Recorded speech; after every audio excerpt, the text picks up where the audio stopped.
I'm in Hollywood chapter 343 to chapter 414. Cameron knew about rendering software. Simply put, the function of this kind of software was to perform complex calculations on the lighting, material, color, and other aspects of a computer-generated rendering image. It made the image more realistic, to the point where it was difficult to distinguish the real from the fake. Industrial Light and Magic, the special effects production company of Abyss, was now using the RenderMan rendering software developed by Ed Kamal. When Ed Kamal was still at Industrial Light and Magic, George Lucas had the foresight to buy the permanent use of this software. After Jobs bought the animation department of Industrial Light and Magic to form Pixar, Ed Kamal placed the software in Pixar and obtained a certain amount of equity. But as Jobs continued to inject funds into the loss-making Pixar, the equity of several Pixar managers was eventually taken back by Jobs, and the RenderMan software became the property of Pixar. When Eric wanted to take over Pixar from Steve Jobs, Jobs also tried to strip the RenderMan software from the list of properties of Pixar Studios, but he failed in the end, which showed the value of this software. After reading the development plan for the fluid simulation software and understanding the general situation of the RenderMan rendering software, Cameron immediately had a strong interest in the 3D modeling software Eric just mentioned. From Eric's words just now, Cameron keenly felt that the 3D modeling software mentioned by Eric was the most important part of this plan. The detailed plan hasn't been discussed in San Francisco yet. I originally planned to commission Autodesk to develop this software, but we didn't reach an agreement on the ownership of the software. In the end, I had to do it myself, Eric explained to Cameron's curiosity. Autodesk? Cameron asked in confusion. It's the industrial design software development company that developed the famous AutoCAD software, Eric said again. According to the information in his memory, several major 3D animation design software in his previous life, Maya, 3D Max, and Softimage, were all products of Autodesk. Autodesk almost monopolized this type of film and television special effects software. But even if history didn't change, it would be more than a decade later. Right now, Autodesk was still focused on the development and management of AutoCAD, and industrial design software. As computer film and television special effects were just emerging, Autodesk wasn't interested at all in the development of 3D animation software for film and television special effects. They believed that this kind of professional software didn't have much commercial potential. The reason why Eric wanted to entrust Autodesk to develop it was mainly because Autodesk had nearly 10 years of 3D design software development technical accumulation, which could greatly reduce the development time of 3D modeling software. However, although Autodesk was not interested in this kind of software, he still wanted to share the ownership of the software with Eric. In the end, the two sides did not come to an agreement, and Eric could only organize his own team to develop it. Hearing Eric mention AutoCAD, Cameron remembered. After asking a series of detailed questions, Cameron finally asked, Eric, how much do you intend to invest in these plans? I think it must be a huge expense. The development of the fluid simulation software and the optimization of RenderMan don't require too much money. $30 million is enough. The most important thing is still Maya. This software requires continuous investment. However, I believe that it will definitely bring me sufficient returns in the future. Maya, are you referring to the name of the 3D modeling software you mentioned? I didn't expect you to be interested in the mysterious Maya civilization. Eric explained, the Maya here doesn't refer to the Maya civilization in South America. It's the pronunciation of an ancient Indian word, which means dream. This name is really appropriate, Cameron said with a smile. Of course. In fact, 3D modeling is only the most basic function of Maya. In my plan, I will continue to add 3D animation, simulation, special effects, and other functions in the future. It will also be connected with the RenderMan rendering software to form a complete special effects production process, Eric said confidently. Of course, this was only his ambition in terms of technology. The main reason why there were so many mainstream and non-mainstream special effects software in his previous life was mainly because of the rise of computer special effects in the past 10 years. Most software giants were not optimistic about the commercial prospects of this type of software.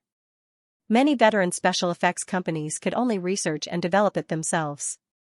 By the time the software giants saw the huge commercial value of special effects software, the market had become very diverse. It was almost impossible to monopolize the market. But now, Eric had made this move much earlier than many people. Moreover, he did not intend to let the digital domain monopolize Maya. Instead, he planned to introduce the software to the market after the software's design was mature, and he ensured that the digital domain's technology was absolutely superior. He believed that when there was a mature special effects software available, not many special effects companies would be willing to research and develop it themselves. This was only the first step. With the development of the digital domain and the promotion of the Maya software, many special effects solutions and special effects plugins would slowly be developed based on the Maya software. Just like how many software applications were developed based on the Windows operating system, it would eventually become a strong binding effect. When that time came, even if the software giants wanted to get involved in this software field, the status of Maya's software in the film and television special effects industry was equivalent to the status of the Windows operating system. Even if the software giants had the funds, technology, and ability, they could only stare at this fat piece of meat with a production value of tens of billions of dollars. It was always troublesome for a woman to clean up. When Eric returned from the tennis court, it only took him about 10 minutes to shower and change his clothes. However, it took Famke Jensen more than half an hour to bring a pot of coffee into the study. The girl had already changed out of her hot tank top and hot pants. She was wearing a simple white t-shirt and khaki slacks. Her hair was still slightly wet, and she had put on light makeup. "Mr. Cameron, Ms. Bigelow, do you need coffee?" Famke Jensen asked as he poured the coffee. Catherine Bigelow, who was standing by the wall and admiring Eric's sketches, turned around and nodded with a smile. She even took the initiative to help. Cameron, who had just been stunned by Famke, had lost all interest in the beauty. He was excitedly discussing the special effects of the disaster film series with Eric. When he heard Famke's question, he only nodded slightly and didn't even look over. "Ms. Jensen, don't mind him. Jim is like that. Once he's focused on something, he won't care about anything else," Catherine Bigelow said apologetically when she saw Cameron ignoring Famke. Famke Jensen served 2 cups of coffee to Cameron and Eric, returned to the sofa, and sat down before saying, "It's nothing. Actually, Eric is like that sometimes. Once, I saw him frowning as he paced back and forth by the window. I went up to ask what was wrong, but Eric seemed to have been jolted awake and became very angry. He said that I had chased away his inspiration." After Famke Jensen said that, the 2 women looked at each other and felt a sense of empathy for each other. Perhaps because of this, the 2 women quickly chatted and even affectionately called each other by their nicknames. "Did you know, Kate? My full name is Famke Berman Jensen. Actually, my nickname is Fongji. That's what my parents call me, but Eric keeps calling me Famke. A few days ago, I couldn't help but correct him. Then, he said that he wasn't wrong and even found a bunch of excuses. That was really interesting. Heh heh." Catherine Bigelow glanced at the 2 men, then leaned over to Famke Jensen. "He's just a kid who just turned 20. It's inevitable that he's a little willful." "A little bastard is more like it," Famke Jensen said in an intimate tone unique to couples. Catherine Bigelow also whispered, "Actually, Jim is the same. Both of them are paranoid." "Hey, Famke, both of my ears have a hearing of 1. 5, don't think I can't hear you." Eric, who was discussing special effects with Cameron, suddenly looked up and gave Famke Jensen a threatening look. Cameron also looked up at his wife with a smirk. Catherine Bigelow glared back unhappily. "Today, we're supposed to be discussing point. The 2 of you are wasting my time. I didn't even say anything, so what right do you have to express your dissatisfaction?" Eric looked at his watch. It was already 10:15. Cameron and his wife had come over at 9, and more than an hour had passed. Cameron also realized this and said reluctantly, "Eric, can you show me the scripts for those disaster movies?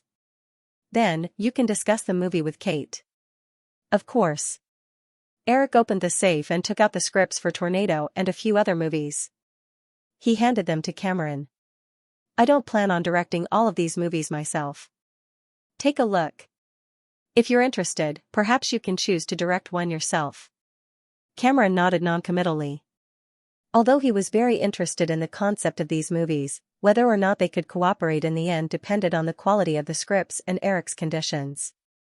Because of the Piranha 2 incident, Cameron hated it when others told him what to do with his movies. Eric was clearly a guy with a strong desire for control. If Eric didn't give him enough control, Cameron wouldn't take over the project even if he was very interested. After receiving Eric's script, Cameron couldn't wait to flip open the first page of Tornado, and quickly immersed himself in the plot. Eric came to the sofa and sat down beside Famke Janssen. He said to Catherine Bigelow, "Ma'am Bigelow, let me take a look at the script for Point Shock." Catherine Bigelow took out the script for Shock Point from the satchel she always carried with her and handed it over. At the same time, it came with a copy of 7 or 8 pages. The top is the script.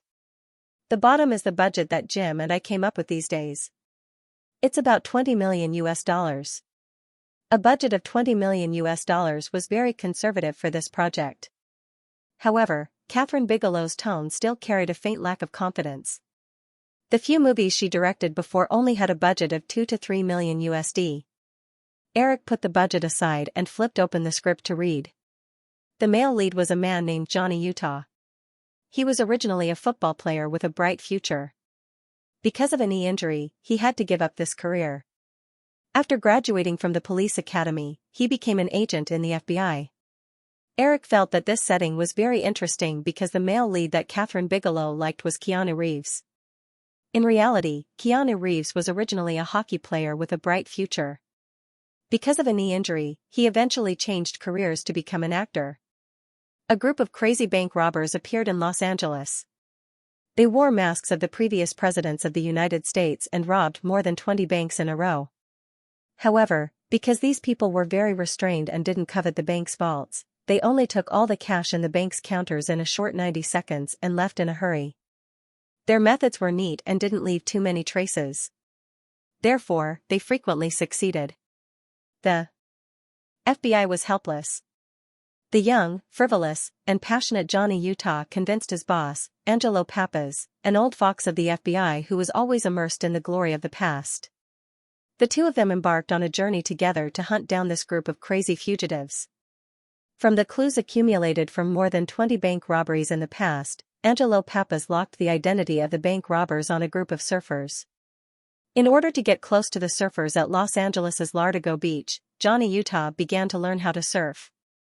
He also fabricated an identity that both his parents were dead to get close to the beautiful surfing coach, Taylor Dickett. While the two of them developed feelings for each other, Johnny got to know the crazy surfing enthusiast, Bobby, through Taylor. Johnny soon discovered that Bobby and his companions were most likely the bank robbers. He finally confirmed this through Bobby's whereabouts. However, Bobby and his companions escaped from Johnny and Angelo in the process of robbing another bank. Johnny's identity as an FBI agent was thus exposed. Because he didn't leave behind sufficient evidence, Johnny couldn't directly arrest Bobby and his companions. After a discussion with his companions, Bobby kidnapped Johnny's girlfriend, Taylor, and used this to threaten Johnny to do as he said. Bordy took Johnny to rob a bank for the last time and parachuted together. In the end, Johnny's desperate and crazy nature was aroused, and he resonated with Bordy. During the last arrest, Johnny released the handcuffs on Bobby's hands and let Bobby run on his surfboard towards the astronomical tide that occurred once in 50 years in Australia. He also threw his FBI agent badge into the sea. Although many points of view in the script were a little far-fetched, overall, this was a story of self-pursuit. Johnny Utah originally thought that his goal was to become a top FBI agent. For this, he would do anything, such as fabricating the lie that both his parents were dead to get close to Taylor without any pressure. However, in the end, Johnny realized that becoming an elite FBI agent wasn't what he wanted. It would only make him like his boss, Angelo Pappas. Angelo Pappas was an elite FBI agent. In order to explore the use of a certain essential oil left behind by the robbers' souls, Angelo Pappas studied hundreds of essential oils and even became an expert in this field. However, he was still a loser who couldn't get promoted. Instead, his colleagues who were younger and more mediocre than him were all riding on his head. Johnny let Bordy go at the edge of the upcoming astronomical tide in Australia. When he heard his colleagues swearing that they would arrest Bordy when he returned, Johnny muttered to himself, "He's not coming back." After finding Body, Johnny had completed the first and last mission of his FBI career. He had fulfilled the wish of the deceased Angelo. After that, he threw away his FBI badge and began to search for himself. Or perhaps, he was walking towards confusion. Unlike Johnny, Bordy knew his goal from the beginning. He led his partners around the world in search of higher, bigger, and more dangerous waves. He burned his passion and pursued the most natural wildness. They lived unscrupulously, disobeyed the system of power, and did not follow moral principles. In this spirit-killing world, they created their own system. However, this system was destined not to be tolerated by the real world. The moment Johnny Utah, who represented the rules of reality, entered their lives, they were destined to be destroyed. The moment he finished reading the script, Eric understood why he had not seen this movie in his previous life. The free and rebellious views expressed in Thriller were incompatible with the conservative lifestyle of most Easterners. It was destined that this movie would not be recognized by many people. Without recognition, it would be difficult to spread. It could only be regarded as a classic in a small circle. Seeing Eric put down the script, Kathryn Bigelow immediately perked up and prepared to deal with the various problems Eric might have with the script. However, Eric did not do so. Instead, he picked up the budget and continued reading. $20 million is not enough. Eric finished reading the budget and looked up at Kathryn Bigelow and said, if we shoot it exactly according to the script, the large number of skydiving scenes and surfing stunts will definitely raise the cost to $30 million. Including the post-production publicity costs, this movie will need $80 million to recoup its cost. $80 million. Kathryn Bigelow was stunned. The total box office of her last movie, Thunderbolt Blue Angel, was only a little over $8 million. Although compared to Thunderbolt Blue Angel, which cost less than $3 million, the movie also made money for the investors. However, when she heard that her movie needed $80 million to recoup its cost, Kathryn Bigelow felt uneasy. At the end of the day, she was just a woman. She didn't have Cameron's crazy and reckless personality, not to mention that even Cameron had moments when he was on the verge of collapse. Not everyone could bear the burden of $80 million at the box office as soon as they started shooting. It was only 1990. In this era, Hollywood produced hundreds of movies every year, but there were usually no more than 10 movies that grossed more than $100 million each year, and no more than 20 movies that grossed more than $80 million. Furthermore, Kathryn Bigelow knew very well that Shock Point wasn't a Hollywood commercial film. This made her subconsciously glance at Cameron. She had only wanted to film an artistic film that satirized the federal system and exposed human nature. There weren't many surfing and parachuting scenes in it. In that case, the cost wouldn't even exceed $10 million. However, the script in front of him was made with Cameron's help. There was no doubt that those big scenes were added under Cameron's instigation. Eric took in all of Kathryn Bigelow's subtle actions as she glanced at Cameron. At the same time, he confirmed his guess. He had previously watched Kathryn Bigelow's previous films, Night of the Bloody Corpse and Thunderbolt Blue Angel, so he was very clear about Kathryn Bigelow's style of work. Therefore, when he read the script, he could basically guess which plot was inserted by Cameron. Eric, the script can still be adjusted to reduce some unnecessary scenes. In that case, $20 million will be enough, Kathryn Bigelow said. She lowered her head slightly and picked up the script in front of Eric. She flipped through it a few times and quickly put it down. Eric didn't know if it was an illusion, but he seemed to see Kathryn Bigelow blush slightly when she spoke. Recalling the woman's small action of flipping through the script, Eric confirmed that he hadn't seen wrongly. Kathryn Bigelow's face had just turned red. Clearly, the woman was using Cameron's old trick. First, she had confirmed the movie. As for the subsequent filming, she would let the investors decide what to do after the money was spent. However, Kathryn Bigelow clearly wasn't as thick-skinned as Cameron, which was why she had such an unnatural expression. But I think this script is very good. It doesn't need any changes. Eric took the script back and imitated Kathryn Bigelow's actions as he flipped through it a few times. Then. Kathryn Bigelow looked up happily. If Eric was very satisfied with the script, then the investment definitely wouldn't be a problem. However, when the woman looked up and saw Eric imitating her action of flipping through the script, she immediately blushed. She realized that Eric was doing it on purpose. This little guy had clearly seen through the intentions in her words. Eric originally wanted to tease her a little more, but when he saw Catherine Bigelow's slightly embarrassed appearance, he swallowed his words. After all, he had already taken the initiative. Besides, Catherine Bigelow didn't look as domineering as James Cameron. Well, Kate, we'll make appropriate adjustments to the budget when we film in the future. Now, let's talk about the script. I want to know what your position is for point shock, or rather, what are you trying to express? If she was a sophisticated person, she would have understood that Eric had just said those words about the budget to take the initiative in the negotiation. However, Catherine Bigelow, who was usually very bad at communicating, didn't realize this. Hearing Eric's words, the woman quickly perked up and said, "I'm more inclined to think that this is a sports movie, a story about the pursuit of freedom." At the end of the story, the characters in the movie get their own place. Taylor forgives Johnny, Angelo dies under the wall of robbers, Johnny leaves the FBI, and Bobby loses all his partners and rushes to the sea without hesitation. Eric nodded slightly. What about the robbery with the president's portrait? Eric, first of all, I want to make it clear that describing such behavior doesn't mean that I approve of it. Of course, I can understand this. Otherwise, those directors who make murderous movies would be locked up. No, this is different. Those movie directors use bloody scenes to satisfy the fishing net deep in the human heart, but I just want to convey my point of view to people. Well, she's a literary young woman. A beautiful, introverted, and unsociable literary young woman. She's so lovely. When Eric heard the woman's seriousness, he couldn't help but have this thought.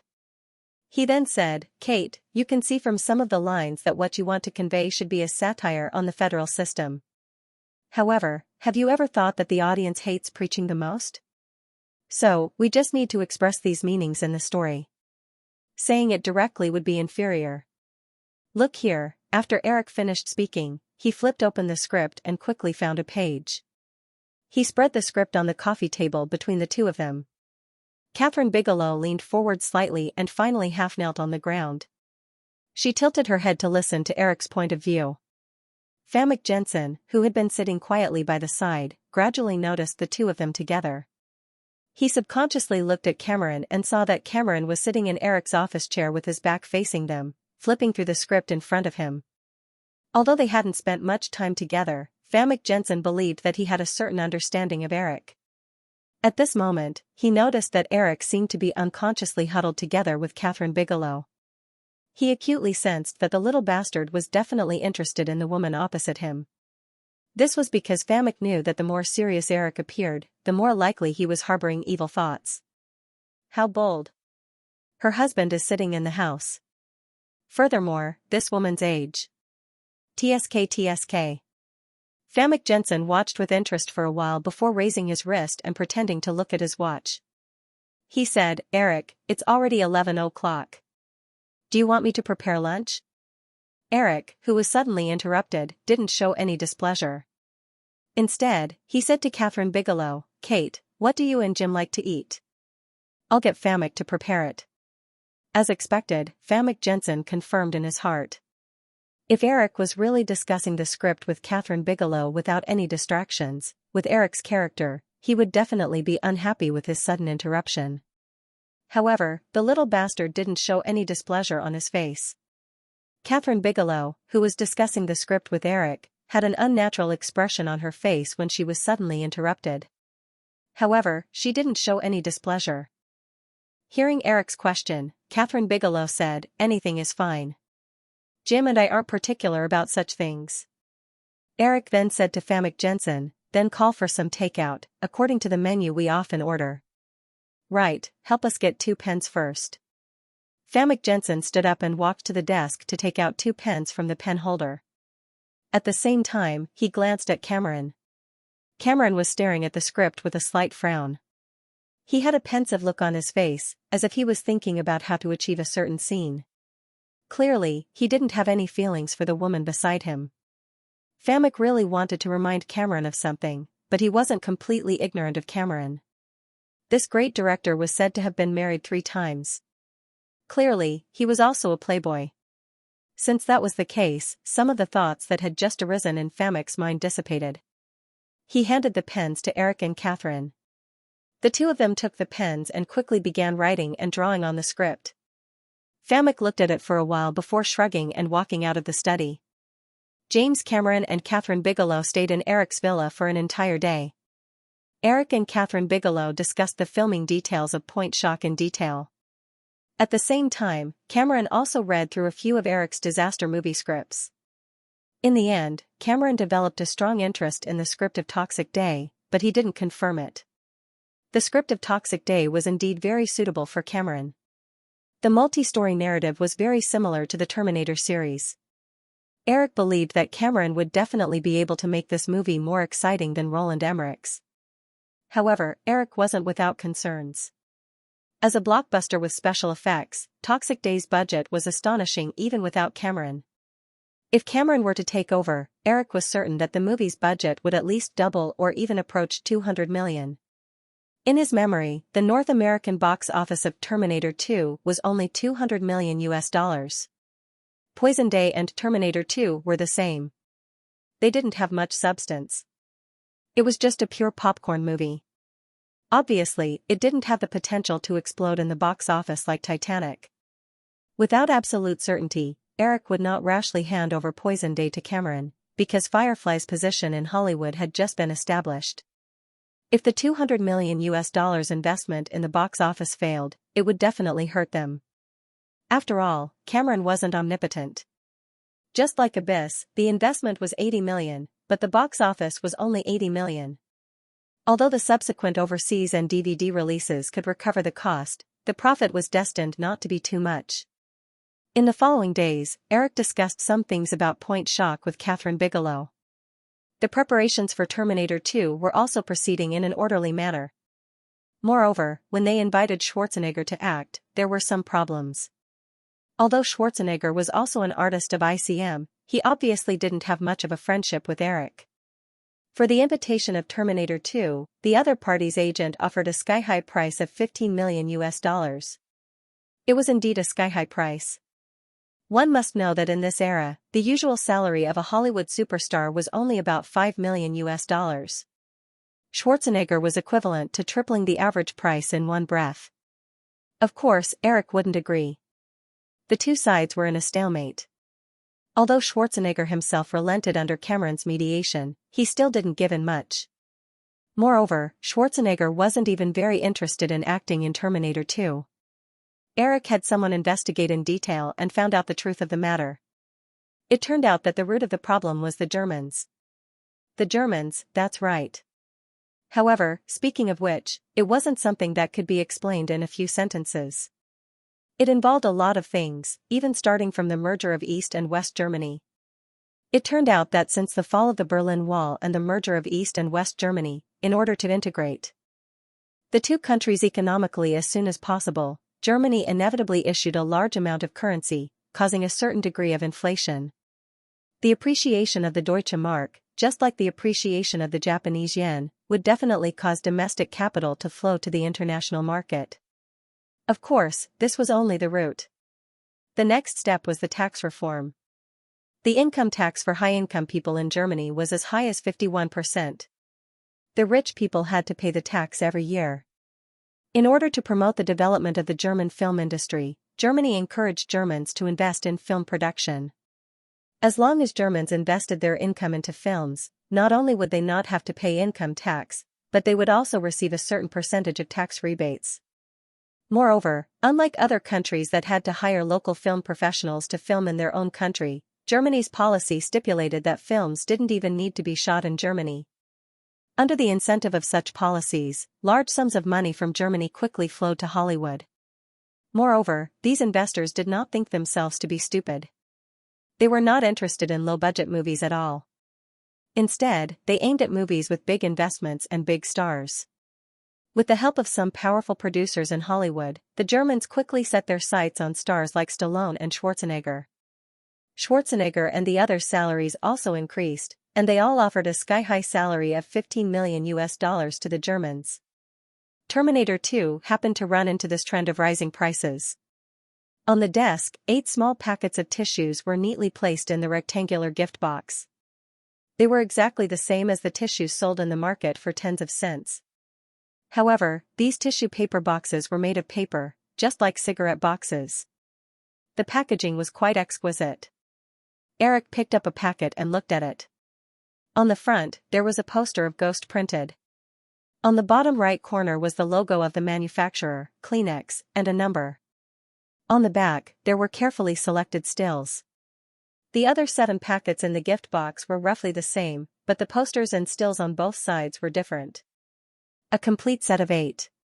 This was a promotional plan that Eric came up with based on his memory of when Ghost was released. Some cinemas specially gave women tissues to wipe their tears. Moreover, the reason why he went through so much trouble to make the packaging paper instead of the commonly seen plastic packaging on the market, and designed 8 completely different packaging, was to maximize the benefits of this marketing. Most people had a hobby of collecting. If Ghost was a bad movie, then this set of packaging would definitely have no point in collecting it.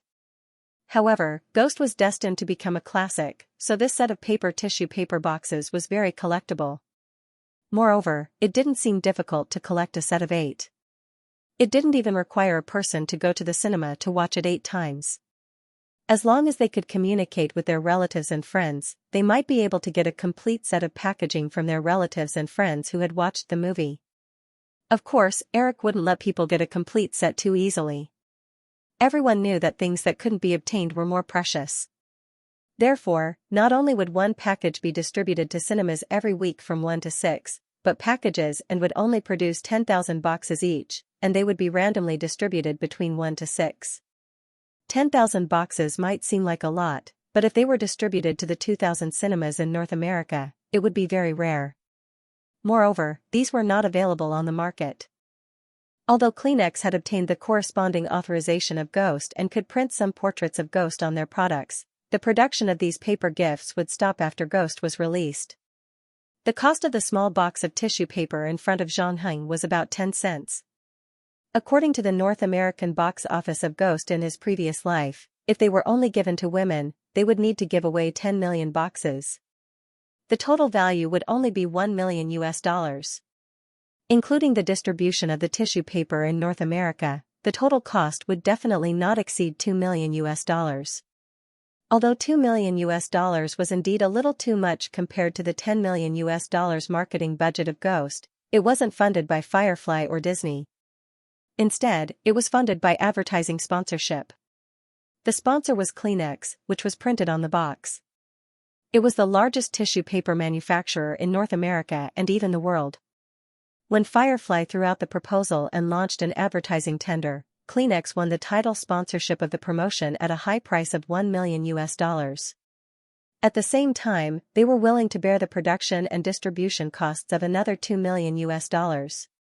Compared to the annual advertising and marketing expenses of a global high-end tissue manufacturer, $3 million was not a lot. However, the risk of this deal was not small. If Ghost failed at the box office, it would be difficult for the advertising campaign to achieve the desired effect.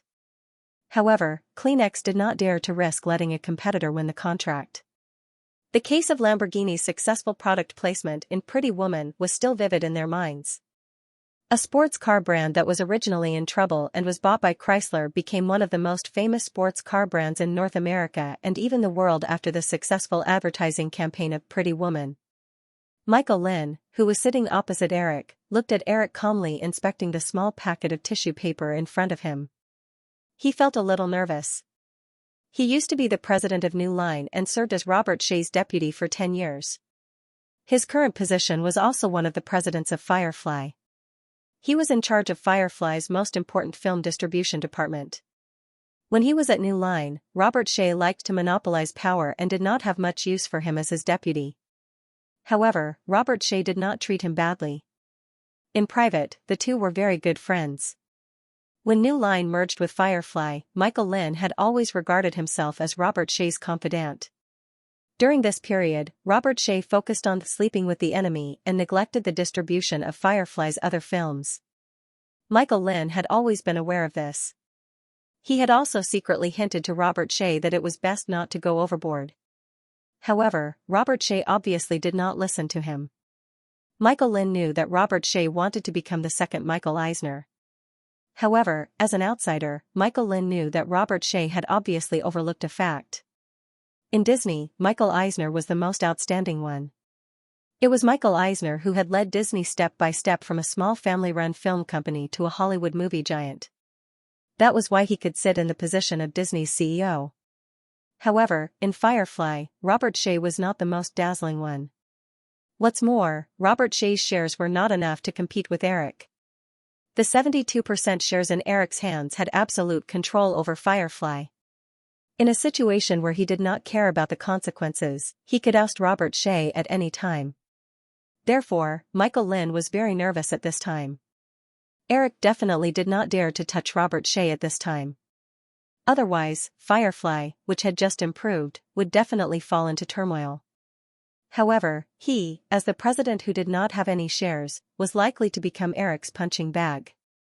From Robert Shea's character, although the two were good friends, if Eric insisted on venting his anger on him, Robert Shea would definitely not fight to the death with Eric. After fiddling with the tissue in front of him for a while, Eric looked up and said to Michael Lin, "I'm sorry, Michael. I just suddenly remembered something." "It's okay. Moreover, AI. Eric, I think your marketing method is still very novel. It's comparable to the Lamborghini in Pretty Woman and the advertisement placement in Dark Battle. Those two marketing methods were very successful."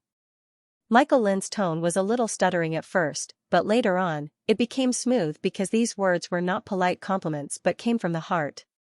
He had been in the film distribution business for more than 10 years and knew that it was not easy to innovate and achieve good results in film marketing methods. "Thank you for your recognition, Michael. By the way, I heard that when Firefly acquired the new line, you didn't agree with Robert selling it to me, right?" Michael Lin was stunned for a moment, but he quickly nodded with a bitter smile on his face. This was not a secret. Many of the old employees from the new line knew about it. At that time, Michael Lin hoped that Robert Shea would wait a little longer. Although the new line was not as profitable as Firefly, it was doing well. Firefly, on the other hand, had nothing except the copyrights to a few blockbuster movies. It was basically an empty shell. Therefore, Firefly's desire for a new line with a perfect distribution channel far exceeded the demand for Firefly. If they could drag it out for a year or so, Firefly would definitely be able to offer a higher price. After the release of Teenage Mutant Ninja Turtles, Robert Shea had expressed his regret to him at a party. If he had followed his suggestion, once Teenage Mutant Ninja Turtles became a success, the value of the new line would have at least doubled. But it was too late to say anything now. "Eric, that's true," Michael Lin nodded and admitted without any intention of defending himself. Eric did not care about Michael Lin's cold reaction. He smiled and said, "Michael, actually, I can roughly guess why you stopped Robert from selling the new line. But he didn't listen to you. Do you know why?" Michael Lin raised his head and looked at Eric, waiting for him to take the initiative to continue. "Because I told him that there was not much time left for us non-first-tier film companies. If we did not seize the time to expand to a sufficient scale, we would eventually be swallowed up by the film giants. Last year, Columbia Pictures was acquired by the Sony Consortium. Recently, Universal Pictures' parent company, MCA, is about to be acquired by Japan's Matsushita Consortium. At the same time, Warner Pictures and Time Communications merged to form Time Warner. This integration proves that what I said last year was right." "Eric, I don't quite understand," Michael Lin suddenly said. "No, you definitely understand." Eric said, "You should be able to see the purpose of my acquisition of the new line. In my original plan, the division of labor for Firefly was very clear. Robert would be in charge of the company's operations and movie distribution. We would use the shortest amount of time to expand Firefly's distribution network to the entire world while I would be in charge of the production. From the start, my goal has been to expand the human Firefly as quickly as possible. But now, Robert has gone astray." Michael Lin lowered his head, unwilling to look into Eric's burning eyes. Eric's gaze did not have the childishness of a young man who had just turned 20. Instead, it carried the oppression of a superior. At some point in time, a piece of paper had landed on his knee. It looked very conspicuous on his gray trousers. Michael Lin gently raised his arm and patted it again and again. The paper stubbornly stuck to the fabric, so he gave up. Michael, I know that you and Robert have always been very good friends, so I hope you can talk to him. It's not convenient for me to personally deal with this matter, because it would cause a misunderstanding between me and Robert. But you're different. You've been partners for more than 10 years, so he should be able to listen to you. As long as he can put all his energy into what he should be doing, I can even transfer a portion of my shares to him. It's useless, Eric. Michael Lin finally raised his head and said seriously, I've worked with Robert for so many years, so I know his character very well. It's useless for me to say this. The reason why Robert and I can become friends is because I've never posed any threat to his power. To put it bluntly, I have no right to speak with him. Eric put away the tissue sample box in front of him, took out a document from the filing cabinet beside him, and pushed it in front of Michael Lin. Then, you can take a look at this first. There was no content on the cover. Michael Lin suppressed some of the expectations in his heart and turned to the first page. This was an equity transfer agreement, with a quota of 2%. The effective date of the agreement was the end of the year. Before that, the seller could terminate the agreement at any time. Michael, I know that you definitely don't have the cash to buy this 2% of Firefly's shares, but I can help you borrow such a sum of money without any legal risks. You must have seen Firefly's financial statements last year. As long as Firefly maintains its current development, you only need to use 2 years of dividends to pay off this loan, and then you'll be one of Firefly's shareholders. Michael Lin pursed his dry lips and clenched the contract in his hands tightly.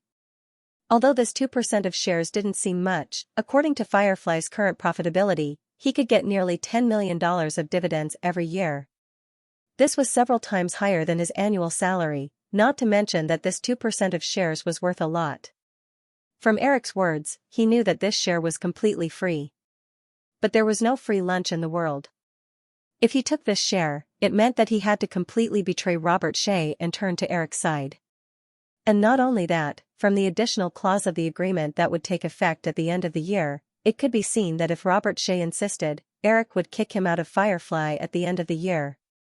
What he had to do was to help Eric stabilize the situation at Firefly at that time, and try to avoid the losses caused by Robert Shea's actions. This was obviously not an easy task. Eric, this is not an easy task, Michael Lin said in an interfering tone after a few minutes of silence. Well, okay then. Eric nodded and took out another prepared document from the filing cabinet and handed it over. Then, what about this time? When he opened it again, all the conditions were almost the same, but the transfer share was changed to 3%. Michael Lin's mouth twitched. He wanted to laugh, but he felt that the muscles on his face were stiff and uncomfortable. He wanted to throw the document back in Eric's face. He was a teenager, but he was no longer a young boy. He was no longer as high-spirited as he used to be. Eric, this is my bottom line. Michael and Jeffrey only have 3%. Eric didn't throw out another price this time, because in his heart, Michael Lin was only worth this price. He had done a detailed understanding of Michael Lin. The other party was Robert Shea's classmate at Columbia University. He had received a doctorate and entered the industry almost at the same time as Robert Shea. He had more than 10 years of experience in film distribution. After Robert Shea left, Michael Lin was fully capable of taking over Robert Shea's position. And compared to Robert Shea, who had an excessive desire for power, Michael Lin was not so ambitious. Only a person with such a character was suitable to stay in the position of Firefly's CEO and assist Eric in developing Firefly.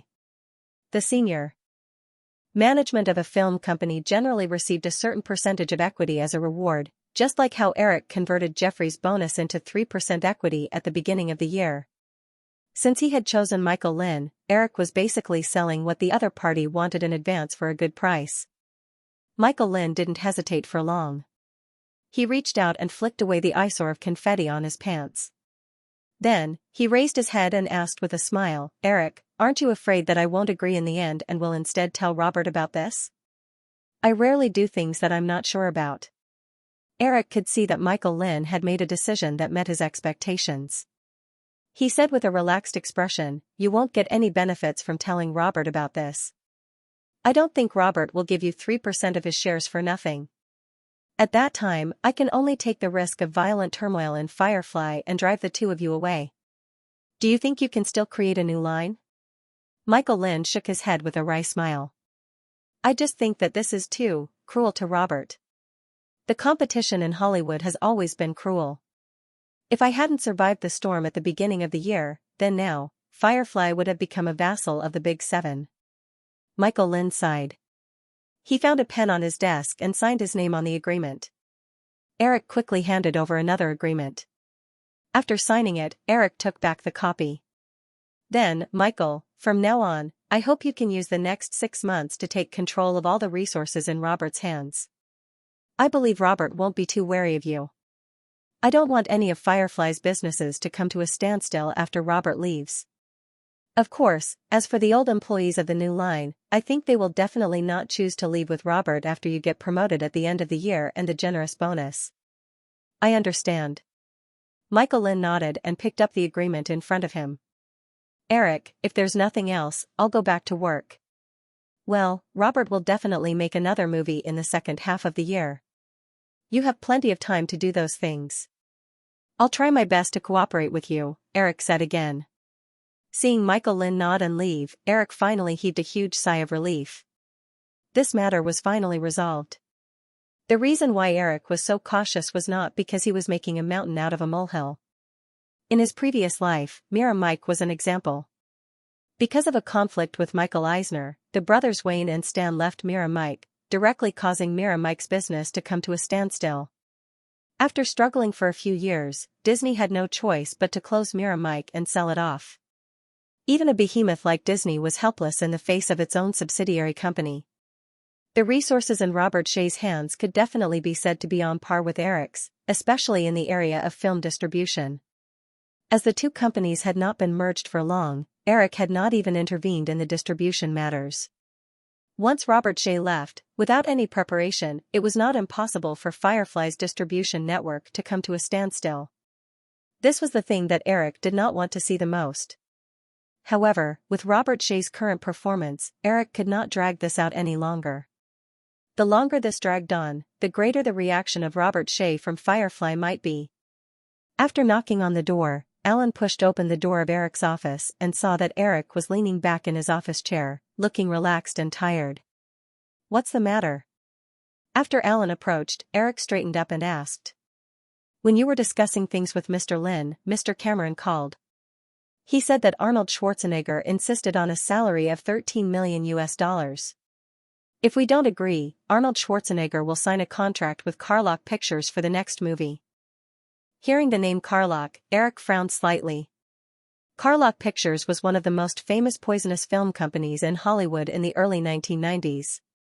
In parallel time, Terminator 2 and Instinct both came from Carlock. At the same time, Carlock was also a disruptor of Hollywood's rules. Because the other party was backed by a huge group of German investors, in order to get the contracts of famous Hollywood stars, he wantonly raised the salary. He directly offered a sky-high salary of $15 million US to Sylvester Stallone, Arnold Schwarzenegger, and others who were interested. This price was almost twice as high as the current A-list stars in Hollywood. The increase in the salary of several big stars also led to the rise in the salary of the entire Hollywood stars. It can be imagined how much the 7 major Hollywood film companies hated Carlock. In his memory, Carlock's end was very miserable. In 1995, the pirate film Throat Cut Island, which invested $95 million US, only recovered more than $9 million US at the box office. The huge loss made Carlock Pictures go bankrupt directly. The reason for this is that the plot of Throat Cut Island itself is full of loopholes, but it was recorded in the Guinness Book of Records. There must be the shadow of the 7 major film companies behind it. It should be known that the rise in the salary of stars led by Carlock made the studio pay hundreds of millions of dollars more to stars every year. If this kind of thing happened to anyone, they would probably want to crush the culprit. I don't know if the script of Throat Cut Island has appeared now. If I can hold such a box office stinking egg in my hand and throw it out at the right time, it will be a quite sharp weapon. Seeing Eric close his eyes as if he was thinking about something, Ellen stood quietly opposite him, patiently waiting for his decision. After thinking about Throat Cutter Island, Eric quickly focused his thoughts on Terminator 2. There was no doubt that in the future, the salary of stars would definitely get higher and higher. Even Cameron, who recognized Schwarzenegger's talent, could only ask Schwarzenegger to make a $2 million concession. Eric believed that he did not have enough chips to make Schwarzenegger make a bigger concession. Of course, since the ultimate culprit behind this wave of star prices was the Germans, Eric had also thought of letting the Germans be the spendthrift. Through Carlock, the original producer of Terminator 2, he would bring in German investors to participate in the production of Terminator 2. Anyway, Terminator 2 was going to be distributed by Firefly. At that time, as long as he did some tricks on the publicity cost and increased the proportion of Firefly's share, it would be enough to keep most of the movie's profits in Firefly. If he was more ruthless, the Germans wouldn't even be able to get back all the money they invested.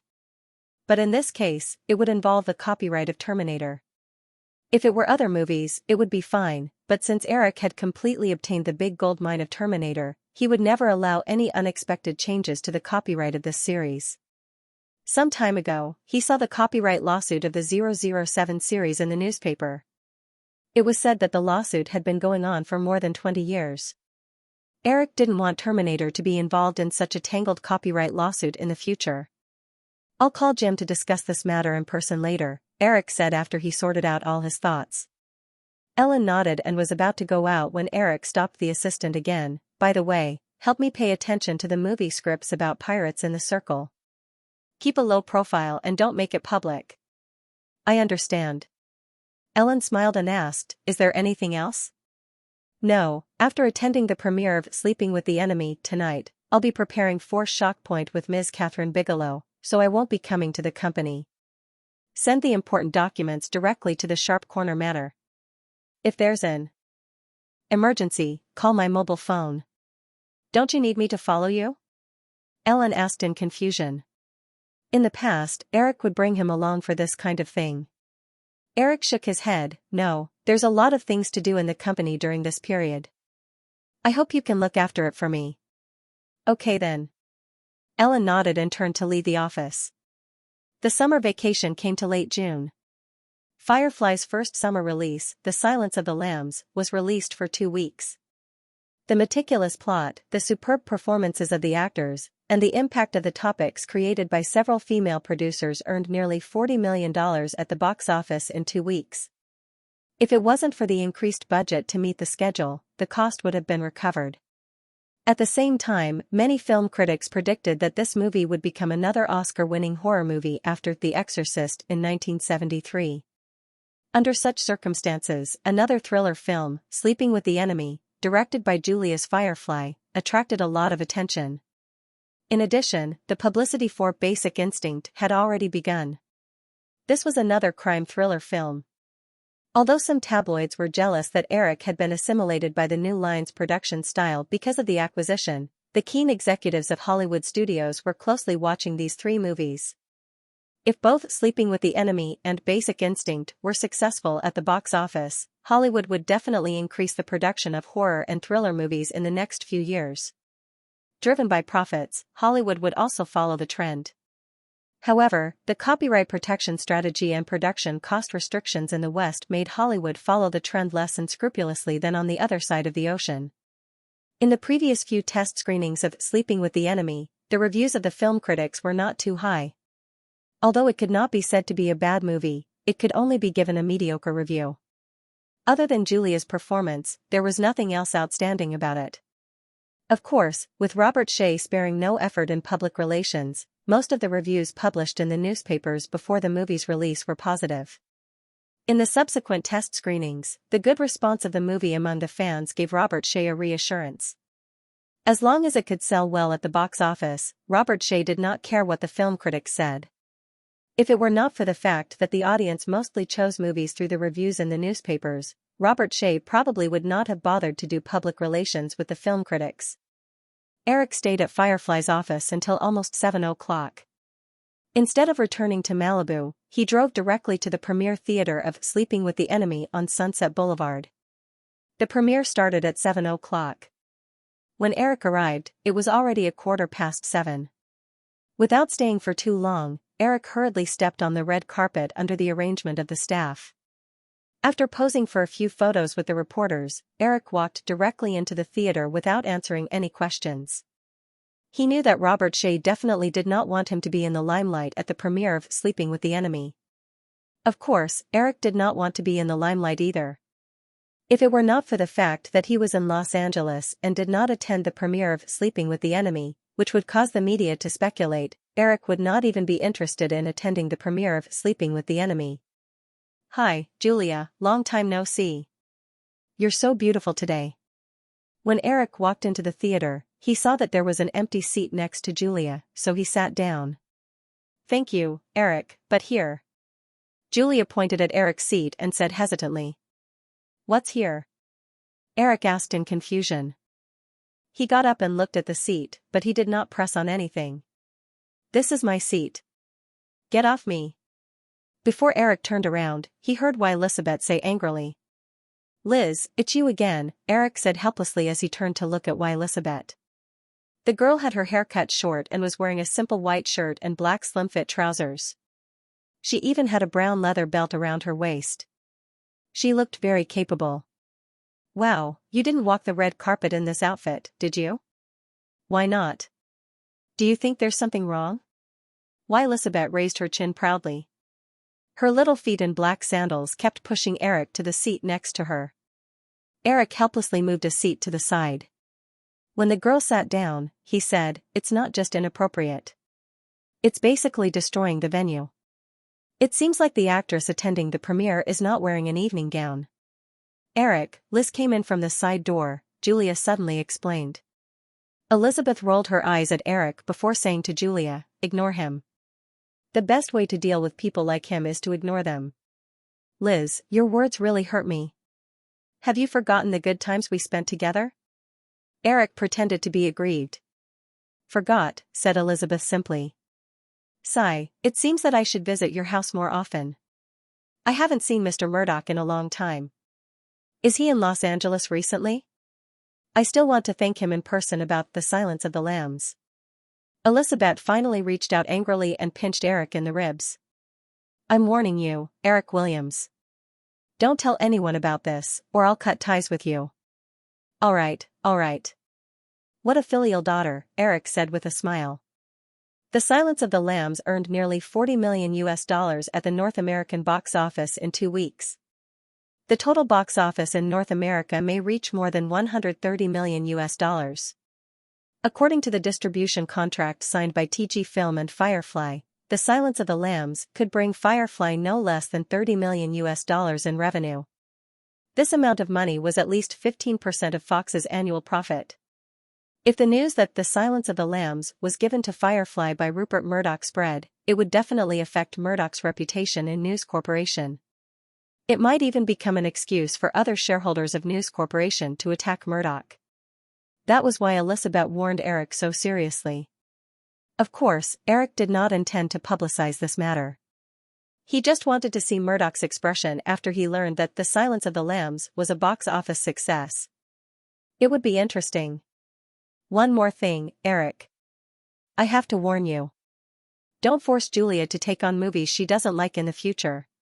When filming Sleeping with the Enemy, Julia almost couldn't help but see a psychiatrist. "It can't be that serious, right?" Eric leaned forward slightly to look at Julia and asked. Julia didn't speak, so Elizabeth immediately said, "Of course it's that serious. Because every time she sees the male lead in the script, she thinks of a certain despicable guy." "A certain despicable guy? It can't be me, right?" "Uh-huh. Such a serious topic is not suitable for today's occasion. Let's talk about something else. For example, do you have any plans for your next movie?" The two girls rolled their eyes at Eric, but they didn't pursue the matter further. Elizabeth said, "Originally, TG was just a photo shoot. I've already chosen an office building in Century City. First, I'll set up the company's administrative department, which is responsible for the daily operations. Then, we'll talk about the next movie.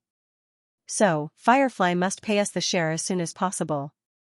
Ahem, you see, talking about money hurts our relationship. I think you should talk to Robert, Eric said jokingly. Humph, don't think I don't know. The original New Line is famous for defaulting to the producers. If you dare to play this game with us, I'll kick Drew out of TG. Wow, then I'd like to see if even I can't drive that little vixen away. I'll bet $1 million that you can try. How about your sharp corner manner? There's no need to bet on that. You can just move there. Let's make it clear first, marriage is off the table. Elizabeth raised her foot to kick Eric's calf, but Eric, who was already prepared, dodged it with a smile. Okay, you guys, it's about to start, Julia reminded at this time. Eric and Elizabeth both quieted down and stopped fooling around. Julia got up and walked onto the stage with the several main creators of Sleeping with the Enemy. After a short interaction with the audience, the movie soon began. Julia played Laura, who was supposed to be a rich housewife, but because of her husband Martin's suspicious personality, perverted possessiveness, and strong violent tendencies, Laura lived in fear every day. After failing to get rid of her husband through proper means many times, Laura thought of a way to fake her death and escape. One time, while drifting on the sea, Laura pretended to fall into the water and drown. Finally, she got rid of her husband's shackles and escaped to a small town in Iowa to start a new life. However, because of her negligence when escaping, she left behind clues that made Martin realize that Laura was not dead. Martin, who fell into madness, began to search for Laura's whereabouts by any means. This was supposed to be a rather mediocre and simple story, but Julia's excellent acting skills created a very successful image of Laura. Through rich expressions and body language, in just over 10 minutes, the audience had a strong sympathy for Laura, who was enduring her husband's bullying in the film. With Laura's smooth escape, most of the audience breathed a sigh of relief. However, the film wasn't over yet. Martin unexpectedly received a call from Laura's friend when she was alive, which made him realize that Laura might not be dead. Later, Martin also proved this point and began to embark on a crazy journey to find Laura. Immediately, the plot firmly entangled the hearts of the audience. With the ups and downs of the plot, the audience's heartstrings were pulled from time to time. This kind of anxiety lasted for an hour and a half. When Laura finally shot Martin dead in her apartment, all the audience watching the film breathed a sigh of relief. Eric could even hear the low cheers in the theater after Julia shot the gun on the screen. This was obviously a kind of recognition for the movie. Elizabeth, who had been silently watching the film, glanced at Eric with a faint warning in her eyes. To be honest, I like this plot the most. I've decided to buy a ticket tomorrow and watch it again. It seems that I should add a reminder at the end of the film, purely fictional, do not imitate. It's useless to add it. When I was in college, all my grades were A's. This is enough to prove my learning ability. Liz, it seems that there is a deep misunderstanding between us. This is not good. Let's find a time to have a good talk. Well, you can bring Julia. And a gun. You don't need to bring this. I have a ready-made one. Go to hell. As the two bickered, the lights in the theater lit up, followed by a wave of applause. In the original plan, Robert Shaye planned to wait for 2 weeks after the release of The Silence of the Lambs. When the attendance dropped to a certain extent, he would transfer the 200 to 300 cinemas of The Silence of the Lambs to Sleeping with the Enemy, making 2,000 cinemas for Sleeping with the Enemy. After Pretty Woman and Steel Magnolias broke the 100 million yuan box office in a row, Julia's box office appeal was beyond doubt. Therefore, the movie she starred in could support the release of 2,000 theaters at the same time. Unfortunately, the box office trend of The Silence of the Lambs was far beyond everyone's expectations. The next week's box office fell by less than 20%. With such a good result, even if Robert Shaye was willing, the cinemas that signed the tiered sharing contract with The Silence of the Lambs would not be able to replace the movie with Sleeping with the Enemy. Therefore, Sleeping with the Enemy only premiered in 1,700 cinemas. Of course, the release of the movie in 1,700 theaters did not affect the performance of Sleeping with the Enemy at all. After 3 days of release, Sleeping with the Enemy had earned more than $18 million at the box office. This result had already exceeded the standard of a blockbuster movie that had an average box office of $10,000 a week. Although there was already the box office success of Teenage Mutant Ninja Turtles, the credit for that movie could not be entirely attributed to Robert Shaye. Therefore, the first major production produced independently was a success. Robert Shaye couldn't wait to start preparing for the celebration banquet after the weekend's 3-day box office results were released. It seemed that he wanted to announce his status to the entire Hollywood. Anyway, Eric already had a plan. Before the end of the year, he did not intend to have any conflict with Robert Shaye. Therefore, he readily agreed that Firefly would pay for the celebration banquet at the Hilton Hotel. After sleeping with the enemy, Eric no longer went to Firefly's headquarters every day. Although Ghost had entered the final stage of publicity, Eric did not run around doing final publicity for the movie like Nicolas Cage and Bridget Fonda. If he was just a movie director, he would not be able to escape these things. However, as the boss of Firefly, Eric still had this privilege. Several cars stopped outside Dockweiler Beach Park, south of Santa Monica in Los Angeles. The doors opened, and 7 or 8 people got out. Eric skillfully put on his sunglasses and baseball cap before he looked at the beach park with relief. A group of people quickly gathered. Catherine Bigelow, who was wearing a sun hat and a simple black t-shirt and dark jeans, said, "This is the place. I've been here once before, but I only took a cursory look. After doing some comparisons over the past few days, I realized that this place is still the best. Let's go in." According to the cold and gloomy tone of Point, "This place seems a little too beautiful," Eric said as he followed beside Catherine Bigelow and looked at the surrounding scenery. "I plan to film here again." A cloudy day? In Los Angeles, this kind of weather is very rare. Eric shook his head and turned to the cinematographer of Point behind him. "Donald, do you have any good solutions?" Donald Biederman was a middle-aged man in his 40s. He was also an excellent cinematographer. He had participated in the shooting of many excellent movies before. Since the budget for Point Shock was sufficient, Catherine Bigelow and James Cameron had chosen the best crew members. In the early stages of the movie, the cinematographer had to participate in order to confirm that the scene chosen by the director was suitable for shooting. Hearing Eric's words, Donald Biederman narrowed his eyes and looked around. After thinking for a while, he said, "If you want to best match the effect of the movie, of course, I also hope that the scene here can be shot on a cloudy day. However, there are only a few cloudy and rainy days in Los Angeles a year, so it's okay to shoot in the evening. However, in that case, due to the change in light, the suitable time for shooting will be very short. If we can't complete the NG after a few times, we can only wait for the next day." The group of people walked around Dockweiler Beach Park. Under the curious and puzzled eyes of the beach surfers, they wrote and drew as if there was no one else around. From time to time, they made some notes. Donald Biederman also used a portable camera to shoot a few shots at the location that Catherine Bigelow liked. After working for nearly an hour, the group left. They did not communicate with the park management because it was still early to start shooting. According to the plan, Thriller would not start shooting until the end of July at the earliest. After seeing Dockweiler Beach Park, the group quickly drove to the next destination. After running for an entire afternoon, Eric also deeply realized the vastness of Los Angeles County.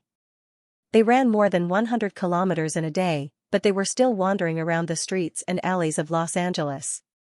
They did not even reach the suburbs. In the evening, the group finished dinner at a restaurant in Santa Monica before planning to go home. "Hey, Kate, can you wait?" Eric stopped Catherine Bigelow, who was about to drive home. Catherine Bigelow stopped by the car door and asked, "Eric, what's the matter?" "It's like this. Firefly is holding a celebration party for Sleeping with the Enemy at the Hilton Hotel tomorrow. Would you like to come?" Catherine Bigelow shook her head directly. "Sorry, Eric, I don't like to attend this kind of party. I mean, you can go with Jim. A lot of Hollywood executives may come tomorrow. It's very good for expanding your network." Jim went to North Carolina to choose the location for Terminator 2. Catherine Bigelow shrugged. "I can't go alone. You can come with me." "I don't think Jim will mind," Eric said in a relaxed tone. Catherine Bigelow raised her eyebrows and said in a teasing tone, "Little guy, I'm warning you. Don't have any ideas about me." "Ahem. Eric did not expect Catherine Bigelow to be so direct. He could not help but cough twice before saying, "Kate, I think you must have misunderstood." "I'm 100% sure that I didn't misunderstand." Catherine Bigelow opened the car door and was about to leave. After thinking about it, she turned around and hugged Eric like a big sister. She patted him hard on the back and said in a coaxing tone, "Okay, little guy. Here, we're choosing the female lead 4-point shock tomorrow. Those young and beautiful girls are the ones you should aim for." Although Catherine Bigelow's light fragrance was very nice, Eric still resisted being coaxed like a child and struggled out of the woman's arms. Okay, but can you stop calling me little guy?" "Of course." Catherine Bigelow smiled and took 2 steps back. She opened the car door and sat in the driver's seat. She waved at Eric. "See you tomorrow, little guy." "See you tomorrow." Eric waved at the woman helplessly. He watched Catherine Bigelow drive away in the Chevrolet SUV before getting into his car. He looked at his current expression in the rearview mirror on the windshield and rubbed his cheeks a few times before saying to himself, "She actually said it so bluntly. How embarrassing. But I like this kind of personality." Eric drove back to the Sharp Corner Manor. Just as he passed through the gate of the manor, a security guard came over and said, "Mr. Williams, Miss Connolly came over in the afternoon." Eric was a little surprised.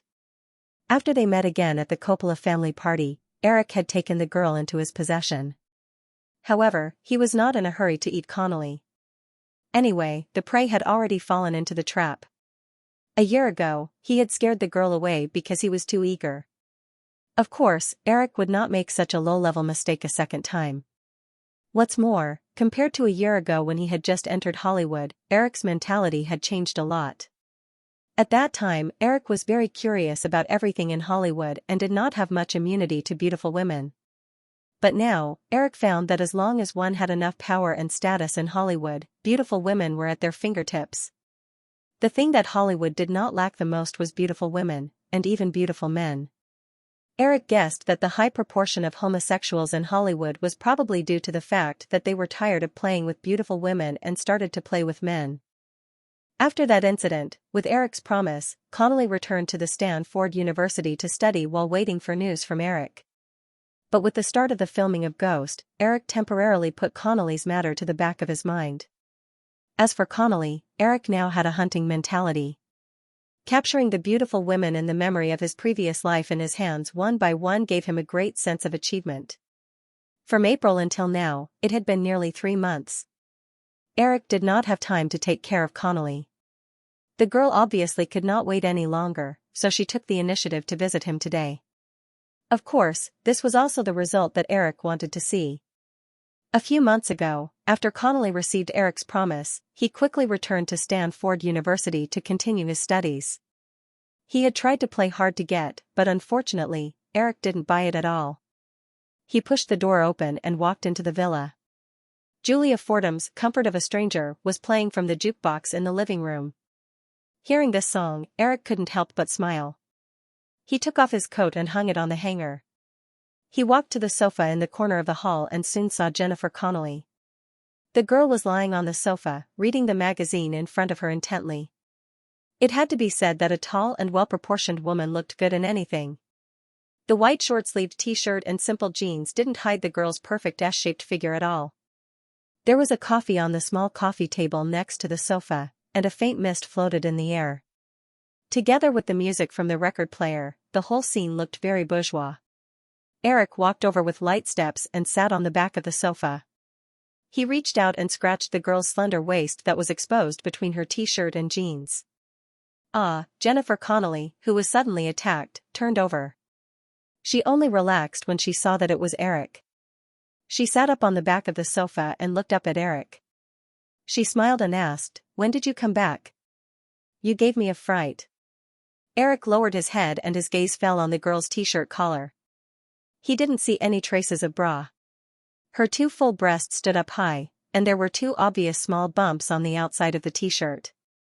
Touched, he held the girl's face and kissed her. Eric then said, "Just now, what about you?" Although she noticed Eric's gaze, Connolly didn't cover up her collar. She still smiled and said, "After the summer vacation, I stayed with my parents in New York for a while before coming to Los Angeles. It was early June. You just came back from shooting a movie in New York, so we didn't meet.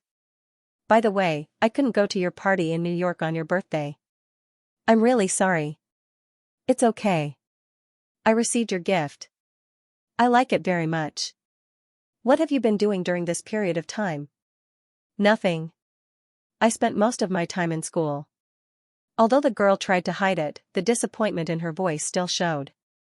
During this period of time, she had been waiting for Eric to help her find a role. Unfortunately, she had waited for 3 months. Occasionally, when she thought of the gap between her and Eric, Connolly couldn't help but worry that Eric had forgotten about her. She had seen in the newspaper that Eric had found another beautiful woman to be by his side. The girl didn't have much interest in studying Stan's courses. The reason why she didn't choose to drop out was because she listened to her agent's advice. The cultural level of Hollywood actresses was generally low. If she could stay in university for a few more years and get the title of a talented woman, it would be very helpful for the development of Hollywood. Even if it didn't help, it could still improve her style. "You're luckier than me. I haven't even been to a university campus in my life." "You've already studied at 2 of the most famous universities in the United States," Eric said as he pulled a lock of the girl's black hair and played with it. The girl curled her lips and said, "But why do I feel like you're laughing at me?" "Of course not." Eric smiled and shook his head. Connolly pulled her hair back from Eric's hand, stood up and said, "I'm going to make dinner. What do you want to eat?" Although he had already eaten, Eric didn't refuse and said, "I remember that there aren't many ingredients in the kitchen. You can cook whatever you want." Connolly nodded and took out a hairband from her trousers pocket. She skillfully tied her shoulder-length hair into a ponytail and walked to the kitchen. Eric thought for a moment and followed her. After a simple dinner, it was already 9 o'clock. There were only the 2 of them in the empty villa. This situation made Connolly a little nervous. The girl knew that something would definitely happen tonight. She didn't want to run away, but she also knew that she definitely couldn't run away. After cleaning up the tableware, the 2 chatted for a while. Eric seemed to have noticed the girl's uneasiness and suggested, "Why don't we go watch a movie?" Jennifer Connolly remembered the scene when the 2 of them went to watch a movie a year ago. The girl couldn't remember the name of the movie. At that time, Eric pulled her out from the back of the cinema, but they were still caught by the paparazzi. She blushed and nodded. She knew that at this time, Eric definitely wasn't taking her out to watch a movie. Moreover, the private screening room in the villa was more luxurious than the cinema. He led the girl into the screening room. The rows of lockers by the wall were densely packed with videotapes and various film copies. These were the movies that Eric had been interested in after moving to Malibu. "What do you want to watch?" "There are still many horror movies here," Eric asked with a smile. Connolly knew that a man would bring a woman to watch a horror movie. She rolled her eyes at Eric and asked, "Do you have Ghost? That's your latest movie." "I heard that it's a good movie, but I haven't had the chance to go to the cinema recently." "If you have, you can watch it." "Oh yes, I also heard that the song in the movie is very good." "Yes, I happened to bring a copy back," Eric said. He walked forward and quickly found a copy of Ghost. After installing it on the film projector, Eric turned off the lights in the screening hall and sat on the sofa with the woman in his arms. Because it was a special copy, there was no opening. The beginning of the movie was a long shot. Whether it was the picture or the soundtrack, it was the soundtrack of the original horror movie. It took more than a minute to create a suspenseful atmosphere. After seeing the opening, 99% of people would think that the whole story would take place in the old house. When the suspenseful atmosphere was created to the extreme, the wall was smashed with a bang. The sudden change in the atmosphere gave people a sense of relief, as if they had come from hell to earth. Eric did not make any changes to the opening of the movie. It had to be said that any movie that had created a box office miracle had its own special features. The opening of Ghost was particularly good at attracting the attention of the audience. Although when they found out that it was a tear-jerking romance movie, many horror movie fans complained that it was a waste of such a good opening, there was no doubt that it took only a minute to firmly capture the audience's attention. It was difficult for such a movie not to be a success. In the first few minutes, the plot was plain and uneventful. Most of the time, it was just a conversation between Sam, Molly, and Carl. However, from their words, one could tell the personalities of the three of them. Sam was an ambitious investment bank manager. Molly was a romantic artist. As for Carl, he was a bit of a businessman. When he saw the vast space behind the wall, the first thing that came to his mind was to sell it and make money. He also expressed undisguised envy for the roadside Lamborghini sports car. He said that one day, he would own such a luxury car. With just a few scenes, Carl's strong desire for money was outlined. This also paved the way for Carl to fall into madness for money. In Hollywood movies, there were often props and small details that hinted at the development of the plot. Many scenes that were originally thought to be useless, after watching, often found that the scene was hinting at something.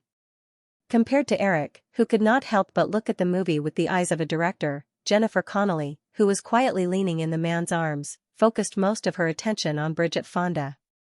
She could not help but bring herself into the role of Bridget Fonda, imagining what kind of effect she would have if she had acted in some scenes. After watching for nearly 10 minutes, she kept feeling that Bridget Fonda's performance did not seem to be anything special.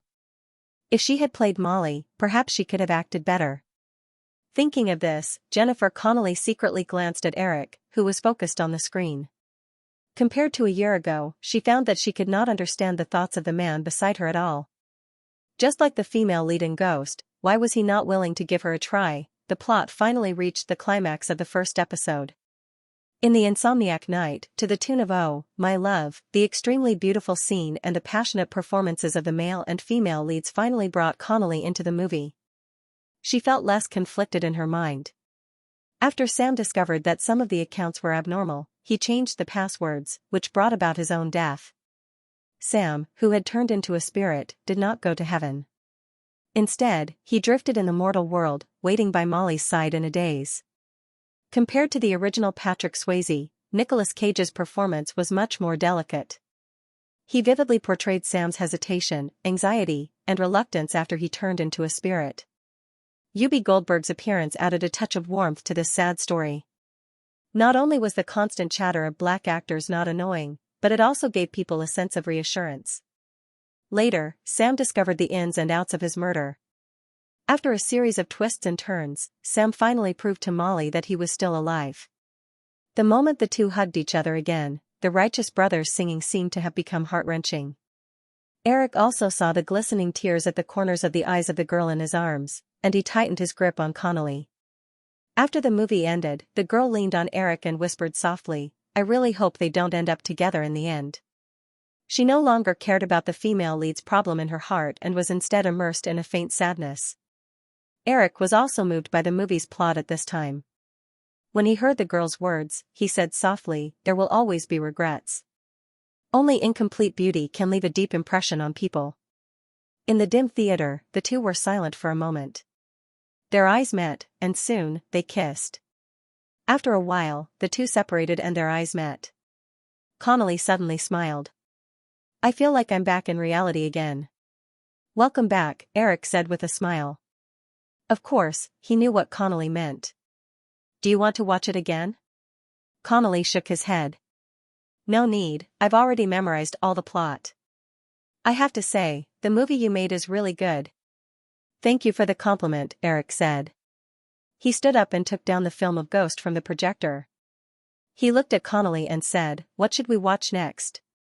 Connelly thought about it and said to Eric, "Let's go with the kid in charge." "The second one." "I've watched the first one, and I feel that it's something for children to watch." "I feel that the second one is more suitable for adults and children to watch together." Eric nodded. While looking for the film of Ghost in Charge 2, he said, "This sequel originally wanted to enter the adult market. In the future, the third and fourth one may be even more so." The morning sun shone into the bedroom.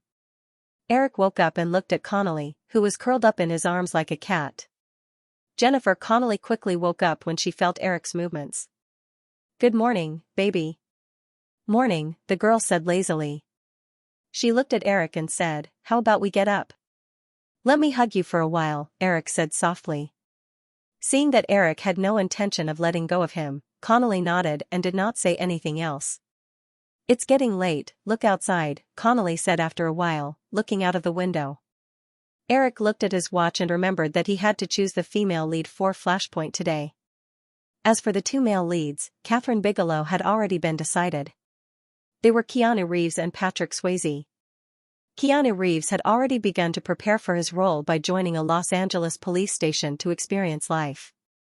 Looking at the girl in his arms, Eric quickly made a decision. He picked up the phone and dialed Kathryn Bigelow's number. He casually found a reason to say that he would not be attending the audition for the female lead today and would let Kathryn Bigelow decide for herself. Of course, he was inevitably teased by Kathryn Bigelow. The woman thought that her straightforward words yesterday made Eric too embarrassed and avoided her.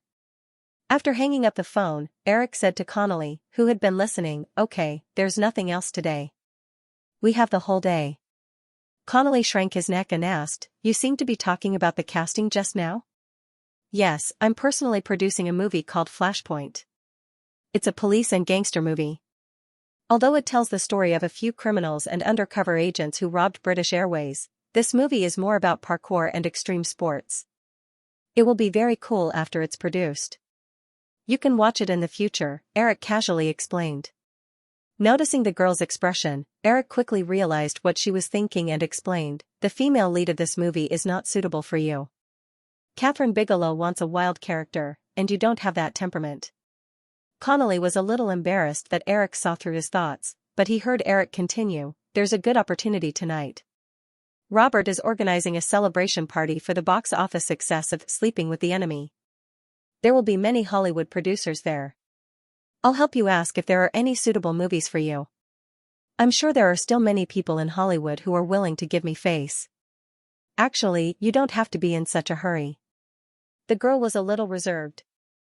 Soon, she couldn't help but ask, "Do you have plans for your next movie?" "It's a story about tornado. We'll have to wait until the special effects problem is solved before we can start shooting. It's likely that we'll have to wait until next spring," Eric said casually. He didn't explain too much. The girl definitely wouldn't be as interested in his huge plan as Cameron. Eric had already given the role of the heroine of Tornado to Joanna Pacula. The actress was now having an oral class. Although she had been in the United States for so many years, Joanna's oral English was still not up to standard. Although Eric was inexplicably fond of the intonation of the actress when she said "I am sorry," the heroine of Tornado was, after all, a native of the United States. If she spoke with a European immigrant's accent, it would be a joke. In addition, the filming of Tornado would have to wait until next spring at the earliest. In order to reduce the time that the huge amount of money would be spent on the project, the filming was postponed until next summer. This was the rule for many Hollywood movies. Tornadoes were frequent in spring and summer. If they chose to film in autumn and winter, it would be a test of the North American audience's IQ. With the current level of special effects, the outdoor scenes definitely couldn't be faked. Including the post-production special effects, the production cycle of Tornado would be as long as a year.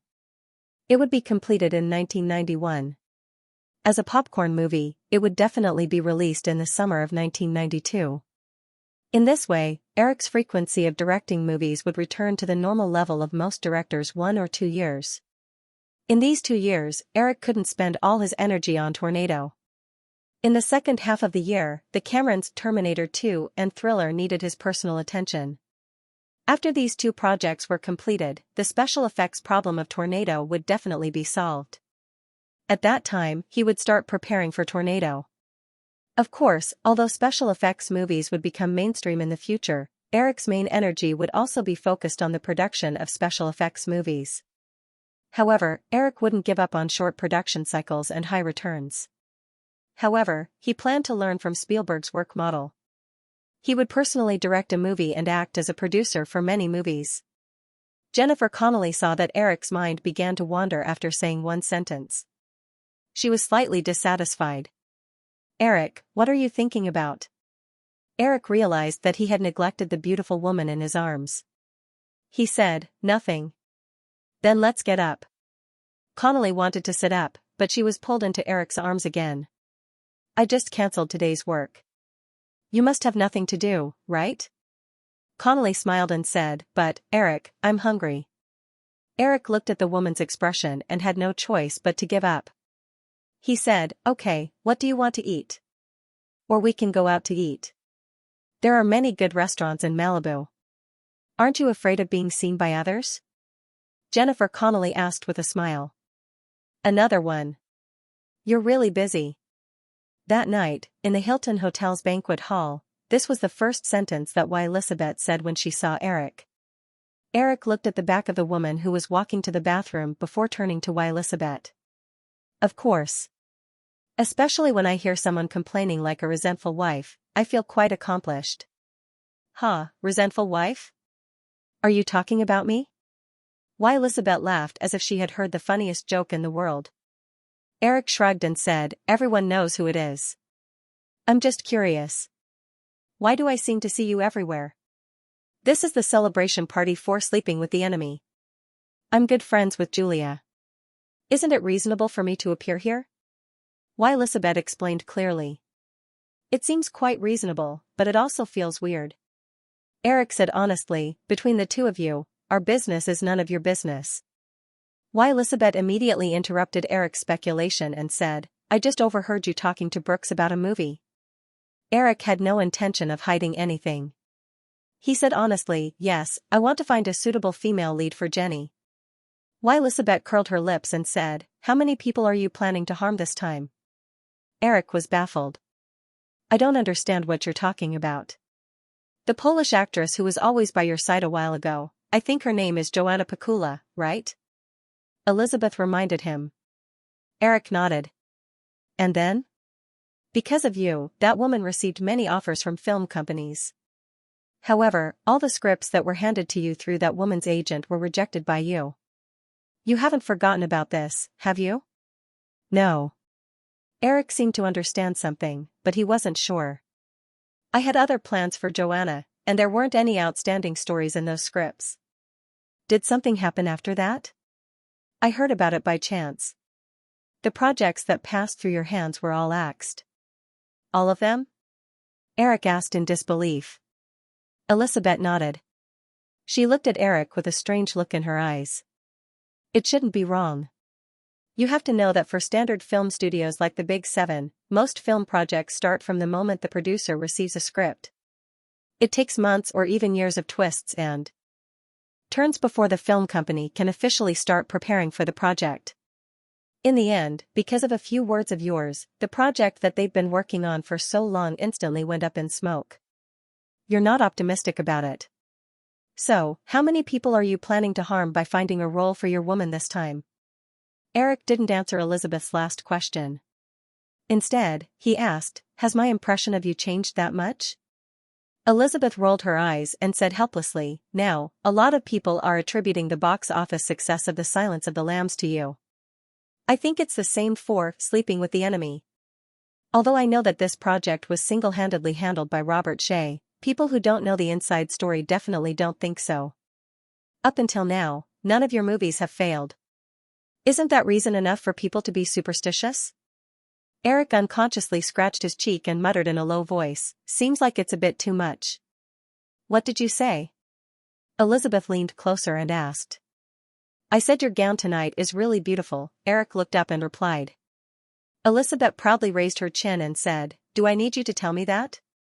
This is Chanel's latest summer collection." Bah, that's not what you were talking about." "Have fun," Eric said to Elizabeth casually when he saw Connolly walking in. Then, he walked towards Connolly. Elizabeth glared at Eric indignantly. She flicked her short blonde hair and walked into the crowd. "You're back. Follow me. I just saw Columbia's vice president, Amy Pascal. She must have a project for Columbia in the second half of the year. I'm quite familiar with her." Eric held Connolly's arm and walked towards Amy Pascal. The men and women standing beside Amy Pascal all stopped talking and looked at Eric. Among them, only Amy knew Eric. After approaching, Amy Pascal took the initiative to greet him. "Hello, Eric. Amy, long time no see. This is my girlfriend, Jennifer Connolly." Eric shook Amy's hand and introduced her to Connery. Nice to meet you, Miss Connolly. You're really beautiful. I think I've seen your movies, Amy Pascal said to Connolly warmly. Connolly was inevitably a bit reserved when she heard Eric introduce her as the vice president of Columbia. However, she still shook hands with Amy Pascal generously and said, "Thank you. You're also very beautiful, Ms. Pascal." Amy Pascal smiled and nodded. After exchanging pleasantries with Connolly, she turned her attention back to Eric. She took the initiative to introduce a few people around Eric. They were all executives of Hollywood film companies or famous producers. If it had been more than a year ago, Eric would have wanted to make friends with these people very much.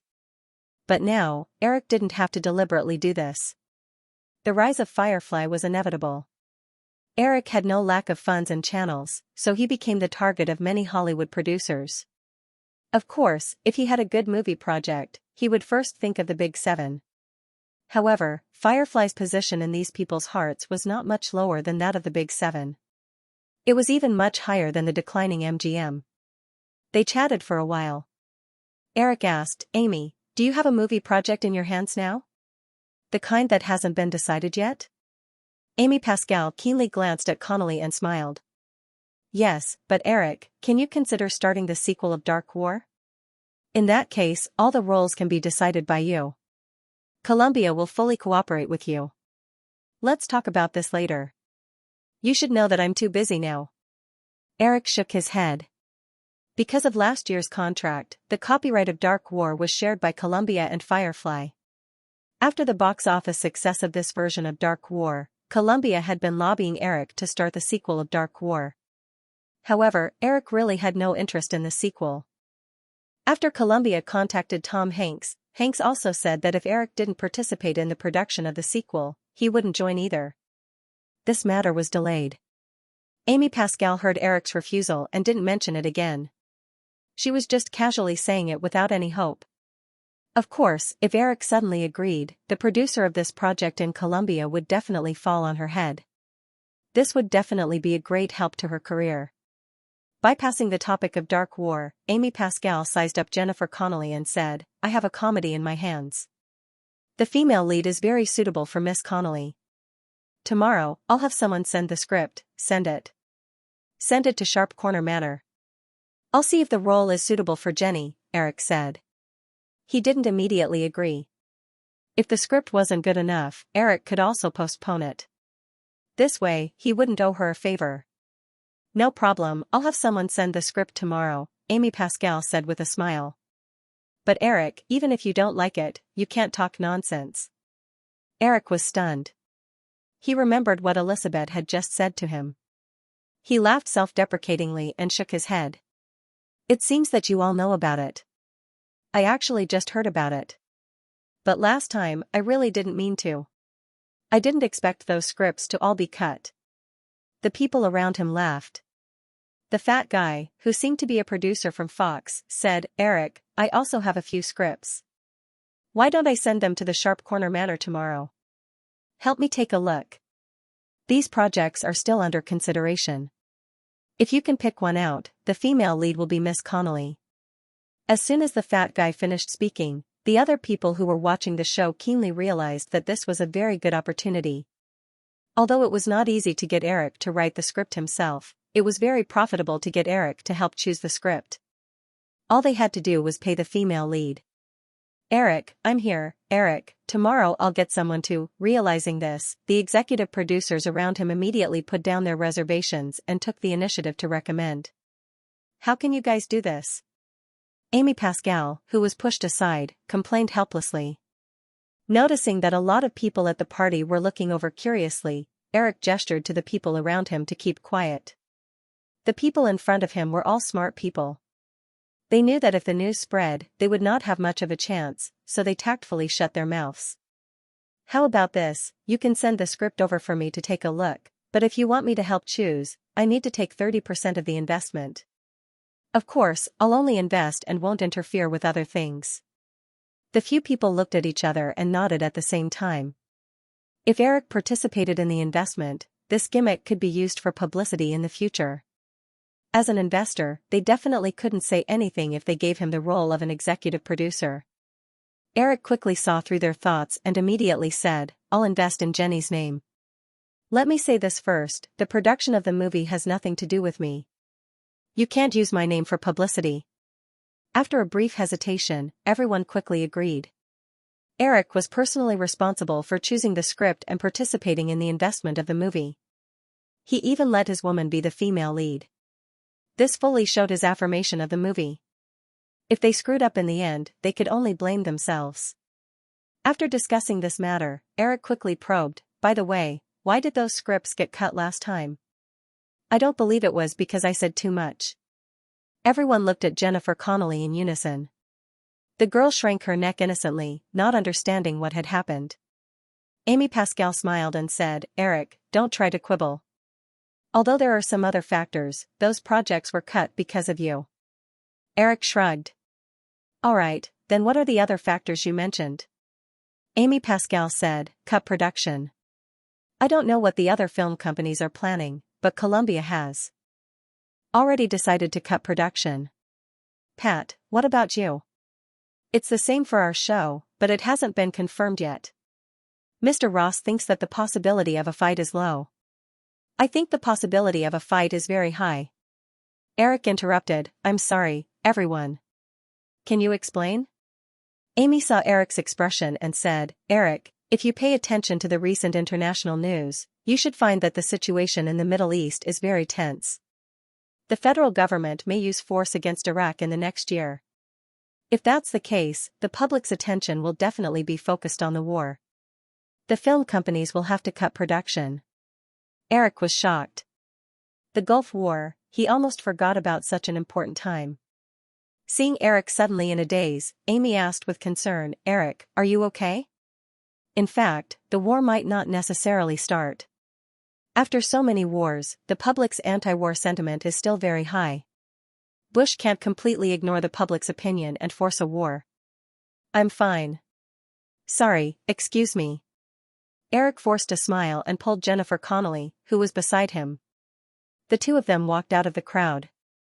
Eric, what's wrong? Eric continued to walk out with the woman and said, Jenny, we have to go back. I suddenly remembered something very important. Jennifer Connelly nodded obediently. After she and Eric said goodbye to some people, the two quickly left the Hilton Hotel. Back at the Sharp Corner Manor, Eric told the woman to go to sleep. He then found the recent newspapers and went directly into the study. After spending an hour or two, he carefully read all the international news several times. Sure enough, during this time, the New York Times, the Washington Post, and other newspapers had a lot of news about the Middle East. Eric could roughly sort out the context. The matter was very simple. Iraq and Iran fought the Iran-Iraq War for 8 years until the second half of 1988. The result of the war was a lose-lose situation. At the same time, it caused Iraq to be in debt. It owed tens of billions of dollars in loans to countries in the Middle East. Iraq owed Kuwait $14 billion. It was impossible for Iraq to pay back this money. In the end, Iraq used the reason that their war with Iran was a contribution to the entire Arab world and demanded that Kuwait cancel the debt. Kuwait, of course, did not agree. In the end, the two sides began to negotiate. Now that the negotiations had reached the final stage, the war between the two countries was almost imminent. Obviously, from the news in the newspaper, the United States had decided to intervene. Of course, it was impossible for the United States to not intervene. Iraq's attempt to persuade countries in the Middle East to reduce oil production and increase oil prices directly affected the interests of the United States. Of course, this was only what he knew now. According to the memories from his previous life, the negotiations finally broke down. Following that, Iraq invaded Kuwait. Saddam only took 8 hours to conquer the whole of Kuwait and declared Kuwait as Iraq's 19th province. It should have happened on August 2, 1990. There was only a little more than a month left. Half a year after Kuwait was occupied, on January 17, 1991, the Gulf War broke out. The United Nations, led by the United States, only took 42 days to conquer the whole of Kuwait. During the Gulf War in his previous life, Eric was already in junior high school. Although he was not as ignorant as a child, he was not as concerned about current affairs as he was when he was in university. Most of the information about the war was obtained after school. Occasionally, he would watch the news with the adults, or from other people's discussions. Therefore, this part of the memory was very fragmented. However, as long as he remembered a few key dates, it was enough. Although he was a butterfly in this dimension, he believed that with his current strength, he would not be able to affect the course of the war. Therefore, he could use his memory to obtain as much benefit as possible from the war. Jennifer Connelly woke up very early. Looking at the empty side of the bed, the girl realized that Eric had not returned to the bedroom to sleep all night. This discovery made her a little disappointed. The two had sex the night before yesterday. According to common sense, the man should be very obsessed with her body during this time. However, Jennifer Connelly quickly found a reasonable reason to comfort herself. Judging from the way Eric left the party in a hurry last night, something important must have happened. Although she thought so, the girl was still a little absent-minded. After a simple wash, she did not even change her clothes and walked downstairs in her spaghetti-strap nightgown. After walking around the villa, she did not see Eric in the kitchen, the gym, or the terrace. The girl then remembered that Eric had walked into the study on the basement floor last night when he came back. It was the room with the most stringent security. The other rooms in the villa had ordinary door locks. Most of the time, they were not locked and could be entered by pushing the door. Only that room had the most advanced password lock. Even the door was a special alloy security door. Although she was curious about the contents of the room, Jennifer Connelly still knew her limits. Eric did not take the initiative to take her in, and she did not ask. Standing at the door of the study and hesitating for a while, Jennifer Connelly did not know if she should disturb Eric. Perhaps Eric had finished dealing with things last night and went straight to bed in the study. It was only 5 o'clock in the morning. People who were suddenly woken up after staying up late were very bad-tempered. However, Jennifer Connelly soon felt that with her waiting in the bedroom, the possibility of Eric sleeping in the study was very small. Although they had not been together for long, Jennifer Connelly had figured out some of Eric's little habits. For example, he liked to hug women when he slept. The night before, because she was not used to it, she escaped from Eric's arms several times. However, she was subconsciously pulled back by the sleeping man. What could there be in the study room? Could it be that he slept with a few big books? This idea made the girl feel a little funny and proud. She made up her mind to press the doorbell. "Jenny?" Eric's voice came from the intercom next to the doorbell. There was a hint of tiredness in his plain voice. "It's me, Eric. I just wanted to see if you were inside." "Oh, it's already 5 o'clock. Eric's voice came from the walkie-talkie again. He then said, "Baby, can you prepare breakfast for me and send it over? I still have some things to deal with." Seeing that Eric didn't even open the door, the girl made a face at the walkie-talkie and said, "Okay, I'll go now." In the study, Eric once again looked at the several pages of dense text on the manuscript in front of him. This was the memory of the Gulf War that he had racked his brains to search for last night. If this data was leaked out and proved to be written at the end of June 1990 instead of some fake charlatans, it would definitely cause a great uproar in the future. Therefore, these things shouldn't have been written down. The reason why they appeared on the paper was because Eric needed a clear context. The memories of the Gulf War in his previous life were quite fragmented. Eric could only list out a timetable and then think of all the bits and pieces of the Gulf War that he had heard about in his 40 years of life in his previous life. To be as safe as possible, Eric deliberately wrote it in Chinese. Even the data was in Chinese characters and didn't use any Arabic numerals. The human brain didn't have a search engine like the internet. Although the memories of his previous life were imprinted in his mind like a hard drive, it was still a very messy hard drive with a lot of information. Even if the data was categorized and stored in different partitions in the real world, if there was too much data, it would be quite troublesome to find a file. It was even more difficult to find information about the Gulf War that he didn't care too much about from the sea of memories of his previous life. Because of the excessive use of his brain to search for information, Eric still felt a little dizzy.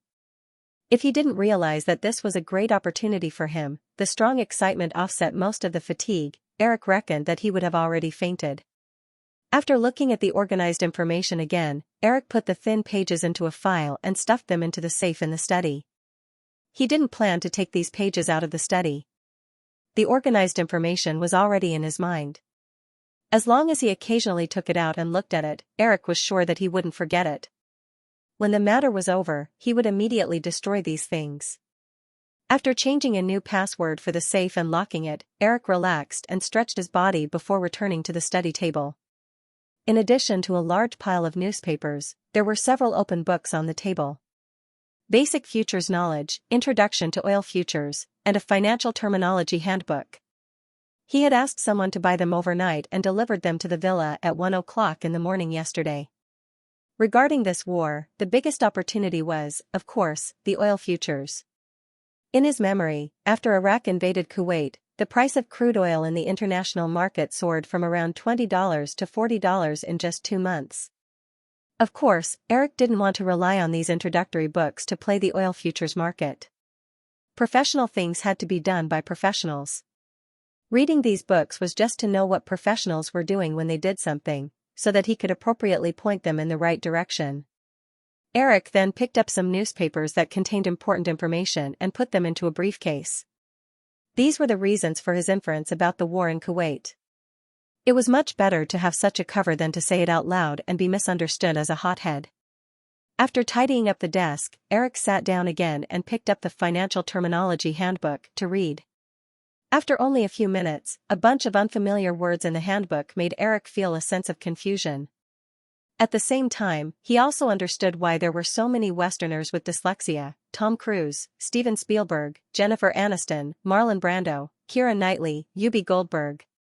For the Chinese futures terms, which belonged to hieroglyphics, people could roughly guess the meaning based on the surface meaning of the words open, close, long, and short. But for the English words, which were a long string of letters, there was no basis for people to guess. They could only be confirmed by a thick dictionary or a glossary. Jennifer Connelly rang the doorbell again with breakfast in her hands. This time, the door opened directly. The woman looked inside curiously before walking in. She walked up the spiral staircase to the study. Looking at the drafts on the wall, she was as surprised as many people who walked into this study for the first time. "Eric, where is the breakfast?" the woman looked around and asked. Eric got up and walked to the sofa in the corner. He pointed to the coffee table next to him and took a sip of milk. Only then did Eric notice that Jennifer Connelly was just sitting next to him. She was looking at him with her right hand on her knee and her chin on her hand. "Jenny, have you eaten?" The woman shook her head and said with a smile, "I'll just have an apple later." Eric just nodded and didn't say anything else. Women definitely didn't listen to advice in this regard. It was often harder to get a woman to stop losing weight than to get her real money. "Eric, didn't you sleep last night?" After a while, Jennifer Connelly couldn't help but ask when she saw that Eric was eating with relish and seemed to be in a good mood. Eric swallowed the food in his mouth and said, "I took care of some things. By the way, I may be going to New York for a few days. Amy Pascal and the others should be sending the script that we discussed last night. You can just wait at the manor." Jennifer Connelly moved her body closer and looked at Eric expectantly. "It'll be too boring if I stay here alone. I want to go to New York with you." Eric shook his head and said seriously, "I have something important to do this time. I won't be able to accompany you if you go with me. It'll definitely be more boring than staying at home alone.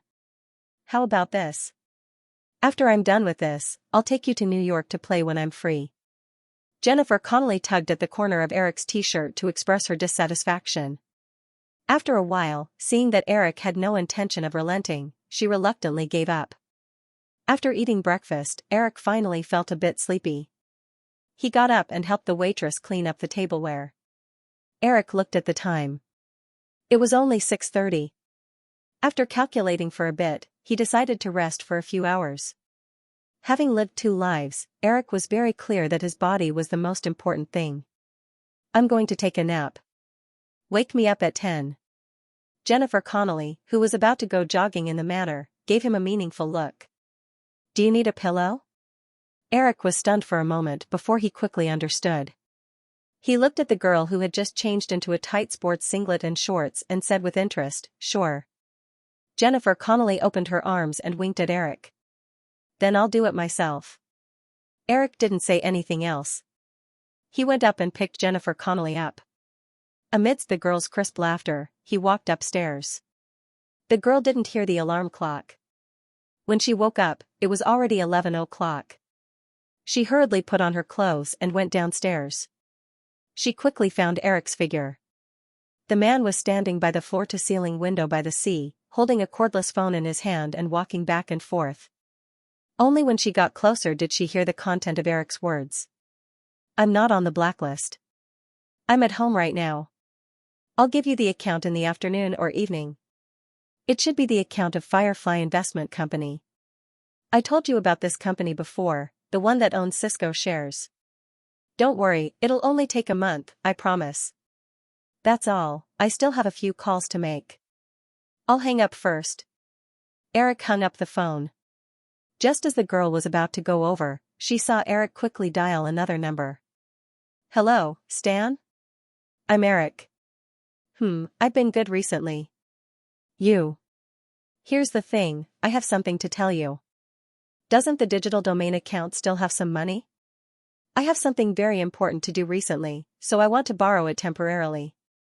Don't worry, in 3 months at most, I'll transfer all the money back to the digital domain account. Don't you believe me? Okay, I know, okay, but don't keep too much, I really have something very important to do. So, that's all, you can ask the accountant at Digital Domain to calculate the financial situation first. I'll send the account to you then. So, that's all, goodbye. Oh, I'll go over when I have time, but I've been really busy recently. Goodbye. After that, Connelly heard something similar again. Although she wasn't quite sure what was going on, Jennifer Connelly understood that Eric was probably withdrawing funds from a company called Digital Domain. After a few more similar calls, Eric put the cordless phone back in the card slot. Seeing Jennifer Connelly standing nearby, Eric walked up to her, hugged her waist, and kissed her. Then, he said without stopping for a moment, Jenny, I'm going to Firefly's headquarters. Now. I might go directly to New York after that. You can stay here for the next few days. After that, Eric picked up a small suitcase on the side. Jennifer Connelly stepped forward to help the man carry another small satchel and followed Eric out of the villa. A black MPV was already parked outside. The driver came over to take Eric's suitcase and put it in the trunk. Eric was about to get into the car when he quickly remembered something. He took out a credit card from his wallet and handed it to Connelly. If you're tired of staying in the manor, you can go shopping and buy anything. You don't have a place to stay in Los Angeles, right? Go pick a villa yourself. Hollywood Hills, Beverly Hills, or Malibu will do. Use this card to pay. I'm leaving. Goodbye. She felt Eric stuff the card into her hand and kiss her on the cheek. Then, he got into the black MPV and drove away. It took Connelly a while to react. She remembered what Eric said just now. The woman looked at the Citibank credit card in her hand and thought for a while to confirm that she didn't hear wrongly. What, all the liquid funds? Eric, you can't do that. In the conference room, after hearing Eric's words, Robert Shea was the first to stand up and object. Eric, although we don't have any more movies to release during the summer break other than Ghost, the overseas distribution of Sleeping with the Enemy and Ghost will require money. Oh right, there's also the promotional video for Teenage Mutant Ninja Turtles, as well as the production plan for the second half of the year. Eric knew that compared to the other companies that were completely under his control, Firefly was definitely not a matter that could be settled over the phone. However, he didn't intend to argue with Robert Shea for too long. Therefore, he quickly interrupted Robert Shea. Robert, I'm not going to take away all the funds. I think I've made it very clear just now. I only need to use this money for a month. After about a month, I'll slowly make up for it. Also, I'm not negotiating with you. Do you understand? In the face of Eric's sudden aggression, Robert Shea's expression turned ugly, but his imposing manner also weakened a little. Unwilling to give up, he asked, Eric, can you at least tell me what you're going to do with the money? Eric shook his head without hesitation. Sorry, Robert, I can't say. The muscles on Robert Shea's face twitched a few times in anger, and he quickly said, "Eric, if you insist on doing this, I think my next movie may need external investment." "No problem." Eric readily agreed. Robert Shea had the same idea as when he set up Black Ant Films. He wanted to use Firefly's distribution channel to earn more profits. The so-called external investment was most likely just Robert Shea's personal investment. It seemed that the box office success of Sleeping with the Enemy had made Robert Shea even more arrogant. However, this was also good. Anyway, Eric had already made up his mind to kick Robert Shea out at the end of the year. Even if he used Firefly's distribution channel, it would only be this time. Moreover, whether or not he could make money was another matter. Hearing Eric agree so readily, Robert Shea hesitated.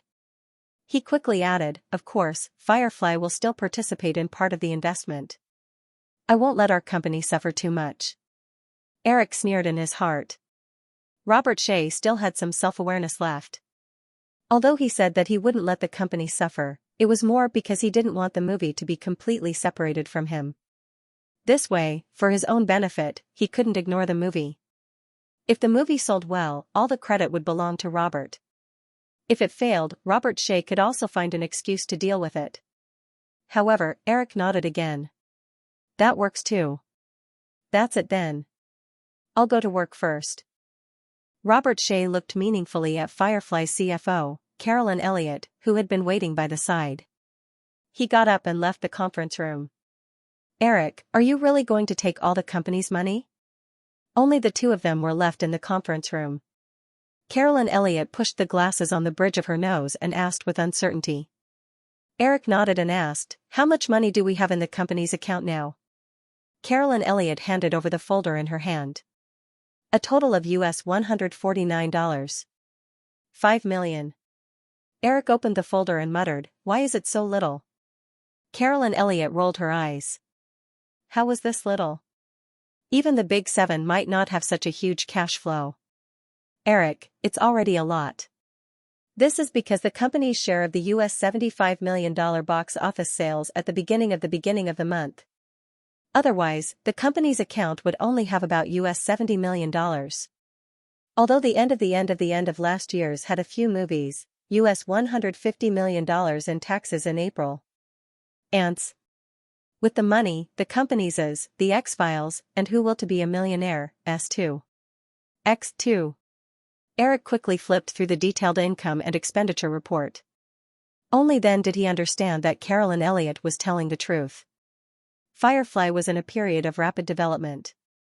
Like many companies in this period, they consumed a lot of money. If it weren't for the box office sales of Eric's movies providing enough money for Firefly, Firefly would have inevitably embarked on the path of external financing. How about this? Leave US $9.5 million in liquid funds.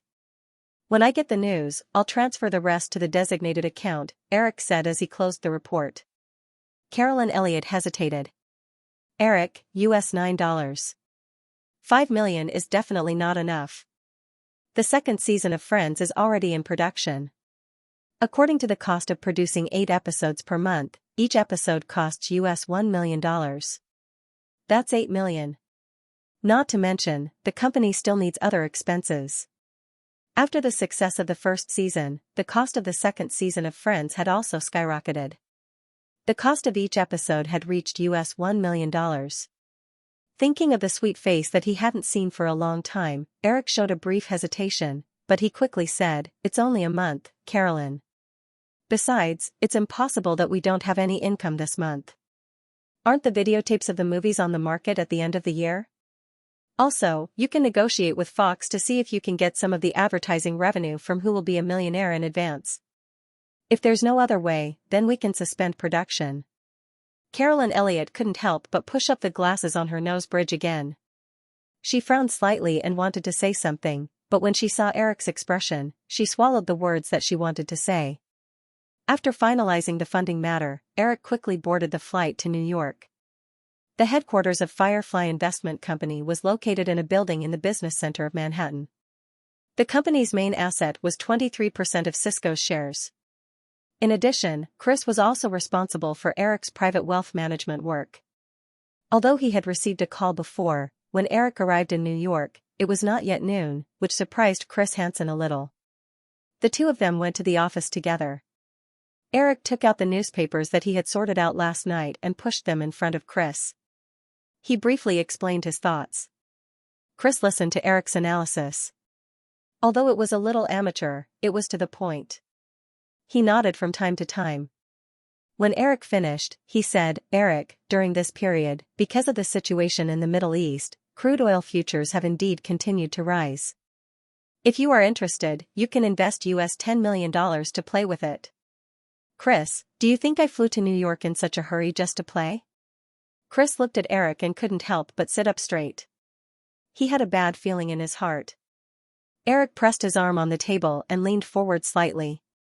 He stared at Chris and said seriously, "Chris, before I came, I have already contacted all the liquid funds in Firefly, Pixar, and Digital Domain. The specific data is still being calculated. I estimate it to be around US $200 million. In the next month, I will continue to raise funds with all my strength." "So?" Chris asked in an uncertain tone. "I want to bet big," Eric replied. US $200 million, all long crude oil futures." "Eric, I think you need to calm down. Have you been bewitched by someone?" Chris reached out and found a copy of the newspaper that Eric handed over. He pointed to a data article in the financial section and said, "You see, in the past 3 months, crude oil prices have risen from US $14 to US $18 per barrel. Most statistical agencies expect that even if the situation in the Middle East falls into a stalemate again, crude oil prices will not exceed US $20 per barrel. If you entered the market 3 months ago, you would have made a lot of money, but no one can predict the future. Now that oil prices have reached US $18, it will definitely fluctuate between US $18 and US $20. The risk of entering the market is very high." "What if the Middle East goes to war?" Eric asked. Chris remembered what Eric said when he first came and realized that Eric had been hinting at the possibility of another war in the Middle East through the information in the newspapers in front of him. "That's even more impossible." "Eric, who will fight who?" Chris asked. "The military strength of the Arab countries in the Middle East is generally not high. Take Saudi Arabia for example. It has millions of square kilometers of land and only 70,000 soldiers. Small countries like Kuwait, the UAE, and Qatar are almost non-existent. And Iraq, the country most likely to start a war, has just been fighting with Iran for 8 years. Its domestic economy is about to collapse. Saddam is not a fool. Don't think that he is showing off to small countries like Kuwait and the UAE, and even slandering Kuwait for stealing Iraq's oil. At most, he is extorting some benefits like before. Of course, Saddam is not a fool, but he is crazy. Chris, think about it. If Iraq invades Kuwait, what will happen?" "Of course it's the skyrocketing international oil prices," Chris replied without hesitation. "That's your final guess, Eric, but it's impossible. Do you know what it means for Iraq to invade Kuwait?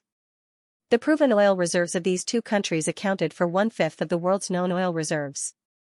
Once Iraq annexed Kuwait, Saddam Hussein would be able to manipulate the international oil price at will, which would be tantamount to pushing himself to the position of public enemy, and the whole world would not agree. Even if he's crazy, he won't do that. Since everyone thinks so, I want to take a gamble. I bet that war will break out in the Middle East within 3 months. Chris, if you don't want to help me, I'll just take the money and open an account at the New York Mercantile Exchange. You won't watch a layman like me get cheated, right?" In the end, Eric played the emotional card. Chris listened to Eric's shameless tone and didn't know whether to laugh or cry. "Eric, your net worth is now at the level of $1 billion US. You can already buy everything you want. Is it necessary to take such a risk? You just said that you're going to withdraw the liquidity of all your companies. Once you lose all this money, it will be a big problem. The incident at the beginning of the year just happened.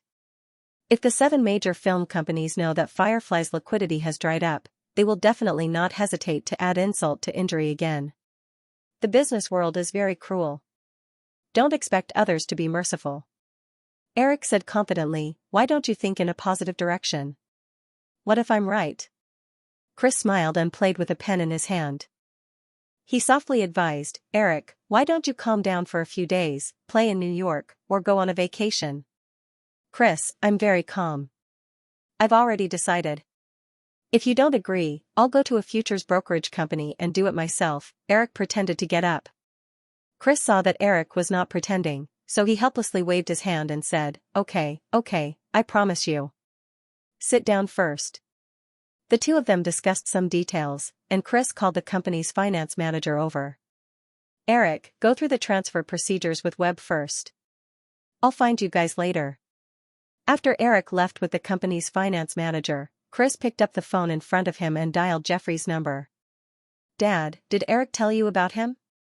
After a few words, Chris said, it seems that Eric didn't tell you about this, but it's hard to explain it over the phone. I think you should come to New York. Eric, he's a little hot-headed, and I can't persuade him. After a few hurried words, Chris quickly hung up and walked out of the office. Eliza Brighton couldn't help but look at the three people sitting in the living room again. This was Eric's second day in New York. After finishing the filming of Basic Instinct, Jeffrey went back to the farm he bought in Maryland to rest for a while. In less than a week, the old man rushed to New York because of a phone call from his son. At this time, the three of them were silent. Jeffrey had been persuading Eric for an hour, but Eric still had no intention of relenting. Chris saw that the situation was a little awkward, so he suddenly said to his girlfriend in the kitchen, Ellie, is dinner ready? Yes, it's ready, Eliza quickly replied. Why don't we eat first? Chris asked tentatively. Eric didn't want to argue with Jeffrey, so he said with a smile, Jeffrey, let's eat first.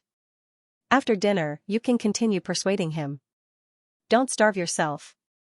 The old man snorted with a sour face, then he got up and walked to the dining room.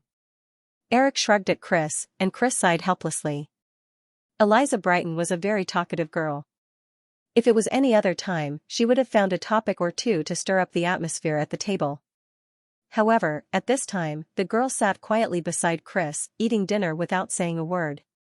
After eating dinner in silence for a while, Jeffrey finally said in a gentle tone, Eric, this matter can't be kept a secret. If you want to speculate in oil futures, sure, but you can't invest all your money in it, and you can't speculate with loans. If others know that you lost all your money, they will definitely take the opportunity to strangle you.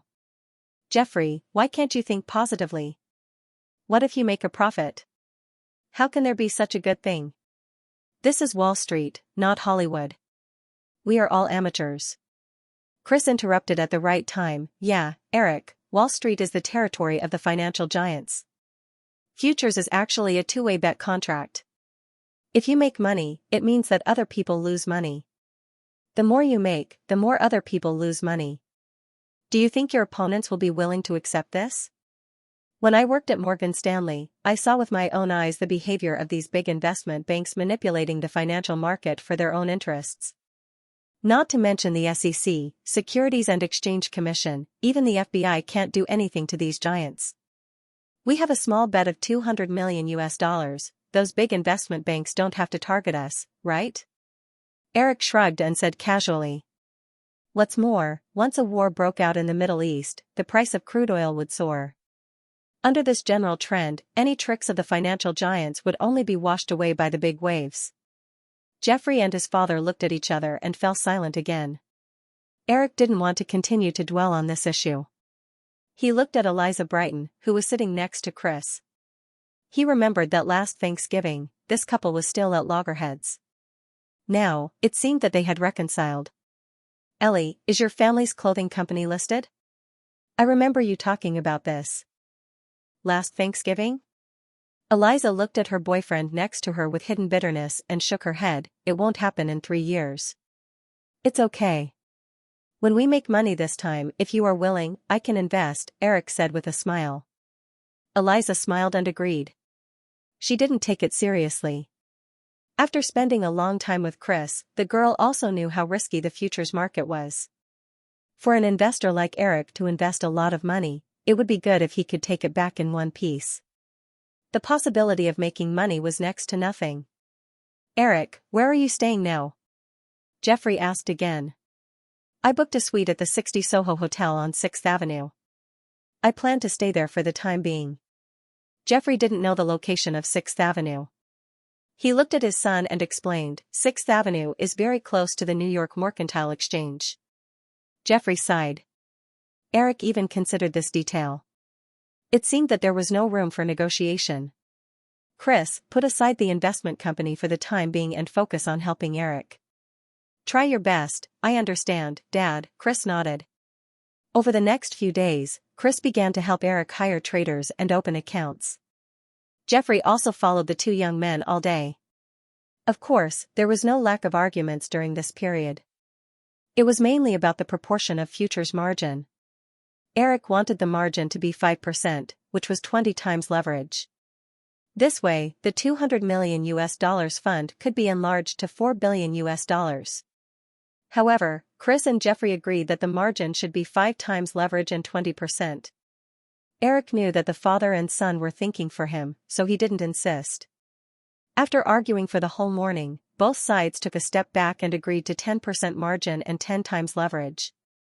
It was July, and the price of crude oil in the futures market rose again. It was already close to $19 per barrel. Eric and Chris hurriedly formed a futures trading team and began to enter the market. Because of the situation in the Middle East, a large number of speculators invested in the crude oil futures market. The daily trading volume of crude oil futures on the New York Mercantile Exchange alone had exceeded 100,000 lots, 1,000 barrels per lot on the New York Mercantile Exchange. The daily trading volume reached $2 billion. With the current situation in the Middle East, many people were betting. Some hoped that the price of crude oil would fall back to $14 a few months ago. Of course, there were also people who believed that the price of crude oil would continue to rise. Therefore, Eric's team was not too eye-catching.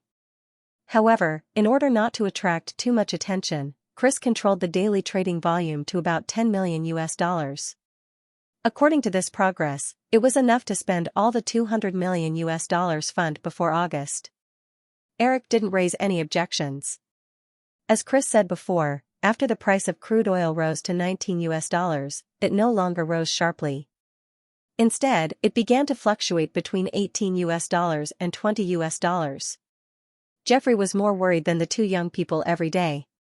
Although the delivery date of the futures contract Eric bought was after October, the profit and loss of the futures trading was calculated daily. After the close of every day, Jeffrey would take a calculator and calculate how much he earned and how much he lost.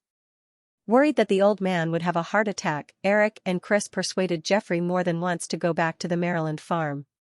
However, all kinds of methods were used to no avail. After another busy day, Eric returned to the hotel where he lived. After taking a shower, he was planning to make a few phone calls back to Los Angeles when he heard the doorbell ring. Although many people knew that he was in New York, not many people knew the address of the hotel where he lived. Eric curiously opened the door. A petite figure directly jumped up and threw herself on Eric's body, coiling around his waist like a koala. This situation was really immoral. Eric quickly returned to the room and closed the door. Only then did he pull Drew off his body and asked, "Didn't you go to Hawaii for a vacation? I remember you said that you wouldn't be back for a few weeks. Why did you suddenly come here?" The girl let Eric throw her on the sofa. Lying there, she supported her round little chin and looked at Eric with sparkling eyes. She laughed and said, "Jeffrey said that you were crazy. He asked me to persuade you to go back to Los Angeles for treatment." Eric pinched the girl's tender face and said, "You seem very happy to hear that I'm crazy?" "Yeah." Drew nodded and grabbed Eric's hand. She opened her small mouth and bit it a few times before letting go. She watched as Eric turned around to get the cordless phone. She was very happy. Of course, she was happy. Since Jeffrey called to inform her, she had been in this state of excitement. She directly ditched her mother who was still in Hawaii and flew back to New York alone. Because Eric didn't listen to advice and stubbornly bet on futures, Jeffrey thought that she was the only person who could persuade Eric. This meant that she was the closest person to Eric. How could this make the girl unhappy? As for trading in futures, so be it. She didn't care if it was all lost. As long as Eric was happy, it was fine. In Drew's eyes, Eric was everything. Nothing else was important. Eric took the cordless phone and sat down on the sofa. The girl clung to him again and waved her small arms in front of his eyes. She showed off and said, "Eric, do you think my tan skin is beautiful?" "It's not beautiful. I still like white and tender skin," Eric casually glanced and said. Why didn't you say so earlier? If I had known, I wouldn't have tanned." The girl sat up unhappily and rubbed her arms that were tanned to a honey-colored color. It was as if she wanted to whiten her skin. "Well, it's actually very beautiful," Eric said casually as he pushed the girl away insincerely. Drew pouted unhappily. She got up and walked to the bathroom, swaying her small waist. "I'm going to take a shower." Eric waved his hand to let the girl do as she pleased. The cordless phone in his hand was connected and Eric turned his attention to the receiver. Although he had been in New York, Los Angeles was his home base. Eric would call every day to pay attention to what was going on there, mainly about the upcoming release of Ghost and Basic Instinct. For this trip to New York, Eric deliberately left his assistant Alan Fissman in Los Angeles and only brought a group of bodyguards with him. After half an hour, Eric put down the phone. Everything was normal at Firefly. However, Eric had to go back tomorrow because he had to appear at the premiere of Ghost in Los Angeles the night after tomorrow. Compared to the previous two movies, The Silence of the Lambs and Basic Instinct, the timing of the release of Ghost was not very good. The week before, Tom Cruise's Thunderbolt Aspirations was released. The movie's prospects were not very good. So far, the box office for the first week was only $20 million. For a big production with a cost of more than $60 million, this result was definitely a failure. However, it would definitely have an impact on the box office of Ghost the next week. And the biggest impact on the box office of Ghost was Die Hard 2, which was released at the same time on July 6. Die Hard 2 was scheduled to be released after Ghost. For this reason, Eric personally called Barry Diller and Murdoch. Michael Eisner also communicated with Fox. Unfortunately, neither side was satisfied with the other. In the end, they decided to work together. Eric was full of confidence in Ghost, and now it seemed that Fox was also full of confidence in Die Hard 2. After the call, Eric turned on the TV to watch the news for a while. The bathroom door opened and the girl with a big towel around her waist floated out. Facing Eric's helpless expression, the girl was quite self-righteous. "There's no bathrobe in the bathroom. Where's your luggage?" The girl pointed to the small satchel on the sofa that she had brought with her. "There." Eric looked in the satchel. There were only passports and a few girls' belongings in the satchel. He helplessly got up and said, "Forget it, wear my t-shirt first. I'll call someone to buy you clothes." "Okay." Drew followed Eric into the bedroom. "You're as tanned as a little girl. Don't show off, put it on." Eric threw a t-shirt at the girl and joked. "You're being racist, I protest." Drew unhappily took the t-shirt and put it on. Seeing Eric walk out of the bedroom, the girl quickly caught up and said, "It'll turn white soon." The next day, when Jeffrey saw Drew and Eric show up at the New York business firm together, he was disappointed to see that the little girl didn't do anything to stop them. The old man completely gave up the idea of persuading them. Besides, in less than a week, Eric had already invested 50 million yuan into the crude oil futures market. It was too late to do anything now. He could only pray to God that Eric wouldn't lose too much money. After discussing with Chris in the morning, Eric took a flight back to Los Angeles in the afternoon. Drew had just taken a 12-hour flight from Hawaii to New York the day before. She was still jet-lagged, so she did not come back. It was already 9 o'clock in the evening of July 4 when he returned to Los Angeles.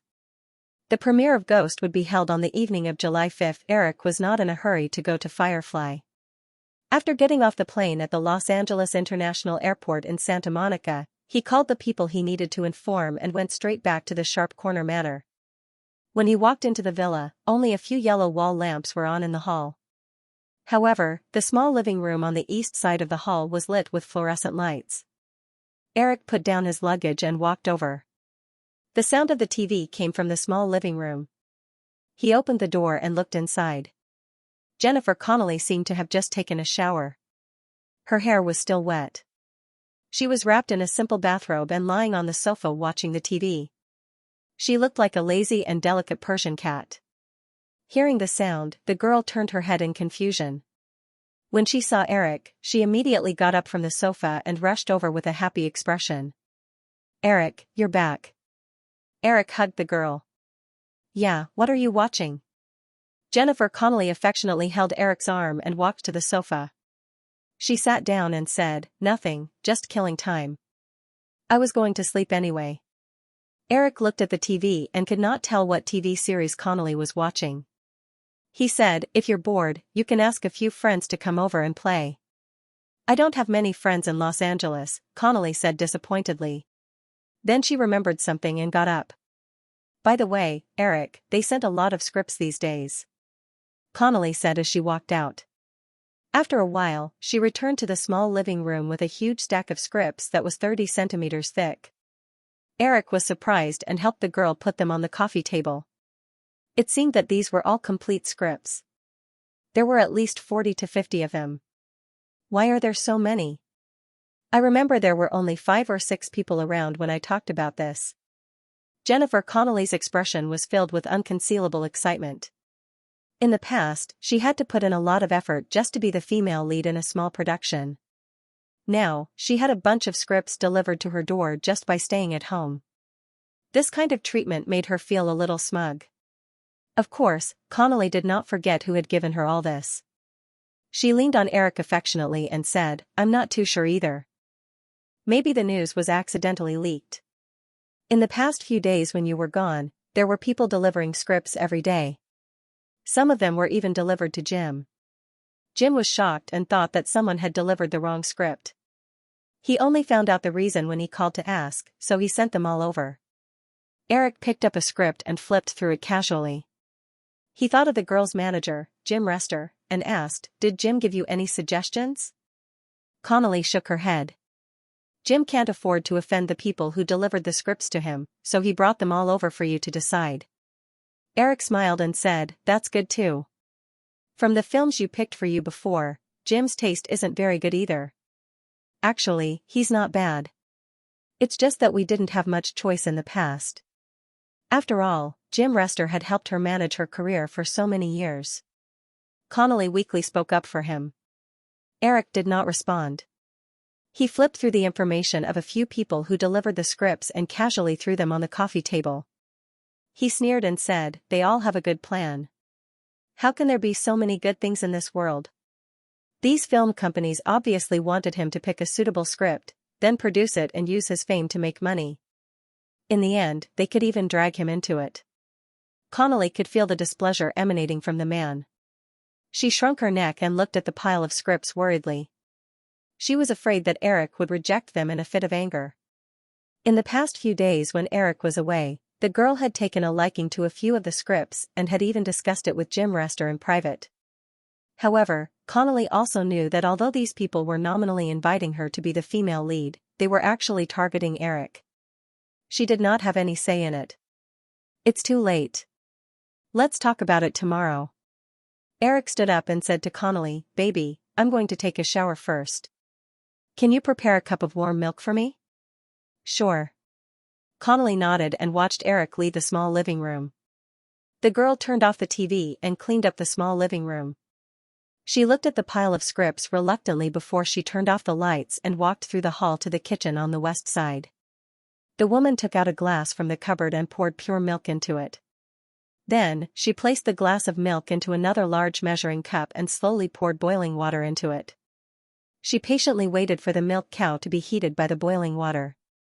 The reason why he didn't choose to heat the milk directly was mainly because too high of a temperature would destroy the nutrition of the milk. If he heated the milk with boiling water, not only would the nutrition of the milk not be destroyed after heating, but the temperature was just right. He could drink it without waiting. A few minutes later, Connelly carefully took the milk out of the measuring cup and tasted it to test the temperature.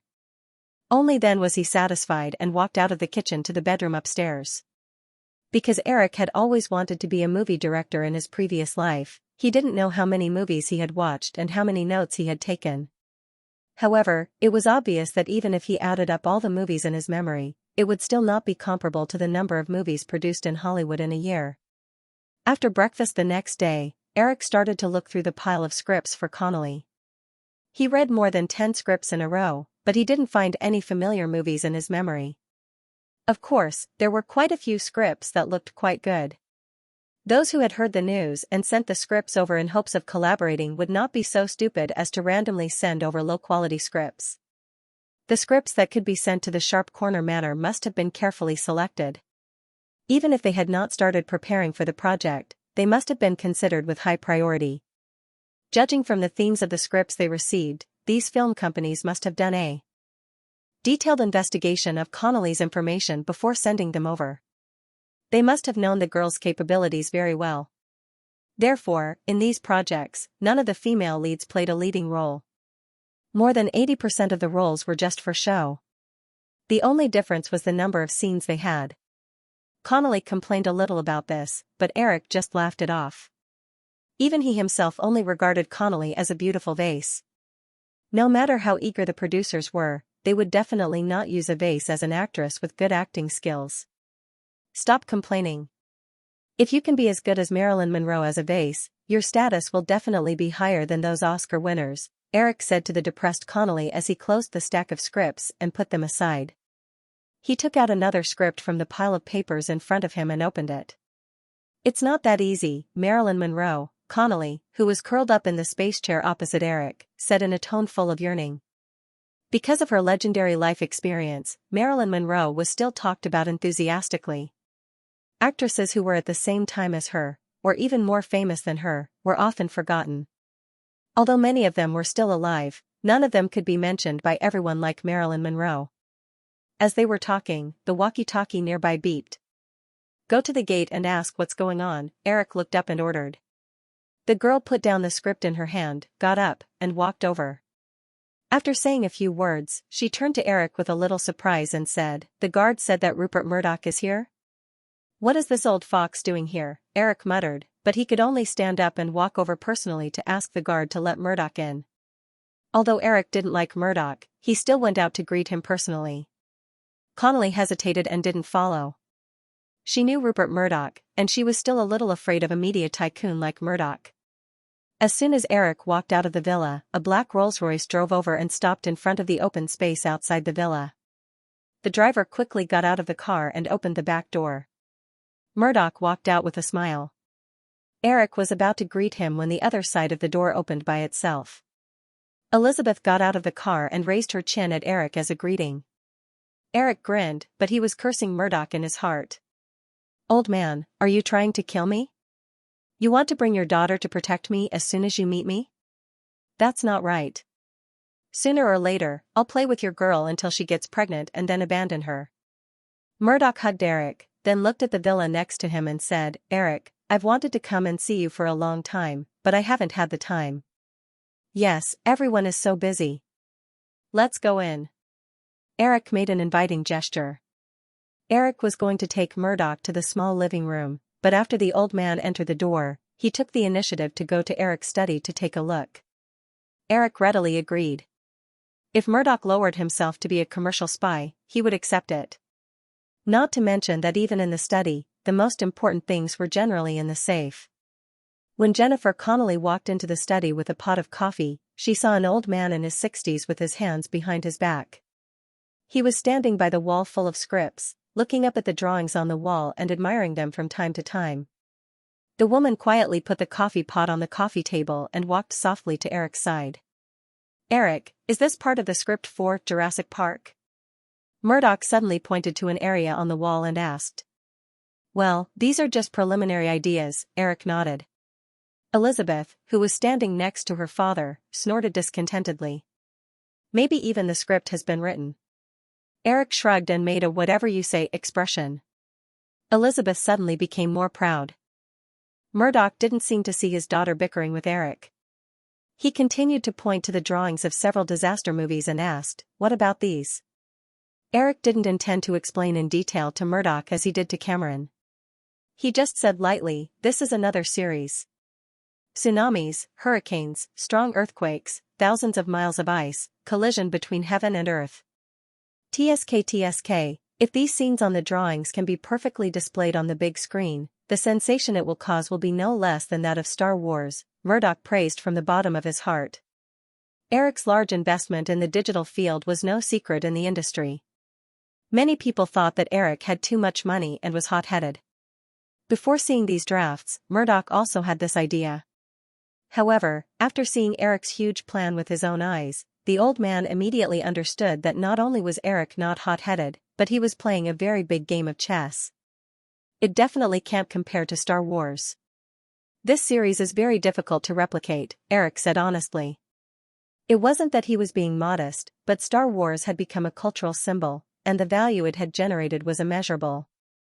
Although the planned Jurassic Park series and disaster film series would definitely cause a huge sensation, it was unrealistic to expect them to surpass the influence of Star Wars.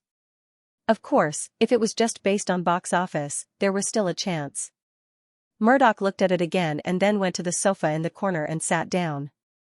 Connolly felt that the study was not a place he should be. He squatted beside the coffee table and poured coffee for the three of them. Then he whispered to Eric, "Eric, I'll go out first." Eric nodded and looked at Elizabeth, who was sitting next to Murdoch. "Liz, someone has sent a lot of scripts over these days. TG hasn't decided on the next movie, right? You can go pick one with Jenny." Seeing that Eric was going to kick her out with his little vase, Elizabeth raised her eyebrows in dissatisfaction and glared at Eric. "Why don't you let me pick one here?" Eric said lightly, "You can't support the project here." Elizabeth, who felt that she was being looked down upon, was even angrier. She was about to refute when she saw her father give her a look. The girl snorted but didn't throw a tantrum. She stood up slowly and was about to go out when she saw Connolly standing next to Eric. She rolled her eyes and took the girl's arm intimately. "Miss Connolly, you're so beautiful." You smell so good. What perfume do you use?" Connolly glanced at Eric and was dragged out by Elizabeth. When she heard Elizabeth's words, she quickly said, "Thank you, Miss Murdoch. It's Chanel." "Ah." As Connolly was speaking, he suddenly felt that he was grabbed by a small hand. He cried out in surprise and looked at Elizabeth beside him in disbelief. Because Eric was sitting facing the exit, he just happened to see the whole process of Elizabeth reaching out to grab Connolly. After the girl finished, she turned her head and looked at him as if to show off. The corner of Eric's mouth couldn't help but twitch. "Is this taking advantage of me? Little girl, is it appropriate for a woman to do this?" Murdoch followed Eric's surprised gaze and turned his head, only to see his daughter walking up the stairs with Connolly. "Eric, what's wrong?" Nothing." Eric shook his head and took a sip of coffee to calm himself down. After the two women left, the two drank coffee slowly and talked about the weather in Los Angeles for a while. Then Murdoch tentatively got to the point. "Eric, I heard that you've been raising funds recently?"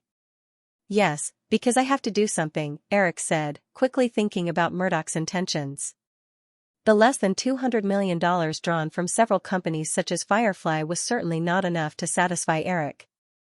This money could only be expanded to $2 billion according to 10 times leverage. The expected profit was far from Eric's expectations. He needed more chips. Therefore, Eric had been trying his best to raise more funds during this period of time. His credit cards were all over the limit, and he didn't even let go of Virginia's, Nicole's, and the other women's money. Originally, a bank loan was the best way, but it would take at least a month to get a large sum of money from the bank. By that time, it would be August, and the war in Kuwait would break out. It would be too late to get the money. The matter of Eric speculating in crude oil futures was not a top secret. With Murdoch's strength, it was easy for him to know the inside story. Although he didn't know what was wrong with the little guy in front of him this time, Murdoch judged from his behavior that Eric was making a big gamble. Everyone knew that 9 out of 10 gambles would lose. Although Eric had made amazing achievements in Hollywood in just 2 years, Murdoch absolutely did not believe that Eric could replicate the same miracle on Wall Street. Therefore, he keenly felt that this was an excellent opportunity. Before entering this room, Murdoch's original plan was to lend Eric a sum of money. If Eric lost the money in the oil futures market, Murdoch could legitimately propose to redeem the 10% shares of Fox TV. Although Eric had not intervened in Fox's affairs before, the 10% shares were like a thorn that made Murdoch restless. But when he saw Eric's huge plan for several special effects blockbusters, Murdoch quickly changed his original plan.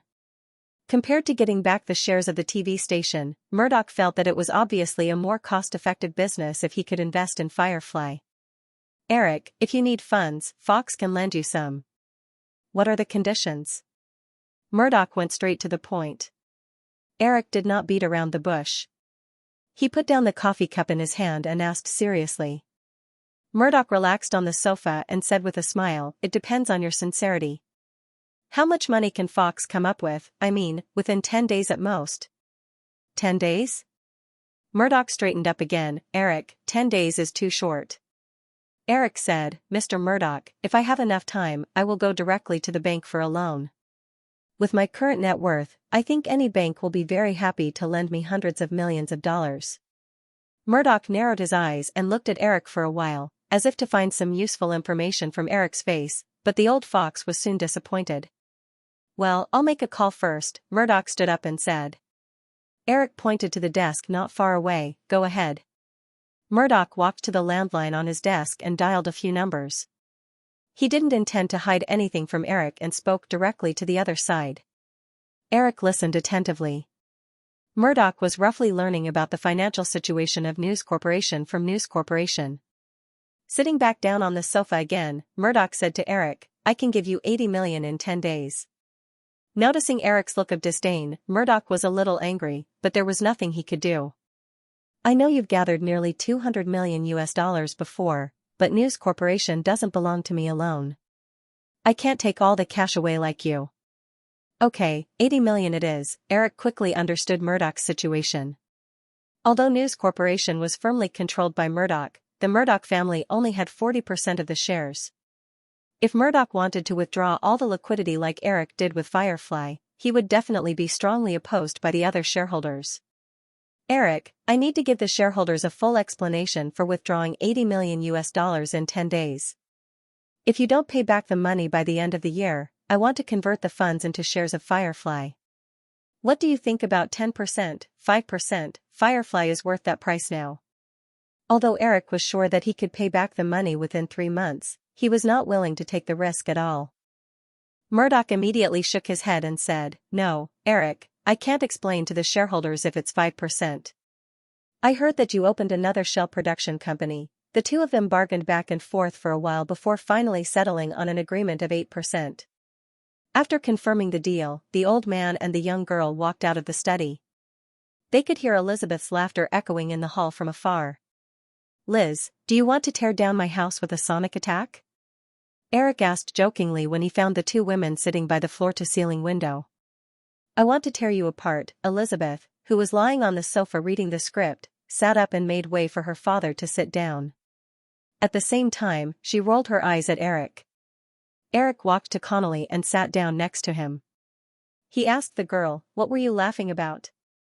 "It's a script that imitates Tom Cruise's Top Gun, but it does take the comedy route, and the plot is very jumpy." Connolly tilted his head and thought for a while before he came up with a suitable adjective. Eric blurted out with some disdain, "It's Top Gun again. How can this movie be so easy to copy?"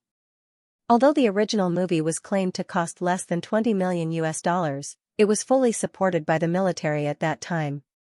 It was a recruitment propaganda film itself. As he spoke, Eric suddenly remembered something and said to Elizabeth, "Liz, let me see the script." Elizabeth handed the script over. Eric glanced at the English title and couldn't recognize it for a moment. However, after flipping through a few pages, he quickly remembered the movie. The script in his hand was the famous American nonsensical comedy, Condor Rebel. In his memory, this movie was starring Charlie Sheen, the male lead of 2.5 Men. The movie had a plot similar to Top Gun, but the content was extremely parody. Not only did it imitate many classic Hollywood movies, but it also included a lot of mockery of famous people and events in recent years. In the early 1990s, most of the Hollywood comedies were still fairly standard. Therefore, the appearance of a complete spoof like The Fighting Condor immediately caused a sensation. Noticing the change in Eric's expression after seeing the script, Murdoch, who didn't care too much, became curious and asked in a low voice. Why? Elizabeth leaned close to her father and said, "It's Fox's script." Hearing this, the old fox immediately relaxed. He poured himself a cup of coffee and waited patiently for Eric to open the script. "Eric, I saw this script first," Elizabeth said immediately when Eric looked up. Eric handed the script to Connolly next to him and said to Elizabeth, "The script has been approved. Are you going to poach Fox?" "Humph, of course I won't do that, but don't forget what you said just now. Let me pick a script. I know you have 30% of the investment share. Give it to me." Eric directly threw the girl a "what did I just say" expression, which made Elizabeth so angry that she almost jumped up. After lunch, after sending the Murdoch father and daughter away, Eric began to go to the Firefly headquarters to prepare for the premiere of Ghost in the evening.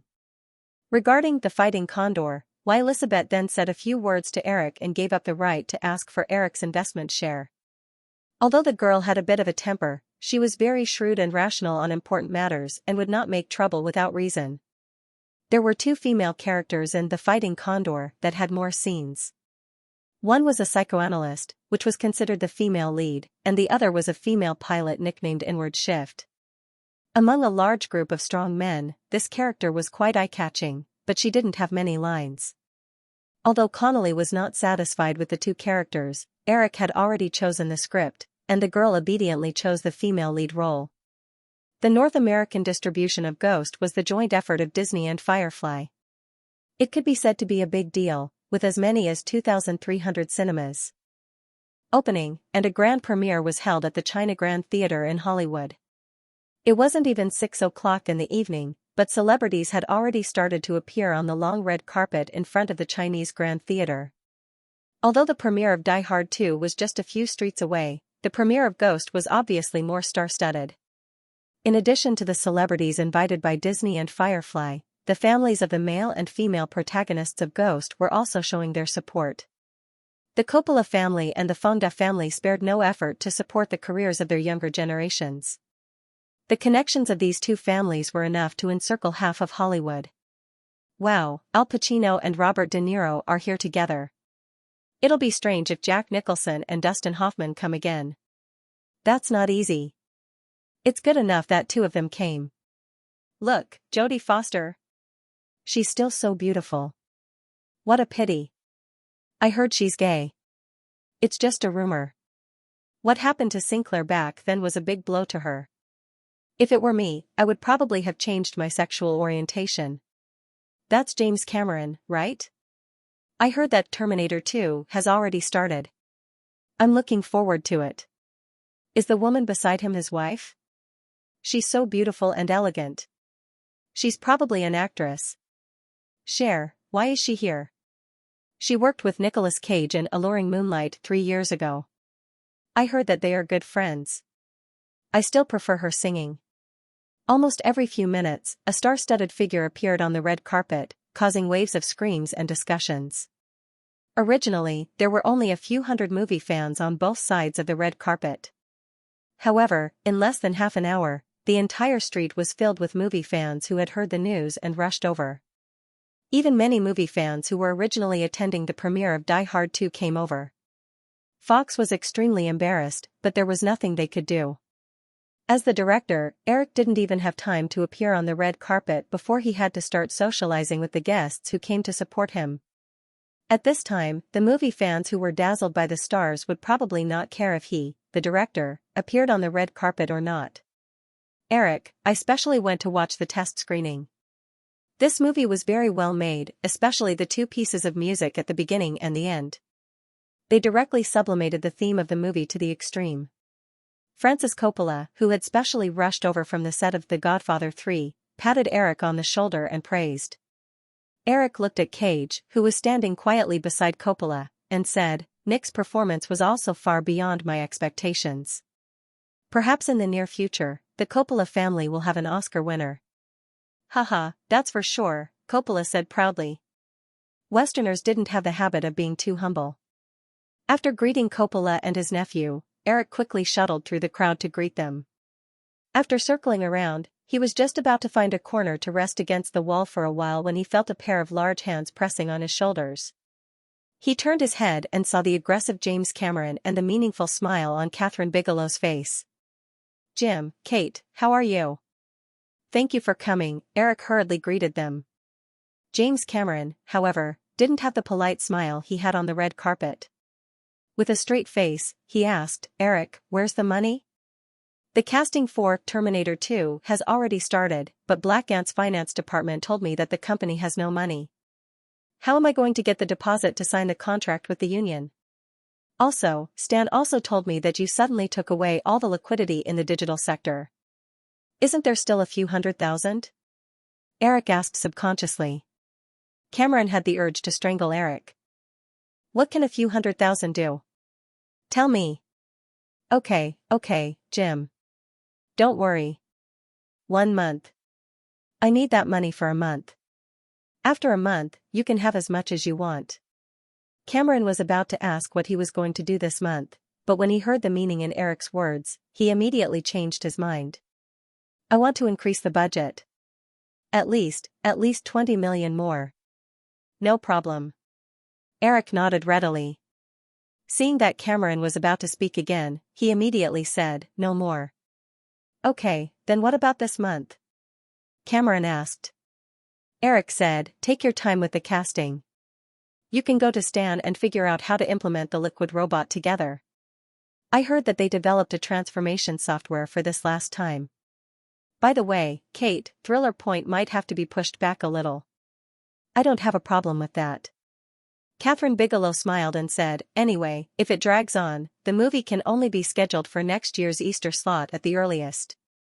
You're the one who loses out. Kate is still the most reasonable one. Jim, you have to learn from your wife, Eric teased without leaving a trace. The woman immediately glared at him. Because there were too many celebrities attending the premiere, the ceremony started 20 minutes later than expected.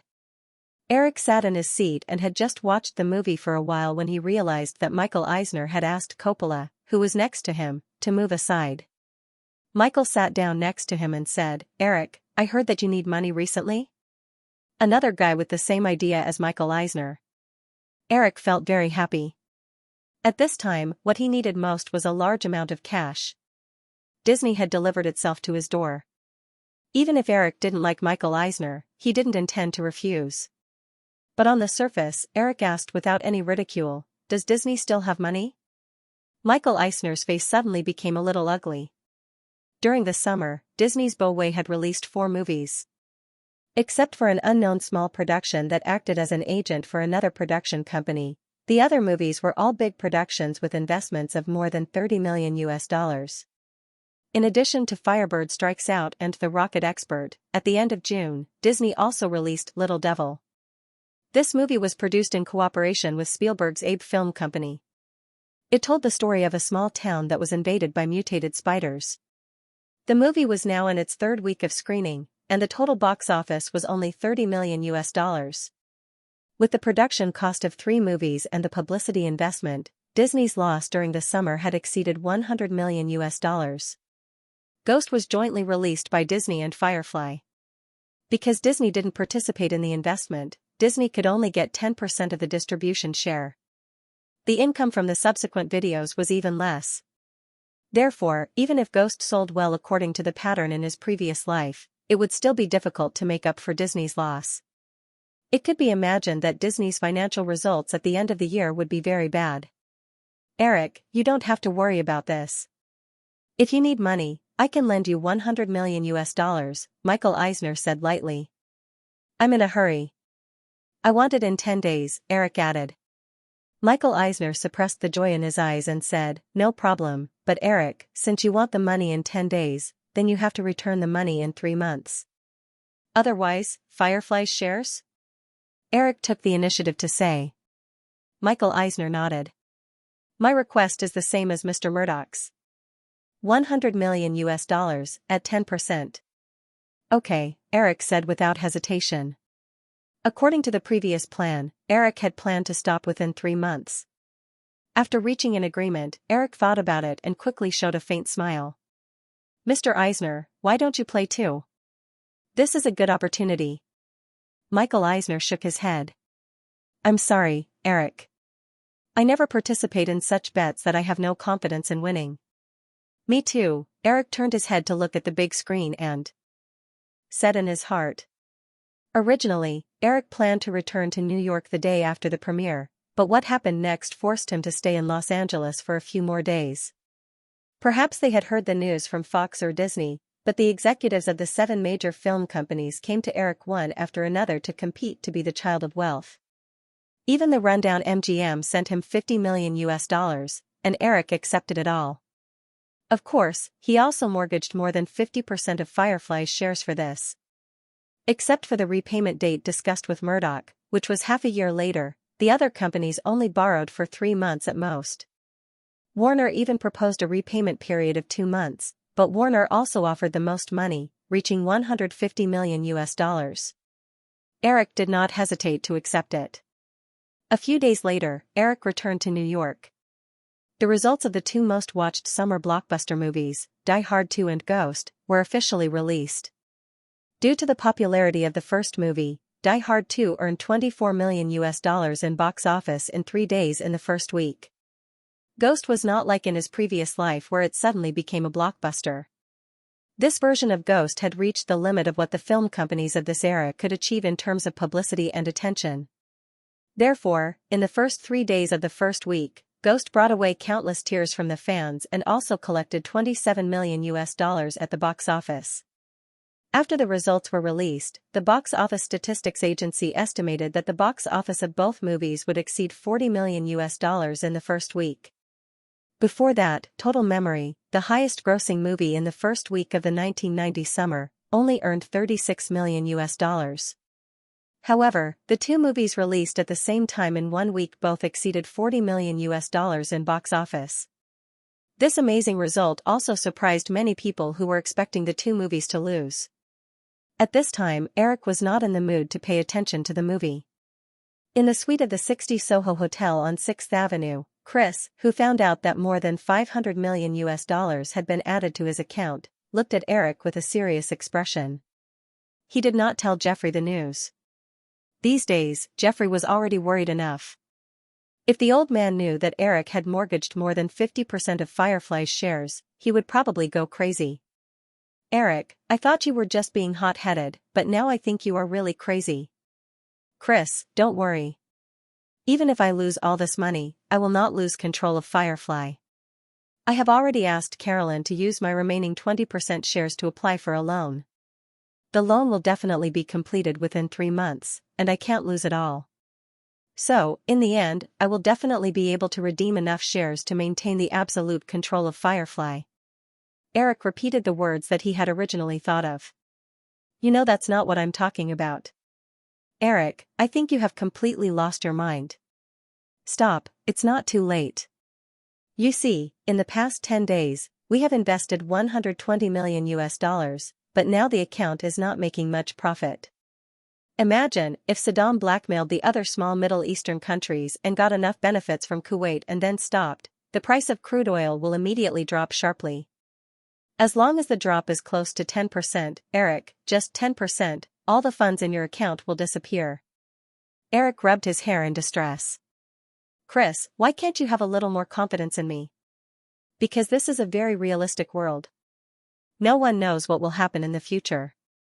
Eric, I won't allow you to mess around anymore. I won't touch a cent of the $500 million. If you want to buy it by force, then I will withdraw immediately. Eric calmed down, and the relaxed expression on his face disappeared. He was silent for a long time, and then whispered to Chris, before that, can you help me find an acquaintance to help me?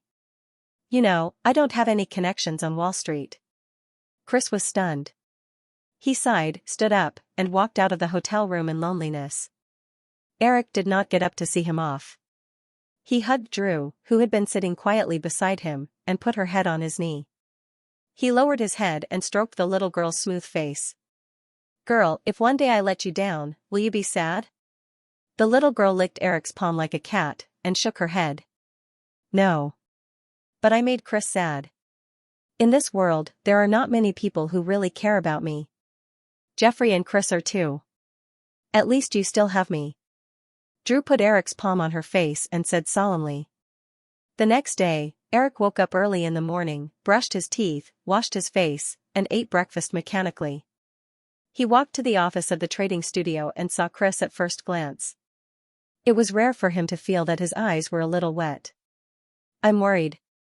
"Let me do it," Chris explained in a low voice. Eric stepped forward and gave Chris a bear hug.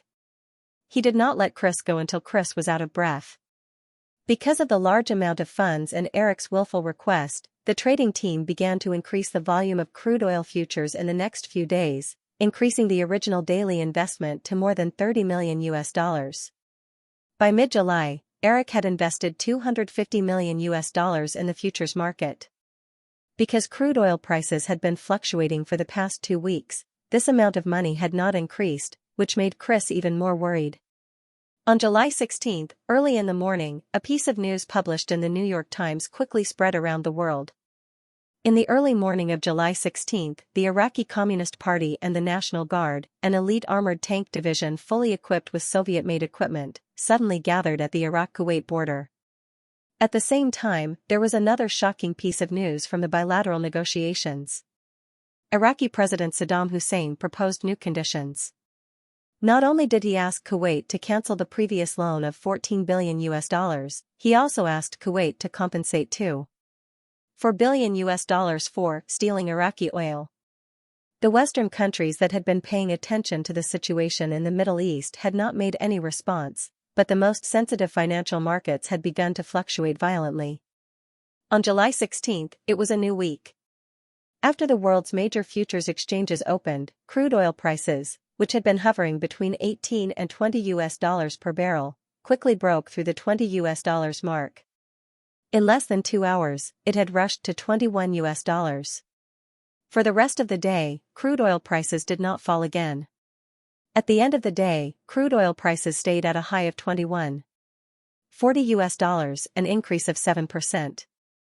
That night, Jeffrey and his son did not return to Chris's apartment. Instead, they gathered in Eric's hotel suite. Chris was not happy that the crude oil prices had skyrocketed today, and that Eric's account had a profit of $175 million in just one day. Instead, he was even more worried. The fax machine in the suite buzzed nonstop, and documents continued to appear one after another. Jeffrey, Chris, and Eric were all silently reading the documents from the fax machine. Only Drew was still watching TV on the sofa. "That's all the information I can get, Eric," Chris said after passing all the documents around. "As you can see, almost all the military experts think that Iraq is bluffing and that the possibility of war breaking out is very small. This armored division equipped with Soviet-made T-72 tanks is enough to flatten Kuwait. If Iraq wants to invade Kuwait, they don't even need to send the Communist Party and the National Guard. A normal infantry division is enough to take down Kuwait City. The reason why Saddam did this was because he wanted to extort more benefits. I still stand by my initial guess. Eric, this news will be reported tomorrow, and the price of crude oil will fall again. In order to not lose the money we earned today, I suggest we start selling tomorrow morning. Maybe we can still keep a profit of about $100 million. No, continue to buy, Chris. I feel that the time is getting closer." Chris looked at Jeffrey, who didn't really understand the conversation, and said, "Then, in the future, the price of crude oil will definitely fluctuate more violently. I need enough reserve money in my account." Eric knew that Chris was telling the truth. Compared to the first 2 weeks of July, where the price didn't change much, with the participation of the Middle East and the West, the price of crude oil would fluctuate more violently in the second half of July. "No problem, you can do it according to the situation." Seeing that Eric wasn't stubborn this time, Chris heaved a sigh of relief. On July 17, the analysis articles that Eric and the others had read the night before appeared on the pages of major newspapers around the world. Even a senior official from the United States Department of National Defense publicly agreed that Iraq would never use force against Kuwait in a television interview. Because of this opinion, the price of crude oil fell back to $20.70, down 3%. But in the following week, the price of crude oil began to slowly rise again. After Iraq deployed an elite armored division at the border of Iraq, they didn't stop. Instead, they continued to increase the number of troops. In less than a week, 100,000 Iraqi troops had gathered at the border of Iraq. The head of Kuwait, the emir, couldn't sit still anymore. He began to beg the heads of other Arab countries to mediate. On July 22, Egyptian President Hosni Mubarak visited Baghdad to speak for the emir of Kuwait. He didn't get any promises from Saddam and quickly left. Later, Arafat, the chairman of the Liberation Front of the Republic of Stan of Palestine, also visited Baghdad. Saddam warmly welcomed them. When he saw them off, he only asked Arafat to pass a message to the emir. The message was very simple: pay up. Although most of the Western countries still insisted that Saddam wouldn't use force against Kuwait, in the face of Iraq's aggression, on July 24, the U.S. aircraft carrier fleet in the Persian Gulf and the UAE jointly held a joint military exercise. At this time, the international price of crude oil had risen to $23. Compared to a week ago, the increase was as high as 15%. Eric's capital invested in the futures market had reached $400 million, and the weekly profit was as high as $500 million. Such a terrifying profit was crazy. But Chris persuaded Eric to stop more than once, because if the situation in the Middle East took a big turn, the money could be lost again at any time. The military exercise of the U.S. to deter Iraq seemed to have some effect. The next day, Saddam urgently summoned the U.S. ambassador to Iraq, April Glass. Saddam solemnly promised the Arab female ambassador that Iraq would never use force against Kuwait. This news seemed to be a turning point. In the next few days, the price of crude oil began to slowly fall. Most of the investment institutions began to look down on crude oil prices. In this case, more and more speculators began to crazily short crude oil. No matter how many contracts entered the market, they were quickly digested. In the last week at the end of July, Eric spent all the $700 million capital in his hand. Because of the fall in crude oil prices in the last week, the original $500 million surplus was almost gone. Because of Eric's strong insistence, he bought the last $20 million crude oil futures contract. Chris almost collapsed in his chair. $700 million was a big bet with 10 times leverage and almost no reserve margin. As long as the price of crude oil fell by $2, the $700 million would instantly disappear. And if the price of crude oil fell by more than $2, Eric's account would be breached.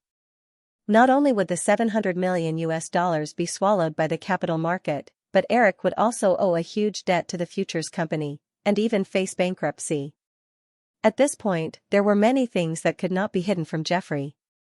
The old man was shocked by the figure of $700 million for a while, but only sighed.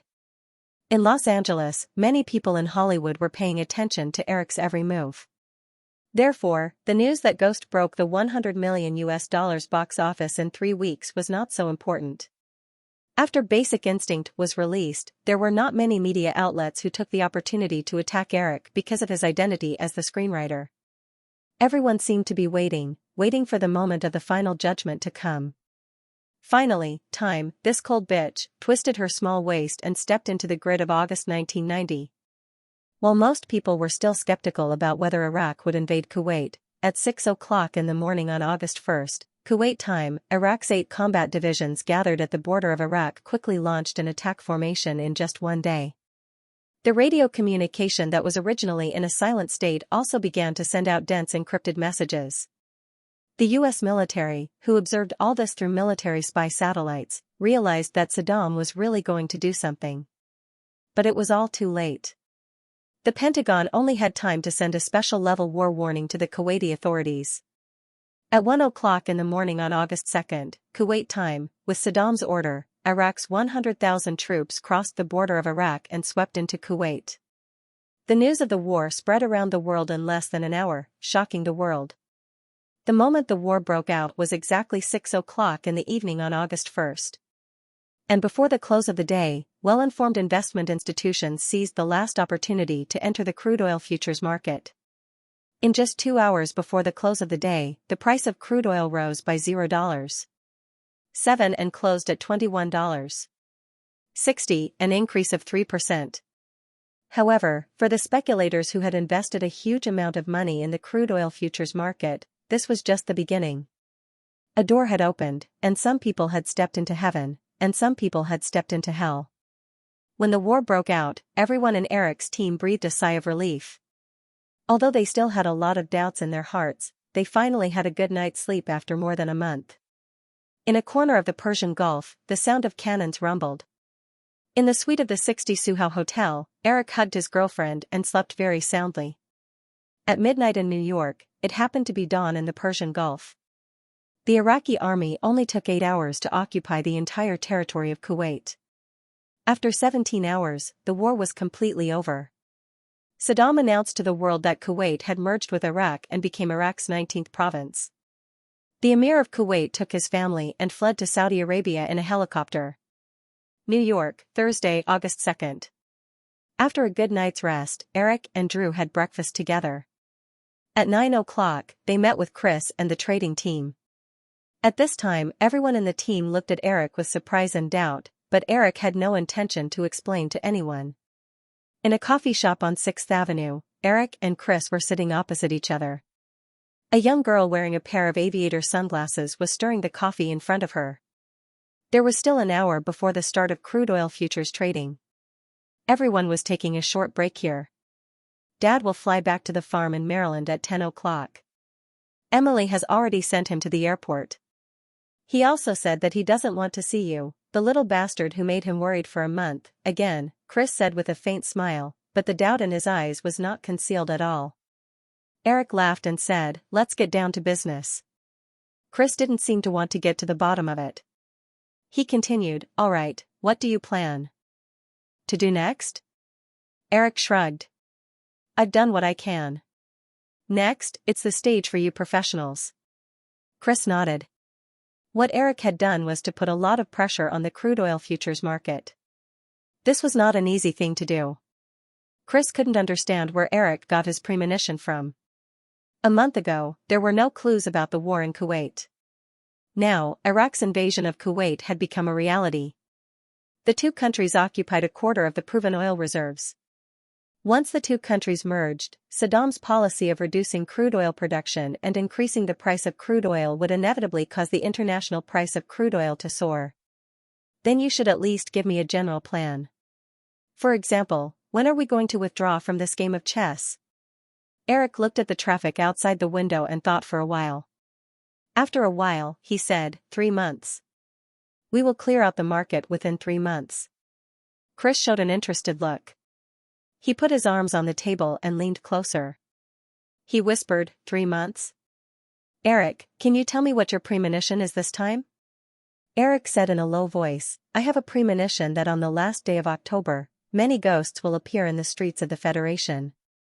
They will take away countless candies from the hands of thousands of families. Drew, who had been listening attentively, burst out laughing. Chris also rolled his eyes. After making a joke, Eric spread out his hands. Chris, I'm not a psychic, really.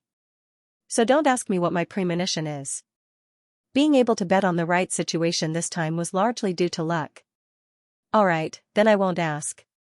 I will follow your arrangement and leave within 3 months. After saying that, Chris began to focus on the snacks and coffee in front of him. Eric was secretly relieved. He didn't know how to explain this to Chris. It seemed that he would never be able to explain it clearly. Because the electronic trading system only started to be used in the futures market in 1992, the crude oil futures trading was still mainly done manually. At 10 o'clock in the morning, the crude oil futures market opened. The price began to rise at a very steep curve. Eric and his girlfriend walked around the bustling trading hall. They couldn't take it anymore and left. Just as he said in the coffee shop, he had already done what he could in July. Now, everything could be left to Chris and the trading team. After returning to the hotel with Drew, Eric was stopped by the receptionist at the front desk. Mr. Williams, please wait a moment. Eric looked at her in confusion. The waitress handed him a piece of paper filled with phone numbers. This is the number of people who called you after you went out in the morning. They said that they couldn't get through to your cell phone or the landline in your room. Oh, I turned it off to prevent being disturbed, Eric explained. He took the note, thanked the receptionist, and went back to the room with Drew. Eric, who's calling? In the elevator, the little girl poked her head out and looked at the note in Eric's hand. A group of old men in Los Angeles, Eric said casually. Drew saw the names such as Rupert Murdoch, Michael Eisner, Steve Ross, and others. He looked away in boredom. Back in the room, Eric connected the phone line and dialed the number in his hand. As soon as the call connected, Eric immediately pursed his lips and put on a distressed look. Mr. Murdoch, I'm sorry, I wasn't in a good mood before, so I unplugged the phone line. No, it's okay. It's hard to say now. A few minutes later, just as Eric hung up the phone, he caught a glimpse of the girl on the sofa hugging a pillow and rolling around happily. Eric reached out and gestured in front of his mouth, making a zipper action. The girl immediately nodded sensibly. The trading team hired by Eric had signed a strict confidentiality agreement before. At the same time, they would also receive a huge commission from this transaction. As beneficiaries, these people would certainly not divulge the details of this transaction, not to mention Jeffrey and his son. In addition, Drew was the only one who knew the details of this transaction. Although Eric knew that his girlfriend would definitely not betray him, he still explained it at this time in case the girl accidentally leaked something. With Drew's shrewdness, Eric believed that the girl would know what to do with just one action. After explaining, Eric dialed the numbers again one by one. Although many people knew that Eric had placed a heavy bet on the futures market, they did not know whether it was a rise or a short. After all, because of the soaring price of crude oil in the past few months, there were more speculators who chose to short than long. Because even if Iraq deployed a large number of troops on the border of Iraq, most people still did not believe that a war would break out in the Middle East. Unfortunately, Saddam's behavior this time was beyond the expectations of a large number of people. After spending some time answering the calls one by one, Eric returned to the sofa and turned on the TV. He chose the NBC News channel. At this time, the news in the Middle East was rolling live on the TV. Drew came over and said with a smile, "Eric, I think it's impossible to hide it." "It's just delaying the news," Eric said with a smile. "Those are all old foxes, it's impossible to hide it from them." The girl made a face. "Then what if they get too excited when they hear the news and have a heart attack?" "It seems like I'm actually a good person," Eric joked. The girl laughed a few times and said, "I'm a good person too." After 5.5 hours of trading, at 2:30 in the afternoon, the price of crude oil on the New York Mercantile Exchange soared from $21.60 to $23.5. The increase reached a crazy 8%. Eric's account had a profit of $600 million that day. During dinner, Chris reported the good news to Eric. However, Eric saw a touch of sadness on Chris' face. After asking, Chris revealed the truth. "A good friend of mine at Morgan Stanley called after the market closed to ask about the situation here. I asked him about the relevant information some time ago, and he knows that I've been speculating in oil futures." Eric asked in confusion. He knew that Chris only told him the beginning of the story. Chris said faintly, "A senior executive at Morgan Stanley used $120 million from the headquarters to short crude oil futures, which is 10 times the leverage. After the market closed in the afternoon, he jumped off the building." Eric also went silent. Chris adjusted his emotions and said, "Eric, I don't know how you made the judgment this time, but I believe that you did it because you were absolutely confident. But in the future, please don't do it again." Eric nodded solemnly. "I promise." Chris stood up and patted Eric's shoulder. Just as he was about to leave, Drew rushed in with a bunch of shopping bags. He yelled, "Eric, I saw someone jump off a building when I was passing by Fifth Avenue. Their shopping bags were scattered all over the ground.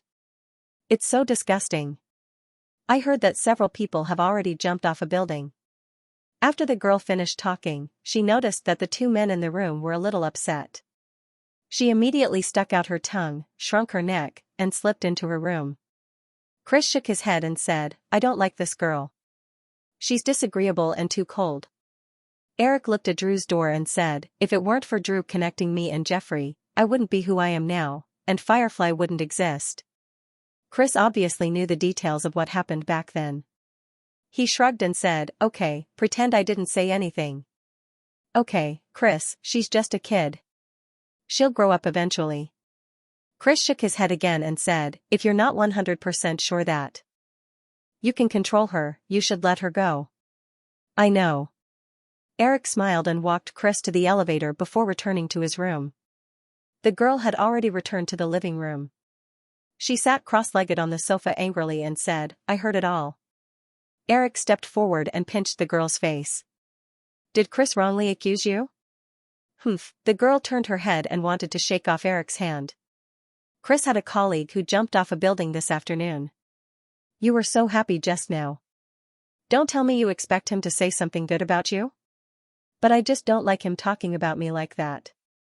Eric, do you also think that I'm that kind of person? Eric took the girl into his arms and hugged her lovingly.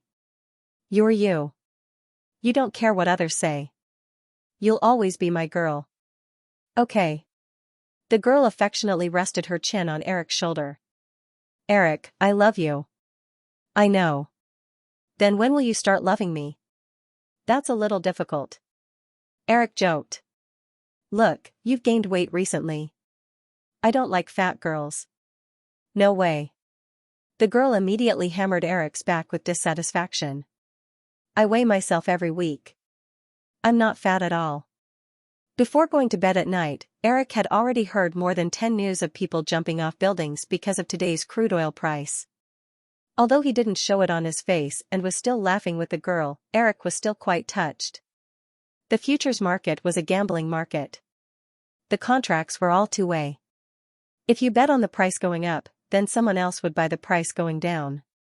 Because of today's crude oil price, Eric made $600 million in one day, which meant that someone lost $600 million. Those people deserved it. Who asked them to come in without leaving a way out? The girl took a shower and snuggled up to Eric, who was reading a book. Why do I feel like you're scolding me too? No, we're the winners. The winner owns everything.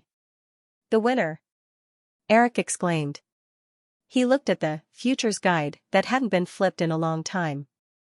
He didn't know when, but a line of Chinese characters was written on the page with a pencil. According to Lord Mo's words, a general's success is built on thousands of bones. He didn't know if it was because this type of language was rarely used, but the running script on the paper was a bit messy. Eric, Eric. The girl curled up in the quilt suddenly blinked her eyelashes and meowed twice. Eric patted the girl's head. Go to sleep first. I'll read for a while. Drew scratched Eric's body unhappily. Alright, you've succeeded in creating another lame joke. Eric couldn't help but laugh. He looked at the brightly lit Manhattan outside the window. Eric picked up the pencil and quickly scribbled a few strokes on the page in front of him. The first half of the poem was quickly erased, leaving only the last 7 words. From the beginning of August, Eric stayed in New York for another half a month before returning to Los Angeles. What returned earlier than Eric was the cash flow he withdrew from several of his companies. With the return of hundreds of millions of dollars to Firefly and other companies, the companies that had panicked because of the sudden depletion of funds quickly returned to normal operations.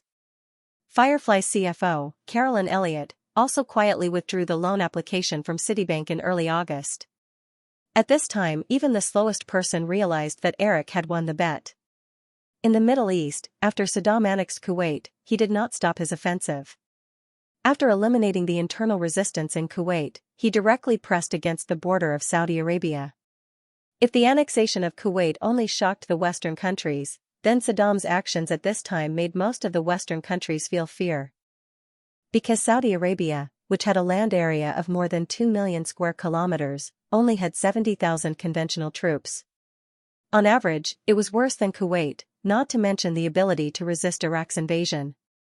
Once Saddam invaded Saudi Arabia again and blocked the Persian Gulf, then the Western countries would completely lose control of the Middle East.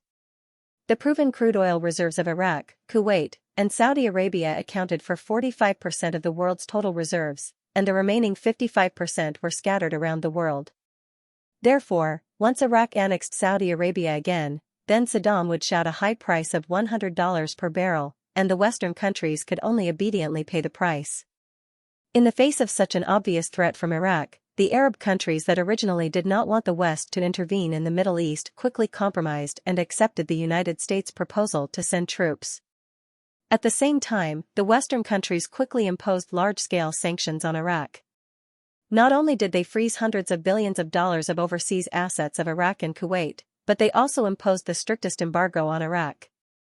However, all of this did not stop the price of crude oil from soaring. Because the Iraqi army was ready to attack Saudi Arabia, within a week, the price of crude oil soared to $29, an increase of more than 40%. It was not until August 7, 1990, that the Pentagon announced that the most elite 82nd Airborne Division of the Federation had arrived in Saudi Arabia that the price of crude oil slowed down. By the time Eric returned to Los Angeles, more than 100,000 U.S. troops had entered the Persian Gulf and were in a standoff with the Iraqi army. The rise in international crude oil prices slowed down again, but in the face of an imminent war, the rise in oil prices showed no signs of stopping. A black helicopter landed at Praia Vista in the western suburbs of Los Angeles. Eric disembarked from the helicopter with a group of people. After exchanging greetings with the heads of the administrative district, Eric turned to Stan Winston and said, "Stan, what do you think of this place? Less than 100 meters ahead is the former Howard Hughes Airport. Of course, it's abandoned now. I plan to buy about 100 hectares of land here to build a filming base for Firefly." Stan Winston looked around and said, "I can only be sure that you've made a lot of money this time." Eric smiled and didn't continue the topic.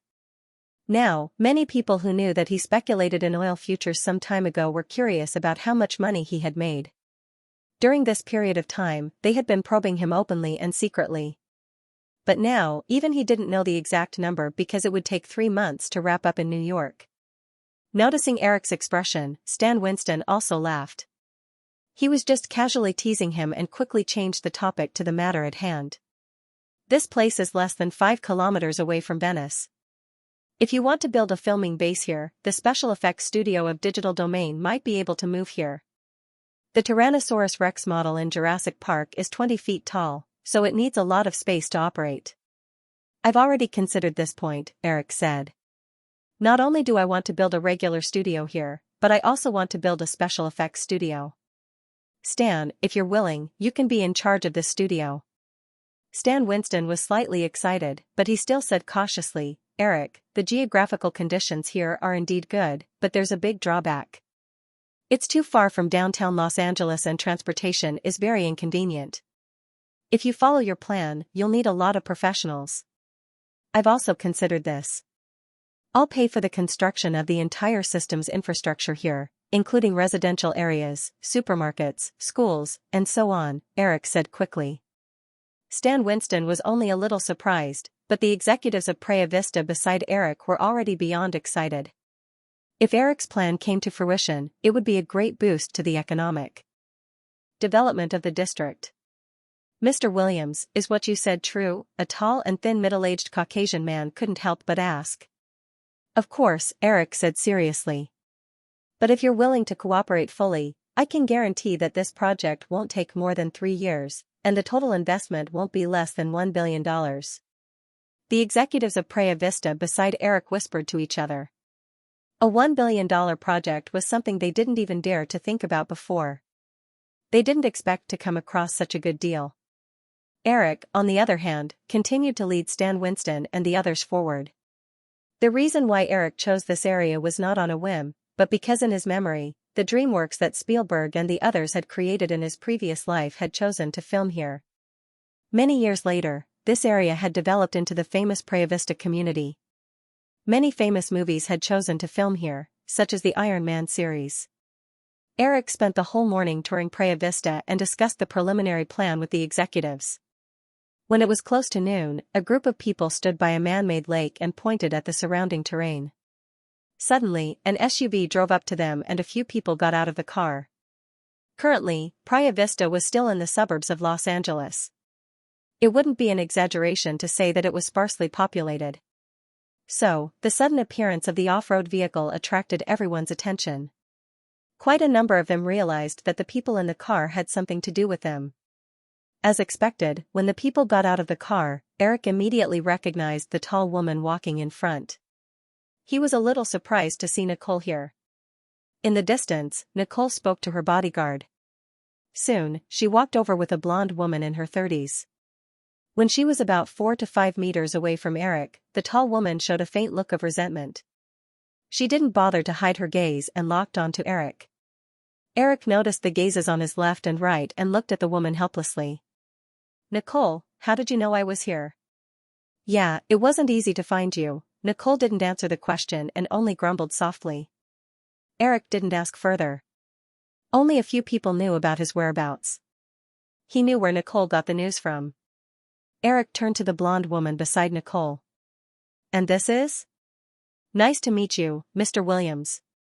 I'm Parker Kingsley." Eric looked the woman up and down in surprise. He only remembered casually telling Nicole this. He didn't expect Nicole to have changed agents in just a few months. After shaking hands with her, Eric smiled and said, "Hello, Ms. Kingsley. How has Cruz been recently?" "Very good. Thank you for your concern," Parker Kingsley said politely.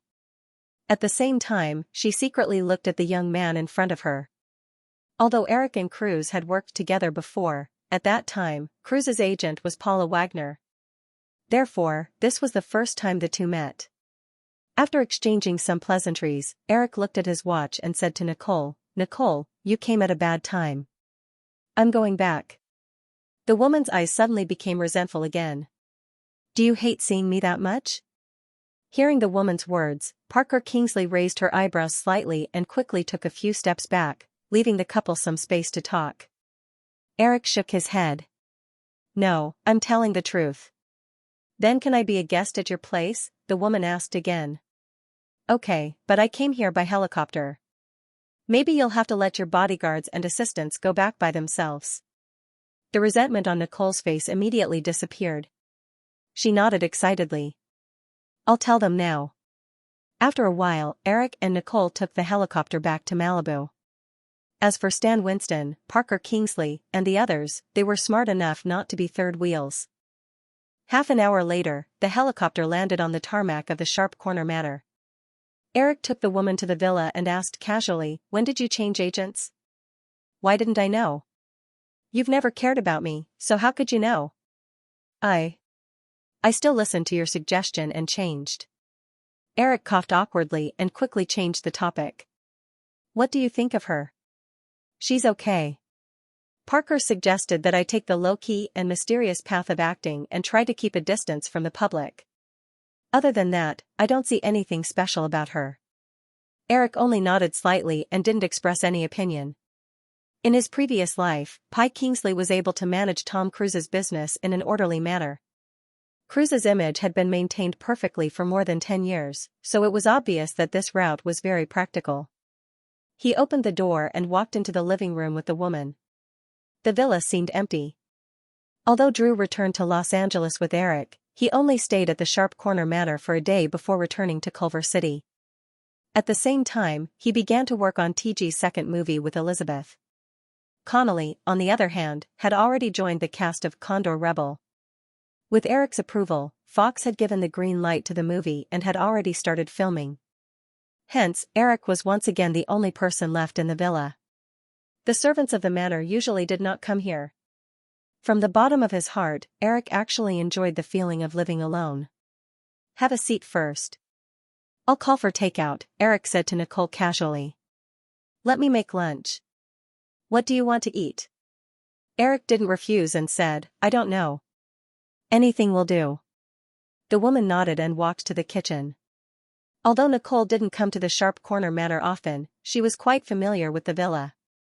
Eric went upstairs to take a shower and changed into a new set of clothes. When he came out, Nicole had already put a simple lunch on the table. Eric sat down at the table and watched as the woman served him lunch. He then said, "By the way, how did your movie turn out?" Nicole, who had just picked up her knife and fork, paused and said disappointedly, "Flop." Okay, let's eat first," Eric said quickly. At the same time, he realized why Nicole was here today. However, when they were raising funds some time ago, Eric took $8 million from Nicole. This was probably all of her savings for the past year. Maybe it was also the salary from the movie that failed. As for what the movie was, Eric thought about it but couldn't remember. This was also why Nicole hated Eric. The woman thought that her relationship with Eric should be closer than Julia Roberts. But now, Julia had 3 movies in a row, Pretty Woman, Steel Magnolias, and Sleeping with the Enemy, which broke the $100 million box office, but she only got Sleepless in Seattle. After that, Eric didn't care about her anymore. The last movie was chosen by Nicole's original agent together with her. Sleepless in Seattle had just become a success, and without Eric's participation, the woman didn't dare to rashly change the direction of the movie. She still chose a romantic comedy. In the end, after it was released in July, almost a month later, it only made $10 million in box office. Because this movie was also a romantic comedy, she received $5 million. The total cost was $30 million, and the box office was at least $60 million to recoup the cost.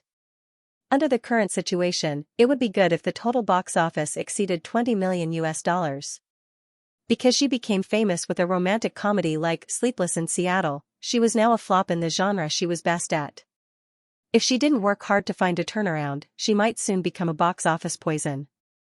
What was even more annoying was that during this period of time, she had contacted Eric several times, but this little bastard in front of her used all kinds of excuses to evade her. Nicole couldn't take it anymore and drove directly to the suburbs to find Eric today. By the way, I have something for you later. I hope you like it.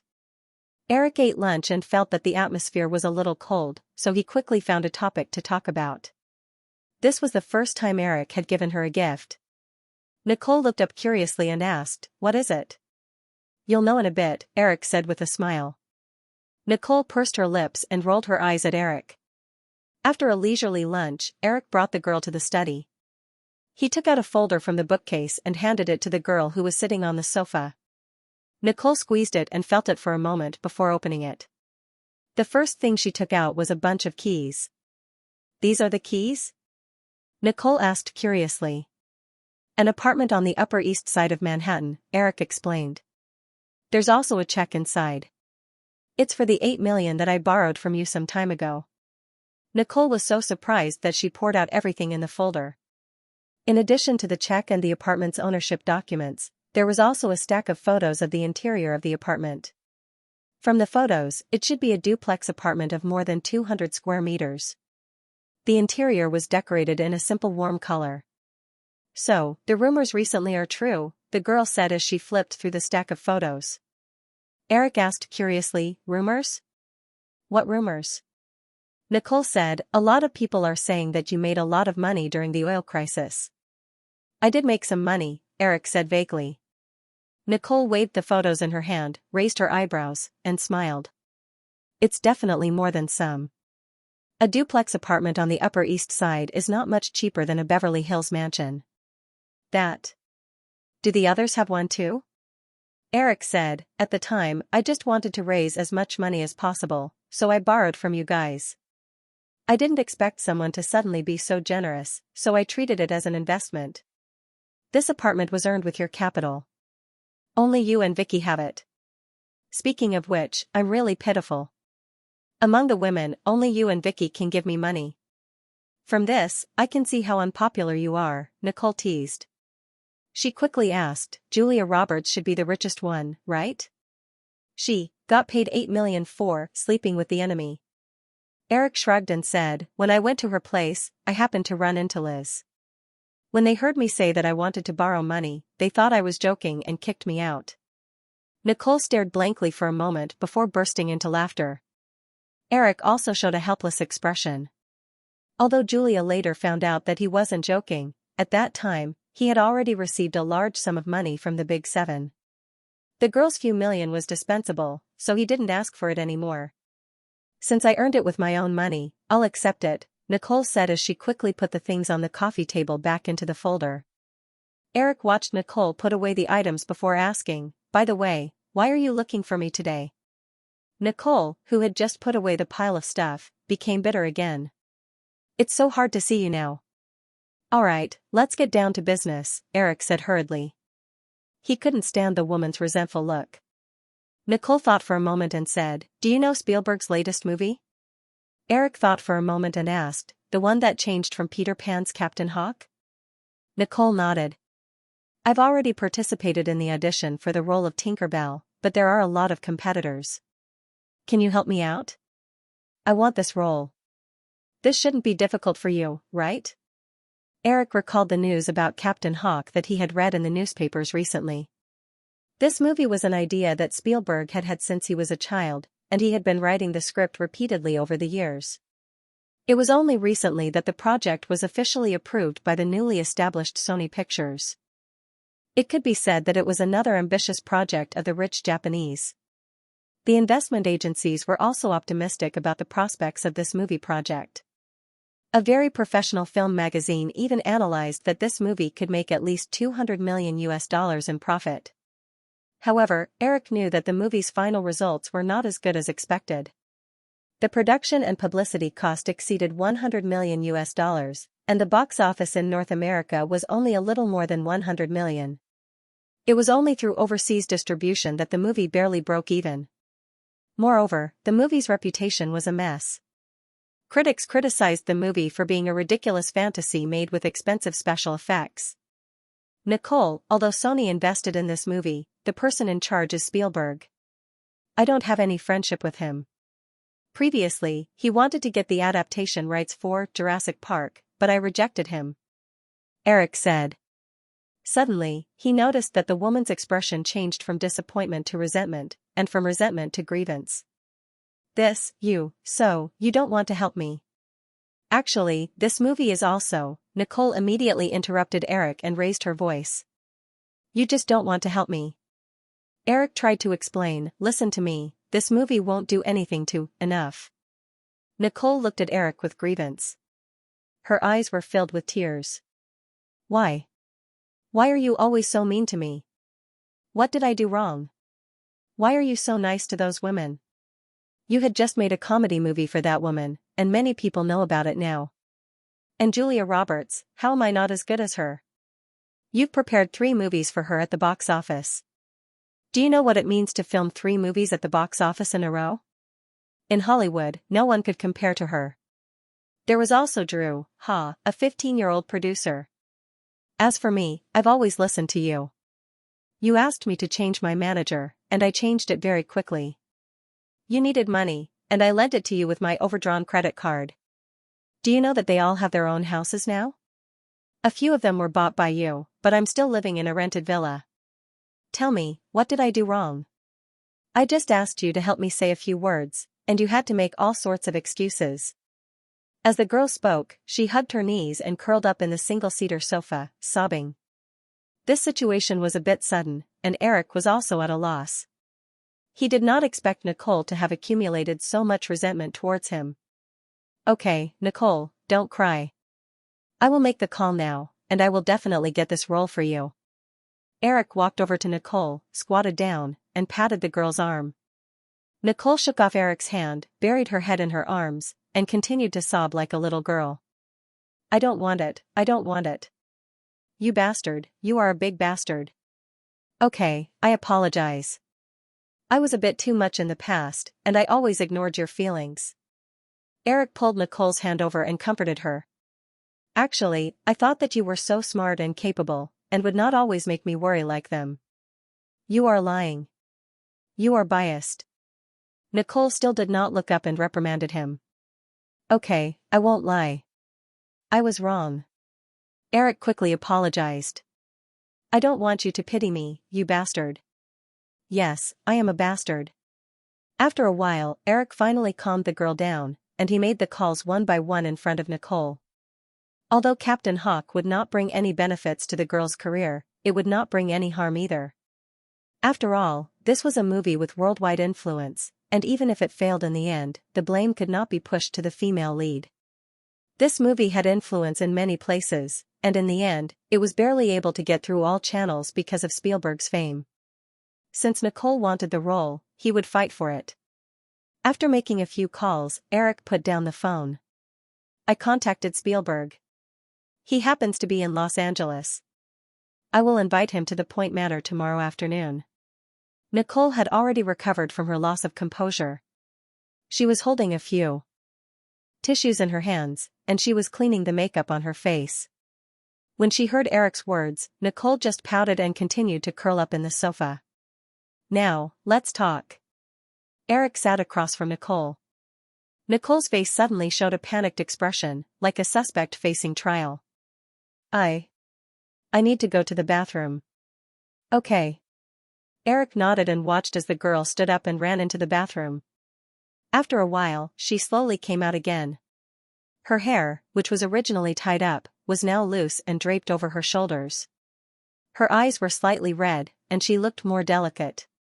After the girl sat down across from him, Eric asked straightforwardly, "Nicole, you like me, right?" "I don't," Nicole immediately retorted. Eric did not seem to hear her and said, "In the past, I was always unsure about this, but today, I am sure." So what? You don't like me? You bastard, you only know how to play with me. It's not that serious, right? Nicole pointed at the desk not far away. It's right there. Did you forget? Ahem, it's only once. Twice, and once in the villa in Beverly Hills, Nicole immediately retorted. Okay, twice. I think it's better if we don't talk about this now. Humph. For the entire afternoon, the girl was like a resentful abandoned wife, complaining about Eric's evil deeds. She was still throwing a tantrum even when she went to bed at night. I don't want to do anything with you tonight. You're not allowed to cross the line in the middle. The girl, who was wearing one of Eric's t-shirts as pajamas, stretched out her hand and drew a line in the middle of the bed. Eric helplessly turned off the light and lay down on the other side. Then, he said, "You know, Nicole, what you just said was actually a cold joke." In the dark, the girl snorted as a response. Eric continued, "It said that another couple was on a date. The two of them stayed in the same hotel." The girl was more reserved. Before going to bed, she also drew a line in the middle of the bed. She said that if the boy crossed it, he would be a beast. At this point, Eric deliberately stopped. Nicole obviously had not heard of the popular joke on the internet in his previous life. After a while, she finally could not help but ask, "Then, what happened next?" "Then, the boy did not cross the girl's line for the whole night." "Oh," Nicole replied. She turned around and complained, "It's boring." Eric smiled and said, "I'm not done yet." When she woke up, the girl saw the boy sleeping on the other side of the line obediently. He did not cross the line for the whole night. She stretched out her hand and slapped the boy. She scolded, "You're worse than a beast." Nicole was stunned. Soon, she chuckled a few times. She stretched out her long leg and kicked Eric hard. "Bastard, even if you say 10 cold jokes, don't think about it tonight." Eric smiled. "Of course, this is just a very pure joke." Nicole snorted again and said, "Sleep." "Okay, sleep." Both of them closed their eyes and unknowingly fell asleep. When she woke up, Nicole found herself in Eric's arms. "You beast," Nicole immediately scolded when she felt Eric wake up. Her tone was more coquettish. Near noon, a Lincoln sedan drove into the Sharp Corner Manor. Eric, who had been waiting for a long time, quickly went up to greet him. Spielberg got out of the car and hugged Eric as if he was seeing an old friend. "Eric, long time no see." "Long time no see. How have you been, Steven?" "Not bad." Spielberg exchanged a few more words with Eric before turning to Nicole, who was standing beside Eric. "This must be the beautiful Miss Kidman. I've seen your audition video." "Thank you, Mr. Spielberg." Nicole politely shook hands with Spielberg. The two sides exchanged greetings for a while, and Eric quickly led Spielberg into the villa. Lunch had been prepared by the specially invited chef. Spielberg had recently divorced and did not bring a female companion, so there were only the three of them in the dining room. At first, the three of them did not talk about Captain Hawk. They just commented on lunch and talked about a lot of interesting things that happened in Hollywood. More than half an hour later, when lunch was almost finished, Eric asked tentatively, "Steven, the female lead for Captain Hawk hasn't been decided yet, right?" Spielberg looked at Nicole with a strange gaze and nodded. "Yes, Eric." "Then what do you think of Nicole?" Eric did not beat around the bush. Anyway, he definitely owed Spielberg a favor today. Judging from Spielberg's attitude, it should be easy to get the role. Miss Kidman's performance was very good. Spielberg had indeed seen Nicole's audition video and said honestly, but Eric, there are some other problems. Among the current candidates, another actress is also very competitive. Eric thought for a moment and suddenly thought of another girl.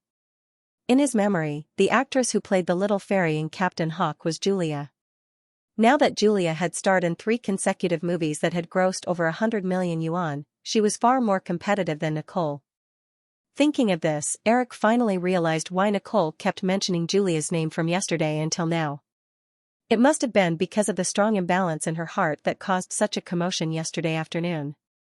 In this competition for the role of Little Fairy, Nicole's biggest rival would undoubtedly be Julia. Although Nicole's last movie had just failed, the popularity she had accumulated through Sleepless in Seattle was still there, and she was still in the ranks of A-list superstars. Under such circumstances, if she were to compete with the other female stars in Hollywood for the role of Little Fairy, the chances of Nicole winning were still very high. But with Julia, it was completely different. What did it mean to have 3 consecutive movies with over 100 million box office sales? Just look at Schwarzenegger. Because of 2 consecutive movies with over 100 million box office sales, Schwarzenegger offered a sky-high salary of $15 million for Terminator 2. It could be said that Julia was now the most appealing box office queen in Hollywood. If she was interested in a movie, for the sake of profit, even those independent production companies would be willing to pay a high salary to invite her to act in a movie, let alone the 7 major film companies with deep pockets. In this situation, unless Julia took the initiative to give up, other actresses would not be able to get the role she wanted. Spielberg could tell from Eric's expression that Eric definitely knew who he was referring to. Captain Hawk was a highly anticipated movie project. Every move of the crew would attract intense attention. The news of Julia auditioning for Little Fairy Tinkerbell had long been dug out by the paparazzi. Nicole, who had been sitting silently next to them, secretly looked at Eric's expression. Seeing the man's hesitation, Nicole's hand holding the cutlery slightly tightened. Eric, Sony Pictures has a lot of support for this project. The funding is not a problem at all. Moreover, the producers at Samsung also hope that Miss Robert can act in it. So the problem now is that if Miss Kidman wants to get this role, someone must be able to persuade Miss Robert to give up on her own initiative. In the end, Spielberg's expression was a little ambiguous. Everyone knew that Julia could become a superstar in Hollywood in just 2 years. All of this was inseparable from the support of this young man in front of him. Julia's 3 movies were all from Firefly Pictures, which could be seen from this point. Although Julia's most recent movie, Sleeping with the Enemy, seemed to have nothing to do with Eric, and Robert Shea spared no effort to brag about his contributions, anyone with some intelligence in the industry would not think so. Therefore, the relationship between Eric and Julia was obvious. As for the specific relationship, Spielberg was not very concerned. The reason why he came in person today was actually for another purpose. Therefore, Spielberg quickly made it clear. So, Eric, as long as you can persuade Miss Robert to give up on her role, I can directly give the lead role to Miss Kidman. Eric looked at Nicole and quickly said, I'll talk to Julia. As for this role, I'll leave it to you. Steven, if you need any help in the future, please don't hesitate to ask. Actually, I happen to have something that I need your help with today, Spielberg said to Eric with a smile. Eric was stunned. He had an illusion that he had fallen into a trap. However, he was still very happy to be able to return the favor immediately. How about we talk about it after lunch? Spielberg nodded. No problem. After lunch, the two found a seat in front of the floor-to-ceiling window by the sea. Spielberg opened the satchel that he had been carrying with him since he came here. He took out a bound script and pushed it in front of Eric. Eric, this is the script for Captain Hawk. You can read it first. Eric pressed the script on the coffee table and caressed the cover. Steven, what are you doing? Spielberg leaned back on the sofa and looked at the sea outside the window. He looked a little tired. After a while, he said, Eric, the newspapers are saying that I've been interested in the story of Peter Pan since I was a child. I've always wanted to make this story into a movie. This is not wrong. However, I'm now in my 40s. To be honest, I've long lost interest in this story. Before this project was confirmed, I had already rejected it several times. However, the CEO of TriStar Pictures, Mike Medavoy, who was in charge of this project, used to be my agent. He personally begged me to take on this project, so I had no choice but to accept it. You don't have confidence in this script? Eric asked directly. Spielberg did not deny it. He said in a low voice, I feel that if the movie is made according to the script in front of me, this project is likely to be a serious overdraft on my personal reputation. Eric still did not pick up the script in front of him. He asked again, then what can I do? I've been watching your Home Alone series for the past few days, especially the second one. This sequel combines a lot of adult elements with the movie's child-oriented style perfectly, and this is what I'm very troubled about. So I hope you can help me take a look at this script. I know that with your net worth, a mere screenwriter's fee is definitely not enough. So if you're willing to participate in the script revision, I can communicate with TriStar and let you participate in part of the movie's investment. Spielberg's words were full of sincerity. Eric could not refuse anymore. He picked up the script and read it. Spielberg quietly drank the coffee that Nicole had brought for them. From time to time, he would pay attention to Eric's expression. Although Eric did not show it too obviously, Spielberg still noticed the small details of Eric's occasional frown. The script was very long. If it was all filmed, it would probably take 2.5 hours. In his previous life, Eric had not seen this movie. He had only heard some information about it. Originally, Eric thought that as a Spielberg film, even if the reviews weren't high, it shouldn't be too bad.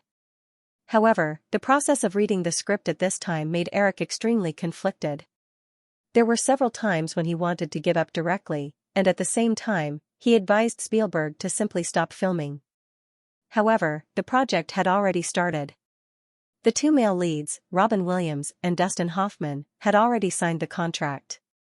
A large amount of money had also been invested in the early stages of preparation. Coupled with the fact that most people were very confident in the movie, it was basically impossible to stop filming. It took Eric almost an hour to finish reading the 100-page script. Putting down the script in his hand, Eric said to Spielberg, Steven, you have much more experience in making movies than I do. And you yourself have realized where the problem with this script lies, right? Spielberg nodded. Samsung wants to make this movie an all-ages movie, just like Alien E.T. But this script, how do I put it, according to my understanding, if this movie is made, it will not please both adults and teenagers. Spielberg smiled bitterly. That is indeed the case. Let's talk about Alien E.T. The reason why this movie became a very successful all-ages movie is that there is something in the movie that everyone is interested in. First of all, the theme of aliens is very attractive to adults.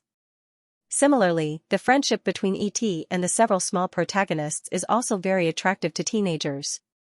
Therefore, this movie has become a huge box office success. As his proudest work so far, Spielberg listened to Eric's analysis with a smile on his face and nodded from time to time. He was obviously a little proud. However, Eric quickly turned to the script in front of him. But Captain Hawk is obviously not like this. From the perspective of the script, there are too many things that the movie wants to express. If you haven't read the original book, most people can't even understand the relationships between the characters in the movie. Although many people have heard of Peter Pan's name, I dare say that most people's understanding of Peter Pan only stops at the superficial understanding of a child who doesn't want to grow up.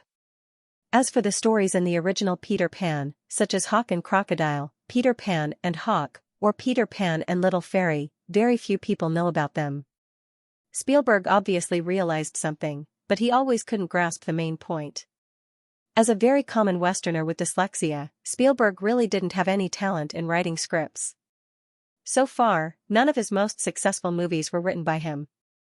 Spielberg could shoot a story into a good movie, but he didn't have the talent to adapt an idea into a good script. So, because most people don't know the specific story of the original Peter Pan, we don't have to add so many details from the original book into the script. This will only make the audience confused. Sure enough, I suddenly realized that I had fallen into a misunderstanding, Spielberg suddenly said. Because when I was a child, I heard my mother read the entire original book to me. Subconsciously, I felt that others should also know all the stories in the movie. So when I was writing the script with James, I always wanted to add these details into it. As a result, the story became bloated. Eric smiled and said, "Yes, but this is only one of the problems. The other problem is the positioning of this movie. Even if it's a family movie, there should be a focus. Just like Kids in Charge 2, although there are a lot of adult elements, the main focus is still children. But from the script I've seen, the positioning of the story is very confusing. For children, they obviously won't like the tedious foreshadowing of the first 30 minutes. Children are the most impatient. 30 minutes is enough for them to lose all interest in the movie. And for adults, the plot of Peter Pan and his friends in Neverland is definitely not pleasing. Maybe we should find an element that all the audience is very interested in and link the two plots together," Spielberg suddenly said excitedly. The two of them looked at each other, and then at Nicole, who did not participate in the discussion and was sitting quietly not far away, reading a magazine. "Little Fairy." "Yes, I think Little Fairy is like E.T. in Alien E.T. This is a very likable character. As an elf a few inches tall and a little beauty, this character will be loved by both adults and children at the same time. But in the story, Little Fairy doesn't have enough scenes, and her appearance is a little late. I think she should appear within 10 minutes. Spielberg took the script and looked at it for a while before saying, "This is indeed a good idea. Also, I suddenly feel that we should delete the scene at the back where the fairy grows up and kisses Peter Pan. That's just too bad. There shouldn't be any emotional scenes between them." In order to cater to the adult audience, perhaps we can add a little ambiguity, but there should be more friendship between them. After opening up their minds, the two of them began to discuss enthusiastically. It was not until the sun was setting that Eric sent Spielberg out of the villa. "Eric, I really hope that you can participate in this movie. I can get at least 20% of the investment quota for you from Samsung. I hope you can consider it. I believe that after the changes we discussed this afternoon, this movie will have a lot of potential." Before getting into the car, Spielberg still had not given up on persuading Eric to participate. After an afternoon of discussion, Eric also regained some confidence in the story, but he still had no intention of investing. "Steven, this is your project. I'm just providing some suggestions. Besides, I have my own movie to work on." Although Spielberg knew that Eric was just making excuses, he did not insist. "In that case, that's it. By the way, about the question of who to play Little Fairy, please give me an accurate information as soon as possible so that I can arrange it for you."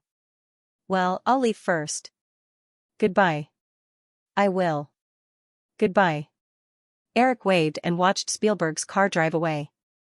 "Eric, this should be a good opportunity. Why don't you want to participate in the investment?" After Spielberg left, Nicole could not help but ask. Although the script has undergone some changes, the story itself has flaws. The profit margin is not big. Eric shook his head and said, "Also, Spielberg and the two male leads did not take any salary this time. They directly participate in the final profit share of the movie. Do you know how much they will get?" "Huh?" Nicole looked at Eric and made a sound of confusion. Eric stretched out 4 fingers and said, "The 3 of them will take the final 40% of the movie's profits. This is not the kind of profit share that is given to non-Hollywood investors. This is the total profit of the movie.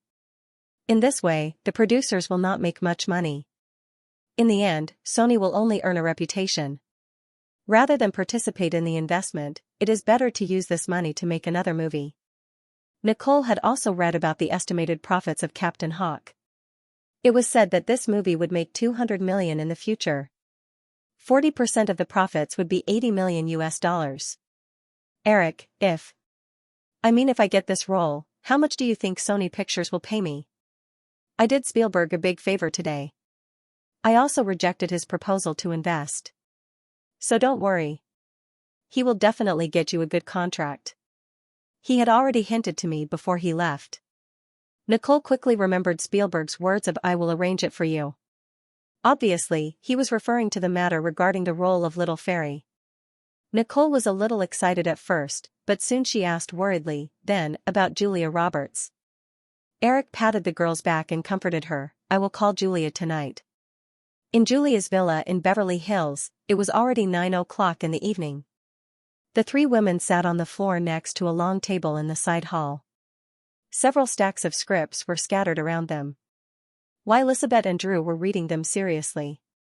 Only Julia seemed a little uninterested. She flipped through the script of a romantic comedy in front of her. After a while, Julia finally lost interest. She raised her head and asked, "Hey, how can we pick out a good script like this? This should be the job of an agent." While Elizabeth and Drew rolled their eyes at Julia. Drew lowered her head and continued reading the script in front of her. While Elizabeth explained, "Please, Julie, we're producers now, not actors. And these are all recommended by agents from several agencies. If you don't want to read them, go watch TV." Julia was a little tempted and wanted to stand up. She looked at the two women and finally sat down on the cushion. "Forget it, I'll watch it with you. By the way, Liz, didn't you say that guy picked a comedy for the woman named Jennifer Connelly a few days ago? Maybe we can find the screenwriter of that script to write another one." Drew raised her head and looked at Julia with disdain. While Elizabeth said helplessly again, "The screenwriter of that script is also the director of that movie. He should be shooting the movie now. There's no way he has time to write a script for us. What's more, even if he has time to write it, it might not be a hit. Not everyone is like, that guy is a pervert." Okay, just pretend I didn't say anything." As they were talking, the phone next to them suddenly rang. "I'll pick it up." Julia stood up and walked to the phone. She picked it up and said, "Hello, this is Robert's house." Julia heard the other party's voice and immediately covered the phone. She looked at Elizabeth and Drew and mouthed silently. Eric, Drew, who had been reading the script seriously, immediately jumped up and rushed over to snatch the microphone from Julia's hand. He even shouted, "He must be looking for me." Julia let Drew snatch the phone. She shrugged and returned to her seat. She looked at Elizabeth and pouted at Drew. She whispered with a smile, like a puppy that heard its owner's call. Elizabeth also smiled and said, "Hopeless." Unexpectedly, after Drew said a few words to Eric, he turned his head unhappily and shouted, "Julia, he's looking for you." Julia pointed at herself in confusion. When she saw Drew nodding, she reluctantly stood up and walked over. "Hello, Eric, why are you looking for me?" "Yeah, Kapoor said that this role doesn't have many scenes, so it'll be easy to film. Also, Samsung is paying me handsomely, not to mention that I'm working with Steven Spielberg." "Is that so?" Julia hesitated for a while and looked at Elizabeth for help. She then said, "But what about Kapoor? He really wants me to take this role." Why don't I? Elizabeth saw that Julia was stuttering, as if she heard something difficult. Elizabeth immediately stood up and took the phone from Julia's hand. "Hey, Eric, what are you trying to force Julia to do? I warned you." "No, why should Julia give up this role? Don't even think about it." Elizabeth said and hung up the phone. "Liz, isn't this a little inappropriate?" Julia pointed at the phone that was hung up. Elizabeth waved her hand and said confidently, "Ignore that guy. Julie, go and sign the contract tomorrow."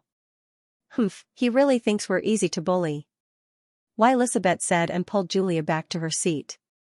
The three of them continued to flip through the pile of scripts, but the atmosphere seemed a little unnatural. Drew didn't think much of it. Although she had been by Julia's side and heard Eric's words, she remembered that Nicole Kidman had called a few days ago to ask about Eric's whereabouts. Drew quickly understood the ins and outs of the matter. Julia and Nicole must have taken a fancy to the same role. Eric wanted Julia to give the role to Nicole. Although she couldn't help but feel a little jealous, this matter ultimately had nothing to do with her. However, Julia and Elizabeth, who had decisively rejected Eric, couldn't settle down to continue reading the scripts. They kept looking at the phone on the table next to the sofa from time to time, as if they were waiting for the phone to ring again. Unfortunately, Eric didn't call again after nearly an hour. "Hey, Drew, you've been staying in New York with Eric for the last month, right?" Elizabeth finally couldn't hold it in and asked first. Drew nodded without raising her head. She used a pen to mark a small star on the script in front of her and put it aside. She then picked up another book and flipped through it. Elizabeth saw that Drew didn't seem to care and thought that she had a chance. She quickly asked, "Then you should know how much money he made, right?" Only then did Drew raise her head. There was a faint smile on her beautiful and tender face. After looking at Elizabeth a little sheepishly, the girl said a few words, "I don't know." Elizabeth was speechless. She said, "If you don't want to say it, then don't say it." Drew smiled. She took out a piece of gum from her pocket and put it in her mouth. She continued to read the script. "I read in the newspaper this morning that the price of crude oil has risen to $30. A few months ago, it was only $14. A lot of people who speculated in futures made a lot of money. Eric should be able to get a few $100 million USD. I think he's making at least twice as much now," Julia added. "You don't understand. Futures can be leveraged.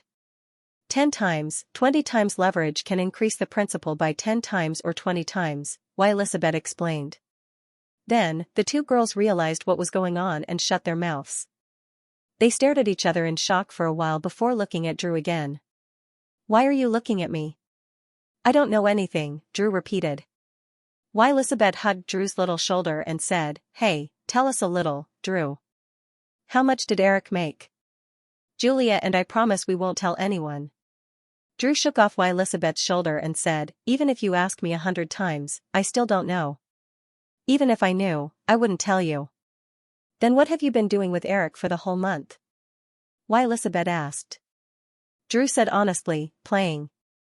It's New York, a paradise for the rich. There are a lot of fun places to go. Sharp Corner Manor." Eric put down the phone and said to Nicole, who was sitting next to him. Liz took the phone and hung up. "I'll find time to talk to Julia. I'm not in a hurry anyway." Nicole nodded. She knew that since Eric had already made a promise, he would definitely do his best. The next day, Eric did not immediately go to Julia's place. Instead, he went to work at the Firefly headquarters as usual. He learned about the company's operations during this period and also paid attention to the release of the next few movies. It was already the middle of August. Ghost and Basic Instinct, which were released in July, were still in the top few box office rankings. The summer was also coming to an end. Other than Ghost, which had a strong momentum and was likely to break the $200 million box office, there were no other box office dark horses during the entire summer. Even Die Hard 2, which was evenly matched with Ghost at the beginning, fell by more than 40% in the second week and only made more than $20 million.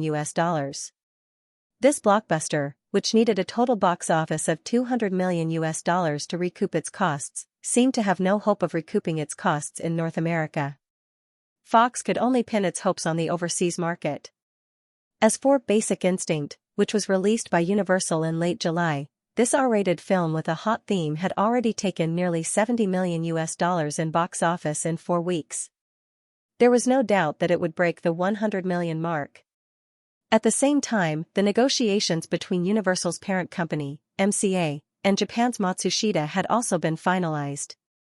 Matsushita used $6.1 billion to acquire Universal's parent company, MCA. Another Hollywood movie giant fell into the hands of the Japanese conglomerate. But Eric knew that Matsushita was not as resilient as Sony. After a few years of losses, Matsushita quickly sold Universal to another company. After staying in the company for half a day, Eric did not see Robert Shea. After asking around, Eric found out that Robert Shea had found another project and was negotiating with the copyright owner. As for the details of the script, Robert did not reveal it to his subordinates. Obviously, he was guarding against Eric. This made Eric feel a little amused. After reporting some of Firefly's affairs, Alan then handed Eric a stack of documents filled with a brief outline of the script. "Eric, this is the movie about pirates that you asked me to look for some time ago. Because you told me to keep it a secret, I only found 37 movies. This is just the outline of the story. If you need a detailed script after reading it, I'll contact you again." "Got it. You can go do your work now." Alan nodded and turned to leave the office. Eric opened a document in front of him. Because he had a specific target, Eric read very quickly. He only briefly looked at the story outline. If it was not what he was looking for, he would just throw it aside. Soon, Eric's eyes focused on a thin outline of the script. The name of Bruce A. Evans was written in the screenwriter column. This name matched the screenwriter of Cutthroat Island in his memory. He quickly read the script outline. The plot and the names of the male and female leads were exactly the same. However, the script's current name was not Cutthroat Island. Looks like this is it. After finding this big trap, Eric began to think about how to operate this script. This stinking egg was, of course, used to trick people. However, to ensure that this big trap could have the greatest effect, the best situation was to gather the cast from his previous life. In his memory, the male and female leads of this movie were Gina Davis and Matthew Modine, and the director, Lenny Harlan, was Gina Davis's husband. Lenny Harlan was ambitious to make his wife an action actress, but in the end, he almost ruined Gina Davis's acting career. Although he did not know the subsequent development of the story, Eric felt that the two were likely to divorce in the end. Eric remembered that last year, he personally awarded Gina Davis the Golden Man for Best Supporting Actress. Later, she also cooperated with another actress, Susan Sarandon, in the famous feminist film Flowers at the End of the Road, which was also an Oscar hit. If history did not change, this actress would not be able to recover from the box office failure of Throat Island, just like another tragic actor, Kevin Costner. As his thoughts wandered to Kevin Costner, Eric could not help but think of several excellent films starring Kevin Costner, such as The Bodyguard, $1 Million Arm, and Dances with Wolves. If it were not for future Waterworld, Kevin Costner's status in Hollywood would not be much lower than Harrison Ford, Schwarzenegger, and others. Moreover, Eric quickly remembered that the movie Dances with Wolves was Kevin Costner's first directorial work, and he had won awards such as Best Director and Best Picture in his first directorial work. In his chaotic memory, as Kevin Costner's name pulled out a lot of information, Eric quickly put the matter of Throat Island to the back of his mind for the time being because he discovered another thing. Dances with Wolves seemed to be released this year, and because the movie was absolutely correct and in line with the characteristics of the American theme, it won this year's Oscars for Best Director and Best Picture. For The Silence of the Lambs, which was released a year ahead of schedule, this was obviously not good news. Although The Silence of the Lambs had been recognized by many film critics as this year's Oscar favorite, the film critics were full of praise for the performances of Anthony Hopkins and Jodie Foster. The praise for the film had been constant for the past few months. It could be said that without Dances with Wolves, the film would have definitely been the big winner of this year's Oscars. However, against an American theme movie like Dances with Wolves, the disadvantage of The Silence of the Lambs as a horror movie would be magnified wirelessly. It was almost impossible to win Best Director and Best Picture like in his previous life. Thinking of this, Eric quickly called Alan over again and told him to put down his work immediately and inquire about the movie. It was close to noon, and Julia was busy preparing lunch with the maid in the kitchen when the phone rang. Julia subconsciously shrank her neck and almost dropped the large bowl of eggs in her hand. She had developed a slight fear of phone ringing in the past 2 days because Elizabeth not only rejected Eric's request that night, but she also hung up the phone before the man could finish speaking. As a result, every time the phone rang, the girl would feel uneasy, worried that it was Eric calling to settle the score. In fact, since the next day, Julia had wanted to take the initiative to call Eric many times to tell him that she didn't want the role anymore.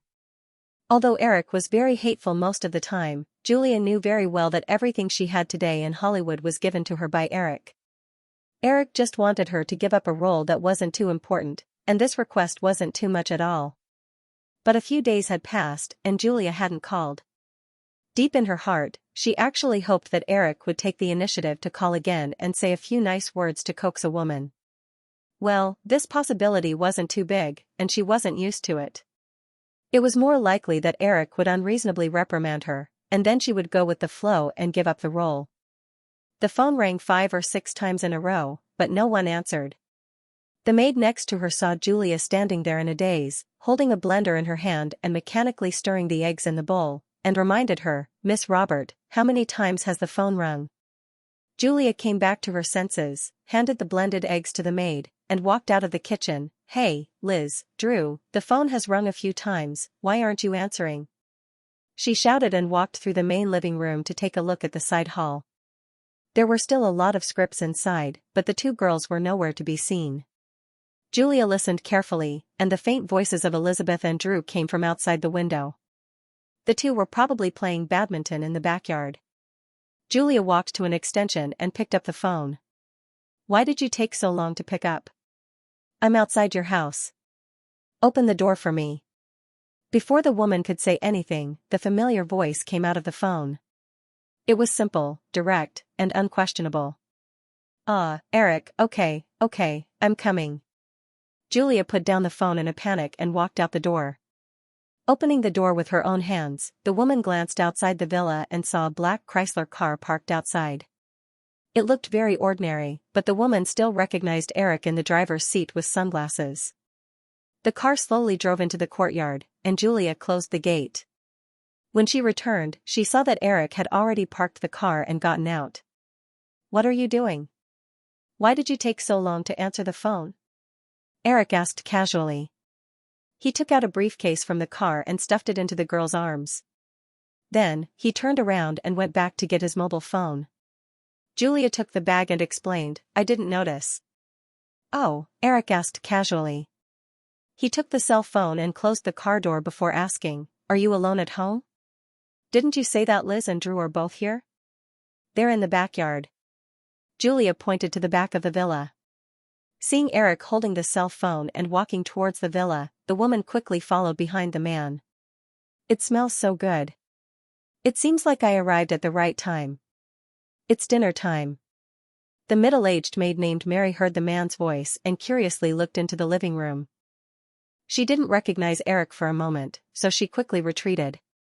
As a maid in a celebrity's house, Mary's salary was not low, but the employment agreement she signed was also very strict. The most important thing was that she couldn't inquire about or disclose the employer's privacy. Otherwise, she would face sky-high compensation. Julia put aside the briefcase Eric brought. She didn't sit down on the sofa with the man. She said a little timidly, I'll call them. Seeing Julia appear, Elizabeth, who missed Drew's serve, put down her badminton racket and said, it's time to eat, so I'm not playing anymore. Julia, I still think we should change this place into a tennis court. Badminton is so light and boring. Julia didn't argue with Elizabeth this time. She said, Eric is here. Elizabeth asked uncertainly, what? Drew had already thrown away the tennis racket in his hand and ran into the villa. Elizabeth looked at Drew's back and shrugged. Okay, I understand. Her master is here. Julia laughed and hit Elizabeth. She said, don't say that all the time. Be careful not to let Drew hear you. So what if he hears me? Maybe he'll be happy, Elizabeth said nonchalantly. Then, she lowered her voice and said, Eric, how was it? I didn't dare to take a closer look. Who knows if he's angry or not? Anyway, you were the one who hung up the phone that day. I did it for you. Can you be a little more responsible? Elizabeth said in an exasperated tone. She wasn't facing Eric, so Julia immediately retorted, if you're not guilty, why are you asking this? I'm not guilty. It's just that guy is too despicable, Elizabeth immediately retorted. She glanced at the villa and saw that Drew's figure had already disappeared. Elizabeth immediately hugged Julia and kissed her. Baby, we must stand together against a common enemy later. We absolutely can't give in. This isn't about a role. It's about the dignity of us women. Julia struggled out of Elizabeth's arms in a panic. Don't, Eric is here. It'll be bad if he sees us. It'll be good if he sees us. That way, he'll completely give up, Elizabeth said. The two women walked into the villa together and saw Drew next to Eric, whispering something. Seeing the two of them come in, Eric looked up and said, Julia, let the maid leave after lunch is done. We have something to discuss, and it's not suitable for outsiders to hear. Elizabeth was about to reflexively refute, but Julia tugged at her sleeve. I'll tell Mary later, Julia said. Lunch was quickly done. The maid listened to Julia's instructions and left the villa without any objections. I'm telling you, Eric. this time, we absolutely won't give in. At the dining table, Elizabeth raised her chin and said to Eric as if she was swearing an oath. Eric, who was cutting his steak, looked up at the woman sitting across the table and smiled evilly. It's okay. I'm very experienced in treating women who are not convinced. You. If you dare do this, I'll call the police, Elizabeth immediately said. Julia immediately recalled what happened that night, and her cheeks quickly turned red. She even felt an inexplicable sense of anticipation in her heart. However, this anticipation made Julia a little afraid. The woman knew very well that this emotion was definitely abnormal, so she quickly said, Eric, I'm not acting in Captain Hawk anymore. I'll call Kapoor in the afternoon and cancel the movie contract. You can give it to whoever you want. Eric raised his eyebrows at Elizabeth smugly. Elizabeth slammed the cutlery in her hand on the table and glared at Eric angrily. She then gave Julia a look of disdain and stood up abruptly. I'm full. You guys take your time. After saying that, the woman left the dining room and walked up to the second floor. Julia thought that Eric had achieved his goal and would leave after lunch. However, the man did not do as she wished. Even after she and Drew cleaned up the cutlery, Eric had no intention of leaving. Seeing the two women walk out, Eric, who was watching TV in the living room, said, Go and call Liz down.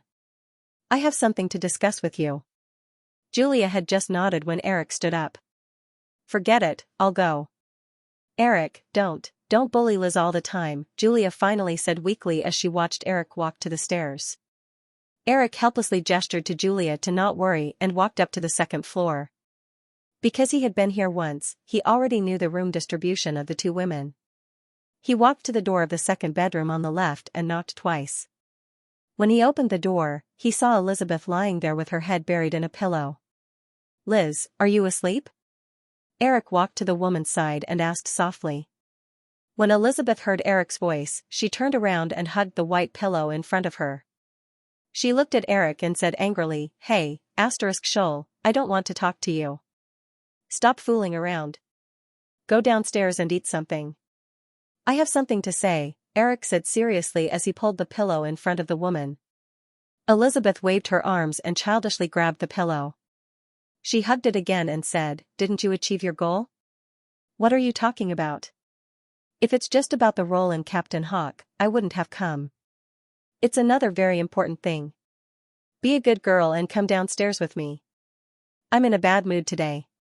I don't want to hear it, Elizabeth dragged her voice as she kicked her slender legs that were wrapped in jeans. She then threw her sandals on the floor. Seeing how the woman seemed to want to stay there, Eric thought of an ostrich burying its head in the sand. Have you read this book before? After persuading Elizabeth to go downstairs, the three women and one man gathered in the living room. Eric then took out a book from his briefcase and placed it in front of the three women. Elizabeth took the book in front of her and looked at the title. Dances with Wolves, the author was Michael Blake. If you haven't read it before, why did you bring this book here? Even if you want to get the copyright to make a movie, why did you ask the three of us? I'm telling you, this time we're going to choose the script ourselves. We won't let you interfere at all. Elizabeth's tone was still a little resentful, but she didn't want to show any weakness in front of Eric. Eric just smiled and explained, This is a book about the Civil War. A lieutenant named John Dunbar was sent to the West after he was injured. He got along with the local Native Americans. Take some time to read the details. It's a good story, and it's very important to you.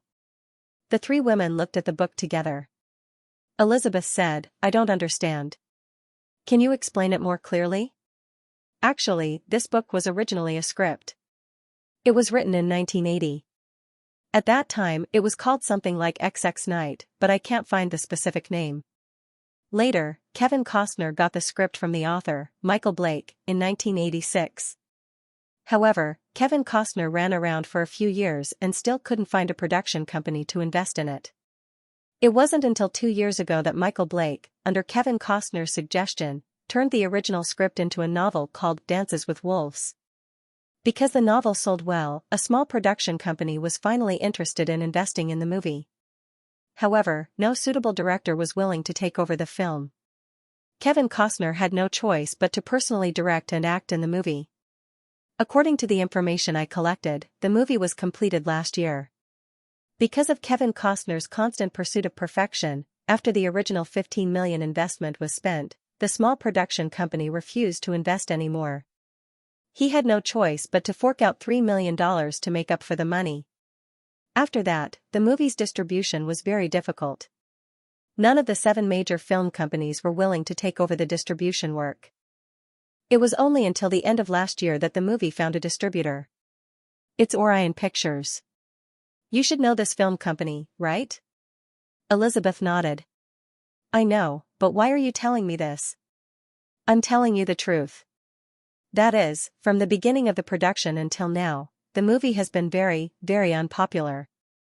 This is very beneficial for what you want to do in the future. Elizabeth seemed to understand something. So, you're optimistic about the movie? Yes, but I acted too late. The small company that produced the movie had already signed a distribution contract with Orion Pictures over a month ago. Moreover, they plan to release it on a small scale at the end of the year, going the route of the Oscars. They'll expand their influence by winning awards, and then slowly recoup their investment through theatrical release and video distribution. That's the main point. According to the information I collected, this movie is a big threat to the Silence of the Lambs. You should know how much the Oscars discriminate against horror movies. As long as there's another choice, the Oscars will definitely not award a horror movie. Elizabeth was very confident about The Silence of the Lambs. Hearing Eric's words, the girl was puzzled. If this movie is really as good as you say, then why is no one willing to release it? High-quality movies don't necessarily get high box office. You'll know if you look at the list of winners of the Oscars over the years. A large number of them are released by small production companies. Many movies are not popular before they're released, but after they're released, it's very common for them to become big winners at the Oscars. Of course, there are plenty of counterexamples, so it's very understandable that those movie companies are not willing to release it. What I want to say is that Orion's positioning for this movie is to compete for the Oscars. According to the novel, the theme of the movie should be the racial integration of white people and Native Americans. This kind of movie is often favored by the Oscars. Moreover, Orion is very experienced in public relations with the Oscars. So, if you don't do anything, this movie will definitely become the biggest enemy of The Silence of the Lambs at next year's Oscars. In the years before Eric's rebirth, the Oscars had become more and more niche. Many movies that won the Best Film Award didn't do much at the box office.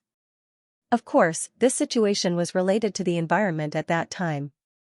But in the 1990s, the Oscars were still very valuable. If a movie won the Oscars, it would not only bring fame, but also tangible benefits. Also, there was a huge difference between an Oscar nominee and an Oscar winner. If a movie was only nominated for an Oscar, it would at most gain a little glory before the awards ceremony. After that, very few people would mention it again. But if the movie was recognized by the Oscars, it would be forever recorded in the history of Hollywood.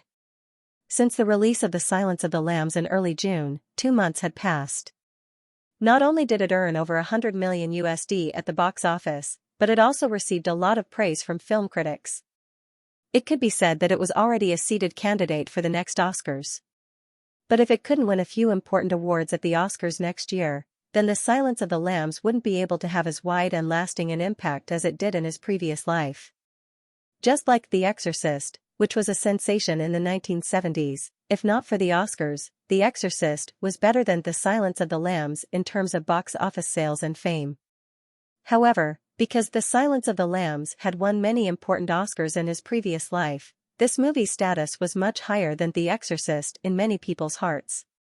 This was also the reason why many directors and actors worked tirelessly to win an Oscars.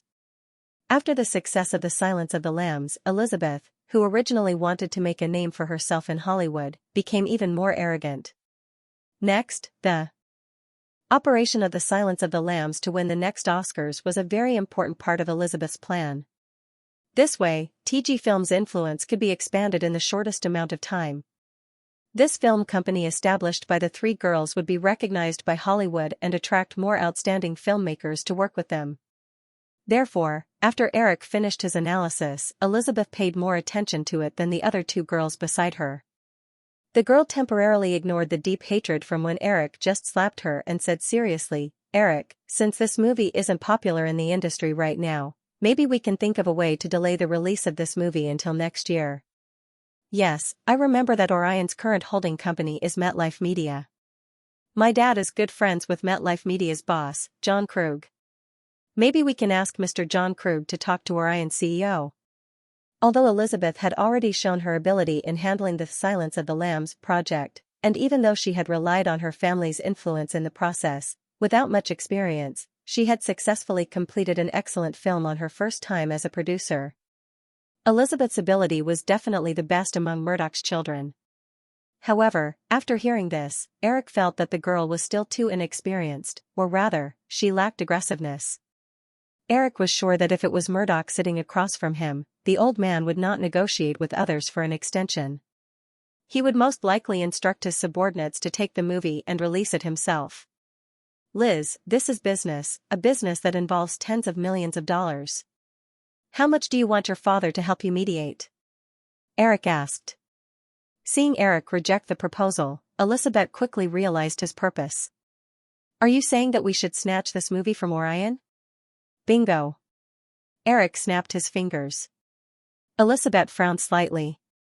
"Didn't we already sign the distribution contract? Isn't that troublesome?" "Of course it's troublesome for a film that's highly regarded, but it's obviously not the case for Dances with Wolves. You have to know that Teenage Mutant Ninja Turtles at the beginning of the year was because Fox wasn't optimistic about the distribution prospects, so we easily bought the distribution rights." Before Eric finished speaking, Elizabeth threw a pillow at his face. "Stop talking. You bastard, you're taking advantage of my family." Eric quickly caught the pillow and threw it back, but it landed in Julia's arms. Seeing Elizabeth pick up another pillow, Eric immediately said, "Stop, I'll slap you if you throw it again." Elizabeth paused, pouted, and reluctantly rubbed the pillow on her knees. She muttered in a low voice, "You like to take advantage of my family. This is business, you have to pay the price. Do you think your father didn't want to take advantage of me? It's just that he didn't succeed."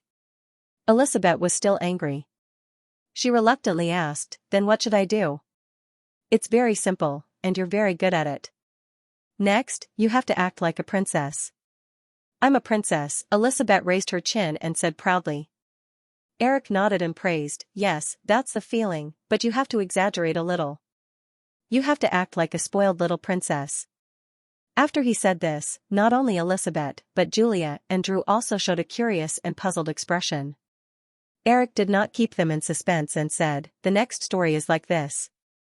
Miss Elizabeth of the Murdoch family made a well-received movie. In order for this movie to successfully win the Academy Award, the spoiled little princess unscrupulously used her family's influence in Hollywood to attack movies that might win the award. Coincidentally, there was a movie called Dances with Wolves that received good reviews after an internal test screening. In order to prevent Dances with Wolves from competing for the Oscars next year, Elizabeth unreasonably requested that the movie be delayed. The distributor of Dances with Wolves did not bow to the evil forces of Hollywood.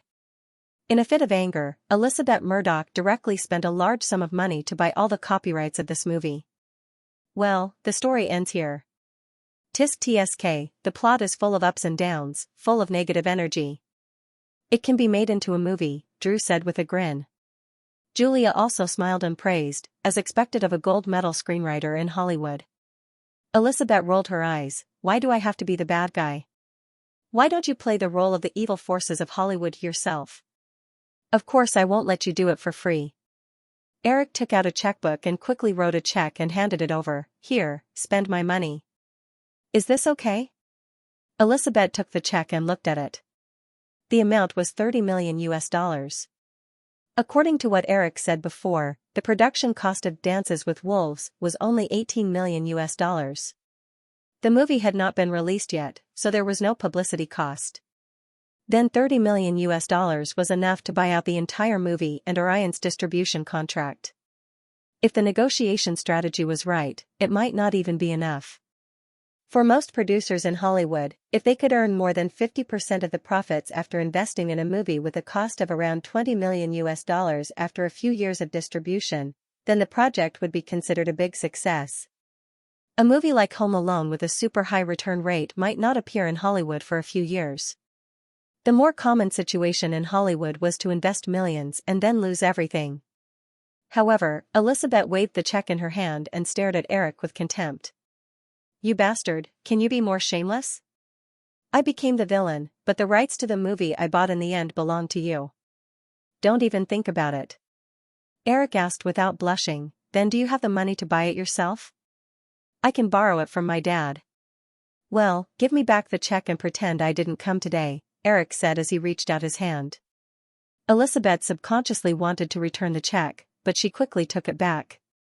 Eric's straightforwardness made her feel a little uneasy. After hesitating, Elizabeth reluctantly said, "We'll split it. You take 15 million, and I'll ask my dad for 15 million. Give me back the check." "You bastard, the rights are yours, but the distribution is Fox's. Is that okay?" "Deal." Eric snapped his fingers, smiled again, and said, "In fact, I didn't finish just now. This is also part of the deal. You can use this condition as bait and tell the producers of this movie that as long as they agree to sell this movie to you, you can persuade Fox to help distribute it. You can even promise to help them distribute future movies." For such a small Hollywood production company, climbing up to a giant like Fox is like Walmart promising to help a small workshop underwrite their products. It's very attractive. Once this bait is thrown out, as long as the boss of the production company is not a fool, it's impossible for him not to agree. After Eric said that, the living room was silent for a few seconds. Drew and Julia quickly understood that Elizabeth had been tricked by Eric again. The two girls immediately threw themselves on the sofa and laughed. Elizabeth threw the pillow in her arms at Eric again. "You bastard, you're taking advantage of my family again. I quit. I won't do anything you say. You can go be the villain yourself. I'm using resources reasonably, and if I do it personally, this movie will definitely be treated as a gold mine by everyone. The possibility of snatching it back will be almost zero, so not only can I not do it, but the whole thing can't have anything to do with me. I'll try my best to avoid suspicion. You have to act like it too." Elizabeth's eyes lit up. She propped up her sharp little chin and looked at Eric. She said, That's true. The movie you watch now, even if it's a piece of trash, will be treated as a treasure. In that case, I can totally leave you behind and do it alone." "Yeah, you'd better persuade your father to let Fox Television Network and Fox Pictures break up with me. To be honest, I think it's a loss to broadcast Friends, Who Will Be a Millionaire, and the upcoming The X-Files on Fox." Elizabeth immediately said, "The Millionaire and The X-Files are shared copyrights by Fox and Firefly. You can't take them away, and Friends has already signed a contract for several seasons. But I can do what I did at the beginning of the year and delay the first two projects. At most, no one will make money.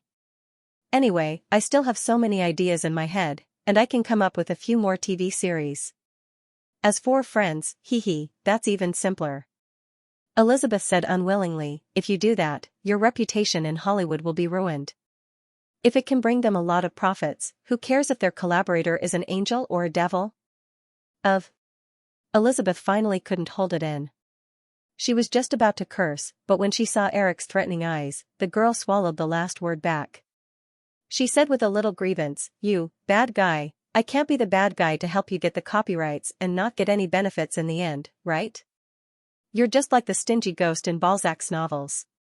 Didn't we just agree that once we get the copyrights, Fox will distribute the movie? According to the information I got, this is a 4-hour movie. 4 hours, you should know what that means, right? Cinemas can only schedule 4 shows a day at most, but for those movies that are less than 2 hours, they can schedule 6 to 8 shows. Just this restriction alone may cause many cinemas to be unwilling to release this movie.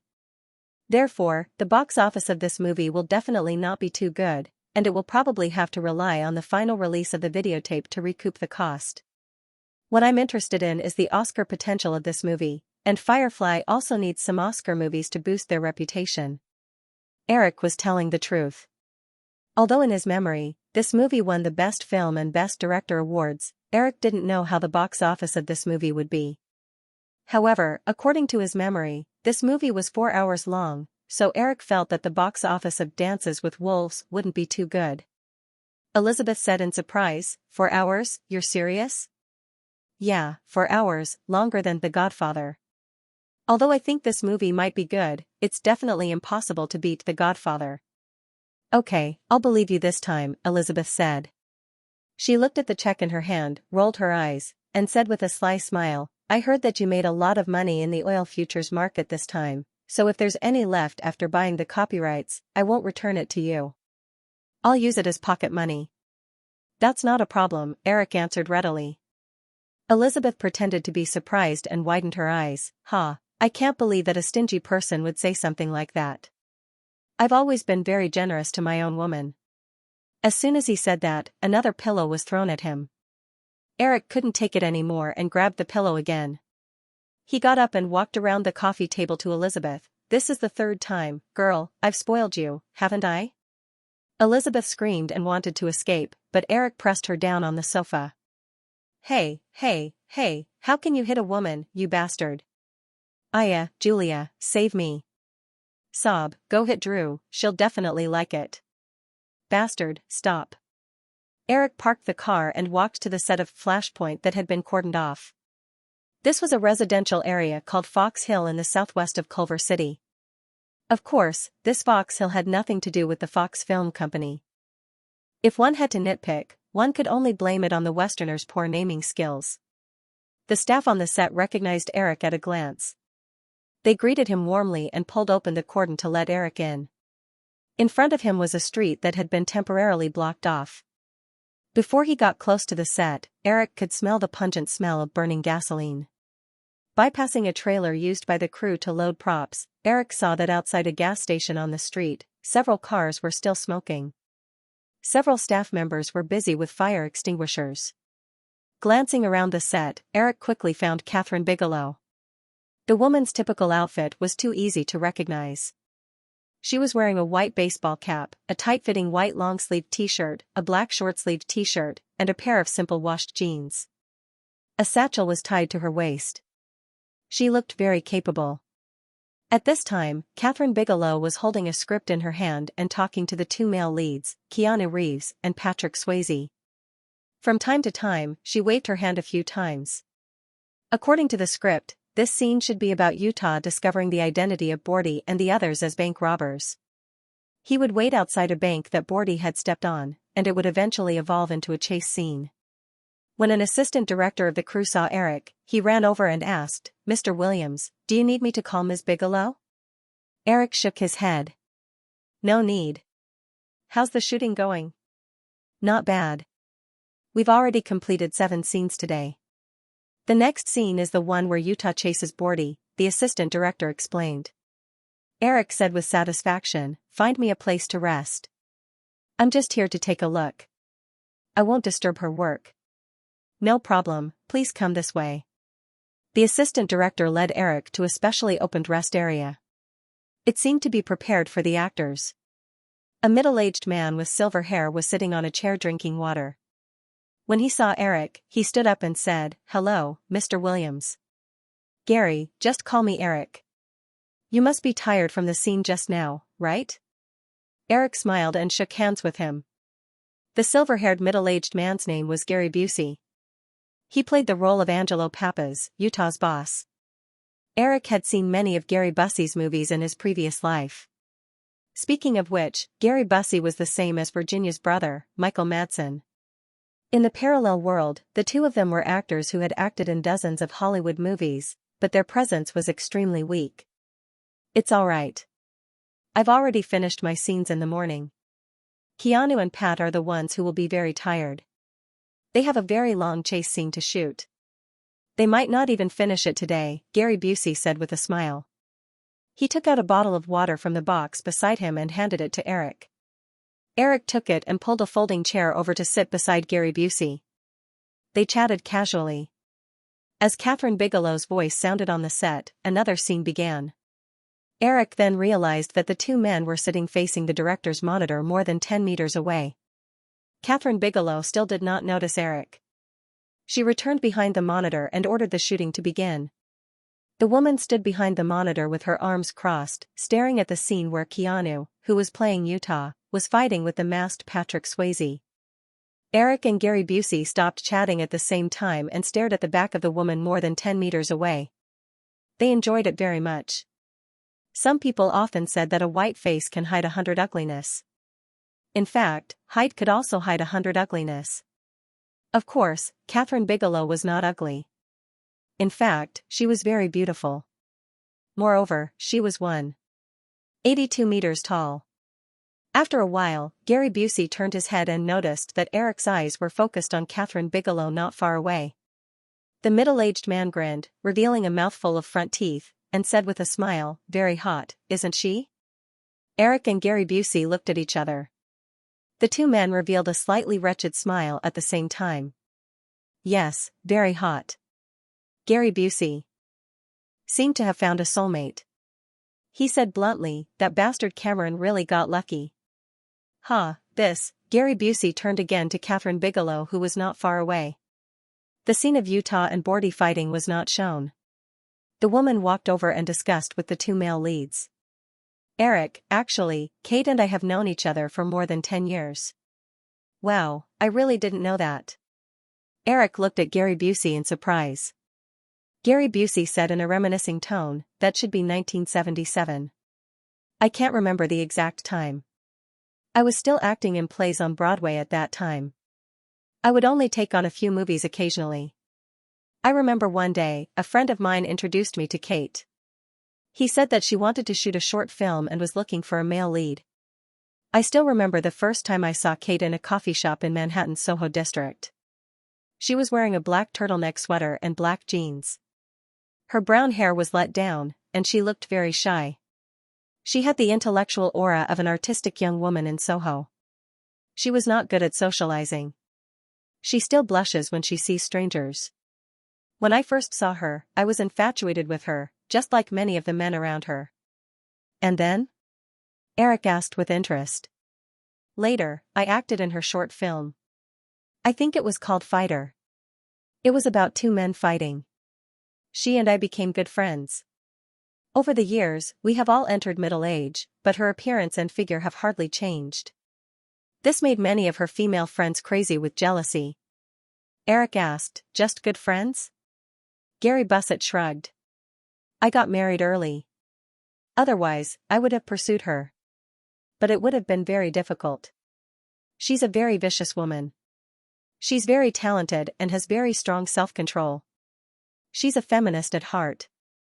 For many years after that, she remained single. Our friends thought that she would stay single forever. Unexpectedly, she suddenly married Cameron 3 years ago. What a heartbreaking result," Eric joked.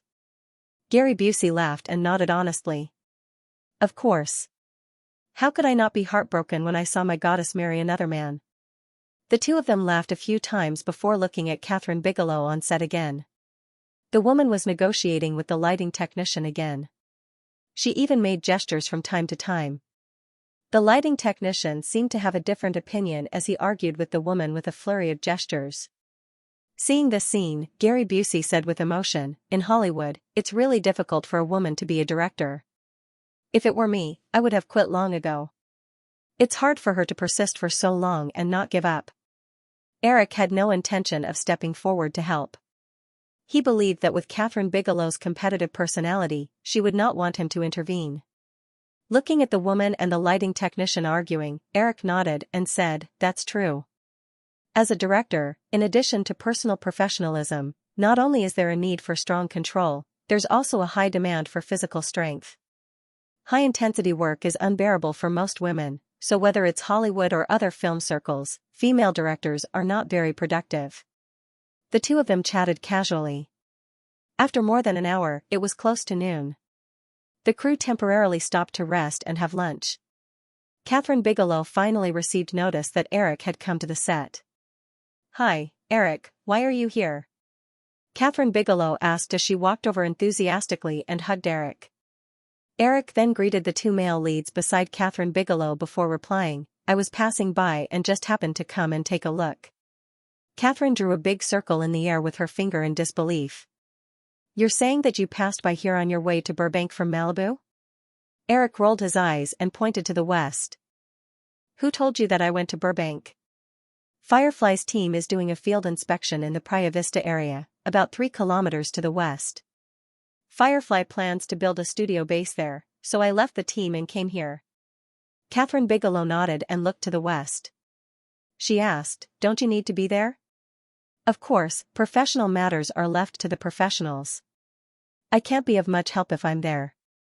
I just need to see the results they give in the end. Gary Busey interjected at this time. Eric, Catherine, lunch is ready.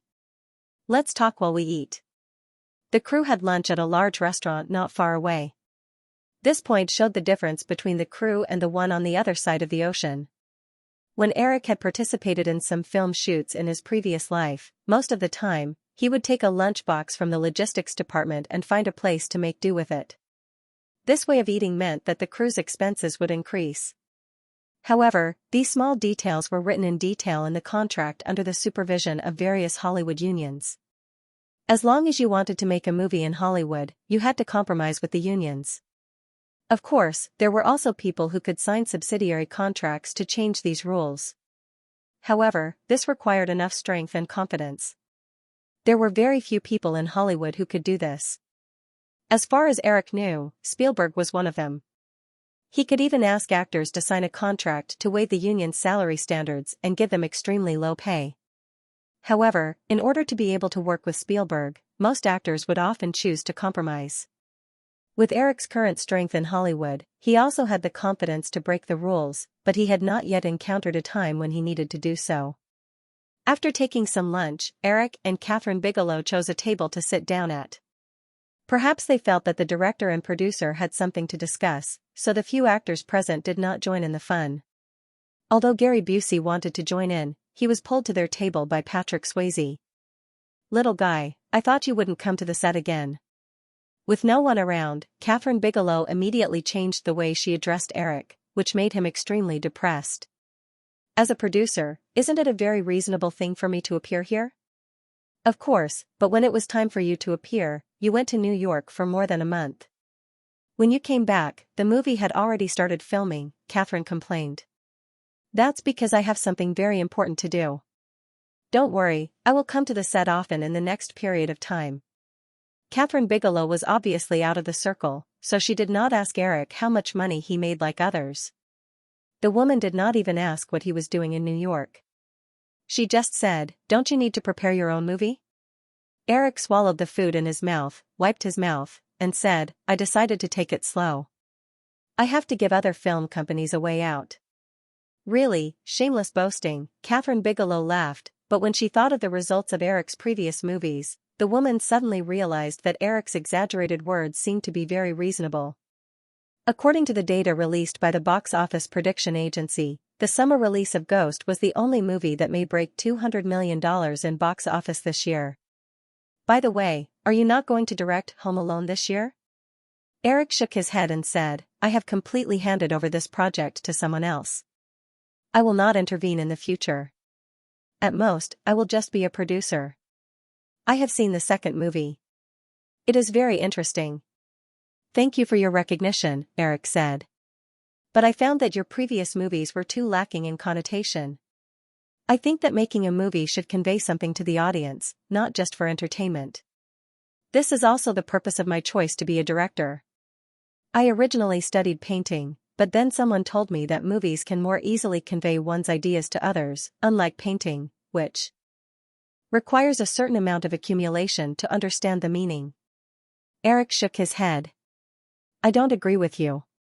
My movies have always been conveying all kinds of information to the audience. It's just that these things are more subtle. Besides, I also think that this is the right way to convey it. The audience often only sees what they want to see, just like there are 1,000 Hamlets in the eyes of 1,000 readers. They will only accept the Hamlet in their mind.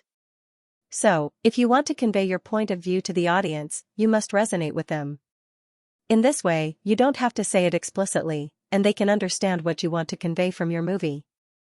Otherwise, no matter how clever the preaching is, it will often have the opposite effect. Just like Point Shock, which you are shooting now, I have carefully read the script several times. Do you know what I saw from your script? Catherine Bigelow temporarily stopped eating. Her originally straight waist leaned forward slightly. She placed her hands on the table, and her eyes were filled with curiosity. Although she always called Eric a little guy, it was only because she found out that Eric had some ideas about her. She ridiculed the young man in front of her with a sense of rejection. When it came to movies, anyone had to admit that Eric's actions in less than 3 years had exceeded the lifetime achievements of most filmmakers. Therefore, when Eric mentioned Point Shock, which she was currently filming, Catherine became serious. Eric said slowly, "What I see is loss and struggle. It's a strong sense of despair that some people feel when they can't break free from the shackles of the rules." Because of despair, Bordy and his group became unscrupulous. They burned themselves crazily and then walked towards destruction. Because of despair, Angelo Papas became unmotivated. Like many numb people, he occasionally recalled the glory of the past and then died in a cowardly manner during an operation. Because of despair, Johnny Utah imprisoned himself on the path of pursuing Bordy. Like a walking corpse, he finally found Bordy and then walked into confusion again. It's really surprising. Catherine Bigelow widened her eyes slightly and said with some emotion, "I've asked Jim more than once about his feelings about the script. Then, he just said, 'Oh, dear, this story is great.' So you see, even the people around you find it difficult to understand the script and the deeper meaning, let alone the ordinary audience. Their attention is often only on the surfing and skydiving scenes that make people's adrenaline soar. After watching it, they will feel that this is a very cool story. As for the dissatisfaction with the rigid social system and the desire for change that the film wants to convey, 90% of the audience won't be able to understand." Catherine Bigelow frowned and revealed a thoughtful expression. After a moment, she asked in disappointment, "Why, is it like this?" "It's very simple. It's because you don't have enough influence." Catherine glared at Eric. "I know I can't compare to you, little guy. Are you happy now? I'm serious. If you have enough influence, then people will naturally pay more attention to your works. They will deconstruct and analyze your works on a deeper level. Then, the ideas you want to express will be understood by people. Take Jim's Terminator as an example. In the eyes of many fans and media, this sensational work, under the sci-fi appearance, expressed the accusation of mankind's endless development of nuclear weapons and the worry of nuclear war. Wasn't it a very tragic theme? But many people know that this is not the case at all. The inspiration for Terminator was actually a nightmare Jim had in a small hotel in Rome due to a high fever. Initially, Kathleen kept nodding her head, but when it came to Terminator, the woman found what Eric said very interesting. She could not help but laugh out loud. "I'll definitely tell Jim what you said today when I have time." Eric thought to himself, then you definitely don't have much of a chance.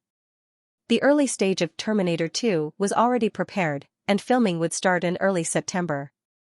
After Eric returned from New York, he also attended a meeting with the main creators of Terminator 2.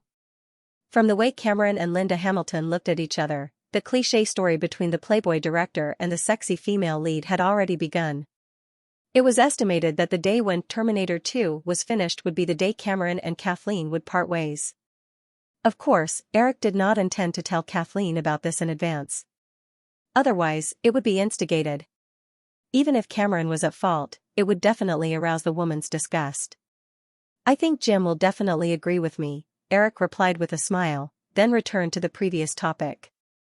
"So, if you don't want to be a movie director who is unpopular, you need to expand your influence as much as possible.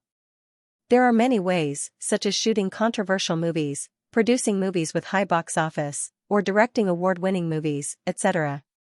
But shooting controversial movies is very risky. If you don't pay attention, it will backfire and arouse public disgust. So, I think the latter two methods are more practical." Kathleen Bigelow shook her head, and there was some envy in her teasing tone.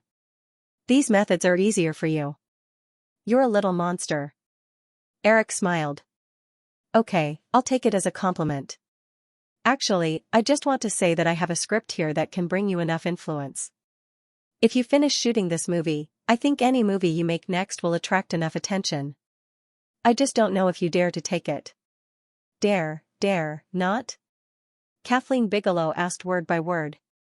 She stared at Eric and said, "Little guy, are you discriminating against me because I'm a woman?" Eric said, "At least in my memory, no female director has shot a similar theme." "Stop, let me guess." Kathleen Bigelow was interested. She rested her chin on her hand and thought for a while. Then, she asked tentatively, "Female directors rarely touch, like Basic Instinct, which you wrote?" "Of course not. Many female directors in Europe are more open than Basic Instinct." "Then, a Western?" "No." "Oh, yes, I specially watched the MV you shot for the song Reach. I really like your Western cowgirl look in it. It's very cool, it makes people, shut up, don't tease me." Kathleen glared at Eric, but there was a faint smile at the corner of her mouth. Obviously, she was not disgusted by Eric's words. "Let me think about it." Eric shrugged and said, "Okay, I'll give you a hint. What do you think the Americans and the entire Western society are most concerned about in the next few months?" "Of course it's the Middle East. There's going to be a war." You're not asking me to shoot a war movie, are you?" Eric snapped his fingers and ignored the curious gazes around him. He said, "Bingo, and it's definitely not a small war movie. It's a World War II epic movie. There's no limit to investment. You can spend as much money as you want. There's enough time. I plan to release it on June 6, 1994. That day happens to be the 50th anniversary of the Normandy landing. So, do you dare to take it?" Kathleen Bigelow hesitated for a moment. If Eric was serious, then the investment for this movie would definitely be several times that of Flashpoint. She was different from Cameron. Compared to Cameron's desperate fanaticism, Kathleen Bigelow was more persistent about movies. She liked to shoot movies and use movies to express her views. However, she also understood that if she failed after taking on this big production, it would likely mean a long period of silence for a female director, or even a permanent departure from Hollywood. "Eric, can you talk about the script first?" Kathleen finally failed to resist the temptation. However, she still asked this question first. If Eric's script was completely not to her liking, then she could naturally turn down this invitation. Eric had a panoramic view of the changes in Kathleen's expression. He was still very confident that the script he had chosen would be able to satisfy Kathleen. For this reason, he carefully analyzed Kathleen Bigelow's previous works, as well as the Oscar-winning The Hurt Locker and the subsequent Hunting Bin Laden. Many of Kathleen Bigelow's works had a very strong personal style. Among them, whether it was the early Ruthless or the latest Hunting Bin Laden in Eric's memory, they all carried a kind of calm despair. Although the Hunting Bin Laden in his memory and the current Flashpoint were 20 years apart, the male and female protagonists of the two movies eventually reached the same destination. They both completed their missions. One threw away the FBI badge, and the other shed tears of joy. Even for The Hurt Locker, which won the Best Director award, William went around in circles and set foot on the battlefield again. However, Eric had chosen a story about hope. Despair and hope seemed to be two extremes, but they were often as close as brothers. "It's a story of 8 saving one," Eric said. On June 6, 1944, after the Normandy landings, 3 of the 4 Ryan brothers died on the battlefield at the same time. Their mothers received 3 death notices on the same day, and the youngest son of the family, James Ryan, sneaked into the enemy's rear with the airborne troops. It's unknown whether he's dead or alive. In order to leave a glimmer of hope for this grieving mother, the military sent a team of 8 people led by Lieutenant Miller to sneak into the war zone in an attempt to find James Ryan and take him away from the battlefield. Eric was quite eloquent. In addition, he had the complete film in his mind, so he narrated the entire story. Kathleen also maintained a serious expression as she listened attentively. She did not realize that the number of people in the restaurant had unknowingly decreased by a lot. The assistant director in charge of arranging the shooting schedule saw that the 2 of them were engrossed in their conversation, so he did not go forward to remind them that it was almost time to shoot. In Eric's opinion, Saving Private Ryan was not a completely American-themed movie. At least, it was very different from the ones he had seen before. The movie truly showed the cruelty and tragedy of the Normandy landing site. It portrayed the image of a group of ordinary soldiers with distinct personalities. The 8 of them were full of doubts and disputes about their mission from beginning to end. Some of the characters might have been asking why in their hearts until their deaths. Catherine Bigelow, who was still an artistic young woman at heart, was obviously very moved by this kind of movie, which contained the interrogation of war and the portrayal of human nature. She also understood that as a woman, if she could make such a war epic movie, the sensation it would cause would definitely be worldwide. As a female director who was discriminated against in Hollywood, the competitive Kathleen Bigelow's desire to prove herself was stronger than many people's. In the face of the woman's tempted expression, Eric said patiently like a salesman, "How about it, Kathleen? Do you want to take on this script? Although you haven't made a movie with such a big scene before, this is not a problem because it's scheduled to be released on the 50th anniversary of the Normandy landing. From now to June 6, 1994, you have nearly 4 years to concentrate on making this movie. 4 years is enough for you to prepare everything perfectly." Kathleen Bigelow did not answer immediately. Instead, she asked, "According to what you said, the investment of this movie is estimated to be more than twice that of Thriller Point. Aren't you afraid that I'll screw up this project? If I screw it up, I'll pay with my body." Eric thought evilly in his heart, but he said, "Of course I'm not afraid. I believe in your ability. Besides, you have me. If you're like many Hollywood producers who always interfere with the production of movies, I won't take on this movie. As long as you approve of the script I wrote, then I won't interfere too much with the production of this movie. I'm just saying that when the production of the movie encounters difficulties, I'll help in time. However, I believe that 4 years is enough to solve all the problems. Then you'd better write the script for me to see first." Kathleen Bigelow noticed that there were only a few people in the restaurant. She stood up and said, "It's time to work. Then I'll write the script as soon as possible." Eric also stood up, and the two walked out of the restaurant side by side. In the following days, Eric often appeared on the set of Thriller Point. The script for Saving Private Ryan was successfully completed a week later. Eric handed the first draft of the script to Kathleen. The woman was obviously more interested after reading it. She also put forward a lot of suggestions for changes. Eric was happy to agree to some minor details, but when it came to the core of the script, Eric would not make too big of a concession.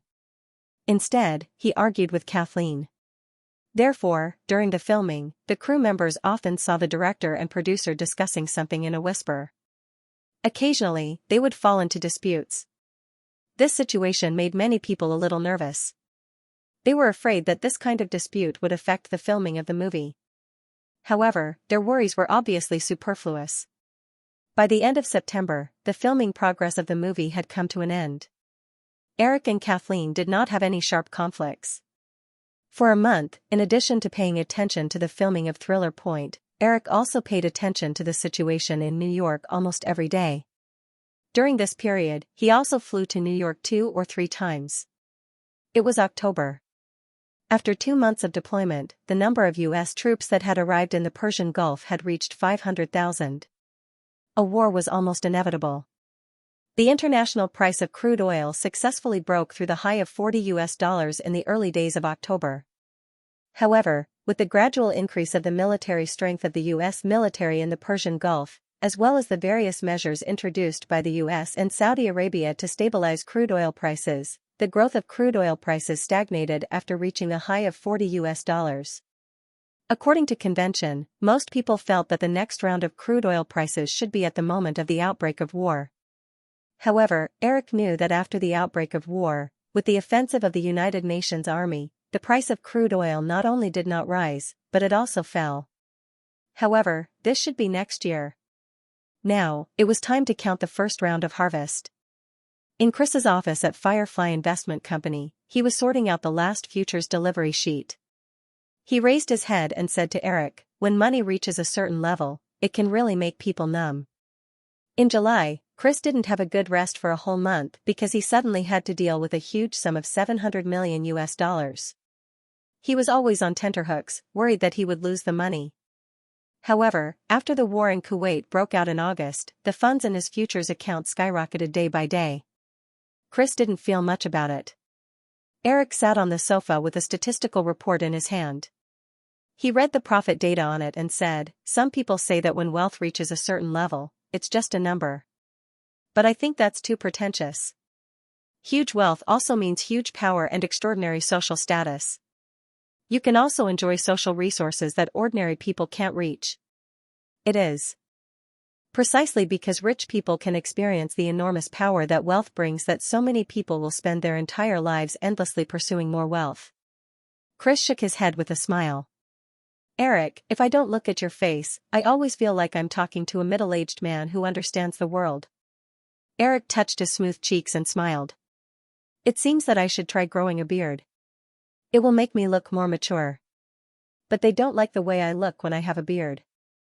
I've been complained more than once because I forgot to shave." "Wow, them." Chris emphasized the last word. Although them and them were the same in English, it was easy to tell what Eric was talking about from his tone. "I really don't know how you deal with so many women. I can't even handle Emily alone." "This means that Emily is very lucky. She met a good man," Eric said flatteringly. Chris and Jeffrey's personalities were very similar. They were as cautious in relationships as Jeffrey. He was dating Emily Brighton with the intention of getting married. Emily Brighton was obviously aware of this as well. Although they hadn't spent much time together, Eric realized that Emily cherished their relationship very much. However, Eric also discovered that Chris and Emily were very strong-willed people. If they wanted to be together for a long time, one of them would have to accommodate the other, just like Jeffrey and his deceased wife. From Jeffrey's memories, it could be seen that Jeffrey had always been the protector of his wife. "Thank you, Eric. Let's talk about the matter at hand. What do you plan to do with the money?" Eric glanced at the figures on the statistical report again. 675 billion. This was the final profit after deducting all kinds of commissions and fees. As a kind of speculative trading, the fees for futures trading included all kinds of taxes. Therefore, this money completely belonged to Eric, and he didn't even have to pay a high personal income tax. This was what made Eric most excited. Otherwise, even though the money was easy to come by, the 35% personal income tax deduction could still drive him crazy. It's still not enough. Many things in the plan can't be carried out. I originally thought that since the price of crude oil has doubled, then with 10 times the leverage, we would at least be able to make double the profit. I didn't expect that it would only be half of what I expected. If we didn't enter the market so much earlier and have a competitor take over, let alone 5 times the initial capital, we might not even be able to make half of the initial capital. Although the price of crude oil has doubled in the past 2 months, after August, it would be a joke if people who entered the market could make more than double the initial capital. Futures are different from stocks, after all. Futures are a kind of betting contract. With crude oil prices soaring, not many people would be stupid enough to short it in a short period of time. Of course I understand.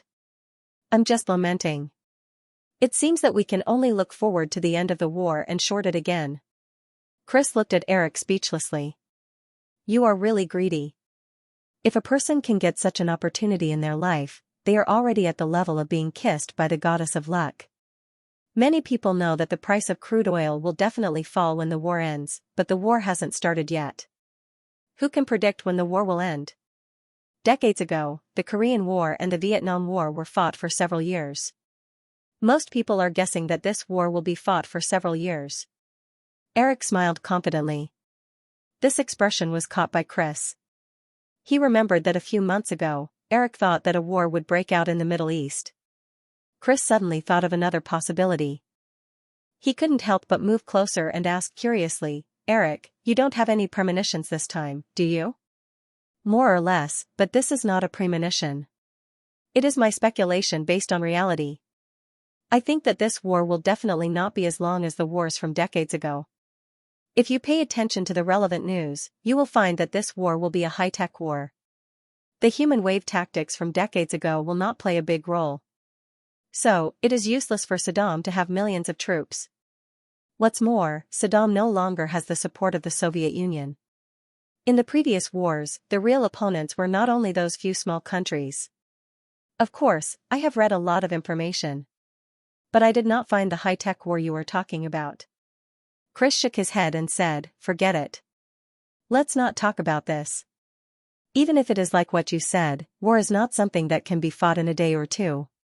By then, we should have enough time to plan. Let's talk about the money. What do you mean by it is not enough? Last year, Sony spent more than $5 billion to acquire Columbia. More than a month ago, Japan's Matsushita spent $6 billion to acquire Universal Pictures' parent company, MCA. Now, I only have about $3 billion US. Of course, it is not enough." Chris immediately understood Eric's plan. "You are planning to acquire a big film company?" "Of course. That is why I said the money is not enough. Now, acquiring any big film company will cost at least $5 billion.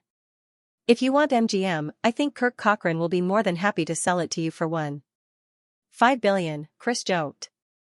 Thinking about the current situation of MGM, Eric had a sarcastic smile on his face. "I don't buy rubbish.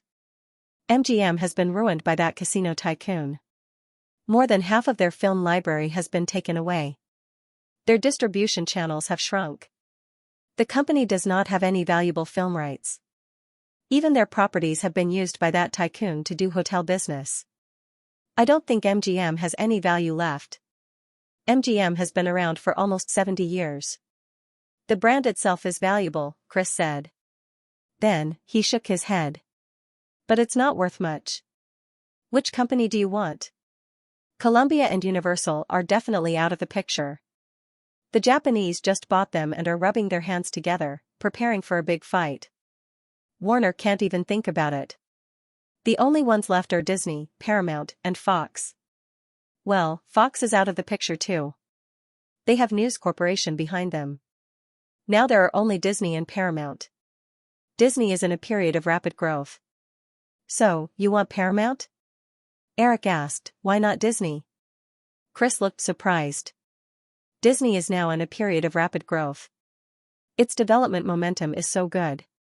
What's more, the CEO of Disney is Michael Eisner. After the incident at the beginning of the year, although you have reconciled on the surface, if you want to buy Disney, Michael Eisner will definitely know what will happen to him. He will do his best to stop you." Thinking of how Paramount, which relied on Viacom in his previous life, was surpassed in performance by the second-tier Lionsgate Pictures, and even became a burden to Viacom, Eric shook his head. "It's easy to buy Paramount. I think the shareholders will be happy to sell it to me. But Paramount is not a good choice. The development of this company is not in line with my plan. Its business scope is too limited to film production. But Disney is different. The business strategy of Disney's entire industrial chain is very suitable for me to expand my territory in Hollywood in the future. If you insist, you may have to spend more money than the two major Japanese consortiums," Chris said while thinking about the limited information about Disney in his memory. He then said, "Disney's current market value is about $4 billion US. If you want to buy Disney, you can only use the hostile acquisition method. You'll have to pay a premium of at least 50%. Without $6 billion US, it will be very difficult to buy Disney. If we don't make a move now, we won't be able to buy Disney in a few years," Eric said. With the rapid development of the American economy and the rise of Hollywood in the world, the market value of several major Hollywood film companies increased by more than 30% every year. Even the declining MGM was sold at a high price of more than $5 billion US after more than a decade. In his memory, Viacom spent $10 billion US to acquire Paramount 3 years later. Now, Paramount could only be sold at a price of $6 billion US, like the parent company of Universal Pictures. Although Barry Diller's sniping was a factor in the deal, it also reflected the skyrocketing market value of the 7 major film companies as Hollywood expanded. With the development potential of Firefly, it would take at most 5 years for it to be able to stand shoulder to shoulder with any of the big 7. However, Eric also knew that if things were allowed to continue to develop, after 5 years, the big 7 film companies would have basically completed the integration with the media group. Of course, during this process, Firefly would definitely be recruited by the media group. However, this was not what Eric wanted. He wanted to be the master, not the subordinate of others. Therefore, now that there was an opportunity, Eric would of course take down a major film company as the most important bargaining chip. In the future, through various financing methods, he would develop himself into a media group instead of being recruited. In his previous life, the only company that developed into a media group with its own strength was Disney. Time Warner could only be considered half of it.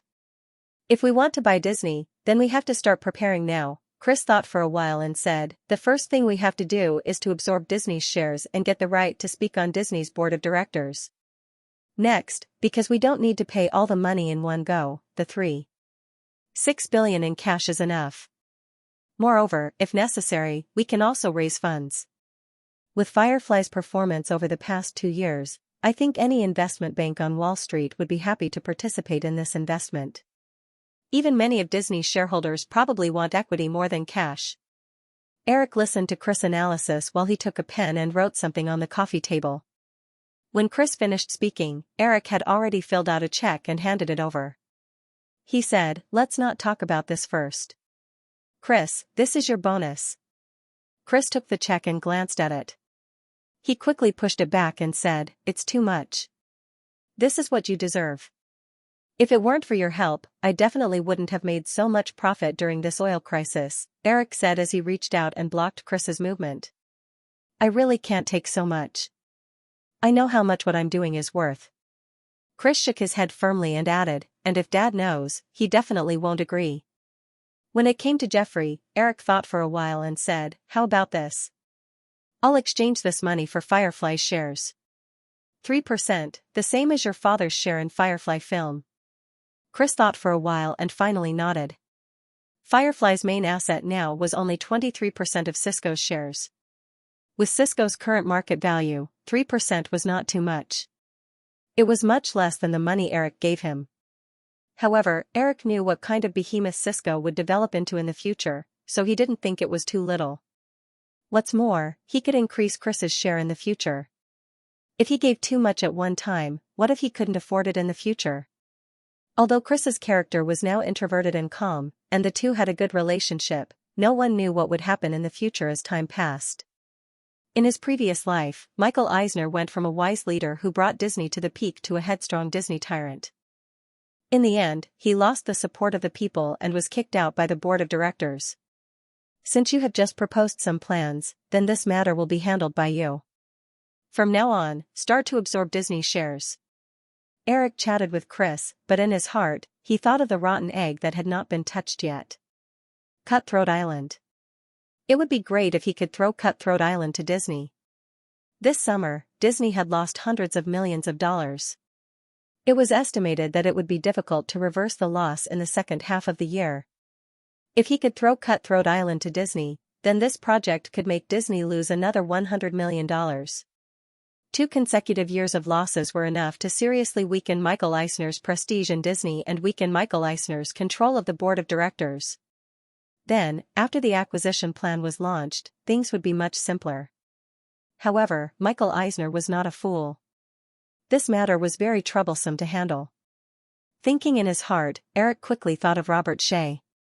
Since the storm at the beginning of the year, Robert Shea and Michael Eisner had been very close. Maybe he could start from this point. Eric and Chris spent a few hours discussing the detailed plan to absorb Disney shares from the secondary market. Chris put away the handwritten memo. Seeing that Eric was about to leave, he suddenly remembered something and stopped him. Eric, there's something I almost forgot to tell you. When Eric sat down again, Chris said, in August, the board of directors of Cisco passed a resolution to remove the founders of Cisco, Mr. and Mrs. Gray. The two of them have now left the company.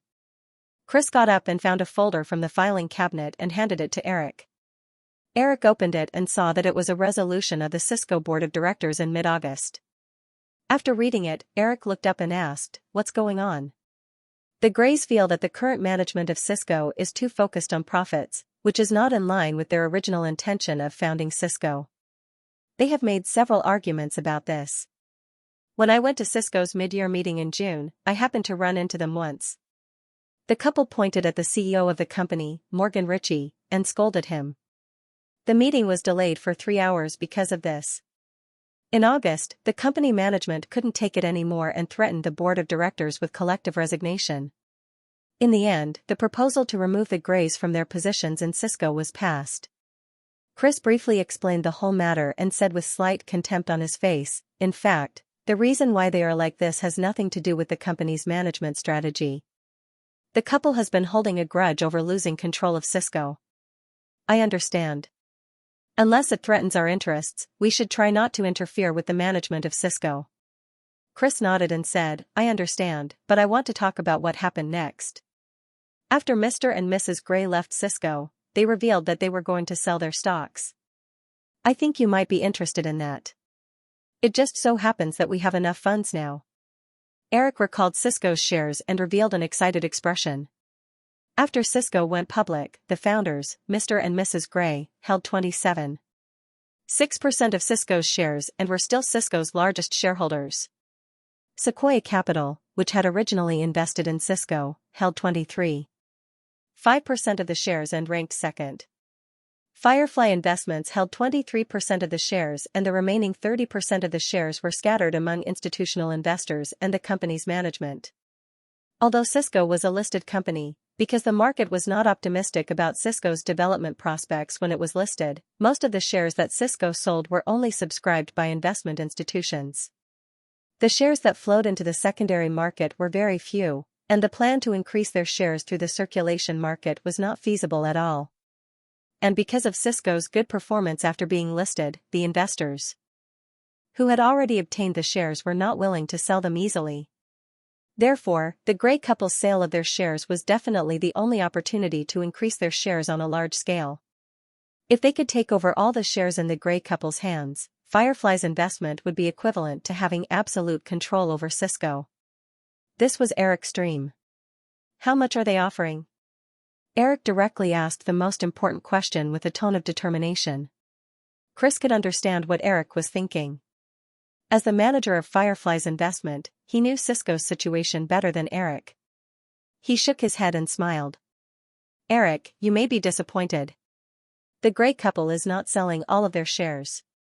They are only willing to sell 2/3 of the shares, which is about 18%. They are offering $250 million, which is 30% higher than the market price, so now most of the interested investors are negotiating with the Grey couple. I estimate that the final transaction price will not exceed $200 million. Contact the Grey couple as soon as possible. We must get these shares. Anyway, we have enough funds now, so it doesn't matter if it's a little expensive." Eric thought for a while and said, "In this case, tell the Grey couple that if they are willing to sell all of their shares, we will buy them at the 30% premium they offered. I will pass on the message, but the possibility is not high. If the couple didn't need funds to start another business, they probably wouldn't even sell the 18% shares." "There's no loss in trying," Eric nodded and said. In the past few days when Eric came to New York again, the international price of crude oil reached an unprecedented high of $41 per barrel. Almost at the same time, Western countries, together with several major oil exporting countries in the Middle East, began to introduce various effective measures to stabilize crude oil prices. First, Saudi Arabia announced that it would increase its domestic crude oil production to 100% to meet market demand. North America and Europe also began to use their crude oil reserves to stabilize the market. In addition, the United Nations Army led by the U.S. military was fully deployed in the Persian Gulf. All the troops exceeded 600,000, and they formed a comprehensive suppression of Iraq in terms of weapons and equipment. Under the influence of various bad news, crude oil prices began to slowly fall. Even Eric himself didn't expect that his trip to New York would be so coincidental. It just happened to be when crude oil prices fell after reaching their highest point. Therefore, after returning to Los Angeles again, all kinds of probes swarmed again. Without exception, they were all trying to pry into his profits from this oil crisis. In the process of operating crude oil futures, Eric's capital of up to $500 million was temporarily borrowed from the 7 major film companies. In the end, the 7 major film companies received nothing except for the loan and a dispensable interest. Therefore, some people's desire to know how much money they earned was very strong. It seemed that as long as they knew the results, their disappointment would be appeased. Of course, Eric wouldn't reveal specific information to provoke those people. He couldn't do such an inhumane thing. When faced with such probes, Eric often avoided the topic with a few words. Therefore, some people had to turn their attention to the movements of Eric's companies, hoping to get some information from them. But as the days passed, except for the plan of the Praia Vista filming base revealed by some employees of Firefly, there was only the announcement of Firefly's investment of $210 million to acquire 18% of the shares of Cisco's founders, the Grey couple. Other than that, Eric didn't seem to have made any big moves. Although when negotiating with the Praia Vista community officials, Eric said that he would invest $1 billion, people with discerning eyes could see that the filming base in Praia Vista couldn't spend that much money. Not to mention, the project cycle was a few years long and the first investment was at most $100 million. This kind of calm small matter made many people feel a little more at ease. They comforted themselves by guessing that Eric probably didn't make too much money. As October slowly passed, Hollywood was once again about to usher in the New Year's Eve. The major film companies had already started the promotion of the New Year's major films. The executives of the 7 major film companies were a little relieved to find that Eric didn't have any films that he personally directed this year, except for the one he produced, Thriller. Firefly only had a total of 2 films released at the end of the year. In addition to Thriller, there was another film produced by Robert Shea, Ghost Detective. This work imitated the thriller style of Ghostbusters and was a film that Eric had never heard of before. Probably due to the butterfly effect, the film's investment reached $40 million. According to the agreement between Robert Shea and Eric, Firefly accounted for a quarter of the investment. Firefly's Home Alone series, which had been the main series for 2 consecutive years, didn't produce a sequel this year. The main reason was that Stewart's agency, CAA, proposed a sky-high salary of $15 million, which was almost double last year's salary. Also, Runkle and his wife seemed to be enlightened this time. They didn't interfere wantonly and left the negotiations to CAA. If they accepted CAA's offer, coupled with the price increase of the other lead actors, the cost of forcibly producing a sequel would reach $25 million. The total cost of the sequel would exceed $50 million. Including the post-production marketing budget, the film would need $140 million at the box office to recoup the cost. Based on the previous 2 films' declining box office, the possibility of a loss was very high. Eric didn't think too much and temporarily cut off the sequel's production plan. On the day Firefly announced that they were suspending the Home Alone series, Stewart's agent immediately called to make concessions. However, Eric, who was busy with futures trading at the time, had no intention of arguing with CAA again. He directly rejected the other party. Firefly wasn't like some film companies that relied heavily on a film series, so they didn't need to be too accommodating to the film's main creators. Since some people didn't know what was good for them and asked for an exorbitant price, they should have the awareness to swallow their broken teeth. Shock Point wrapped up in mid-October and was expected to take a month to complete post-production. However, Eric didn't get close to Catherine Bigelow these days because the paparazzi caught Cameron and Linda Hamilton's affair and the photos were published in the newspapers. Catherine rushed to the set of Terminator 2 in New Mexico on the day the news was revealed. After Cameron admitted it himself, the woman divorced Cameron without any hesitation. However, Cameron wasn't an unmarried director after all.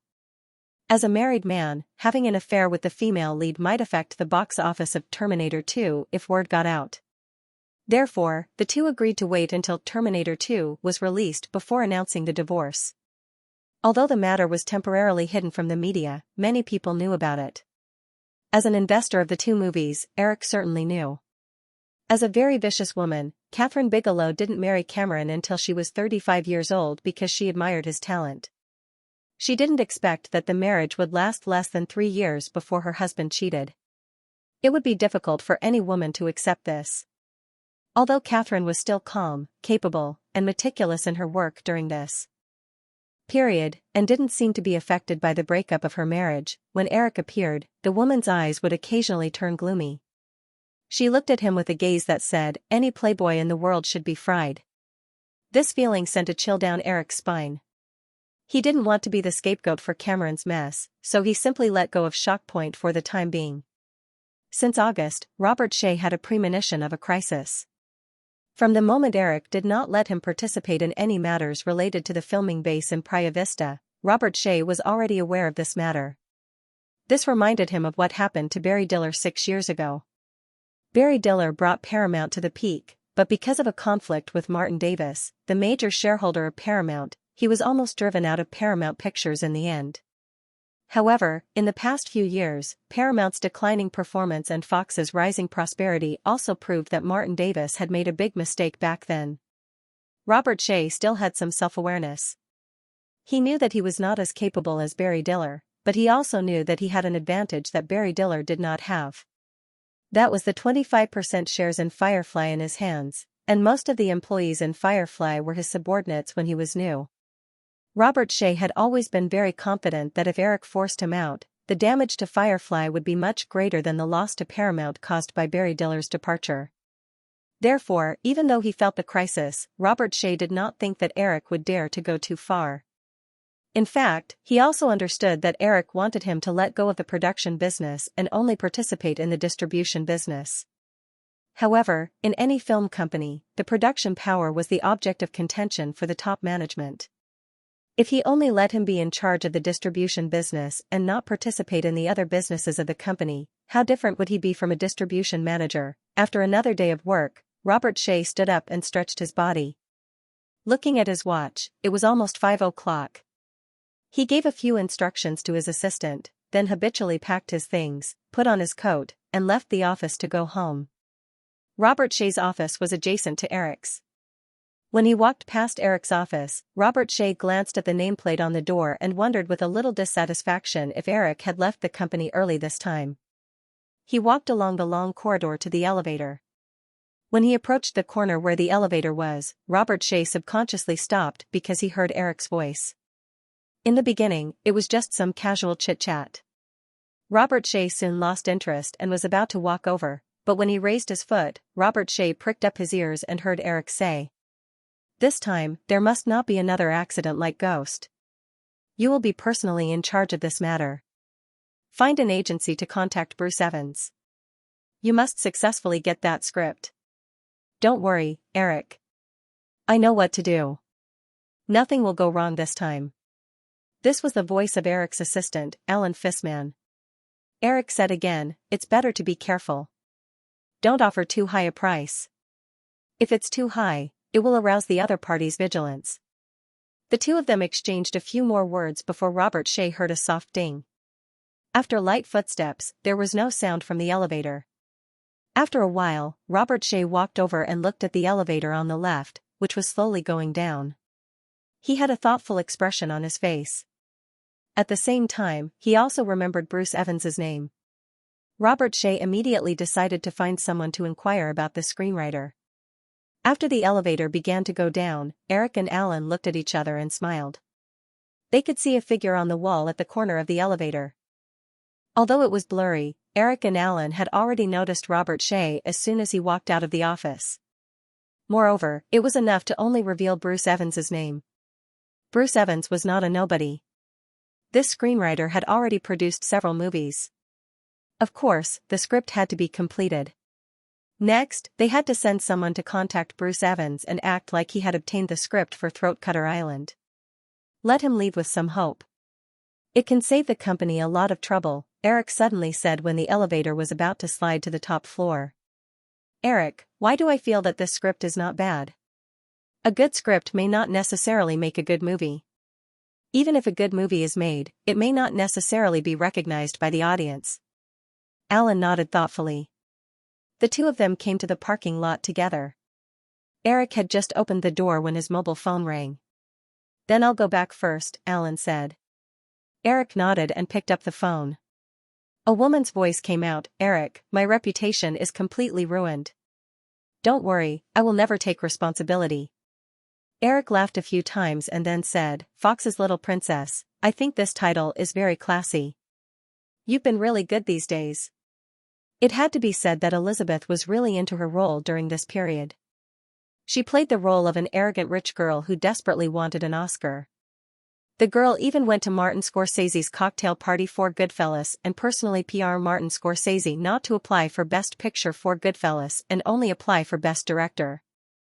As long as Martin Scorsese agreed to this condition, she could contact Fox's resources to do award PR for Martin Scorsese. Compared to Best Director, Elizabeth valued the Best Picture award more. Once The Silence of the Lambs won, she would get an Oscar as the producer. Almost everyone in Hollywood knew that Martin Scorsese was very disliked by the Oscar jury. Therefore, the chances of his movie winning Best Director were much lower than the chances of winning Best Picture. Elizabeth's suggestion almost poked Martin's sore spot. Martin Scorsese was so angry that he almost exploded on the spot. As the news spread, Elizabeth also received the nickname Fox's Little Princess. "Bah, you bastard, it's all your fault." "What Fox's Little Princess?" "Everyone knows that's sarcasm." Elizabeth raised her voice and complained, then said, "I signed a contract with the producers of Dances with Wolves in the afternoon. The price was not negotiated, so I spent $27.5 million. Orion Pictures also bought out their distribution contract for $2 million US. You didn't see it, but the way those guys looked at me was almost like they were writing the word sucker on their faces. I worked so hard, and now I'm left with $500,000 US pocket money. This can't be, you have to compensate me. Can I pay with my body? I happen to be free tonight. Get lost." Eric stopped joking and said, "Okay, where are you now? I'll go over and take a look at the sample. I haven't seen this movie yet." "Of course I'm at home." After Elizabeth said this, she quickly added, "But it's too late now. Let's talk about it tomorrow. I stored the original copy in Fox's vault. They must have gotten off work in Century City." On both sides of Sunset Boulevard, which was more than 10 kilometers long, connecting the 101 freeway and the 405 freeway in Los Angeles, there were numerous residential areas. Among them, there were manor-style mansions with an area of several acres, and ordinary villa areas that were tightly packed together. This was the world-famous Beverly Hills, where a large number of Hollywood stars lived. As it was near the end of the year, Firefly's affairs were complicated. In order to save time, Eric did not return to the Point Corner Manor. Even if the road conditions were good, it would take more than an hour to drive from Burbank to Malibu. Therefore, after returning from New York, Eric lived in Beverly Hills most of the time. Although he had not achieved the great or wretched goal of having a golden house to hide his mistress anywhere in Los Angeles, he still had several places to stay in Beverly Hills. Opening his eyes, the faint fragrance in the bedroom made Eric involuntarily take a deep breath. The curtains were tightly drawn, and the light in the bedroom was still a little dim. However, it was already 7:30. After a brief haze, Eric quickly sat up, got dressed, and washed up. Hearing the noise, Joanna Pacu, who was making breakfast, had just turned her head, but Eric had already hugged her waist. The woman raised her chin slightly and smiled. "Good morning, Eric." Eric stroked the woman's waist, which was tightly wrapped in a knitted wool skirt, and lowered his head to kiss the woman's lips. "Good morning. Why aren't you wearing an apron? Your clothes will get dirty." "It'll be fine if you're careful," the woman said, and gently patted Eric's strange hand that was hugging her waist. "No, I'm making breakfast. The newspaper is on the coffee table in the living room. You can eat after reading the newspaper for a while." Eric laughed and was about to continue when he heard a hurried ringtone in the living room. It was his mobile phone. "It's so early in the morning." Eric complained in a low voice, but still walked out of the kitchen to answer the phone. It was Elizabeth, informing him to go to Century City to watch the sample of Dances with Wolves in the morning. After hanging up the phone, Eric didn't go to the kitchen to disturb the woman who was making breakfast. Instead, he opened the newspaper on the tea table and started reading. After Joanna finished making breakfast, Eric walked into the dining room with a copy of Los Angeles Times. After the woman served breakfast and sat down across from him, Eric said, "Joan, it's Thanksgiving next month. Can you move to Malibu and spend it with me?" Joanna Pakula raised her head and said, "I want to go back to Poland for the new year." Poland had been in a state of turmoil over the years. Joanna had immigrated to the United States as a refugee. After the upheaval in Eastern Europe, the political situation in Poland had barely stabilized since last year. However, Eric was still worried. "Why don't we wait for another 2 years? It's still very chaotic over there." Xianxia shook her head. I can't wait any longer. I haven't seen my parents for almost 10 years. I received the photo a month ago. They are old. Hearing the deep sadness in the woman's voice, Eric didn't try to persuade her anymore. 10 years was indeed too long for a woman who was wandering alone in a foreign land. Eric suddenly thought of himself. He didn't even know if he could be considered a stranger wandering in a foreign land, let alone when he could go back to take a look. Then I'll arrange for a few people to go back with you, Eric said after thinking for a while. Joanna was about to shake her head when Eric said, "Don't refuse. It's no use. It's settled." "You're always like this," the woman complained softly. Her tone was indifferent, without the slightest hint of anger. It was the end of October in Los Angeles. The temperature in the morning had dropped to about 10 degrees. After breakfast, Joanna took Eric's coat and watched the man put it on. She then considerately helped him button it up like a gentle wife. Eric walked to the yard and opened the car door. Seeing Joanna's reluctant look, he stepped forward and hugged the gentle woman in front of him. "Don't be like this. It's my fault. I didn't think that tornado would only start shooting next year. How about I ask your agent to help you choose a film? That way, you won't be too bored." "No, I like this quiet life very much." Joanna quickly shook her head and explained. Then she whispered, "Will you still come over tonight?" "Of course. Before you go back to Poland, I'll come over to accompany you," Eric replied without hesitation. The woman finally sounded a little excited. "Then I'll cook for you tonight. I've signed up for a cooking class recently." Eric smiled and teased, "I hope you're not my guinea pig." Joanna's villa was less than 5 kilometers away from Fox's headquarters in Century City. Several high-rise buildings in Century City were almost all properties of Fox. Eric drove to the place very quickly. After parking the car, Eric walked to the agreed office building. Just as he walked not far from the entrance, a slim figure in a khaki trench coat ran towards him. "Eric, so you're really coming today?" The woman in front of him was Jennifer Connolly. Eric hugged the woman who rushed over and asked in surprise, "Jenny, why are you here?" Connolly took Eric's arm and said with a smile, "The crew of Condor Anti informed me that some scenes needed dubbing, so I came over. The director just told me that you would be here today." Eric felt a little strange. Although he knew who the director of Condor Anti was, the two of them had never met. Before he could figure it out, Eric keenly noticed that behind a business car not far away, the camera flashes flashed a few times. Joanna lived in a closed community with several exits. In addition, Eric paid attention to this kind of thing, so he was sure that the paparazzi did not follow them from the community where Joanna lived. There was only one possibility. The paparazzi not far away must be waiting here. Fox's headquarters should be frequented by celebrities, so it made sense for them to be waiting here. However, Eric still felt that it was too much of a coincidence. Pulling Connolly into the office building, Eric looked carefully at the woman's ignorant face. Soon, he almost figured out the ins and outs of the matter. This silly little vase was obviously being used. From some of the previous phone calls with Connolly, Eric already knew that Condor Anti was scheduled to be released on November 16th. It was less than 3 weeks from now. The trailer had already been released on a large scale.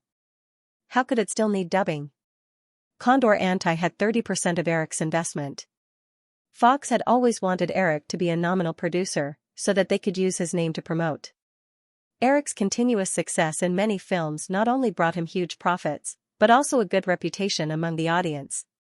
Now, when many fans heard that a film was related to him, they would have a strong interest in this film without too much promotion. Therefore, this kind of reputation could bring real benefits, just like the appeal of a star's box office. However, Eric never agreed to Fox's request. The project was just a plaything he chose for Connolly. Other than the investment, he had not participated in any production process. Therefore, it was impossible for him to let Fox use his name for publicity. Now it seemed that Fox was obviously unwilling to give up and had other ideas. He was sure that there would be a scandal between him and Jennifer Connolly in tomorrow's newspaper.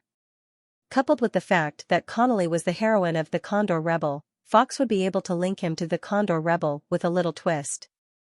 The two walked into the elevator. Connolly looked at Eric, who seemed to be deep in thought, and asked curiously, Eric, what's wrong? Nothing. Eric shook his head and did not tell Connolly what he had found. The two walked out of the elevator and saw a few people waiting outside. In addition to Elizabeth, whom Eric knew, and Fox's distribution director, Calta Hunt, who had worked with them before, there was also a thin, middle-aged man with glasses. Eric, long time no see. Calta Hunt greeted him warmly and hugged Eric. You've gained some weight. Eric let go of Calta and teased him with a smile. Calta said helplessly, I've been too busy with work recently. I get fat when I'm stressed. Oh, yes, Liz, you know him. And this is the director of Condor Rebel, Mr. Jim Abrahams. Eric and Elizabeth just greeted each other with their eyes, and then shook hands with Jim Abrahams. Mr. Williams. Hello. I like your movie very much. Jim Abrahams was very enthusiastic. If it were not for Eric's recommendation, his movie would not have been shot so smoothly. Hello, Mr. Abrahams. Your movie style is also very interesting. They stood in the corridor and chatted for a while. Abrahams then left with Connolly on the grounds of work. After the two left, Eric did not speak again. He stood in the same spot and looked at Carta and Elizabeth with a faint smile. Carta obviously had a guilty conscience. He wanted to pretend as if nothing had happened, but he did not dare to look Eric in the eye. Even Elizabeth could not help but hide half of her body behind Carta. After a moment of silence, Calta braced himself and said, Eric, let's go take a look at the sample of Dances with Wolves. I've also invited a few film critics and other employees from the distribution department. They're all waiting in the screening room. We can discuss the distribution plan while we're at it. You're also in charge of the promotion of Condor Rebel, right? Eric finally asked. Calta could not pretend anymore and nodded awkwardly. The idea of using the scandal between Eric and Connolly to promote Condor Rebel was proposed by one of his assistants. Calta thought it was a good idea, and he thought that Eric would not necessarily find out that they were behind it. Unexpectedly, before the little trick could be carried out, Eric had obviously found out. Don't do it again, Eric said seriously. And don't cross the line. Hearing that Eric did not ask him to stop and instead approved of the plan, Calta immediately nodded and said, You can rest assured that the reporter is from the New York Post. The New York Post was a property of News Corporation. Eric nodded and said, You go to the screening room first. I have some private matters to discuss with Liz. Calta glanced at Elizabeth and turned to walk to the screening room at the other end of the corridor. Elizabeth did not seem to hear Eric's words. She lowered her head and was about to leave with Calta, but Eric grabbed her by the collar and dragged her to the stairwell next to the elevator. Calta turned his head and looked at the girl struggling in Eric's hands. He smiled and shook his head, ignoring her. He thought to himself that this delicate girl finally had someone who could control her. He did not know the inside story behind Elizabeth's purchase of the copyright of Dances with Wolves, so he took Elizabeth's previous performance seriously. Pushing open the heavy iron door of the stairwell, the two walked in. Eric turned his hand and closed the iron door. After a bang, the corridor fell into darkness. Looking at the girl who was grabbing the door handle, ready to escape at any time, Eric cracked his fingers. Elizabeth's eyes flickered and she stuttered a warning, You, I'm warning you, don't mess around. This is my territory. I'll ask the security to kick you out in minutes. Eric looked up and down at the girl in denim, as if he was considering where to start. It feels good to scheme against your own man, doesn't it? Bah, who's your woman? I'm warning you, I've already changed your sexual orientation and became a lesbian? Elizabeth's eyes widened in surprise. It must be Drew who told you. That little traitor, I've always felt that she was unreliable. Yeah, Drew also said that you two are too unprofessional. She was very disappointed that you two didn't really become gay, so she told me as a joke. A joke? Elizabeth looked incredulous and retorted, She's talking nonsense. I've already decided to be with Julia forever. You're not allowed to come over. After some time, Eric said with a smile, Look, you're such a failure as a lesbian. Not only do you not resist men, but you like them very much. Elizabeth, who was leaning against the staircase door, heard Eric's teasing. She lifted her leg and kicked him weakly. You bastard, I don't like it. Eric didn't care. He smiled and adjusted his collar. It's okay, if you don't like it this time, we'll continue next time. Let's go to the theater, they must be waiting anxiously. Elizabeth immediately shook her head, her face still hot. No, I'll definitely be seen through like this. How can I meet people like this? Then where do you plan to go? Eric asked casually. He reached out and pulled the door handle a few times, but the door didn't open. He could only take the girl to the next floor. TG's office is on the 3rd floor. I'll go there, Elizabeth replied. Then she realized that her attitude was wrong. The girl immediately pulled a long face. It's none of your business where I go. Then I don't care. Eric shook his head with a smile.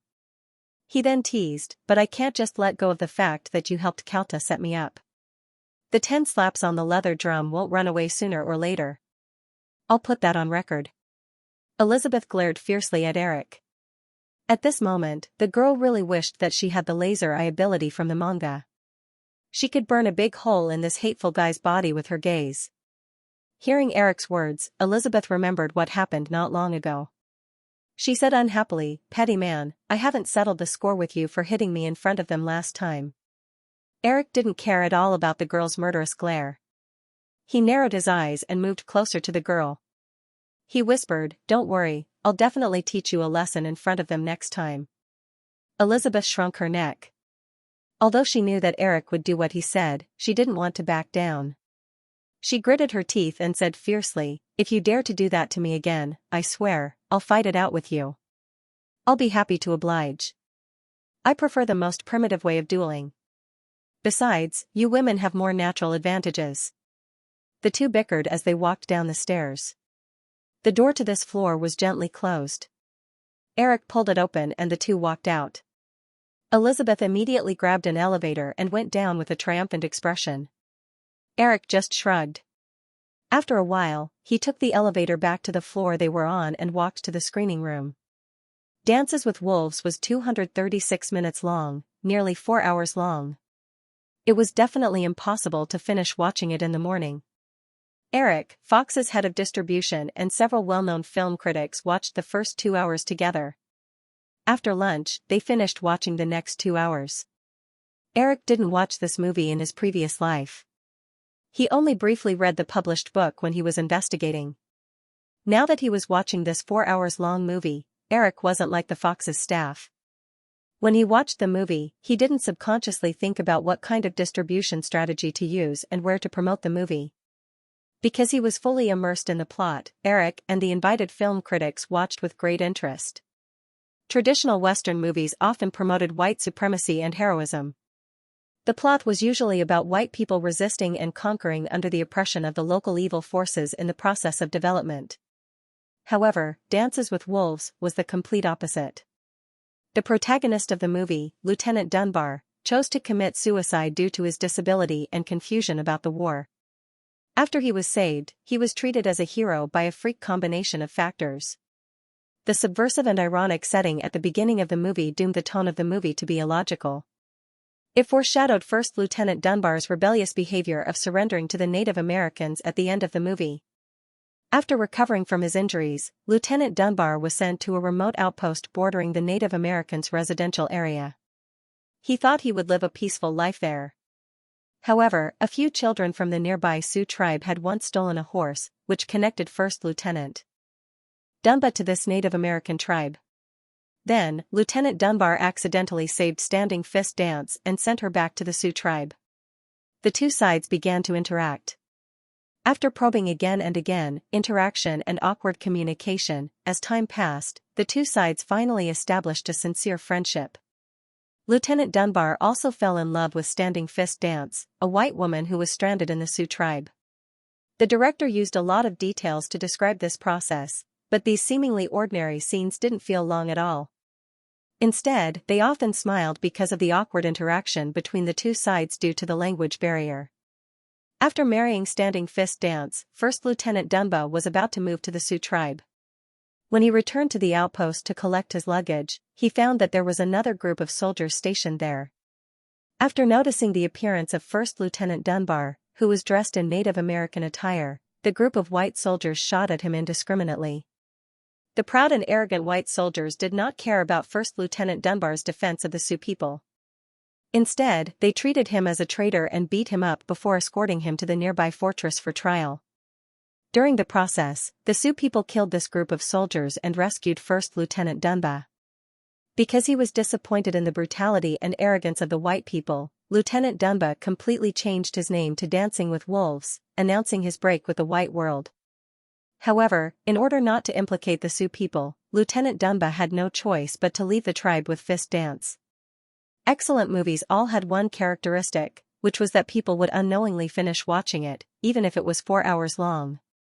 Even if the movie was only 90 minutes long, it would still give people the urge to leave early. The style of Dancing with Wolves was simple and fresh. The shots were simple and unpretentious. The details were rich and infectious. It made people unknowingly sink into it. No matter if it was the current or the future era of the internet, the Oscars were greatly influenced by film critics. If a movie that was highly praised by film critics didn't even get an Oscar nomination, then the credibility of the Oscars would definitely be questioned. Therefore, before the Oscar committee voted, they would often use the reputation of the nominated movie as an important basis. Therefore, if any movie wanted to compete for an Oscar, the first thing they had to do was public relations with the film critics. After the screening, almost all the invited film critics expressed high praise for the movie. After sending the group of people away, a few executives from Fox's distribution department held a short meeting. Only then did Calta start to discuss the details of the release of Dancing with Wolves with Eric. Although the film critics just gave a very high evaluation of the movie, the time is still the biggest weakness. Many theaters are not willing to show such a long movie. Therefore, we have roughly discussed two plans. One is to release it during Easter next year. This way, Fox can arrange for 1,500 screens. If the box office is good, we can increase it. Of course, this is definitely not in line with the distribution strategy of an Oscar film, but it can maximize the box office potential of the movie. Although the movie won Best Picture and Best Director in his memory, Eric really didn't know how the box office of the movie was. However, the Oscars were not niche yet. Looking back at the Best Picture Oscars of the past few years, such as Driving for Miss Daisy, Rain Man, and Platoon, all received very high box office in North America. Therefore, it was definitely not wrong for Dancing with Wolves to follow the typical distribution strategy of an Oscar film. At the very least, after winning Best Picture, they could earn more through the videotape revenue. If it was released during Easter next year, although they could get more canvases, when the Oscars came at the end of the year, even if Dancing with Wolves still had a strong reputation, its influence and publicity would definitely not be as good as those movies released at the end of the year. Even if they could still win an Oscar, they would definitely not be able to enjoy the box office rebound bonus after the Oscars. Therefore, Eric shook his head and said, "Calta, let's talk about the second plan." The second plan is to follow the strategy of an Oscar film and release it at the end of next year. But in this case, your investment will be delayed for another year. I heard that Liz spent $30 million to win this movie. As Calta spoke, he thought of Eric's current net worth. He smiled and shook his head. "Well, you definitely don't care about this money. Then let's talk about the second plan. We'll release the movie at the end of next year, but we can't use Orion's original hairstyle strategy." They set the release date on the 9th of November, which felt like they were messing around. Orion Constellation's releases had always been messy. But it's understandable when you think about Orion's current situation. They have been losing money for the past few years, so they don't want to miss any opportunity to make a profit. However, they want to compete for the Oscars and don't want to give up 2 months of holiday tickets. This seems too greedy. Why don't they think about the fierce competition for the holiday slots? If this movie can't even last 2 months of holiday slots, how can they enjoy the box office bonus after the Oscars? Last year, when he planned to buy a film company with distribution channels, Eric also collected information on Orion Pictures. This film company was established at the end of the 70s around the same time as Wayne Stan's Miramax. But compared to Miramax's small business, the establishment of Orion Pictures could be said to have great momentum. It attracted the cooperation of famous filmmakers such as Francis Coppola, Sylvester Stallone, and so on. Even the first Terminator movie was released by Orion Pictures. After Orion Pictures was established, it produced 18 movies in a short 5 years, and 10 of them were profitable. This ratio was definitely very high among film companies. Therefore, Orion Pictures was once named by the media as another Hollywood player that posed the most threat to several major film companies. It even caused a fight between Viacom's Sam Leishadong and Metropolis Media's John Krug. In the end, the wealthy John Krug took control of Orion Pictures with a huge sum of money. But starting from the late 80s, Orion Pictures' situation took a turn for the worse. Because of the losses they made for several years in a row, Orion Pictures became more and more in debt, and could face bankruptcy at any time. Okay, don't be sarcastic. I heard that John Krug already plans to sell Orion Pictures to oil tycoon Marvin Davis. That's a big financial backer. Maybe he will make a comeback. When did you see the news? Calta asked. Eric thought for a moment and said, about a week ago. It was an article in The Hollywood Reporter. Calta said, then you definitely don't know. This deal is already over. Marvin Davis lost a lot of money when he bought 20th Century Fox and had no choice but to sell it to Mr. Murdoch. How could he make the same mistake again? John Krug already plans to stop production of Orion Pictures. I heard that the company's production department is preparing to take the rights to the Addams Family TV series from Orion Pictures. Eric just shrugged. Who cares? Let's talk about our plan. As for the second plan. Calta nodded and was about to continue when he suddenly looked at Eric seriously and said. Eric, I suddenly understood something. Since the rights to Dances with Wolves are in your hands, Liz throwing a tantrum to take this movie should be under your instructions, right? Yes. Eric didn't deny it. Calta hesitated for a moment. Remembering Eric's foresight, he asked, then what do you think about the box office prospects of this movie? If you think it's good, we'll release it on Thanksgiving next year. If you just want this movie to make way for The Silence of the Lambs, then release it on Christmas? This is definitely a movie that has the potential to win the Oscar for Best Picture. That's all I can see. As for the box office, I really don't have any clue, but it shouldn't be too bad, Eric said honestly. In that case, Calta saw that Eric didn't have any confidence in the movie's box office prospects, so he said, then we'll release it in December according to the release strategy of Rain Man, but because it's a Christmas release, a movie company with this kind of theme can only provide 1,000 screens at most. But we'll definitely do a lot better than Orion Pictures.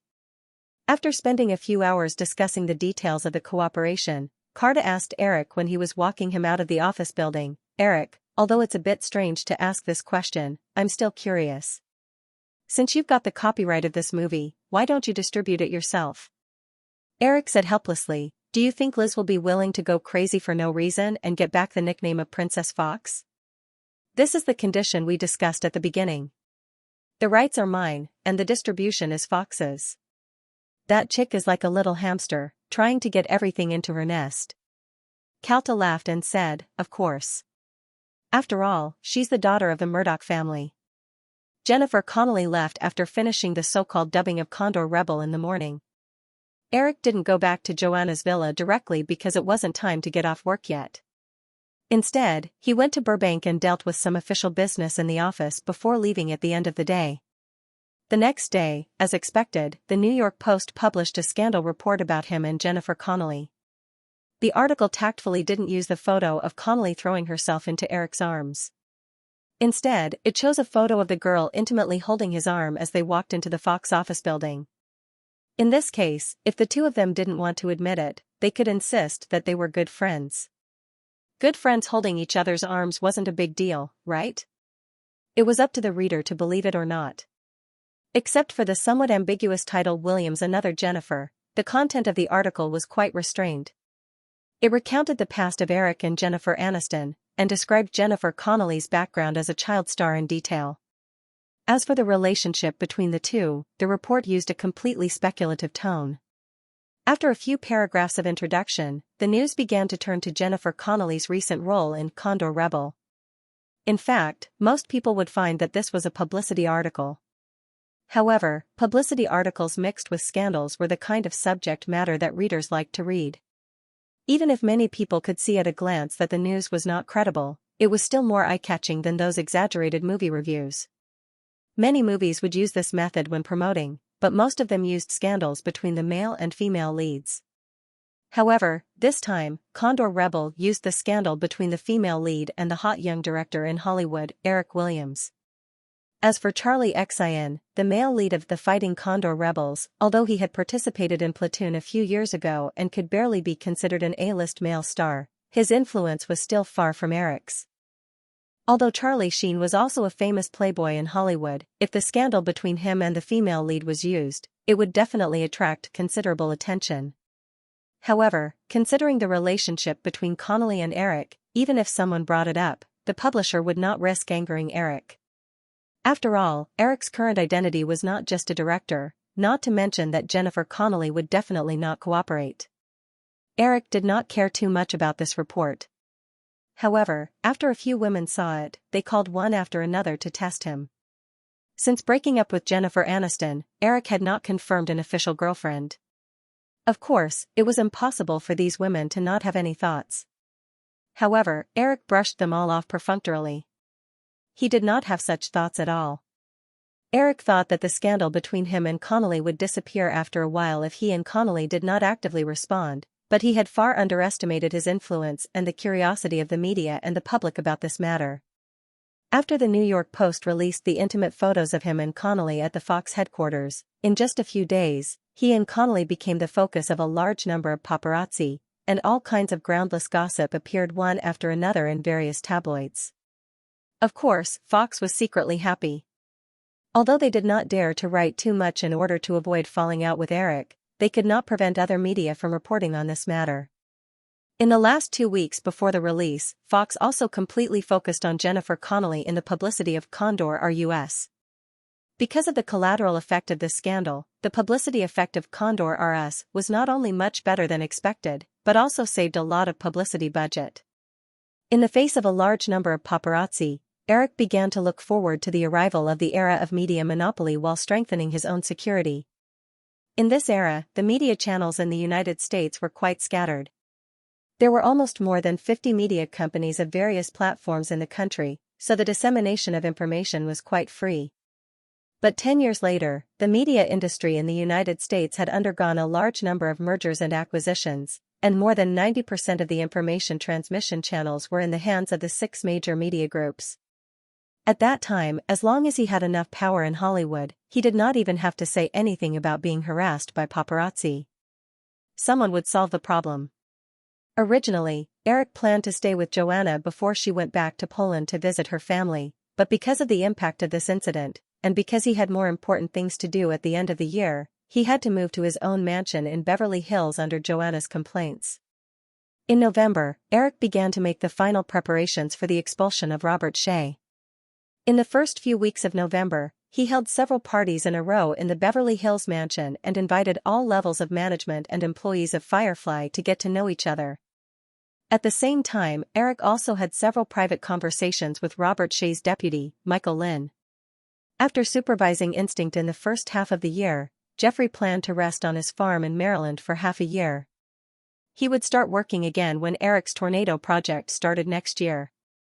However, after learning about Eric's plan, Jeffrey hurried back to Los Angeles, intending to assist him in stabilizing Firefly's situation after Eric made his move.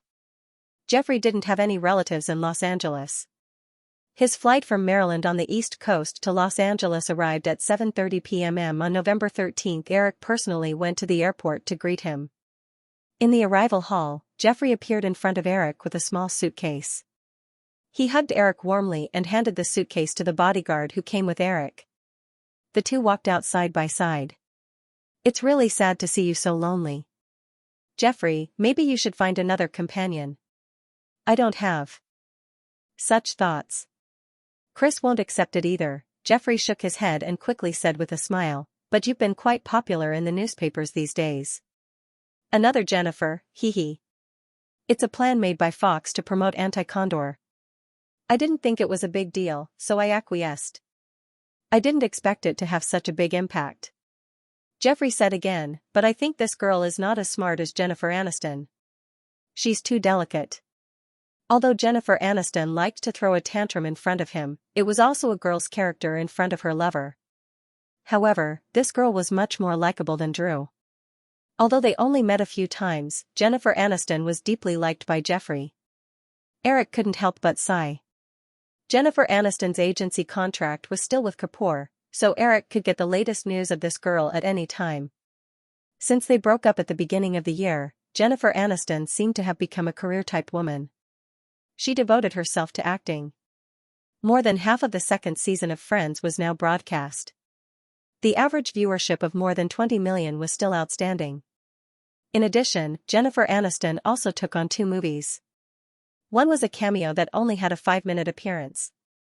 It was released during the summer and the results were not bad. The other was a romantic comedy. It was released on Christmas Day. Eric happened to see the trailer on TV once. It was produced by Warner and cooperated with Matt Dillon. It was a movie that he had no impression of at all. It should be the result of the butterfly effect. Because of the influence of Pretty Woman, which appeared in advance and was a great success last year, Hollywood had a lot of romantic comedies this year. It was estimated that after Ghost, the proportion of such movies would definitely increase in the next 2 years. Unfortunately, although Eric had been silently paying attention to Jennifer Aniston, he believed that this girl was also paying attention to him. Otherwise, he wouldn't have received the anonymous gift on his birthday this year. However, the two hadn't seen each other for almost a year. Jeffrey just subconsciously compared Jennifer Aniston with Connolly. Noticing Eric's depressed mood, he didn't continue. The paparazzi who followed all the way to the airport had already raised their cameras, but when they saw that it was Jeffrey who came out with Eric, they just pressed the shutter a few times. Some of them even didn't want to waste the film and directly put down the camera. Facing the 4 or 5 bodyguards around Eric and Jeffrey, these paparazzi didn't dare to approach.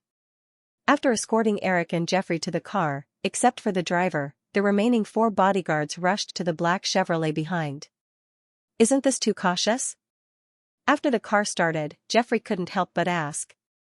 It's mainly to prevent the paparazzi behind us. If I'm surrounded by them, I won't be able to get away, Eric pointed to the back of the car and said, but in September, a director of Warner was kidnapped when he was on vacation in Greece.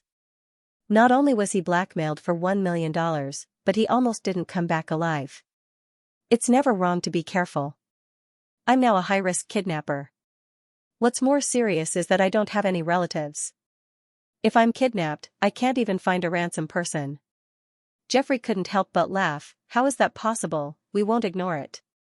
Eric joked, the key is that the kidnappers don't necessarily know this.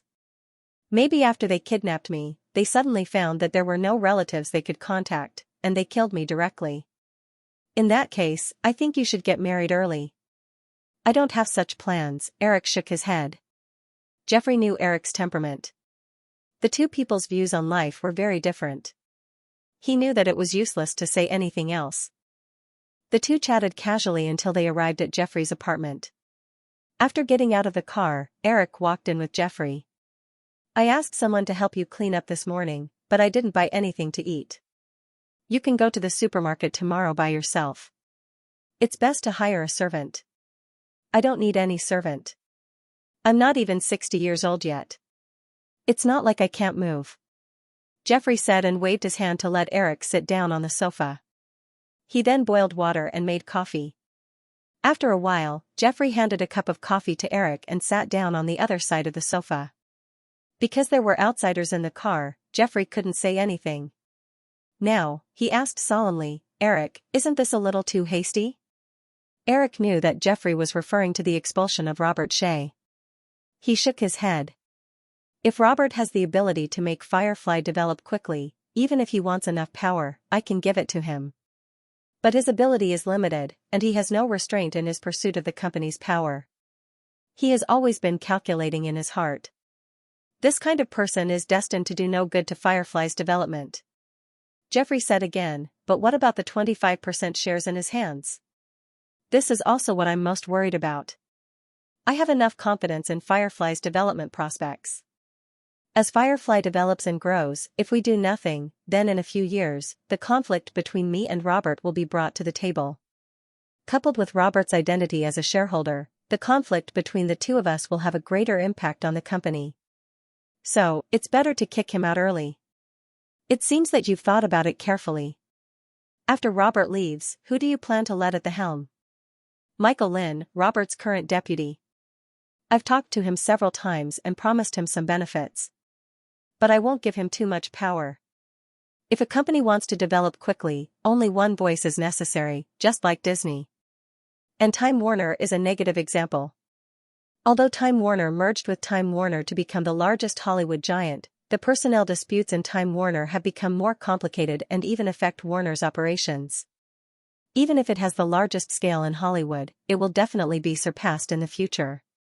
3 days after Jeffrey returned to Los Angeles, on Friday, November 16, MGM's Rocky V, Fox's Condor Rebel, and Robert Shaye's thriller comedy Ghost Detective, which was a parody of Ghostbusters, were released at the same time, announcing the official arrival of the Thanksgiving period. In addition to these films, there would be Coppola's The Godfather 3, Schwarzenegger's Kindergarten SWAT, and the sequel to 1987's box office champion Three Stay-at-Home Fathers, and a Baby. Kathryn Bigelow's Thriller was also scheduled to be released on December 21. It was worth mentioning that during this holiday period in the original Spacetime, The Kid should have dominated the box office rankings for 10 weeks, squeezing other movies to the ground. But because The Kid appeared 2 years in advance, it meant that the 200 million yuan box office that originally belonged to The Kid would be shared with other movies. In order to invite Eric to attend the premiere of Anti-Condor, Fox purposely moved the premiere to the day before Ghost Detective. However, Eric did not plan to attend the premiere of Ghost Detective. No matter how sincere Fox was, there was no way he would attend the premiere of Anti-Condor. Previously, they had already done him a favor by using his fame in a roundabout way to promote the movie. As the movie that MGM United Artists had high hopes for and had a production cost of up to 60 million yuan, Rocky V had the most screenings out of the 3 movies. However, when the box office of the first weekend was released, the results surprised many people. The most promising movie, Rocky V, turned out to be the one with the worst results. The previous sequel of the series had grossed $300 million worldwide, so Rocky V had a total of 2,000 screenings. However, in the first 3 days, Rocky V only earned $14.35 million at the box office, averaging less than $7,000 per screen. One had to know that the previous sequel, Rocky IV, had an average of $15,000 per screen during the same period. Not only was the attendance extremely low, but Rocky V's reputation was also extremely poor. The box office statistics agency directly lowered the box office forecast of the movie to $50 million. There was no possibility of recouping the cost. The media also predicted that this movie would be the end of the Rocky series. Meanwhile, Ghost Detective, which was released in more than 1,900 theaters, was only slightly better than Rocky V, earning more than $15 million at the box office. However, this thriller comedy that was a parody of Ghostbusters did not garner much praise either. In comparison, the most surprising one was Fox's Condor Anti. This movie, which could almost be said to be a mess, received extremely low reviews from the filmmakers. Many excited conservative film critics even regarded this movie as a blasphemy to classic films. But unexpectedly, this very novel parody film was very popular with a large number of audiences. In the first 3 days, the movie earned 25 million yuan at the box office in more than 1,900 theaters. This figure was just the same as the cost of the movie. If the movie did not drop too much in the future, it might even become another Fox movie this year that broke the 100 million yuan box office. So far, only Fox's Die Hard 2 had earned 110 million at the box office this year. However, the production cost of Die Hard 2 was $70 million, and the marketing cost was close to $100 million. Even if the overseas box office was good, Die Hard 2 didn't make much money. Although Eric had invested 30% in Condor R, Fox would still get the majority of the profits. Coupled with the overseas distribution and subsequent videotapes, this parody movie would easily bring in more than $100 million in profits. Therefore, after the box office was released, Fox immediately announced plans for a sequel. While Fox was ecstatic, their Hollywood counterparts had mixed feelings. Originally, the box office of Ghost Detective was not ideal. They thought that this would be Eric's first Waterloo. However, the results of Anti-Fighting Condor shocked everyone. After a detailed investigation, someone quickly found out that most of the investment for Ghost Detective came from a production company called Goodline Films. Goodline Films. When people heard the name, they seemed to understand something. Then, they thought about the Black Ant Film Company that Eric suddenly established in the first half of the year. They realized that there was probably a problem within Firefly. However, Eric did not have time to care about the movie these days. On the eve of Thanksgiving, after the 600,000 troops of the multinational coalition in the Middle East were all deployed, they quickly issued an ultimatum to Saddam, asking him to withdraw from Iraq before January 15, 1991. However, Saddam immediately gave the United Nations an extremely tough response, saying that he would fight to the end. After the news was leaked, the crude oil futures market began a new round of turmoil. In his memory, the Gulf War broke out on January 17, 2 days after the ultimatum was issued. Eric believed that even if his little butterfly instigated something, the timing would not be too far off. In order not to attract too much attention, Eric did not fly to New York this time. Instead, Chris came to Los Angeles. Just like last time, most people did not think that Iraq would attack Kuwait. This time, speculators were still inclined to think that after the war broke out, it would be as long as the previous 2 wars in the United States.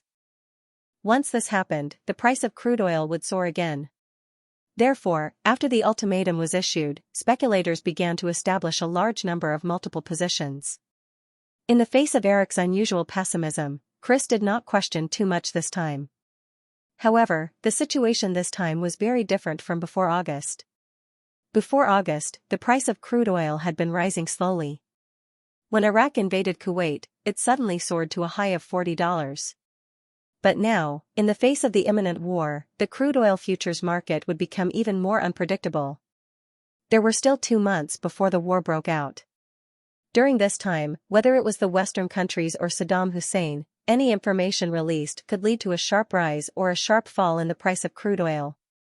Using the original 10 times leverage was tantamount to courting death. After a discussion, the two unanimously decided to use $2 billion to use the safer 5 times leverage, and the remaining funds would be used as reserve deposits.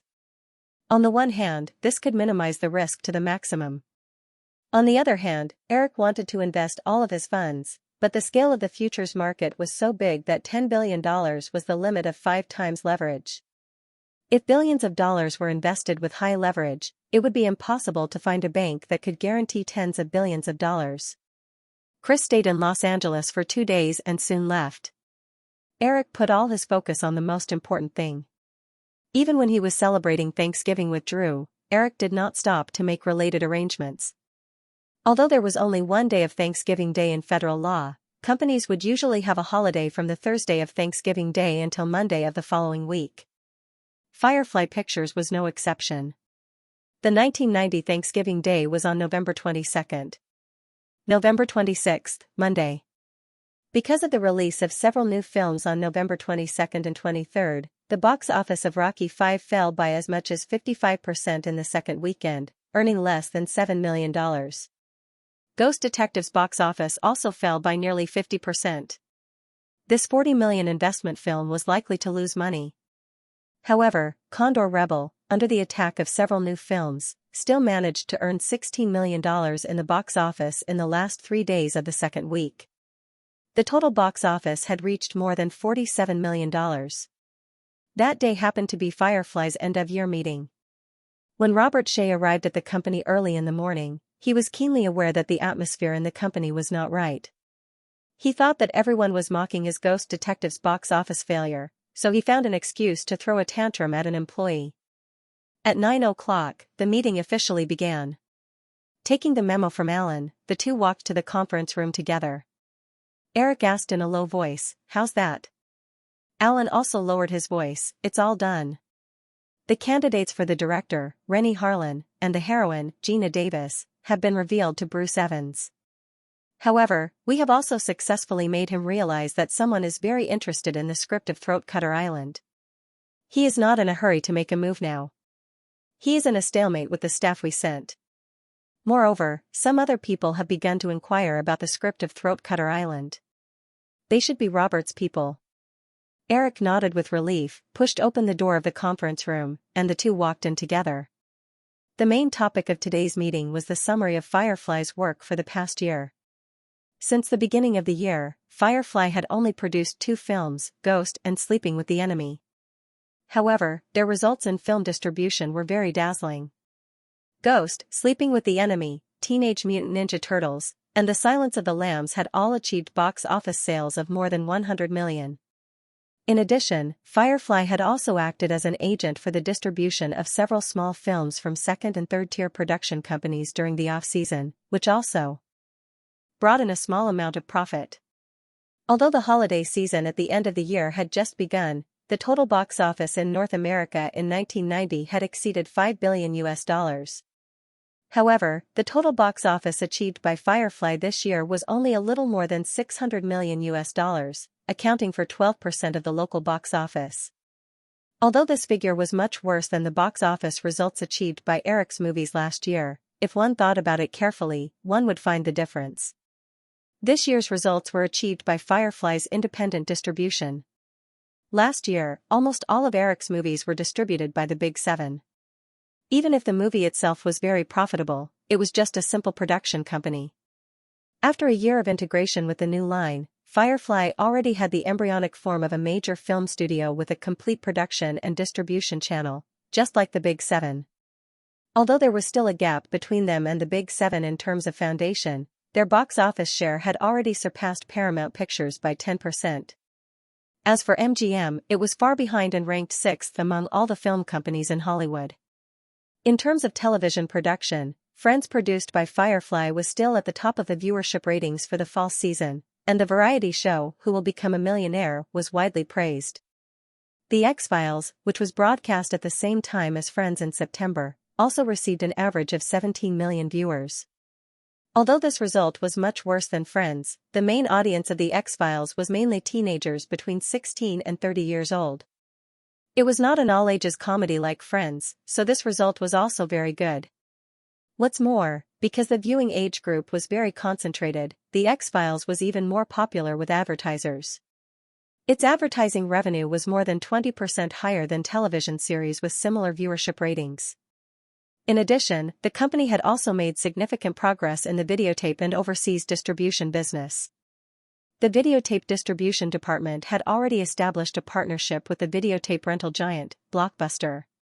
Through the overseas distribution of Ghost and a few other movies, Firefly had also established its own branch companies in the UK, France, Australia, and other major countries. The expansion of the business also meant a large amount of investment. Therefore, Firefly's net profit for the first 3 quarters was only a little over 160 million. After Carolyn Elliott finished the financial report, Eric immediately announced a dividend plan for all employees of Firefly, which totaled up to $20 million. Amidst the low cheers, only Robert Shea frowned slightly. Robert knew about this dividend plan beforehand. After the plan was proposed, Robert Shea expressed his opposition. However, Eric used his power as the chairman to approve the plan. When he heard Eric announce it again, Robert Shea was still very unhappy. He felt that Eric was being too generous. After all, if he took out $20 million, it meant that his dividend would be reduced by $5 million. In order to make Ghost Detective, Robert Shea used his own assets to raise $30 million. Now that the movie was a failure, he had to use his year-end dividend to pay off the debt. Therefore, $5 million was a huge loss for Robert Shea. While he was thinking about this, Robert suddenly heard Eric continue, "Now, let's move on to the next topic. It's about removing Mr. Robert Shea from his position as the CEO of Firefly." For a moment, Robert Shea almost thought that he had misheard. However, when he saw the strange silence in the conference room and the strange looks that all the executives were giving him, Robert Shea first felt a chill down his spine, followed by extreme anger. He stood up abruptly, pointed at Eric and roared, "Eric Williams, do you know what you're doing? Eric did not answer immediately. Instead, he looked at the others in the conference room and said, "You guys can leave first. I want to talk to Robert alone." As soon as he finished speaking, everyone in the conference room, including Robert Shea's direct subordinates, all stood up quietly and walked out of the office. Robert Shea waved his arms excitedly and sneered, "I don't need to talk to you alone. There's nothing that can't be heard by others. Hey, Michael, Hardy, Linus, you guys stay here." Michael Lin and a few other subordinates who were called out by Robert Shea stopped in their tracks. They looked at Eric and Robert. Michael Lin sighed and said, "Robert, you talk to Eric properly." After that, they walked out of the office without stopping. Robert Shea saw the reactions of his direct subordinates and instantly realized that Eric had already planned for this. This made him frustrated and angry that he had been fooled. If Eric was not a tall and strong young man, Robert Shea would have pounced on him and punched him. However, he still roared, "I'm telling you, you won't succeed. You'll pay the price. I'm a shareholder of Firefly. I own a quarter of the shares, so if you want to drive me away, don't even think about it." After Robert Shea paused for a moment, Eric interjected, "Regarding Firefly's shares, I'll buy them back at a reasonable price. I won't let you suffer a loss. In addition, I'll also pay you in full this year's profit share." Robert Shea sneered. "Huh, do you think I'll sell it to you just because you want to take it back? Let me tell you, you're dreaming. That's impossible. Since you want to burn the bridge after crossing the river, I'll drag you down with me. Don't think that you can control everything in Firefly just because you've roped in Michael and the others." Eric stood up and stared coldly at Robert Shea across the desk. He was half a head taller than Robert Shea, and he had a steady temperament that was completely different from his peers. That calmed the crazy Robert Shea down a little. "It's fine if you don't want to sell it, but starting next year, I'll integrate Firefly, Pixar, Digital Domain, and Black Ant Films under me. At the same time, I'll bring in a large amount of funds for the construction of the studio in Praia Vista. I guarantee that your shares will be diluted to less than 10% and will continue to be diluted." Robert Shea, who had calmed down a little, couldn't help but ask, "Why are you doing this? Is it because I didn't follow your train of thought and give up on production and focus on distribution? Because you're not on the same side as Firefly. You're more concerned about your own power and interests. For that, you're even willing to sacrifice Firefly. The overseas distribution of Teenage Mutant Ninja Turtles, the completely unnecessary budget for Sleeping with the Enemy, and the movie that's currently screening. Do you need me to give you more examples? Didn't you do the same? You were the one who established Black Ant Films first. Black Ant Film Company is completely my personal property. The distribution of Instinct did not use Firefly's channels at all. The distribution contract for Thriller Point is also more inclined towards Firefly, but you're always thinking of occupying Firefly's channels for your own benefits." After saying a few words, Eric waved his hand and said, "All right, Robert, that's enough. I don't want to debate who's right and who's wrong with you. If you leave now, you can make a comeback with a huge sum of money. From today onwards, Firefly will only have one voice." Robert Shea was once again infuriated by Eric. "I'll let you know that it's not that easy to get rid of me. I'll sue you. I'll get everything back from the new line. You can sue. After 2 or 3 years, you will find that not only do you have to pay a sky-high lawyer fee, but your shares will also depreciate significantly, and you will completely leave Hollywood. Of course, even if it depreciates, you can still enjoy a comfortable life and retire early for the rest of your life." Robert Shea's temples throbbed a few times as anger surged in his heart. He casually picked up the coffee cup beside him. Faced with Eric's cold gaze, Robert Shea paused for a moment before throwing the coffee cup out. It smashed into a 32-inch television in the conference room that was used for video presentations. With a muffled bang, a puff of green smoke emerged from the shattered display screen. Eric glanced at the shattered television and said, "I'll get the finance department to record it and deduct it from your dividends. Don't worry, it will be calculated at the depreciated price." Robert Shea gritted his teeth and looked at Eric. He squeezed out some vague syllables from his mouth and kicked the chair beside him before he turned and left the conference room. "According to the information we received, Firefly's total profit this year may only be ranked fourth behind Warner, Fox, and Worldwide. Under such a good development situation, Eric Williams' sudden and forceful dismissal of Robert Shea caused turmoil in Firefly. This is a very unwise move. The distribution channel that Firefly has just established is likely to be destroyed because of this. An unnamed employee within Firefly revealed that Eric Williams and Robert Shea had a fierce argument at the annual meeting. Then Eric Williams dismissed Robert Shea in a fit of rage. However, Robert Shea's representative later revealed that this wasn't the case. Eric Williams had unreasonably removed Robert Shea from his position without any reason. As for what the truth is, this newspaper will continue to follow up. Firefly said that the company's next film, Point Shock, will be released as usual and will not be affected by the sudden resignation of the CEO. Robert Shea looked agitated in an interview with The Hollywood Reporter. He condemned Eric Williams for kicking him to the curb and vowed to go to court with Eric Williams. It is reported that after Robert Shea's resignation, no new employees left Firefly with him. All the positions belonging to Robert Shea were quickly taken over by Eric Williams himself and the new CEO, Michael Lynn. Jeffrey Hansen was once again appointed as the president of Firefly. After a week of buffer, Firefly announced on the morning of December 2 that it had launched negotiations with Robert Shea to repurchase his shares. Robert Shea seems to have given up on his decision to sue Firefly, but the matter is far from over. Although Firefly has the right to repurchase the shares in Robert Shea's hands, the 7 major Hollywood film companies have expressed their intention to acquire the shares. Because of Firefly's excellent results in television, the parent companies of the 3 major television stations, ABC, NBC, and CBS, have also made offers to Robert Shea. Then, several major media groups such as Viacom have also made offers. This morning, Robert Shea officially offered a price of $500 million. Based on this, the market value of Firefly has reached $2 billion. However, Firefly's spokesperson said that Robert Shea's price was completely outrageous. According to the data, Firefly Films only has a few properties such as the headquarters in Burbank. The studio base in Praia Vista is completely in the preparation stage. Therefore, Firefly's main asset is a series of film rights after the merger between Firefly and New Line. The number of films that have grossed over $100 million in box office in the past 2 years and have the potential for sequels is even more amazing. The sitcom Friends, which is fully copyrighted, has brought Firefly hundreds of millions of US dollars in net profit through advertising, video distribution, and the sale of broadcast rights.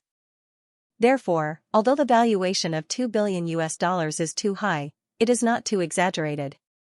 While we are still talking about the stories of Bill Gates, Steve Jobs, and others who became billionaires at the age of 30, unknowingly, in Hollywood, which is always creating miracles, a 20-year-old billionaire has been born. Let's take a look back at the rise of this young billionaire. In the short week after Robert Shea's departure, the discussion about this matter was like a year-end carnival for all the media. Even the European media on the other side of the Atlantic joined in. Compared to the sensation caused by the figure of $2 billion, the scandal between Eric and Connolly some time ago was insignificant. If it weren't for the war in the Middle East, Eric would have replaced George Bush as Time magazine's Man of the Year for that year. However, Time magazine also sent an invitation to Eric, hoping that he could appear on the cover of the first issue of Time magazine next year and have a detailed interview. Eric, who was extremely busy, directly rejected the other party. Due to the introverted nature of an Eastern man, he still felt that it was better to stay out of the limelight as much as possible, even though he was already in the limelight. After many famous media outlets' requests for exclusive interviews were rejected, the unwilling media once again used the dogskin plaster offensive. A large group of paparazzi squatted around Eric all day long, hoping to get any useful news. The mansion in Beverly Hills was no longer enough to stop their enthusiasm, and Eric had no choice but to move back to the Malibu Sharp Point Manor, where the security was tighter. After Robert Shea was dismissed from his position, he also tried to destroy Firefly's distribution channels through his own connections. However, Eric quickly took action on the day Robert Shea left. With the help of Michael Lynn, he reconnected the relevant distribution channels that were originally in Robert Shea's hands. Although they did not have direct contact with Eric, those movie theater companies and video distributors would not go against their interests.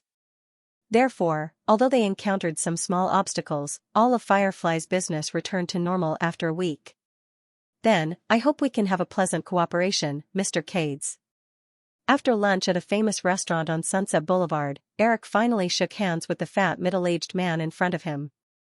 The other party was an executive of the AMC Theater Company.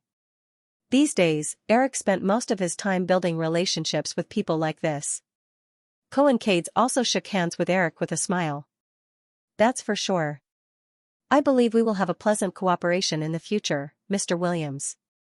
The two people chatted casually and walked out of the restaurant side by side. The reporters squatting outside the restaurant quickly surrounded them. Although they were quickly separated by the bodyguards brought by Eric, they still crazily pressed their shutters and loudly asked Eric questions. Eric originally wanted to walk to the parking lot as quickly as possible, but the middle-aged fatty, Cohen Cassius, seemed to enjoy this feeling very much. He even posed in what he thought was a dashing pose under the flashing lights. Seeing this, Eric only smiled and gestured to the bodyguards, telling them not to rush to push the reporters away so that the fat man beside him could enjoy the attention for a while longer. Noticing the brief pause between the two, the paparazzi's questions became louder, but Eric remained silent. Instead, it was Cohen Cades who enthusiastically answered a few questions. A few minutes later, after sending Cohen Cades off, Eric got into his car and found Aaron waiting for him in the car. Before the driver started the car, Aaron said with a little excitement, "Eric, the fish took the bait." Eric raised the baffle in front of him and separated the driver and bodyguards in the front row before asking, "When?" "Just yesterday afternoon, but I just learned about it." The person in charge of contacting Bruce Evans brought back the news that Bruce Evans has sold the script of Throat Cut Island. They didn't find out the specific price, but the buyer must be Robert Shea. "Let those people do a few more scenes and then stop," Eric said, leaning back in his chair. Robert Shea getting the script of Throat Cut Island may bring some turnaround in the negotiations between the two sides. Although Robert Shea left Firefly and lost his new line, with his character, he would definitely not leave Hollywood so easily. He would definitely seek a comeback. After getting the script of Throat Cut Island, Robert Shea would definitely be eager to produce this script that Eric valued, so that he could once again make his reputation in Hollywood. Eric's previous budget for Throat Cut Island was at least $70 million, and in his memory, it was $90 million US. So, if Robert Shea wanted to produce this movie, he must get a huge amount of money in a short period of time, so he definitely didn't want to delay the negotiation with Firefly for too long. "Find a way to get someone to release this news," Eric thought for a moment and said to Aaron, but he quickly shook his head again. "Forget it, don't complicate matters. Robert definitely can't handle a big investment movie like Throat Cut Island now. He will seek cooperation himself." After Eric finished speaking, he thought of Disney. Since Robert Shea and Michael Eisner were so close, Disney must be Robert Shea's first cooperation partner. From the ghost incident, Michael Eisner would probably offer a good price to rope in this project again. However, some things were always beyond Eric's expectations. While negotiating with Robert Shea, Eric did not expect that Robert Shea would take the initiative to release the news that he got the Throat Cut Island project. Firefly did not give up the preemptive right to repurchase. For the shares in Robert Shea's hands, the Big Seven could only watch helplessly. But after hearing about the Throat Cut Island project, the Big Seven realized almost at the same time that this movie was likely to be another ghost after a detailed investigation, so they all pounced on it like wolves in the winter. Back then, many company executives regretted losing this huge gold mine because they didn't have sufficient expectations for Ghost. If they could realize that this was a movie script with a box office of $200 million in North America, even if they offered $10 million, it would definitely be worth it. After all, there might not even be one or two movies in North America that could reach $200 million in box office sales every year. This box office figure also meant that the overseas box office and video-related earnings would be equivalent to the total profits of the Big Seven in a year. A black helicopter slowly landed on the tarmac of the Sharp Corner Manor with a roar. The paparazzi guarding the gate of the manor could only stare at the winged object. However, the security personnel in the manor quickly surrounded the tarmac. Many of them even took out their pistols because this black helicopter was not owned by the manor's own helicopter team, and they had not received any news of a visit before. Elizabeth jumped down from the helicopter with the help of the pilot. She straightened her denim outfit, raised her chin slightly, and glared at the 5 or 6 security personnel surrounding her. "What are you doing?" As the head of the manor's bodyguards, Carter Moan, who often followed Eric, knew the relationship between Eric and Elizabeth. He motioned for the others to put away their weapons before politely saying to Elizabeth, "Miss Murdoch, we didn't receive any news that you were coming over, so we thought you were an intruder." Elizabeth did come over rashly. Because there were many paparazzi outside the manor, she had to find a helicopter to come over in order not to be a hot topic for gossip tabloids.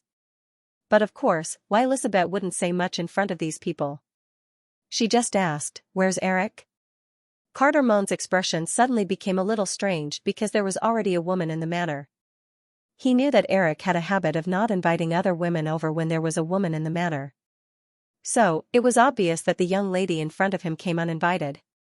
But these were all things for the male owner to worry about, so he just said, "Mr. Williams is in the villa. Do you want me to inform him?" "No, I'll go by myself," Elizabeth said and walked straight to Freedom City on the edge of the cliff. When she came to the gate, Elizabeth reached out and pushed the door. She found that the heavy single-sided glass door was locked. She leaned against the door and looked inside. Of course, she couldn't see anything. She was about to ring the doorbell when she saw the password lock keyboard next to her. Elizabeth rolled her eyes and had a mischievous idea. She took out the Motorola mobile phone and skillfully dialed Drew's number. Soon, she got the security password. After entering the password, she pushed the door open and walked in. Elizabeth deliberately took off her small leather boots and put them aside. She stepped silently on the smooth floor of the hall with thin socks. Through the hall, Elizabeth soon saw Eric's figure. Several sets of sofas, space chairs, and other furniture were placed by the huge glass window near the sea. Eric was sitting on a single sofa on the far west side, his head lowered as he carefully drew something on the drawing board on his lap. Elizabeth, who wanted to sneak up behind Eric to scare him, suddenly widened her eyes because a woman was lying on her side on the sofa opposite Eric. It was Jennifer Connolly, but what surprised Elizabeth was Connolly's outfit. "Don't move." Eric raised his head in dissatisfaction. Connolly paused, and Eric also noticed that the girl's gaze was focused behind him. He turned around and saw that it was Elizabeth, so he said, "Don't worry about her. Lie down obediently. I'm almost done." In any case, the other party was just a woman. Coupled with Eric's insistence, Connolly lay back down obediently. However, his face became rosy and tender. Noticing that Elizabeth was sizing up his figure with jealousy, Connolly, who was originally a little tense, quickly relaxed, and a smile appeared on his face. Elizabeth snorted and walked over to sit on the armrest of Eric's armchair. She looked at the sketch on Eric's knee that was almost completed and mocked. "Is this the private life of a billionaire?" "Shut up," Eric said without raising his head. Obviously, he was very dissatisfied with Elizabeth's interruption. He still held the charcoal pencil in his hand and continued to draw seriously. Elizabeth raised her small fist and circled above Eric with her white teeth. In the end, she didn't dare to land on Eric. She awkwardly retracted her fist. Elizabeth got up and walked to the small round table next to her to pour herself a cup of coffee. She sat on the other armchair with the cup in her hand and looked at Eric, who was drawing. Although she didn't want to admit it, Lu Zhou's temperament when he pursed his lips and drew seriously was indeed very attractive. For a moment, Elizabeth even hoped that the woman lying on the sofa would be her. As soon as this thought popped up in her mind, she silently spat twice. After more than 10 minutes, Eric raised his head and said, "Baby, you can get up now." Connolly spread out the thin blanket and put it on her body. She smiled and came over. She looked at Eric's completed sketch and praised, "That's amazing. Is this really me?" "Of course, only a little beauty like you can draw such an effect," Eric said with a smile as he put the charcoal pencil aside and took out a wet wipe to wipe his hands. Elizabeth, who came over curiously, looked at the lifelike girl on the drawing board. Although she agreed with Connolly's words in her heart, she was not convinced and said, "It's just SOSO. I can draw too." Eric patted Connolly's waist that was wrapped in the thin blanket and said, "Baby, go and put on your clothes. Give me some time to get rid of this unpleasant guest." Connolly smiled and glanced at Elizabeth. She knew Elizabeth's identity, so she didn't show too much pride. She obediently got up and left. After Connolly went up the stairs nearby to the second floor, Eric arranged the portfolio in front of him and asked, "Tell me, what's the matter?" Looking at this aggressive look, "I guess you must be itching for a beating and want me to teach you a lesson?" Elizabeth snorted twice and was about to retort, but she remembered her father's instructions, so she softened her tone. "Eric, can you give Robert Shea's shares to Fox? My father said that if we get the shares, we will never participate in any decisions of Firefly. You still have absolute control of Firefly. This promise can be written in the agreement." The moment Elizabeth appeared, Eric expected the little girl's purpose today. The most nervous about the 25% shares in Robert Shea's hands, besides Firefly itself, was undoubtedly Fox. It would be better if other film companies took it. If the shares fell into the hands of the 3 major TV stations, it would undoubtedly pose a threat to the cooperation between Firefly and Fox. Even if the possibility of Friends being taken away was not high, there was a high chance that Firefly would develop new shows and put them on the 3 major TV stations to compete with Fox. This was definitely not what Murdoch wanted to see. Moreover, once interests were involved, personal friendship basically did not play much of a role. After all, any company had a large group of employees to feed. Eric could not completely ignore the efforts of the management in pursuit of the greatest interests. Therefore, if the shares were not taken or the shares were taken by competitors, then naturally, the management of Firefly would be biased towards the competitors. He gestured to the coffee on the small round table. Elizabeth wrinkled her nose in dissatisfaction and reluctantly poured a cup of coffee for Eric. Eric took 2 sips of the warm coffee and said, "I definitely can't give you the shares. A year ago, I only paid $150 million for the acquisition of the new line. Now, Robert Shea is offering me $500 million. I don't want this to happen again." Elizabeth analyzed clearly, "You're just trying to fool a layman. $500 million is impossible. Even if you do fork out $500 million, you're still getting a great deal. A year ago, Firefly was like a cripple with only one leg. Even if it had the copyrights to a few popular movies, it had no distribution channels at all. At most, it was worth $500 to $600 million US, and its distribution channels could be cut off at any time and it would fall into a desperate situation. But after the integration of the new line, Firefly only took a year to develop into a junior major film studio. Although the valuation of $2 billion is a bit exaggerated, $1.5 billion is definitely still there. That means your net worth has increased by $1 billion in a year. Without the new line, with the constraints of the Big Seven, you might not be able to achieve this even if you used 10 years. Eric listened to Elizabeth's analysis and nodded. "Well, your analysis is very reasonable. You can write a paper when you go back. I've already graduated, and I got straight A's." Elizabeth raised her chin and wanted to show off a little, but she quickly said, "You're changing the topic again. We're talking about Robert Shea's shares now." Eric said, "I've already given you an answer. Absolutely not. This is not in line with my development plan for Firefly." Elizabeth went to Eric's sofa and squatted down. She pulled the man's arm and shook it. It was rare for her to use a coquettish tone and say, "Let's talk about it again."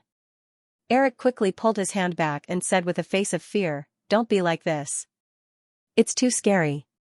Isabel, who had finally mustered up the courage to act like a little woman, was dealt a huge blow. She almost wanted to pull Eric's arm over and bite it a few more times. "Okay, there's no room for discussion. But you can rest assured that Firefly will definitely maintain a good relationship with Fox." Elizabeth pouted unhappily. "Why does it sound like an excuse to deal with people?" Eric reached out and pinched the girl's chin. "Of course not. You're my woman. Of course I'll side with you. Fox's business is my business." Elizabeth pushed Eric's evil claws away. "A bastard who was just drawing a woman just now actually said that. Do you think I will believe your nonsense?" Although she said that, Elizabeth's face couldn't help but blush. If she knew Eric's true thoughts, she would have picked up the coffee pot on the round table beside her and poured it on Eric's head. Whether it was in his memory or the information he could see now, Murdoch's two sons were very good-for-nothing guys. They were the standard playboys. But Murdoch was obviously the kind of person who valued sons over daughters. Although Elizabeth was the strongest among his children, in his memory, Murdoch insisted on handing over News Corporation to his second son. Since Eric came to this world and accidentally had a connection with Elizabeth, he certainly couldn't let this happen again. Murdoch was now 60 years old. In less than 10 years, he would have to consider the problem of a successor. Eric's plan was of course to fully support Elizabeth to take control of News Corporation. What's mine is mine. What's mine is mine. What's mine is mine. If it wasn't for this ultimate goal, why would he intervene in a small company like TG? In order to let The Silence of the Lambs win an Oscar, he was busy intercepting Dances with Wolves. These were all to increase Elizabeth's influence in the Murdoch family. Thinking of this, Eric couldn't help but look at the girl who was still squatting next to him. You have to work hard. Don't let me down. The girl's eyes met his and slightly avoided his gaze. She reached out and gently hammered Eric's shoulder. What are you up to now? Speaking of which, you still owe me something, right? Why don't you pay up now? I'm in a good mood now, I can give you a 20% discount. Elizabeth subconsciously wanted to cover her back. Her arm suddenly moved because of this, but she quickly stopped and glared fiercely at Eric. Don't even think about it. Eric was only joking. Looking at the wary girl, he found a more proper topic and asked, how's the PR for The Silence of the Lambs going? I previously suggested that you ask Mira, Mike, and Wayne Stan to help with PR. You didn't forget, right? For some reason, Elizabeth felt that leaning next to Eric was a good position. It was a little warm. She pulled out a pillow from Eric's back and placed it under her knees. She laid on the sofa armrest on Eric's left and said, I gave them $1 million in lobbying funds. I've been doing it myself. Dad transferred a manager from Fox's publicity department who's good at Oscar PR to help me. These days, I've been attending lobbying parties with Judy and Jonathan almost every day. One more thing, regarding Best Picture, don't submit Drew's name. Cross out Julia's name too. Elizabeth nodded and said, of course I know. If we submit both of them, the old Oscar judges will definitely not vote for us even if they think that The Silence of the Lambs is qualified to win. Also, I've decided to submit Jonathan Demme to Best Picture with me. This way, the chances of winning will be higher. It's a smart choice. Doing so will give the Oscar committee a way out. If you're a woman, the chances of winning will be greatly reduced. Discrimination against women is already a deep-rooted thing. It won't change even after 100 years. The Oscars are just like that. You give them face and they give you an award. Everyone wins and everyone is happy. Elizabeth pulled one of Eric's arms over and placed it under her chin. She looked up at Eric and said, what about you? When do you plan to win an Oscar for Best Director? Eric shrugged and said confidently, with my current fame in Hollywood, it doesn't matter if I win an Oscar or not. You're so arrogant. Look at your movies. They're all commercial films. There's no chance of winning an Oscar. You're the kind of fox that can't eat grapes. Thinking about his plans for special effects movies in the next few years, the chances of winning an Oscar became even slimmer. However, if Eric had to choose, he would definitely not give up his original plan to make an Oscar film. Due to the restrictions of the preemptive right, although the shares in Robert Shea's hands were coveted by various parties, no company had resorted to malicious bidding to snatch them. After all, the shares were only 25%, and Eric had absolute control of Firefly. Whether it was the 7 major film companies or the 3 major television stations, the purpose of obtaining the shares was to cooperate with Eric. If they resorted to malicious bidding, it would undoubtedly offend Eric. Even if Eric could not offer a price that matched the malicious bidder and had to give up the preemptive right, the company that obtained the shares would be strongly resisted by Eric. In that case, it would be difficult to achieve the purpose of acquiring the shares. Therefore, the parties that had designs on the shares in Robert Shea's hands were more in contact with Eric. Only when Eric relented would they try to acquire the shares. Of course, from the beginning to the end, Eric had no intention of relenting. Elizabeth, who had suddenly visited the Sharp Corner Manor, dawdled with Eric for a while, but she did not get the man to relent. Since Connolly was present, the woman did not want to be a third wheel. After chatting for a while, she got up and left. Eric sent Elizabeth out of the villa. As they walked on the corridor of the manor, Elizabeth looked at the lush shrubs around her with her hands behind her back. Suddenly, she thought of something and said, "Everyone is fighting over the script of Throat Cutter Island that Robert took from you. Fox also wants to compete for it. You won't object to this, right?" Faced with this question, Eric hesitated for a moment and suddenly stopped. Elizabeth, who felt a little strange, also stopped. "Don't be so stingy." Anyway, this matter, Eric looked around and met the woman's eyes. He briefly said 2 words, "Don't fight." Elizabeth opened her mouth slightly and looked at Eric.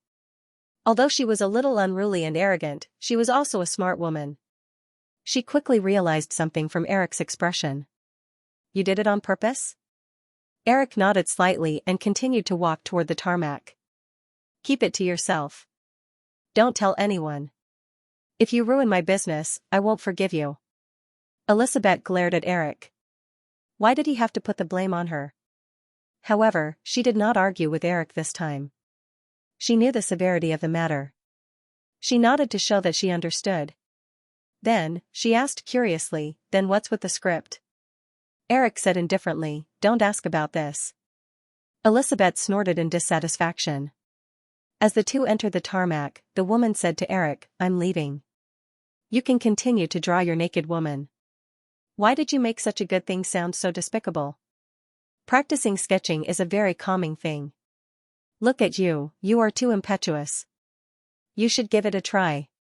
Elizabeth said with a look of disbelief, "You can still remain calm when facing such a beautiful girl?" "That's the truth. There's obviously a pleasing model. I can't go and draw a plaster statue, right? You have too many fallacies." "I'm not going to argue with you," Elizabeth said. She saw the pilot waving at her to get on the plane. The woman came over and stood on her tiptoes to peck Eric's face. "Goodbye, I'm going back." "Let's go. Say hello to Mr. Murdoch for me." Eric did not personally participate in the negotiations to buy back the shares in Robert Shea's hands. Not only would his presence not bring much benefit to the negotiations, but it was also likely to arouse Robert's resentment and hinder the negotiations. Jeffrey was mainly responsible for the negotiations on Firefly's side. At the same time, Eric invited his personal lawyer, Edward Lewis, and his team to cooperate. Eric planned to set up an exclusive legal department for Firefly after the new year and sent an invitation to Edward Lewis, who had been working happily with him. Just like when Carolyn Elliott joined Firefly's finance department, Edward Lewis agreed without much consideration. As Eric expected, Robert Shea did not have much cash in his hands, and he was unwilling to give up all the investment rights of Cutthroat Island. His desire for funds promoted the negotiation process to a certain extent. After 3 weeks of intense negotiations, on December 24, the day before Christmas, the two sides finally reached an agreement. Firefly would buy back 25% of Robert Shea's shares at a price of $390 million. At the same time, Firefly would also pay Robert Shea's shareholder dividends and CEO salary for a year, totaling $60 million. At the cost of $450 million, Eric finally got rid of Robert Shea completely. The deal was settled, and it also aroused a great response in Hollywood. The reason why Columbia and Universal Pictures could be sold at a high price of $5 or $6 billion was mainly because the other party was a listed company, and the Japanese paid a high premium to facilitate the deal. Take Columbia Pictures for example. Before Sony announced the acquisition, Columbia's market value was only about $2 billion. And now, Firefly had not yet gone public. Through this transaction, the valuation of Firefly had exceeded the height of $1.5 billion. So, if Firefly maintained its current performance, after going public, it was likely to surpass any giant in Hollywood except for the Times Group that had merged with it. The day the two sides reached the deal was also the third day after the release of Flashpoint, produced by Eric and directed by Kathryn Bigelow. The box office of Flashpoint was released on the first weekend. It received more than $16 million in the first 3 days of its release in more than 1,800 theaters. For Kathryn Bigelow, an average of nearly $9,000 in the first 3 days was definitely a very good result. In Hollywood, if the average box office reached $10,000 in the first week, it meant that the director had entered the ranks of the top directors. After 4 days of release, Flashpoint would definitely exceed $10,000 in the first week. However, compared to Eric's previous films, this result was definitely a failure. Not to mention the films he directed, even Shock Island, which was also produced by Eric, had a box office of more than $20 million in the first weekend. Therefore, many media outlets blamed the failure of Flashpoint on Eric's impulse to drive out Robert Shaye. After the box office of Flashpoint was released, Robert Shaye once again publicly mocked Eric and threatened that this was only the beginning of Eric's failure. In terms of the word-of-mouth of Thriller, because the viewpoints expressed in the movie were very unfavorable, the critics did not have a very high evaluation. They only expressed praise for the exciting visual scenes such as surfing and parachuting in the movie. Therefore, this movie was destined to not have much success during the awards season. Regardless of the comments of the outside media, after Christmas, Firefly began the merger and reorganization in an orderly manner according to the plan. After detailed planning, Eric would merge Pixar Studio, Digital Domain, and Black Ant Film into Firefly Pictures. Because these assets were all unlisted companies under Eric's absolute control, the merger process was very smooth. After the merger and reorganization, Firefly would follow the model of a major studio. In addition to film and television production, it also included specialized publicity, legal, market research, strategic planning, and other departments. At the same time, it also had subsidiary companies with relatively independent operating capabilities such as Pixar Studio, Black Ant Film, New Line Cinema, Flower Pictures, and Digital Domain. In addition, Firefly also held 10% of the shares of Fox Television Network. After more than 4 months of planning negotiations with the community of Praia Vista, just after the new year, Firefly officially broke ground on the studio base in Praia Vista. Although it was an unlisted company and outsiders could not obtain detailed information about Firefly, Firefly's series of actions did not escape the eyes of many people. The attention of entertainment-oriented media was still focused on Eric's personal wealth. Professional Hollywood magazines such as Variety were much more professional in their analysis of Firefly. In the face of Firefly's integration and expansion, most of the professional media had a pessimistic attitude. After all, Eric had just experienced a failure at the end of the year with Ghost Detective and Thriller. The total box office of the 2 movies released at the end of the year was likely to only be a little more than $100 million.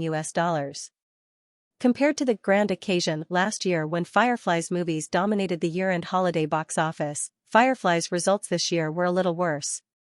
Moreover, the evidence that the media, who maintained a pessimistic attitude, pointed out was not just the year-end box office. While the results of Shock Point did not meet the media's expectations, because they did not know that the Camerons were divorced, Cameron, who was Kathryn Bigelow's husband, was producing Terminator 2, which also fell into the media's sights. The media quickly discovered that the film, which had been shot for more than 3 months and had just wrapped up before the end of the year, had cost more than $70 million so far. As a special effects film, the post-production of the film would still cost a lot of money. Therefore, the cost of the film was likely to reach an unprecedented height. It might even become the first film in history to cost more than $100 million. If that was all there was to it, there might be some hope of recouping the cost. After all, the quality of Cameron's films was very guaranteed, and according to the public survey, movie fans had high expectations for the sequel to Terminator. However, many people thought that the movie's schedule was a fatal flaw. Last November, the 34-nation joint forces gathered in the Middle East issued an ultimatum to Saddam. Based on the current situation, this war was inevitable, and the time was likely to be at the end of January. Moreover, so far, not many people thought that the war would end in a short period of time. Since the second half of last year, facing the possible impact of the war on the film and television industry, the 7 major film studios had begun to formulate plans to reduce production. In addition to Terminator 2, there were no other big-budget films scheduled for the summer. Even Batman, which made more than $200 million at the box office last year, had postponed the sequel to the 1992 summer in order to avoid the brunt of the war. It was conceivable that if the war was still ongoing when Terminator 2 was released, the box office of this blockbuster would definitely be severely impacted. Once such a big-budget film with an investment of more than $100 million failed at the box office, it would be a very big blow to the ambitious Firefly. Because of this concern, even Cameron himself hinted to Eric in a meeting that it was best to postpone the release of Terminator 2, even if it was delayed until the end of the year. Eric just comforted him verbally, but he did not agree with Cameron's words. No one in the world knew the process of the Gulf War better than Eric.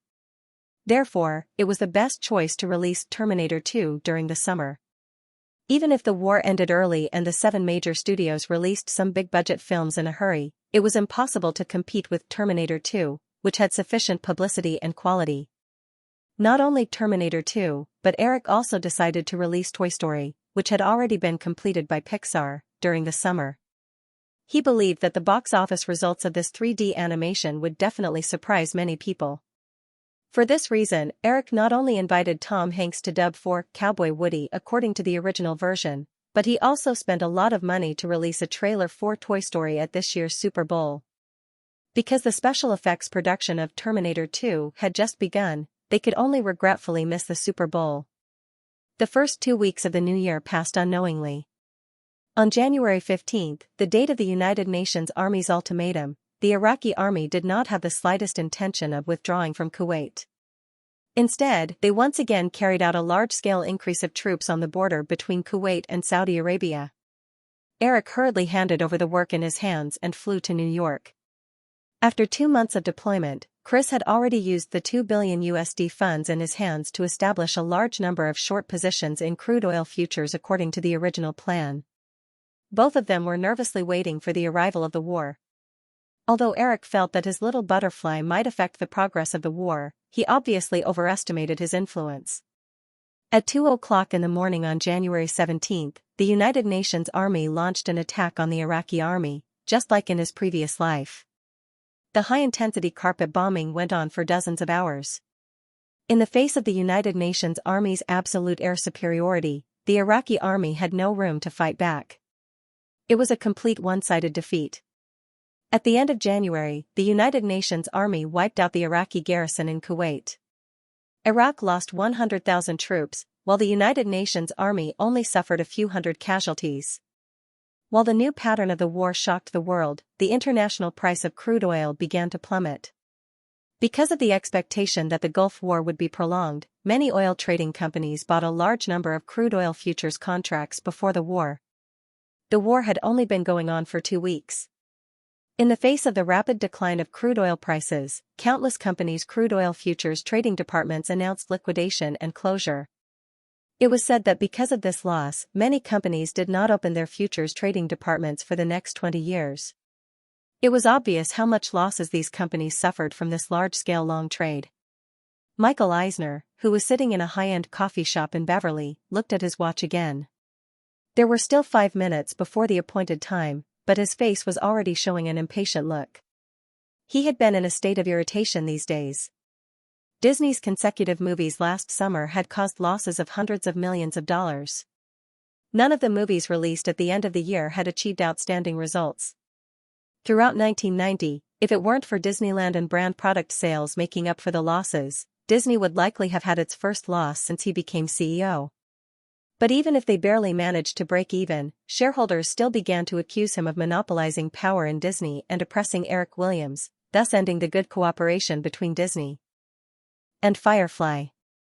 Michael Eisner certainly wouldn't admit the regret in his heart to others. If he had known that it would cause such a situation, he definitely wouldn't have stood out. But it was useless to say this now. After he expressed his reconciliation with Eric through Ghost, it only resulted in Firefly not openly hostile to Disney, but the cooperation between the two sides was impossible. Although he had complete control of Disney's board of directors, Michael Eisner knew very well that this absolute dominance was based on the fact that he could earn enough benefits for Disney's shareholders. Only Disney could bring a steady stream of profits and dividends to the shareholders, And in the company where the shareholders were very scattered, the situation of shareholders united against him would not appear. Occasionally, one or two shareholders would jump out to pick a bone, but it wouldn't have any impact on him, even if it was the Disney family. Therefore, he sat here today and arrived earlier than others, which was rare. Unknowingly, 5 minutes had passed. A waiter finally led Robert Shea to the table. Michael Eisner forced himself to reveal a warm smile as he shook hands with Robert Shea. The two of them sat opposite each other. "I'm really sorry, Michael, something came up and I'm a little late," Robert Shea said to Michael Eisner after ordering a cup of coffee. Michael Eisner still had a smile on his face as he said, "It's okay, Robert. Besides, you're not late." The two of them chatted for a while before the waiter quickly served the coffee. Robert Shea slowly added a few pieces of sugar for himself with a leisurely look. He didn't seem to have any intention of discussing serious matters. His attitude was obvious. He had been living a good life these days.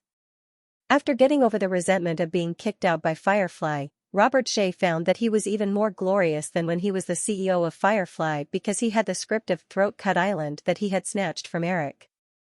The 7 major film companies had lowered their stance and expressed goodwill to him, hoping to cooperate with him to develop the Throat Cut Island project.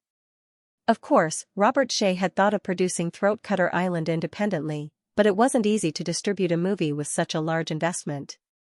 Without the new line, it was impossible for him to support the release of a blockbuster movie like Cutthroat Island with the connections he had now.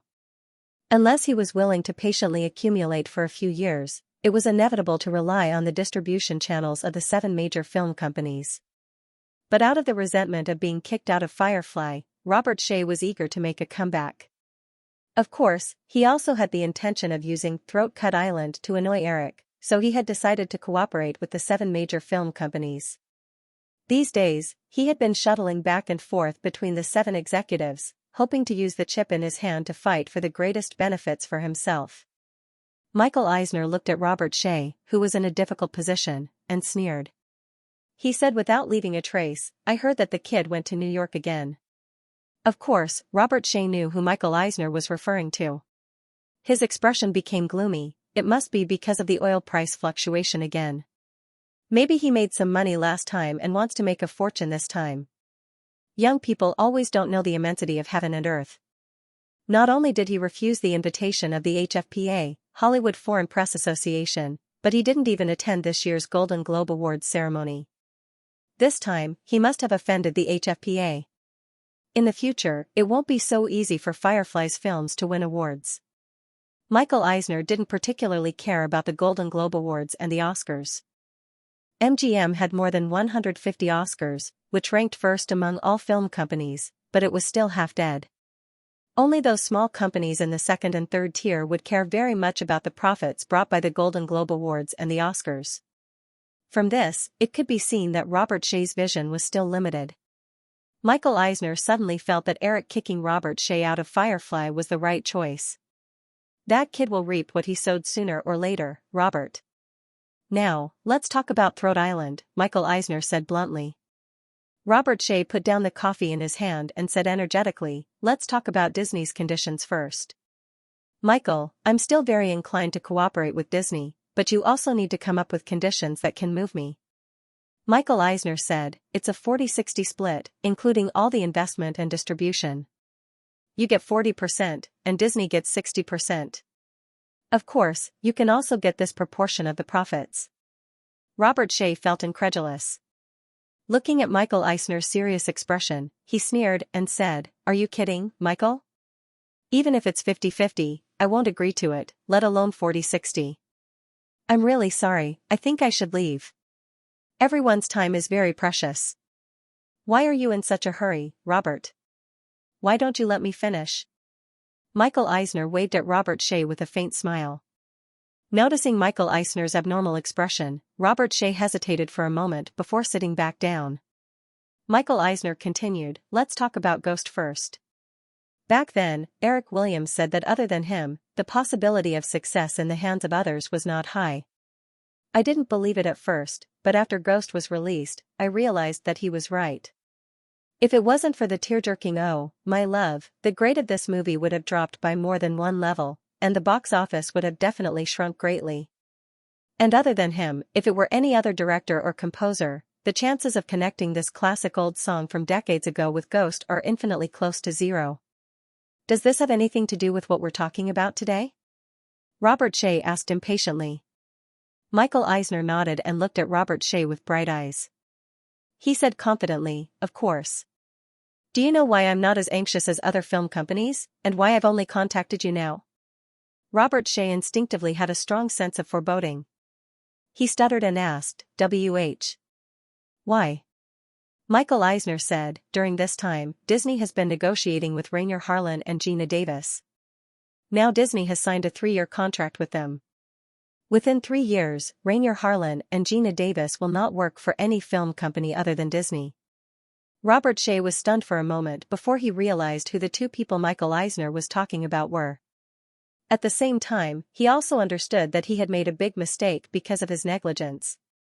He should have signed the contract with these two people first before negotiating with the Big Seven. When Eric contacted Bruce Evans, the owner of the script of Cutthroat Island, he had revealed his intention to invite the two of them to be the director and the female lead. After he bought the script of Cutthroat Island at a high price, Bruce Evans, who had already understood the ins and outs of the matter, had specially explained it to him. Faced with Michael Eisner's unabashed aggressiveness, Robert Shea braced himself and said, "Hollywood is not short of directors and actresses. I can replace them. Don't even think about blackmailing me. Don't even think about it. I'm not blackmailing you. We're talking about cooperation now." Michael Eisner's tone became very cold. There was no trace of the pleasantness when he cooperated with Robert Shea on the overseas distribution rights of Teenage Mutant Ninja Turtles. Cutthroat Island is different from Ghost, which cost less than $30 million. This is a mega production that costs at least $70 million. The total cost after publicity is likely to exceed $100 million. Just like the anecdote about Ghost of the Humans that I just said, if the box office of Cutthroat Island lost because of the replacement of the director, such a big investment movie was likely to lose money, and the impact of the box office loss was continuous. The income from the subsequent video distribution and TV broadcast rights of the movie would be greatly reduced. So you see, you have the script, but Disney has the director and heroine. We still need to distribute the movie. In this way, you still have the advantage. Of course, you can also wait for 3 years, but if I remember correctly, the contract you signed with Bruce Evans only lasts for 3 years. If you don't produce a film in 3 years, the ownership of the script will automatically return to Bruce Evans. Do you think you can get this script again next time? Robert Shea's hand, which was placed on the armrest, was trembling rapidly. Clearly, he was very agitated. Facing Michael Eisner's aggressive gaze, Robert Shea finally exhaled dejectedly. "All right, let's talk again." New York had just had a heavy snowfall, and the weather had become unusually cold. In the same suite as last time, Eric woke up in the morning and jogged on the treadmill for half an hour. He took a shower and planned to go downstairs for breakfast as usual. Walking into the elevator, Eric pressed the button and looked at the indicator in boredom, allowing the elevator to slide down. When it reached the 3rd floor, the elevator suddenly stopped. Knowing that someone was coming in, Eric took a step back to the corner. The elevator door opened, and a tall woman with her hands in the pockets of her black windbreaker stepped in. Their eyes met, and the two of them said in unison, "It's you?" Eric gestured for the woman to come in, closed the elevator door, and asked, "Catherine, why are you in New York?" Catherine Bigelow curiously sized up Eric and said, "I'm here in New York to relax." "What about you?" "I'm here to make money," Eric said concisely. Catherine Bigelow thought that Eric was joking, so she teased him with a smile. How vulgar. With just 2 sentences, the elevator reached the ground floor. Eric and Catherine Bigelow walked out of the elevator side by side and said, "You don't mind having breakfast with a vulgar person like me, right? My treat? Sure, I won't stand on ceremony with a tycoon like you." They walked into the restaurant and found a table to sit down. Just as they ordered breakfast from the waiter, a tall white man walked over and nodded slightly at Catherine Bigelow. He handed a stack of newspapers and a folder to Eric and said, "Mr. Williams, this is today's newspaper and a few documents that were faxed over from Los Angeles last night." Mr. Hansen instructed you to call him back after reading them. I got it. Eric nodded. Because of Catherine's presence, he didn't plan on reading these things before breakfast was served. He just put the newspapers and documents aside. Catherine Bigelow watched the man who suddenly appeared return to his seat in the corner and asked curiously, "Who is that?" "Where's Aaron?" "My bodyguard, Aaron, is in Los Angeles, so I got him to be my temporary assistant." "Let's talk about you. Why did you suddenly appear here?" Catherine Bigelow said, "I lived in Soho Borough for 10 years. I recently divorced that bastard, so I came to visit some old friends and relax." Eric remembered that Catherine Bigelow and Cameron still worked together, but now, the woman was obviously still holding a grudge against Cameron for betraying her. She wouldn't forgive him in a short period of time. Jim has really gone too far this time. Do you want me to help you deal with him? For example, lower the budget of Terminator 2 to 18 million? Catherine took the breakfast from the waiter and rolled her eyes at Eric. Forget it. Don't think I don't know that you're a little bastard too. Eric, who had just taken a sip of milk, almost choked. Your own yard is on fire. Why are you stirring up the fire sprouts on me? What do you think? If you ask me, your thinking is too extreme. It's not good. It's easy to become a cynical bigot. Catherine snorted softly and didn't continue listening to Eric's nonsense. After eating breakfast for a while, she asked, "Isn't Firefly reorganizing? Why did you leave that mess and come to New York?" "It's really to make money." Eric pointed in the direction of the New York Chamber of Commerce. "Taking advantage of the war in the Middle East to make some profit on the price difference of crude oil futures." "Oh, so you're a little profiteer who makes money from the war." "I'll admit that I'm a profiteer." "Can you remove the word little?" "No." Seeing Eric's depressed look, Catherine laughed. "Hey, how much did you make? Is it as much as you make a movie?" Eric shrugged. He didn't dare to tell the truth for fear of scaring the woman. He only said, "The Federation made most of it." No one expected that this war would be fought so cleanly. Before the war, the Federation and Saudi Arabia worked together and sold a large number of futures contracts at a high price through crude oil reserves. Now that oil prices have been cut in half, they've made at least hundreds of billions. We small fries can only follow behind and drink some soup. Catherine still knew a little about futures. She sighed and said, 100 billion. Doesn't that mean that there are people who have to lose that much? Well, if you pay attention to the newspapers, you'll find that a large number of oil trading companies around the world have cancelled their securities departments. This loss will last them for more than a decade. Women always ate less for breakfast. Catherine Bigelow quickly finished her simple sandwich, sipped her juice, and chatted patiently with Eric, who was still eating the ham sandwich in front of him. After Eric finished eating, Catherine asked, "What are you going to do next?" Eric pointed to the newspapers and documents next to him. "The New York Chamber of Commerce opens at 10 o'clock. It's about time for me to finish reading these." "Then take your time." "I'll leave first." Catherine nodded politely to Eric and stood up to leave. Eric did not ask her to stay. For a woman with a strong personality like Catherine, the more eager he appeared, the easier it would be to arouse her disgust. Playing hard to get was the best choice. Watching the woman leave, he asked the waiter to take away their tableware before opening the stack of newspapers next to him. He first chose the Los Angeles Times to read. He briefly glanced at the international current affairs section. The United Nations Army had begun to clean up. There was nothing else special. Eric quickly turned to the entertainment section. Disney announces co-production of Throat Cut Island with Robert Shea, set for June 28. Today is really a good day. The corner of Eric's mouth curled into a faint sneer as he thought to himself. He had been worried that something would happen to his plan, but things were still developing according to his plan. Disney and Robert Shea had fallen into this pit together, so it was time for Chris to speed up the acquisition of Disney's stock. Although Throat Cut Island was not a film with special effects, it was a big-budget film with an investment of more than $70 million. The 5-month production cycle was neither short nor long. Judging from the article, Disney and Robert Shea also followed his secret arrangement and invited Rennie Harlin and Gina Davis to be the director and heroine. Then, this movie was likely to maintain the standard of the original. Disney and Robert Shea set Throat Cut Island on June 28, and Toy Story 2 and Terminator 2 on June 21 and July 5 respectively. Their intention was very obvious, but it was unknown who would be the one to snipe who at that time.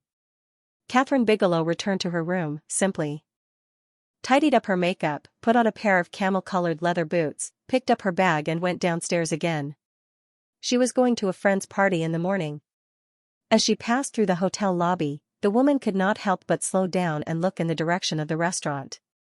Eric was still sitting in his original seat with his legs crossed and his lips slightly pursed.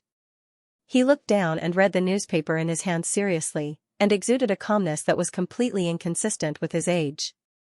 If they weren't familiar with him, it would be hard for them to realize that he was only 20 years old at first glance.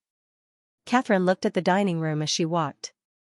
When her line of sight was about to be blocked by the wall, the woman stopped in her tracks, but she quickly retracted her gaze and walked out. Walking out of the hotel door, the cold air outside instantly enveloped the woman. Kathryn could not help but put her hands in the pockets of her windbreaker. After waiting by the road for a while, she flagged down a taxi and got in. Inside the air-conditioned car, the warm temperature gathered the woman's thoughts again. Thinking of the scene she had just seen, the woman suddenly remembered that Eric did not mention Saving Private Ryan again. During the filming of Point Shock, he was quite eager to let her take over the project. The two had a lot of discussions about the script, but on the one hand, it was because Point Shock was not completed yet. On the other hand, she was indeed hesitant about the project, so she had been delaying it. This little fellow couldn't have forgotten, right? However, she immediately denied this conjecture. How could such a smart little guy forget about it? But why didn't he mention it, or was it just a whim at that time, and then he realized that it was impossible for a woman to control such a large-scale project, so he decided to ignore it and give the movie to a more suitable male director. After a while, Kathryn leaned against the window and looked at the occasional remaining snow on the roadside. She quickly felt that this situation might have something to do with Point Shock. Point Shock was now off the air, and the box office had stopped at more than $61 million. Kathryn was very satisfied with the movie's box office. At least this result had allowed Firefly to recoup its costs. The profit from the subsequent video release was pure profit. For a female director, if the movie she made did not bring in profits for the studio, it would be a much more serious blow to her career than a male director. Therefore, in the face of this $30 million budget movie, Kathryn was under no less pressure than any director of a mega-budget movie. However, the box office of this movie was far from the box office of Eric's previous movies. It must be because of this that he did not mention Saving Private Ryan anymore. That must be it. What a profit-minded little profiteer. The taxi stopped. Kathryn paid the driver and got out of the taxi. As the cold air hit her body again, the woman's mind calmed down and she quickly put these messy thoughts aside. Anyway, the box office of Point Shock was good. As long as she found a project that she was interested in, she would definitely be able to get investment. Missing out on a movie was nothing. Cheering himself on, he reflected on himself for a moment, thinking about the gains and losses that he shouldn't have. He straightened the collar of his windbreaker, hung the satchel on his arm, and put his hands into his pockets again. His hard-soled leather boots tapped on the road as he walked towards a street on the left. A gust of cold wind blew. She shrunk her neck and couldn't help but think that maybe she should buy a scarf. For the next few days, because the two had a strong sense of time, they would meet at the restaurant every morning. I suddenly feel that your life is really too different from your age. It's unbelievable. That morning, the two of them sat in their usual seats, and Kathryn couldn't help but say. Eric looked up at the woman and said, "Then what kind of life do you think I should live?" Kathryn made a meaningless gesture and said, "Anyway, it shouldn't be like this. It goes against my common sense." Eric smiled and said, "Maybe I'm trying to get your attention.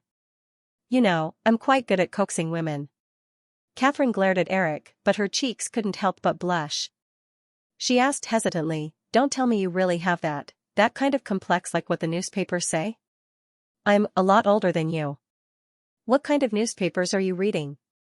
The proper newspapers usually praise me for being young and promising. They don't talk about this kind of nonsense." "I forgot the name."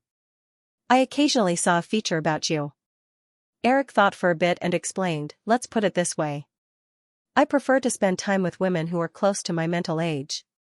That way, we can have more topics to talk about. You see, we've been chatting very happily these days, right? Taken aback, Kathleen reluctantly admitted, that does seem to be the case. Because the topic was a bit awkward, Kathleen planned to leave early after eating her breakfast. Eric stopped her this time. He picked up the inconspicuous bag by his feet and handed it to Kathleen. This is for you. You've been hanging out with your neck bare these days. I feel cold just looking at you. Kathleen opened the bag and pulled out a white cashmere scarf. The woman hesitated before pushing the bag back. Thank you, but I don't really like white. It's better, then leave it here. I'll get someone to throw it away later. You. Kathleen glared at Eric and picked up the bag. Okay, I'll take it. After returning to her room, the woman walked to the bathroom and put on the scarf in front of the mirror. It had to be said that black was the most versatile color. The woman in the mirror was wearing a black trench coat and a white scarf, which made her look more feminine. But this was something she had been deliberately avoiding. As a female director, if she wanted to survive in Hollywood, she had to minimize gender differences as much as possible. She had been working hard to do so. However, she wasn't working right now, so she might as well wear it. She quickly found an excuse for herself. It was very reasonable. When she walked through the hotel lobby, she stopped for some reason and went to the restaurant again. Eric, who was reading the newspaper, looked up at her and praised, "You're very beautiful." Thank you. She sat down across from him. Eric asked, "What's up?" There's a charity art exhibition at the Columbia Library this morning. Are you interested in taking a look? Facing Eric's gaze, the woman quickly said, "You're a big investor. This art exhibition is to raise money for a foundation for orphaned and disabled children. Maybe you can donate more money." Oh, I see. Let me make a few calls and cancel today's event. Kathleen immediately said, "If you're too busy, then forget it." Eric ignored him. He took the mobile phone and made a few calls in front of Kathleen. He then looked up at the woman. So, when are we leaving? Now, the exhibition starts at 9 o'clock. After saying this, Catherine saw Eric stand up without hesitation. She felt a little uneasy, but it was not the kind of uneasiness when danger was approaching.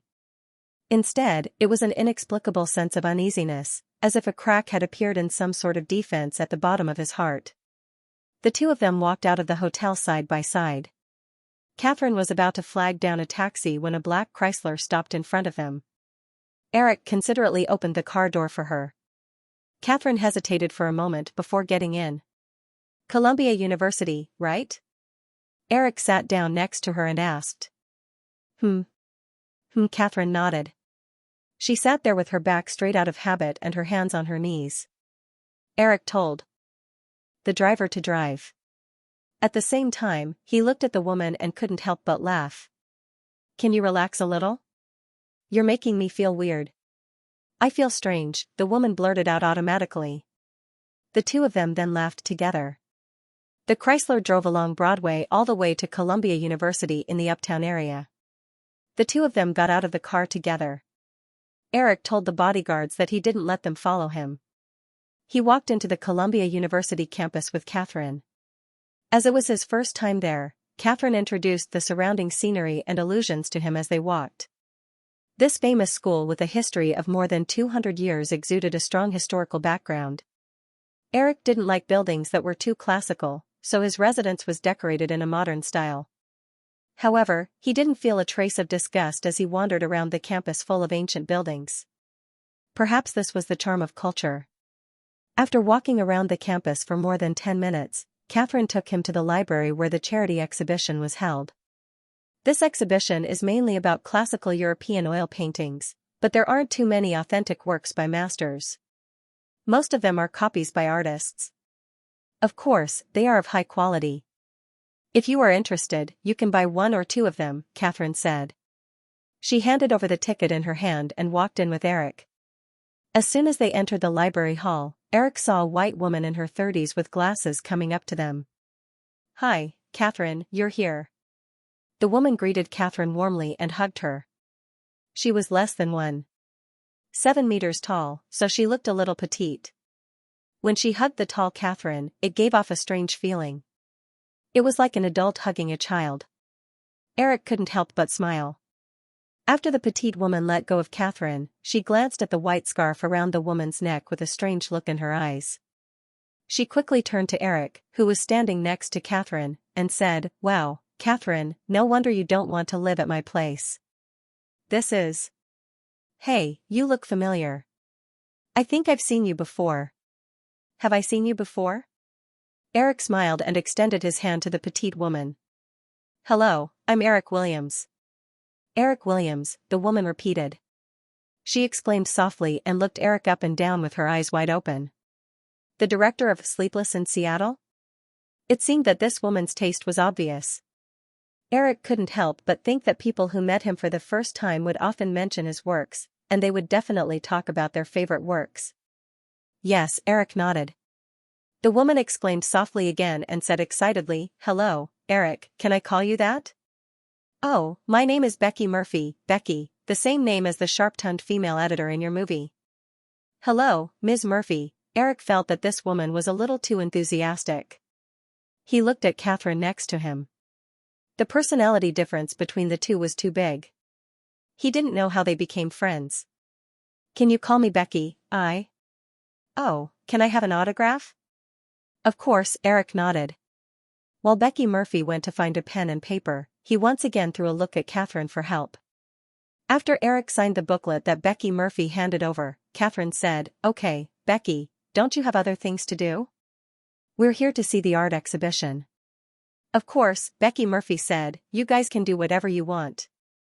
Professor Clark will come over later. I have to go to the door to greet him." After that, Becky Murphy turned and walked away after saying goodbye to Eric. Because it was a little early, there were not many people on the first floor of the library that was temporarily set up as an exhibition hall. Eric and Catherine walked around the hall with many oil paintings. After Back to 17, Eric had received many invitations, but he no longer appeared in any movie, not even as a cameo. Even so, because his rise was too legendary, his personal photos would appear in newspapers and magazines every 2 to 3 days. Therefore, when he walked on the street, even if he was not recognized at a glance, there would always be people who felt that he had seen him before. As more and more people gathered in the library hall, more and more guests attending the art exhibition looked at Eric. However, most of them seemed to think that it might just be a resemblance, so they did not come up to talk to him. In order to avoid unnecessary harassment, Eric had to take out his sunglasses and put them on. His appearance was a little different in the hall, and he was slightly teased by Catherine. This painting is about the story of the golden apple. When the human hero Peleus and the sea goddess Thetis held a wedding, all the gods were invited, but the goddess of discord, Eris, was rejected.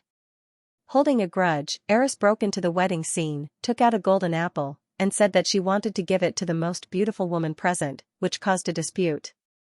Zeus's wife Hera, the goddess of wisdom Athena, and the goddess of love Aphrodite all thought that they should be the one to get the golden apple. In the midst of the dispute, Zeus appointed the Trojan prince Paris, who was shepherding on Mount Ida, to adjudicate the dispute. The man in the picture was Paris, and the 3 goddesses were on his right. Because of the goddess of love's promise to let Paris fall in love with the most beautiful woman in the world, Paris awarded the golden apple to Aphrodite. Then, with the help of the goddess of love, Paris abducted the Spartan queen Helen, who was considered the most beautiful woman in the world. This incident was the trigger for the Trojan War. The two walked to an oil painting in the northwest corner, and Catherine explained to Eric in a low voice. Although she majored in art criticism at Columbia University, she did not explain the composition and color of the works in the exhibition hall to Eric. She only talked about the various background stories involved in these oil paintings. Although Eric knew a lot of them, he did not intend to interrupt the woman. Instead, he listened with great interest. After Catherine finished speaking, she looked at Eric, who seemed to be deep in thought, and asked curiously in a low voice, "What are you thinking about? Do you feel a little bored?" "Of course not." Eric shook his head. "I'm thinking of getting them to do a project about European mythology and history after I return to Los Angeles." The theme of this genre is a huge gold mine. Unfortunately, due to the limitations of special effects and manpower, there haven't been many outstanding works in this genre over the years. Catherine was the kind of person who believed in integrating work into her instincts. Therefore, she did not tease Eric for still thinking about work under such circumstances. Instead, she asked, "You mean epic movies, like Ben-Hur and Spartacus?" Both Ben-Hur and Spartacus were European epic movies produced in Hollywood in the early 60s. The former told the story of Ben-Hur, a Jew who resisted the invasion of the Roman Empire. At that time, it won 11 Academy Awards, becoming an unsurpassable record in the history of the Oscars. In the original Spacetime, although Titanic surpassed Ben-Hur in terms of nominations, it only won the same number of awards as Ben-Hur. The latter was the masterpiece of the movie master, Stan Kubrick. Both movies were extremely expensive at that time, and they used tens of thousands of extras. Today, the Hollywood industry had developed to an extremely standardized level. Such a scale of manpower was difficult to replicate. Therefore, if they wanted to make this type of movie again, they would have to wait for the development of special effects. Eric and Catherine left the painting of the golden apple together. As they walked, he said, "Just like Ben-Hur and Spartacus, these two classics were based on literary works at that time, not historical facts. I think this is the key to their great success in the box office and awards." Catherine asked, "Why can't they be adapted according to historical facts?" "I think it's more realistic to follow history." The two stopped in front of another oil painting. Eric explained, "But the real history is always too cruel and unlikable. If we were to develop this type of movie, the investment would definitely be at the level of a super big production. If we want to recoup the cost, we would have to make a large-scale adaptation of history to cater to the tastes of modern audiences. It's still the same saying, the audience always sees what they want to see." After Eric finished speaking, he looked at the woman beside him. Although Catherine's works were not many, she always relished in conveying certain social knowledge to the audience. Moreover, she often preached. This style not only did not receive recognition from awards, but also caused the audience to dislike her if she did not pay attention. In the original Spacetime, it was not until The Bomb Locker, which won Catherine an Oscar more than 10 years later, that the woman changed this shortcoming. The Bomb Locker took the attitude of a calm bystander and described the daily life of a bomb disposal team on the battlefield of Iraq. It did not preach or comment, but after everyone watched this movie, they would naturally feel disgusted and resistant to war. This was the best way to promote anti-war propaganda.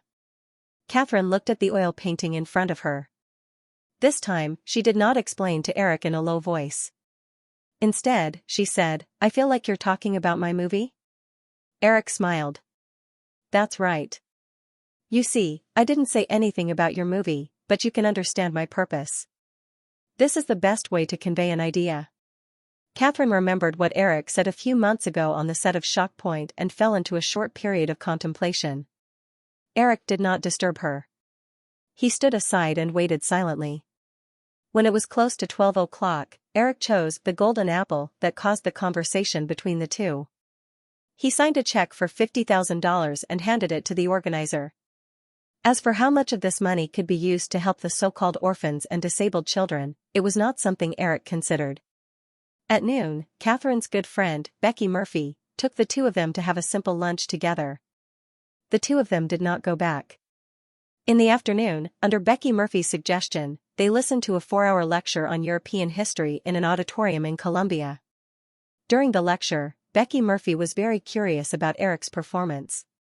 As Catherine's best friend, Becky Murphy had already heard about the divorce between Catherine and Cameron, so she was very curious about the relationship between Catherine and Eric. During the lecture, Becky Murphy often whispered to Catherine and glanced at Eric strangely from time to time. Eric soon learned about Becky Murphy's identity. This woman, who was about the same age as Catherine, was now a lecturer at Columbia University. Back then, the two of them were classmates in the same dormitory. Although their personalities were somewhat different, they unexpectedly became good friends. It was already 6 o'clock in the evening when they walked out of the auditorium where the lecture was held. Eric and Catherine were about to leave, but Becky Murphy forced them to go to her house as guests. Unable to refuse, the two of them had no choice but to comply. Becky Murphy's house was in a small apartment on the Upper West Side.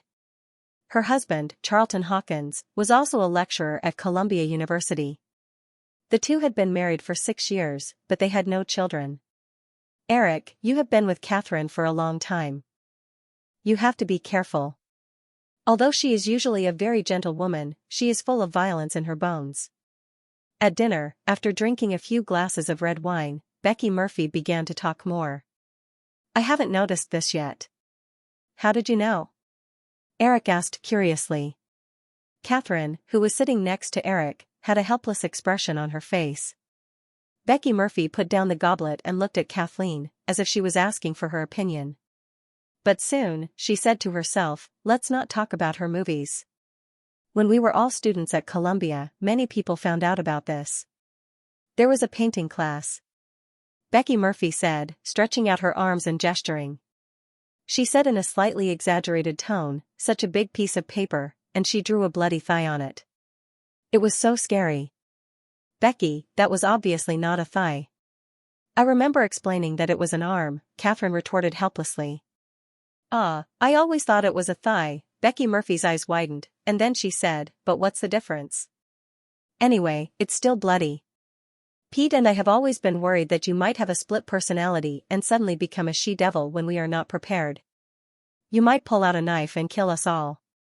"I want to sew your little mouth shut right now," Catherine said, glaring at Becky. Everyone at the table laughed.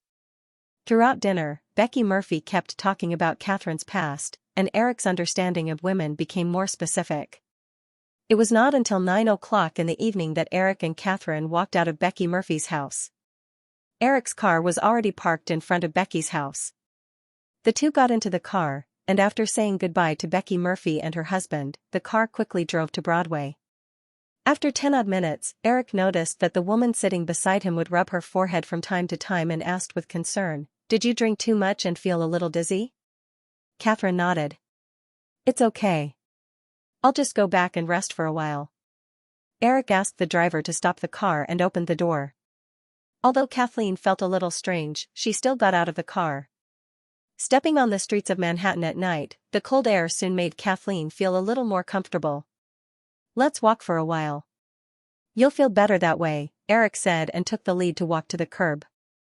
The bodyguard drove the car and followed behind the two of them unhurriedly.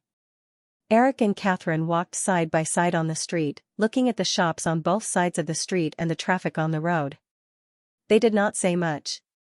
When they passed by an alley, Eric saw a group of young people gathered at the door of a dance hall. He had an idea and pulled the woman next to him. "Let's go over there and have a look." Catherine took a look and was about to shake her head and say forget it, but she saw that Eric had already turned into the alley. The woman hesitated for a moment, but still followed. This was a discotheque. Perhaps because the discotheque was too full, the guards at the door did not let all the young people outside in. Eric and the woman squeezed through the crowd and came to the entrance. A chain was placed in front of the crowd.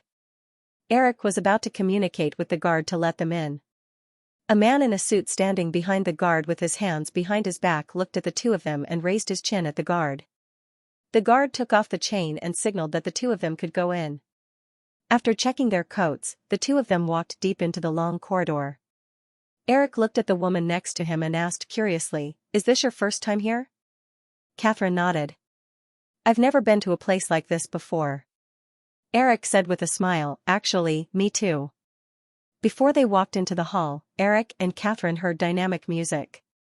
When they came to the hall, under the flashing lights, the two of them saw countless men and women dancing to the music on the dance floor. Although the temperature outside was below zero, most of the women in the hall were wearing revealing clothes. The eyes were full of sexy slender waists and thighs. Many men were also bare-chested, revealing large patches of tattoos. When Catherine saw this scene, she was obviously not used to it. "Why don't we go back? It's already past 9. Since we're here, let's sit for a while," Eric said as he reached out and pulled the woman toward the bar. Catherine felt that her hand was suddenly grabbed by Eric. She quickly broke free and glared at Eric. "Don't do this." "Okay." Eric smiled. Although the woman said so, he did not see much disgust in her eyes. After ordering 2 glasses of whiskey, Eric took the woman to an empty sofa in the corner and sat there. I'm really crazy to come to a place like this with you. Catherine sat down next to Eric. She did not relax on the back of the sofa like Eric. Instead, she habitually straightened her back and curiously looked at the crazy dancing crowd on the dance floor. It makes sense that I haven't been here before. It's hard to imagine that you haven't been here either. Didn't you live here for many years? Some people will never do something in their life, even if those things are close to them. Oh, I see. Eric glanced at the woman's face, which looked less than 30 years old, and nodded. If Catherine hadn't been able to maintain a restrained attitude towards life, she would definitely be a different person now. A place like a nightclub was undoubtedly the most erosive place. Sipping the whiskey in his hand, Eric suddenly asked, I remember that more than 10 years ago, there seemed to be a get-out-of-disco movement. Do you know about it? Catherine nodded. That time, Becky and the others just happened to drag me to watch the game. Unexpectedly, in the middle of the game, someone lit a lot of disco records. Later, for some reason, the young people on the street all changed into t-shirts with disco sucks printed on them. During that time, many disco clubs closed. Speaking of the get-out-of-disco movement, the 1978 film Grease, starring John Travolta, could not be avoided. This disco-themed musical film not only won the box office that year, but also released the original soundtrack record for the first time. Not only did that record set a sales record that could not be surpassed for many years, but it also led the disco record industry to the peak. However, this peak did not last long. A year after the release of Grease, due to an accidental opportunity, the get-out-of-disco movement broke out to boycott disco. In Eric's view, there was obviously a struggle for interests in this movement, just like the suppression of Michael Jackson later. Because of the popularity of disco, which had a very low production cost, it had a great impact on the traditional recording industry. It caused the traditional recording industry to use that accident to manipulate public opinion and set off a movement to suppress disco. Eric was talking with Catherine about the past when he caught a glimpse of 2 girls approaching from the corner of his eye. When the 2 girls came to his side, Eric was sure that their target was him. He looked up and saw that one of the girls had a ponytail. Her expression was a little shy, and her head was slightly lowered. The other girl had shoulder-length hair, very white skin, and wore a black sequin dress that shone under the light. The short-haired girl saw Eric looking at them, so she mustered up her courage and asked, "Excuse me, are you Eric Williams?" Eric did not answer. Instead, he looked at the woman sitting next to him with a surprised look. "Look, Catherine, someone thinks I'm Eric Williams again, but I think I should be more handsome than him, right?" Catherine rolled her eyes at Eric and did not answer. The 2 girls believed Eric's performance. They looked at each other for a moment, not knowing whether to leave or not. Eric stood up and reached out to the girl with the very white skin. "Hello, my name is Ellen Fissman." The girl in the sequin dress reached out to Eric. "Hello, Ellen, you can call me Charlotte. This is Alice." Eric shook hands with the ponytailed girl next to Charlotte and said with a smile, "Can I buy you a drink?" The 2 women glanced at Catherine, who was sitting next to Eric. Seeing that the woman didn't say anything, Charlotte nodded. "Okay." So, under Catherine Bigelow's speechless gaze, Eric took the 2 girls to the bar. After ordering a few glasses of wine, Eric stayed at the bar and chatted with the 2 girls. In less than 5 minutes, the 2 girls were smiling from ear to ear from Eric's coaxing. The short-haired girl named Charlotte even waved her little fists and lightly punched Eric's body, as if she couldn't wait to stick to Eric's body. Then, Catherine was even more speechless when she saw Eric holding the hands of the 2 girls at the same time and walking to the dance floor. Amidst the explosive music, Eric skillfully danced. The 2 girls also treated Eric as the center and surrounded him like 2 butterflies.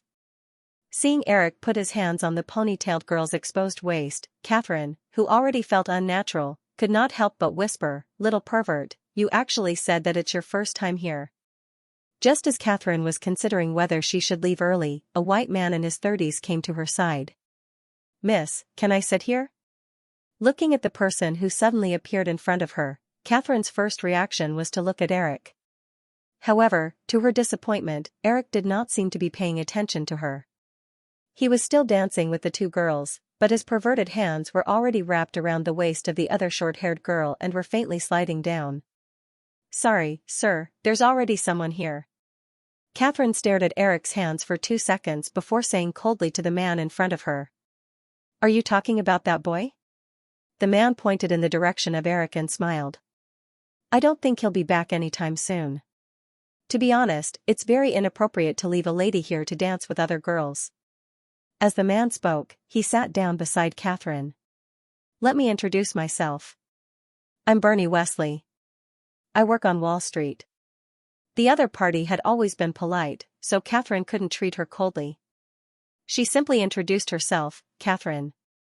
Catherine, actually, I've noticed you long ago. You have a quiet and restrained temperament. I don't think you should be here at all. Let me guess, you're a doctor, lawyer, accountant." Bernie Wesley guessed a few times in a row, but he did not get it right. Seeing that the other party was going to continue guessing, Catherine could only say, "I'm a director." Bernie Wesley did not feel embarrassed at all. Although he did not pay much attention to Hollywood, he knew some of the unspoken rules in Hollywood. "It's unbelievable. You're so beautiful. If you say you're an actress, it'll be easier for people to accept. Directing is not a job that women can play." Although the other party's tone did not have any meaning of discrimination, Catherine was still a little disgusted when she heard these words. She frowned slightly. Bernie Wesley was obviously good at reading people's expressions. He immediately changed his words. "Of course, there are still many outstanding female directors in Hollywood. By the way, what works have you produced? Maybe I should take a look?" "You won't be interested," Catherine said. Bernie Wesley thought that Catherine did not have any outstanding works. Looking at the age of the woman in front of him, he felt that the woman was at most 30 years old. Male directors of this age might not necessarily be able to produce any works, let alone a woman. Bernie Wesley thought for a moment and quickly said, "Then do you have any projects that you're interested in? You know, our company actually has investments in Hollywood. If you have a good script in your hands, maybe I can help you pull some strings?" Contrary to Bernie Wesley's expectations, the woman did not show any signs of being moved. She said lightly, "Sorry, I don't think there's a need." "Don't be so absolute. Why don't you leave a contact number? You'll find out when it can be of great help to you." Although Catherine was a very patient person, she was also disgusted by the man in front of her. She said straightforwardly, "Mr. Wesley, if it's possible, I want to be alone for a while." "Oh, don't be like this, Catherine. This is a nightclub." Bernie Wesley did not seem to feel the woman's disgust. He said with a smile, "Why don't we go dance together? If you don't know how, I can." Before he finished speaking, Bernie Wesley felt a hand patting his shoulder. He looked up and saw 2 tall men in suits had appeared behind him without him knowing. "Sir, please don't pester this lady, okay?" Bernie Wesley thought that the 2 tall men were thugs in the nightclub in the name of security guards. They were meddling in other people's business. He wanted to use his friendship with the nightclub owner to reprimand them. But he soon noticed the difference. The 2 people in front of him did not have the slightest ruffian aura of the nightclub thugs. Although their appearance was not eye-catching at first glance, the cold aura exuding from them was definitely not something that a hooligan could have. He happened to see this aura from the bodyguards of the big boss behind the company at an annual meeting. He heard that these people were often professional soldiers who retired from the special forces. Most of them had killed people before. A person who could have such a high level of bodyguard was definitely not someone a small investment manager like him could afford to offend. Bernie Wesley sensibly stood up, made an apologetic gesture to Catherine, and walked away somewhat awkwardly. Catherine thanked Eric's 2 bodyguards softly. The 2 nodded slightly in response and quietly retreated to an inconspicuous corner. Looking at the crowd on the dance floor again, she happened to notice that Eric was also looking in her direction. He even made a gesture to her that it was done. It was obvious that the 2 bodyguards who had helped her out were under his orders. Realizing that he had been paying attention to her, for some reason, she felt a little gratified that she couldn't detect. Catherine, a lone woman, had been sitting on the sofa for a long time. Bernie Wesley wasn't the only one who wanted to strike up a conversation with her. The people who had originally planned to wait for Bernie Wesley to return in defeat noticed what had just happened and no longer dared to step forward. The woman who had a vacuum beside her became exceptionally conspicuous, and many people looked over curiously. In the following days, a woman who occupied a row of sofas by herself but no one dared to come forward to strike up a conversation with her, became the topic of conversation among the guests of this ballroom. Eric went crazy with the two girls for a while before leaving the dance floor, intending to bring Catherine back to the hotel. Seeing that Eric was about to leave, the short-haired girl pulled her companion out. After leaving the ballroom and walking into the alley, the short-haired girl who had just worn a sequin dress had already put on a dark trench coat. She looked up at Catherine, who was walking silently on the other side of Eric. The short-haired girl mustered up her courage and said to Eric, "Ellen, why don't you come to my place?" "Huh?" Eric thought he had heard wrongly. But the short-haired girl continued, "I mean, why don't you come to my place? Also, Alice and I live together." The hint of fragrance was already quite obvious. The ponytailed girl behind her, Alice, pinched her shyly and looked up at Eric with some anticipation in her eyes. "Forget it. It's too late now." Eric smiled, thinking to himself, could it be that I've gone overboard with my teasing? It shouldn't be. Although he rejected the invitation of the two girls and walked out of the alley, Eric still thoughtfully called a taxi for the two girls. He watched the other party leave before getting into the car driven by the bodyguard with Catherine. In the taxi that didn't drive far, the short-haired girl named Charlotte turned her head to look at Eric, who had gotten into a black car at the alley entrance, and sighed softly. Alice also turned her head to take a look before asking, "What's wrong, Charlotte? Didn't you notice? He's actually Eric Williams." When Alice heard Charlotte's words, she immediately turned around and looked back. Eric's black car had already disappeared into the late-night traffic. Alice turned around in disappointment and said to Charlotte, "Why didn't you tell me just now? Then, I could have asked him for an autograph." "He doesn't want to admit it." "What's the use of telling him?" Charlotte shrugged and said with a little regret, sigh, "It's a pity. If we could, we definitely wouldn't have to squeeze into that small apartment by the street anymore. Maybe we could even go to Hollywood." Alice blushed. "No wonder you said that just now." Charlotte smiled and pinched Alice's body. "Aren't you looking forward to it very much too?" "Actually, I judged that he was Eric from the woman beside him." "Did you hear him just now? He called that woman Catherine." "I was sure that she was Catherine Bigelow. She went on NBC's Tonight Show to promote Shockpoint before the new year. Do you still remember? That day, you just came back from Colorado. We stayed up late and just happened to see the show that day." "I remember now, but Catherine Bigelow looks so young.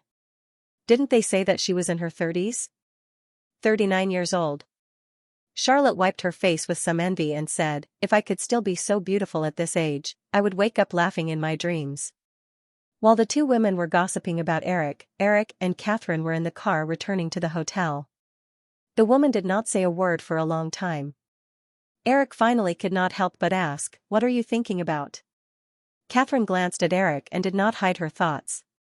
She said, "I'm thinking about staying away from you. You're too dangerous. In less than an hour, you coaxed those two girls to do anything." Eric said, "Maybe they recognized me. You have to know that I'm very rich. This is a good opportunity for an ordinary girl at the bottom of the metropolis. The short-haired girl recognized you, but the ponytail girl didn't." However, she didn't reject the short-haired girl's hint. Catherine easily pointed out the crux of the matter. "Of course, this has nothing to do with me. What's important is..." The woman raised her wrist and looked at her watch. "It's already 10:15. When I'm not working, I'll rest at 10 o'clock. This is the rule I set for myself. Also, before this, I've never been to a nightclub. I've never worn a white scarf. Before dinner, Becky secretly pointed at my scarf and asked me what happened. I didn't know how to explain it." Eric couldn't help but rub his nose and say, "It sounds very serious." Of course it's very serious. Human nature is very strong. It takes years to build a rigorous lifestyle, but it may only take a week of indulgence to destroy it. I didn't take you to indulge, did I? Catherine looked at Eric with a complicated gaze. Thinking of the age gap between them, she said, being with you is a kind of indulgence in itself. Eric argued, but you were the one who invited me today. I regret it. For some reason, after hearing Catherine's words, Eric suddenly thought of a certain Lolita's righteous words of $20. It seemed that no matter how old a woman was, being unreasonable was a talent. However, occasionally throwing a tantrum was also a cute thing about women. Catherine did not know what Eric was thinking. After saying this, she turned her face and looked out of the car window. The two did not speak until they arrived at Soheo Hotel. They walked into the elevator together and arrived at the floor where Catherine lived. The woman took a few steps but did not immediately leave the elevator. She turned around and blocked the elevator door. She said to Eric, "Sorry, Eric, I just overreacted. I shouldn't have said that." Eric exaggeratedly covered his heart. "You scared me to death. I thought you would never talk to me again. As a consolation, shouldn't there be a hug before saying goodnight?" The little bit of guilt that just rose in Catherine's heart disappeared when she saw Eric's expression. This little pervert, with a faint smile on her lips, the woman glared at Eric and left the elevator without looking back. Early in the morning, Catherine came to the restaurant on time as usual. Eric was already sitting there. The woman's footsteps were a little hesitant, but Eric looked up and smiled. "Are you really going to draw the line with me?" Catherine also felt that she had overreacted. She walked over and sat down across from Eric. After eating breakfast together, Eric asked the waiter to clean up the table and said to Catherine, "I'm going back to Los Angeles today." "When do you plan to go back?" Catherine seemed to be relieved. She asked casually, "I plan to stay for another month and go back at the end of February." "Are you done with your work?" "The war in the Middle East has begun to end. Everything has been settled. I don't need to stay here anymore. Also, I need to start preparing for my next movie." "Is it the tornado that you mentioned before?" Eric smiled and said, "Yes, I'm starting to prepare now. It'll be produced this year and released next summer." 1 year, that's a long time. Eric explained, "In the future, when special effects movies become mainstream in Hollywood, you'll find that the cycle is not long at all. In fact, this is also a kind of monopoly in disguise. As the investment in movies becomes larger and larger, the production cycle becomes longer and longer. Those production companies with extremely low risk tolerance will be eliminated in large batches. Only a few major Hollywood studios can support this kind of movie project." Catherine said, "Why are you telling me this?"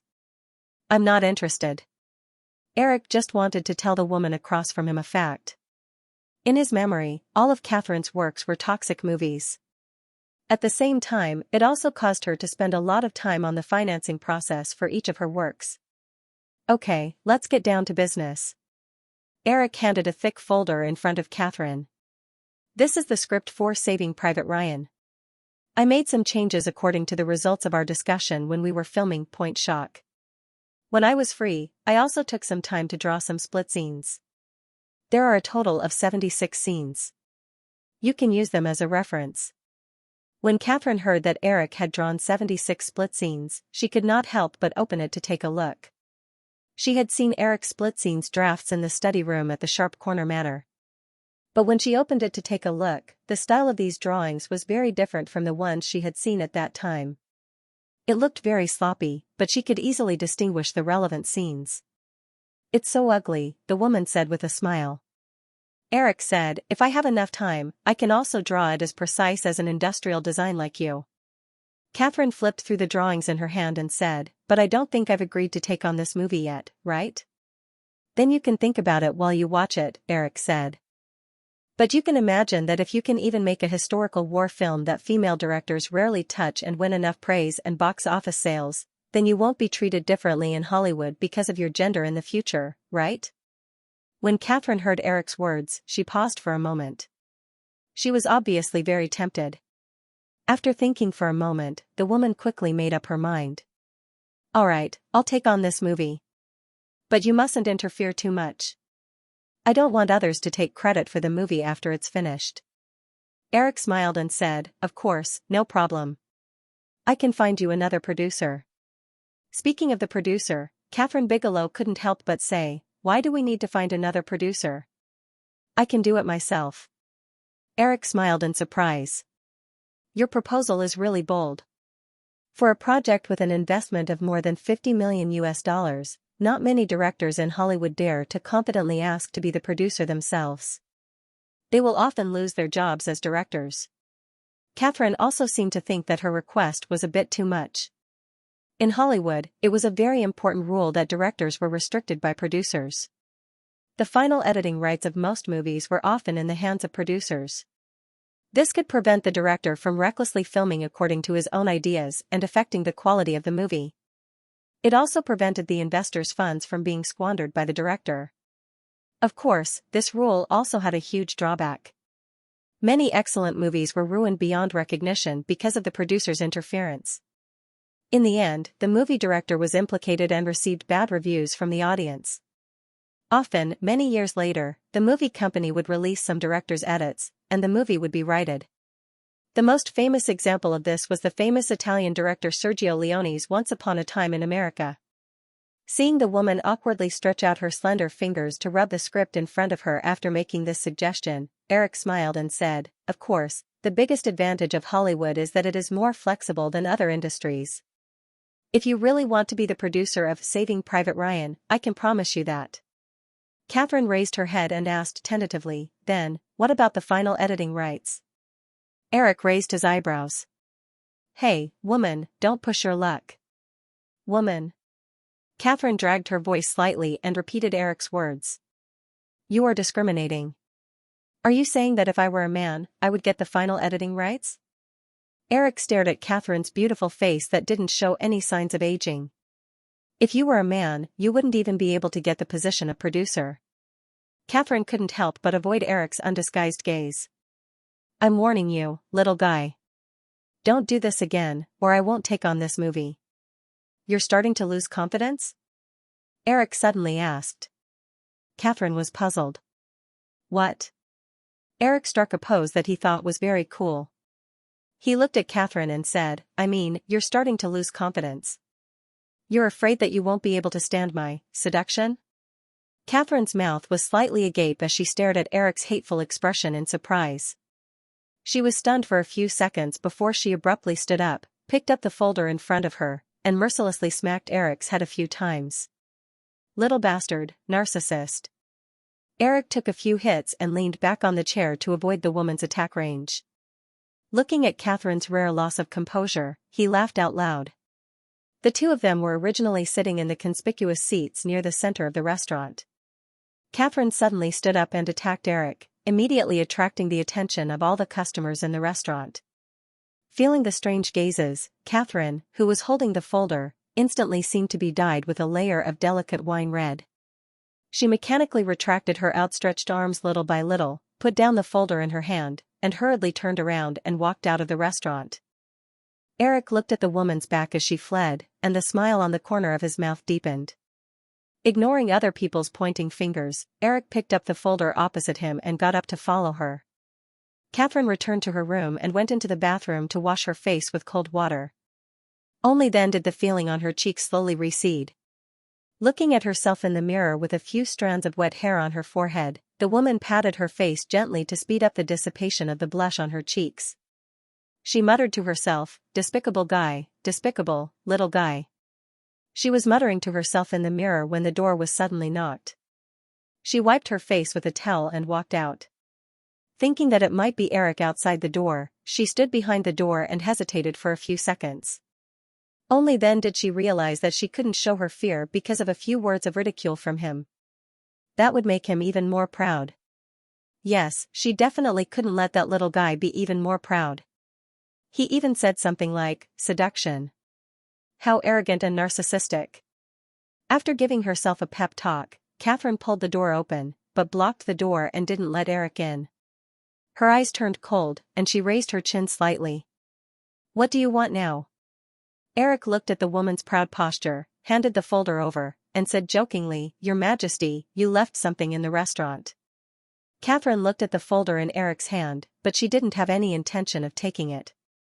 "Give it to someone else, Eric didn't wait for the woman to finish and stuffed the script into Catherine's arms.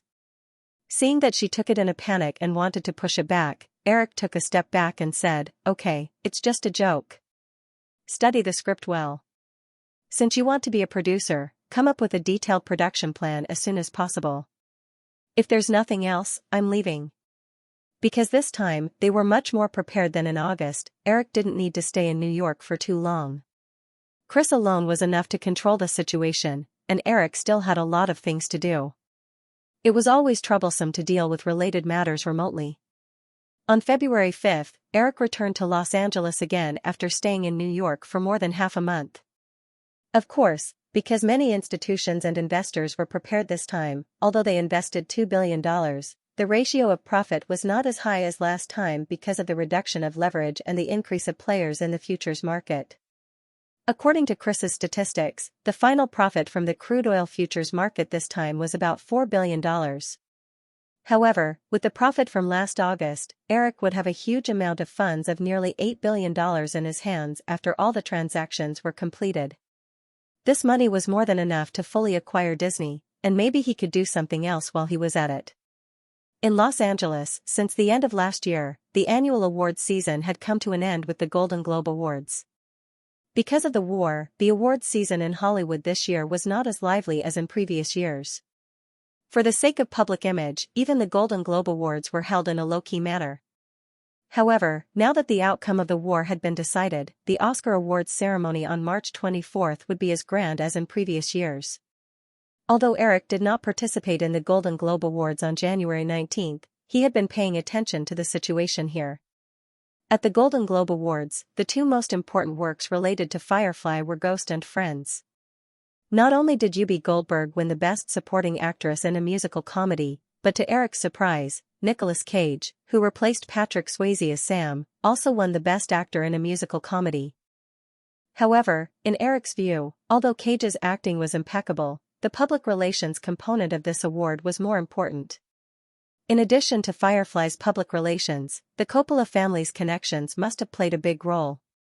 As for the second season of Friends, which still received a lot of praise and high ratings, not only did it win the Best Series in a Musical Comedy, but Jennifer Aniston also won the Best Actress in a Musical Comedy. It was a pity that Eric did not attend. Otherwise, he would definitely run into Stubborn Girl, whom he had not seen in a long time. Although Elizabeth's The Silence of the Lambs was recognized as an Oscar favorite and even had a slight tendency to overshadow Francis Coppola's The Godfather 3, it did not seem to be favored by the judges at the Golden Globe Awards. Although the nominations were similar to the Oscar nominations that were announced later, only Jodie Foster won the Best Actress award. All the other awards were left empty. This result made Elizabeth nervous for a while. She even called Eric to discuss it with him in New York. However, the public relations focus of The Silence of the Lambs had always been on the Oscars. The Golden Globe Awards were not that important. Moreover, although the Golden Globe Awards were known as the outpost of the Oscars, it was not the Golden Globe Awards that really reflected the trend of the Oscars. Instead, it was the special awards of the Directors Guild, Screen Actors Guild, and Screenwriters Guild. In these awards, The Silence of the Lambs had already won a lot, so Eric was sure that there would not be too many twists and turns in this year's Oscars. Logically speaking, The Godfather 3 should have been a big threat, but that was not the case. Because of Eric's accidental interference, Sofia Coppola, who had received a lot of bad reviews in the previous life, voluntarily withdrew from the cast of The Godfather 3. Francis Coppola invited a young actress with good acting skills, Winona Reed. However, this change was destined to not be able to save The Godfather 3, which was a bit of a sloppy sequel. Many people knew that Coppola did not have any plans to make The Godfather 3. However, because the film company run by Coppola's family had a huge loss 2 years ago, Coppola had to agree to Paramount Pictures to make the sequel. It was said that Coppola originally planned to release the film on Easter next year, but because of Paramount Pictures' repeated urging, the film was pushed forward by more than 3 months. Correspondingly, because the production period was shortened, the sequel was not as good as the first 2 films. So far, The Godfather 3 had only earned $60 million at the box office. According to the current attendance rate, it would definitely not be able to last until the Oscars to enjoy the box office rebound. Because of this, Paramount did not seem to be very enthusiastic about The Godfather 3 awards. Although Coppola did not say anything publicly, in private, he was quite dissatisfied with Paramount's decision to speed up the production process, which affected the film's quality. Therefore, he was not in the mood to do PR. Although the first two films in the Godfather series had won Best Picture, the quality of The Godfather 3 was completely incomparable to the first two films. In this case, the chances of it winning Best Picture were even slimmer. Also, because Eric interfered with Dances with Wolves, there was no film that could compete with The Silence of the Lambs in this year's Oscars. After returning to Los Angeles, Eric only asked a little about this before he put most of his energy into the subsequent restructuring of Firefly and the preparation of Tornado. After all, even if The Silence of the Lambs won an award, on the surface, it did not seem to have much to do with Eric. As for Ghost, although it was nominated for Best Picture, Eric had no intention of doing PR at all. Firefly only put some energy into Whoopi Goldberg's Best Supporting Actress and Best Original Screenplay awards. Although Bridget Fonda and Cage were both nominated for the Golden Globe, neither of them was nominated for the Oscars.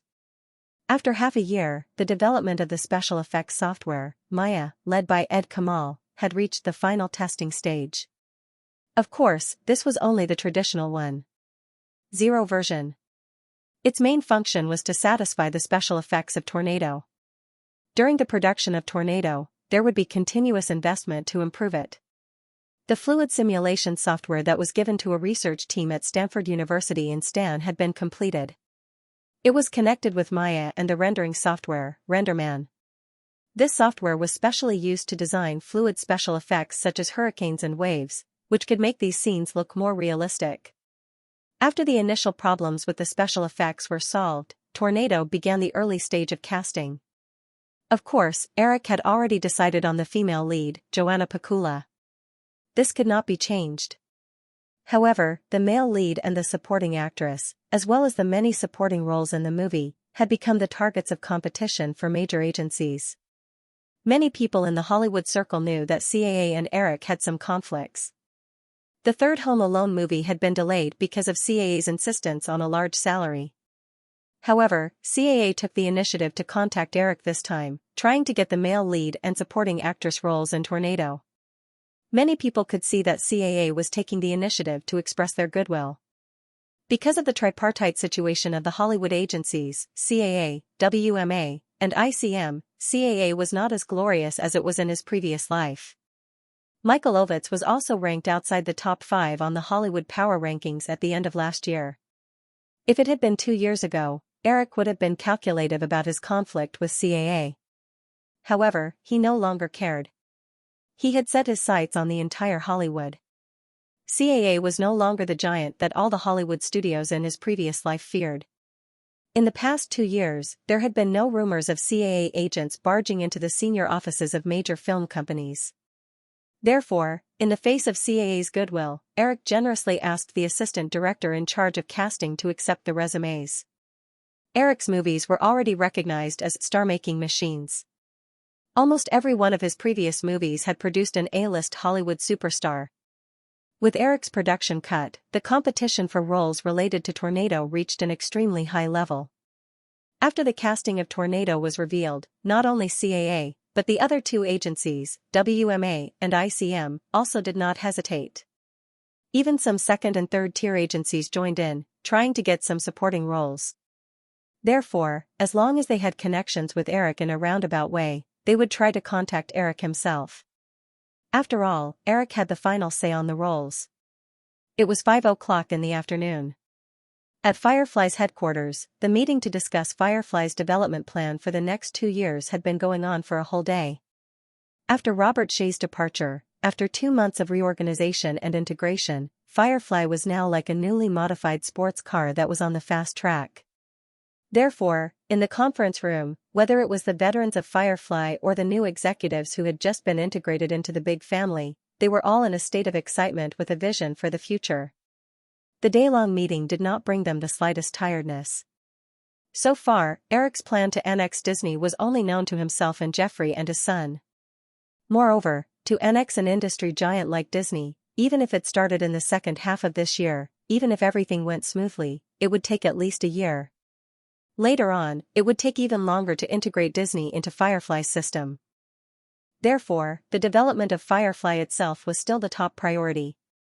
Firefly's core business was currently only two major areas, film and television. In terms of television business, before he had his own television station, Eric had no intention of expanding. As long as he managed the 3 television programs in his hands well, the profits brought were enough to make any production company envious. Therefore, today's discussion was about Firefly's film production plan for the next 2 years. Among the 7 major Hollywood film companies, except for the half-dead MGM, the other 6 released about 10 to 20 films a year. The films they invested in often accounted for half of this number. Although Firefly already had the potential to be on par with the 7 major companies, the road also needed to be taken step by step. Therefore, Eric planned to complete the production and distribution of 5 films this year and expand this number to 8 to 10 next year. In the future, it may need to be planned together with Disney. The expansion of the production scale also meant the increase of the investment risk of the film. However, for Eric, who had a golden finger, this problem was not a problem at all. Although he could not intervene in every film, Eric had absolute veto power in the initial review stage of the project. In this way, he could minimize the production risk of Firefly's films. It was not without any benefits to lose a few projects. This could make Hollywood relax its vigilance against Firefly. After discussing the last topic, the new CEO, Michael Lin, turned his head and whispered to Eric, who was sitting on his right, "Eric, do you have anything to add?" Eric closed the memo in front of him and said, "That's all. Let's carry out today's resolution as soon as possible." Michael Lin nodded and announced the adjournment of the meeting to the department heads in the conference room. Watching Eric leave the conference room with his assistant, Michael Lin hesitated and did not chase after them. Instead, he stopped Jeffrey, who was also leaving, and said, "Jeffrey, wait for me." Jeffrey stopped and waited for Michael Lin to walk side by side with him before he began to walk out. "Michael, what's the matter? Are you free tonight? Let's have dinner together?" Michael Lin asked. Jeffrey looked at Michael Lin's expression and asked with a smile, "Michael, if you have something to say, just say it. You don't have to be so polite. Why don't we go to my office?" "Okay." Michael Lin smiled and followed Jeffrey to his CEO's office. The two of them sat down on the sofa in the corner of the office. Jeffrey instructed his secretary to make coffee for the two of them. He then said with a smile, "Is there something at work that you're too embarrassed to tell Eric, so you want me to pass on the message? Actually, you don't have to be so cautious. You should understand that if it weren't for the irreconcilable differences between Robert and Eric, Eric wouldn't have done that at all. As long as you think about Firefly wholeheartedly, he won't be angry if you mention anything in front of him." When Michael Lin heard Jeffrey's words, he remembered his purpose and his expression became a little awkward. He said, "Of course I know this. In fact, I called you for a small matter." Jeffrey paused and suddenly probed, "Don't tell me it's also about the casting for Tornado? Even you've been contacted?" Michael Lin coughed a few times and said, "It was Mike Tanner from WMA who came to me personally. I owed him a big favor before, so it's not easy to refuse." Jeffrey also understood Michael Lin's difficulties and said, "Show me the list." Michael Lin took out a note from his suit pocket and handed it over. Jeffrey took it and looked at it. He shook his head and said with a smile, "Even John Travolta is here. They want to get the male lead role?" I also explained to Mike Tanner that Tornado is a movie focused on special effects, but he said that as long as he gets the role, the salary can be negotiated. Jeffrey said, "The total budget of Tornado is only $5 million. Eric planned to use second and third tier actors from the beginning. He paid Ms. Pakula $300,000, so the male lead role will probably be the same figure. John Travolta's box office hit $100 million last year in One Flew Over Childhood and he is still an A-list star. Even if he reduces his salary, it won't be too much. As for the plan of converting his salary into shares, it's even more impossible, so Eric will definitely not use him. If he wants to use an A-list actor, Tom Hanks is also available." His agent also contacted Eric, but Eric refused. Michael Lynn smiled and said, I know that, but I'm only responsible for handing the list to you. Even if I return Mike Tanner's favor, I don't promise him anything else. Well, I'll ask Eric to call Mike Tanner of WMA in person. Eric will still give you face. Even CAA began to show goodwill to us some time ago. I guess WMA mainly wants to establish contact with Eric so that they can cooperate in the future. Michael Lynn relaxed and said, that's the best. If Eric comes forward, Mike Tanner's favor will be completely returned. I won't owe him anything in the future. The Hollywood film industry had developed for hundreds of years. Although the system was very sound, it was only a relative concept. Connection still played a vital role in Hollywood. Otherwise, there would not be a situation where Jews controlled most of Hollywood's resources. Eric received a call from Jeffrey in the car back to Malibu. He also chatted with Michael Lynn for a while and agreed. In fact, whether it was the news released by Firefly or the reviews of various professional magazines in Hollywood, they all made a detailed analysis of the role of actors in Eric's Tornado, which focused on special effects. Although most people knew that no matter how big the actors were, they would be reduced to supporting roles in Tornado in this movie, it could not stop the enthusiasm of many actors to pursue the role in this movie. According to the results of Eric's previous movies, as long as Tornado, which he personally directed, was not too bad, the global box office would definitely be guaranteed to be $300 million. According to the average ticket price of $10, it was equivalent to the actors being familiar in front of 30 million people. As long as they were remembered by an audience of this size, other film companies would be happy to use these actors who were familiar with the audience and were cheap and good actors. Those actors who participated in Tornado were equivalent to holding an iron rice bowl.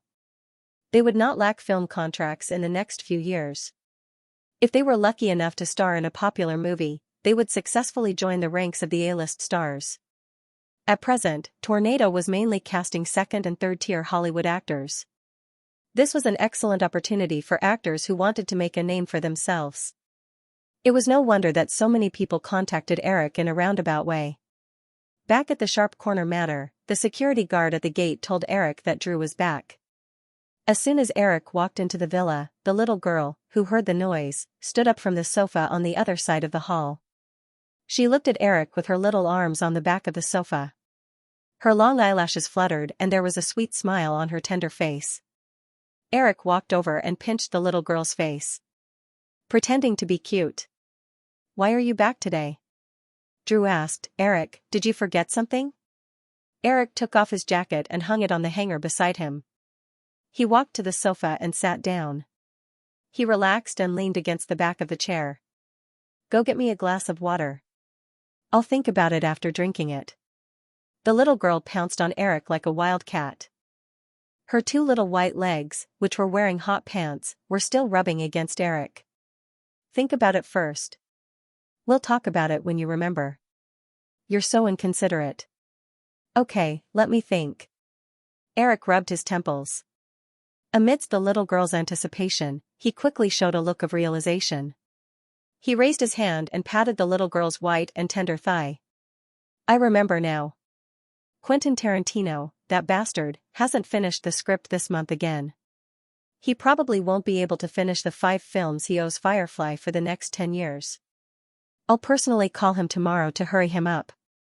Seeing Drew's eyes flicker a few times and a layer of mist suddenly appear in them, Eric quickly smiled and said, okay. It's your 16th birthday. How could I forget? Not only that. What else? Also, according to California law, you can be financially independent at the age of 16. You won't be tied down by your mother anymore. What else? You can drive now? No, that's not it. You promised me back then. Eric hugged the little girl's slender waist and said, you don't have to say it out loud. The walls have ears. This is California. Drew leaned on Eric and whispered into his ear, Eric, let's go to Las Vegas on my birthday, okay? I have to call my private lawyer first. I'm not too sure about Nevada's laws. I've called Edward. Eric was a little surprised. What did you say? Just say it. It's not a big deal. Eric pushed the little girl who was leaning on him. Okay, hurry up and get me a glass of water. It's so awkward to discuss this kind of thing with you in such a serious manner. Besides, I've seen everything on your body. Sigh, it's not fresh anymore. Drew angrily hit Eric and reluctantly got up to pour a glass of water for Eric. Eric took a few sips from the glass and asked, "Have you and Liz decided on TG's next movie?" "Yeah, we picked 4 scripts, but we only got 2. The other 2 were snatched by Paramount and Columbia. The price of the 2 scripts we got also increased by a lot." Liz was furious. Eric could imagine that scene. Although he didn't interfere at all this time and didn't even know what kind of scripts the girls chose, other people wouldn't think so. The Big Seven would definitely think that these scripts went through his hands. If it weren't for his relationship with Elizabeth, Fox probably wouldn't hesitate to jump out and fight for them. 2 is enough. Making 2 movies a year is more than enough for TG. Drew sat down beside Eric and said, "I think so too. By the way, Eric, I've already completed the withdrawal procedures. From now on, I'll focus on studying to be a film producer with Liz." Eric already knew about this. The principal of the boarding school called Eric after the girl made the application. Since the little girl wasn't in the mood to study, Eric sent her to the boarding school and she didn't stay there for more than a few months. "Then that's it. You can't continue studying anyway. Your mother didn't say anything, right?" Drew pursed his lips. "What can she say? She's worried that she won't be able to get a single cent from me after my 16th birthday. She's been nagging me these days about how hard it was for her to raise me. I was clearly the one who raised the family since I was 6 months old, okay? Anyway, after my birthday, I'll move out of the house. I've already bought a small villa in Beverly with the money from the Silence of the Lambs. It's right next to Liz's new house." "Liz's? You mean her and Julia? They're still living together?" "Yeah, don't you know?" Drew asked rhetorically. "Oh, when you were in New York some time ago, they moved.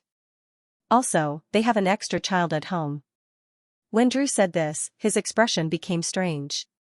Eric thought of something and asked, "What's going on?" Drew quickly proved Eric's guess. Julia's brother and his girlfriend had a little girl. Neither of them wanted to raise her, so Julia adopted the child. The news hasn't been revealed yet, but Julia will probably make an official statement after a while. After all, if she doesn't say anything, people will definitely think that the child is her illegitimate daughter. Then it'll be a big deal. "Then, what's the little girl's name?" "Emma," Drew said, lying on Eric with a smile. "They're going to call the little girl Emma Roberts Murdoch."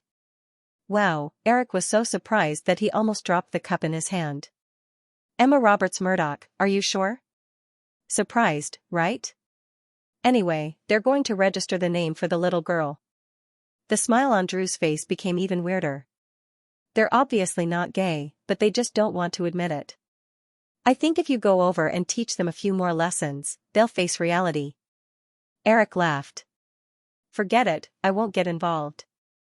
Let them be. I just don't know what Mr. Murdoch will think when he finds out that he has a little granddaughter." Drew also laughed. "Actually, I suggested to them that the little girl should have another name." "What name?" Drew rolled his eyes and kept them in suspense before saying, "Emma Roberts Murdoch Williams." Eric spat out a mouthful of water and quickly took out a tissue from the coffee table in front of him to wipe it. That's too reckless. Although he said that, he was thinking about something else. In his memory, Emma Roberts was spoiled by Julia into a little witch. She was petite, but she was a violent maniac who would beat her boyfriend until his face was swollen. Julia alone spoiled her to this extent. If this little girl was really given the surnames Roberts, Murdoch, and Williams, she would probably turn Hollywood upside down in the future. Eric pinched the girl's face and pulled it. He laughed and scolded, "Why don't you add your Barrymore in the middle? Emma Roberts Murdoch Barrymore Williams, what a domineering name." Drew broke free from Eric's demonic hands and suddenly said, "Why didn't I think of that? I'll discuss it with them tomorrow." The girl obviously treated this as a fun thing. Eric was too lazy to pay attention to it. Anyway, he felt that Elizabeth and Julia would not agree, so let her be. In the end, the trip to Las Vegas that Drew proposed did not happen. Not to mention that Eric could not leave at all. Even if he was free, with his and Drew's age, they would not be able to do anything. Although Las Vegas was considered a city of sin, the laws were actually stricter. There was even a curfew system. Moreover, any young people under the age of 21 were not allowed to gamble or drink there. Eric would not turn 21 until May, and Drew was even younger. Since they could not go to Las Vegas, Eric discussed with Xiaxia and decided to hold a birthday party at the Pointy Corner Manor. Although Americans only had a coming-of-age ceremony at the age of 18, for the precocious Drew, her 16th birthday was already her coming-of-age ceremony. Therefore, Xiaxia attached great importance to this birthday party and had been personally organizing it these days. After the news of another party at the Pointy Corner Manor in Malibu was revealed, it caused quite a stir in Hollywood. This was the second large-scale party held at the Pointy Corner Manor. The first time was more than a year ago when Eric had just moved into the manor. Because the rise of Firefly was unstoppable, more and more people wanted to befriend Eric. Therefore, Xiaxia's birthday party became the focus of the entire Hollywood. Many people who had contact with Eric once or twice took the initiative to call to ask for an invitation. While many of the main and supporting roles in Tornado were still undecided, those who wanted to get in touch with Eric directly but couldn't find a way to do so were even more desperate to find out about the party invitation. This morning, with the mediation of the Soviet Union, Iraq has made a detailed withdrawal plan. There will be no more waves in this war. It feels incredible. This is probably the fastest war the Federation has fought in decades. In the study of the villa, Jeffrey, who came to the manor early, sat on the sofa and said with emotion. Eric placed a cup of coffee in front of Jeffrey and sat down opposite him. Yeah, it feels like it was premeditated. When I was in New York, I noticed something strange. In this war, Saudi Arabia and other countries not only reimbursed more than $10 billion of military expenses, but the federal government also made more than $100 billion from this war through the crude oil contract. With such huge profits, I think some people will want to fight again. Jeffrey didn't notice the hidden meaning in Eric's words. Instead, he asked in a low voice, "How's Chris doing?" All the contracts will be settled before the end of the month.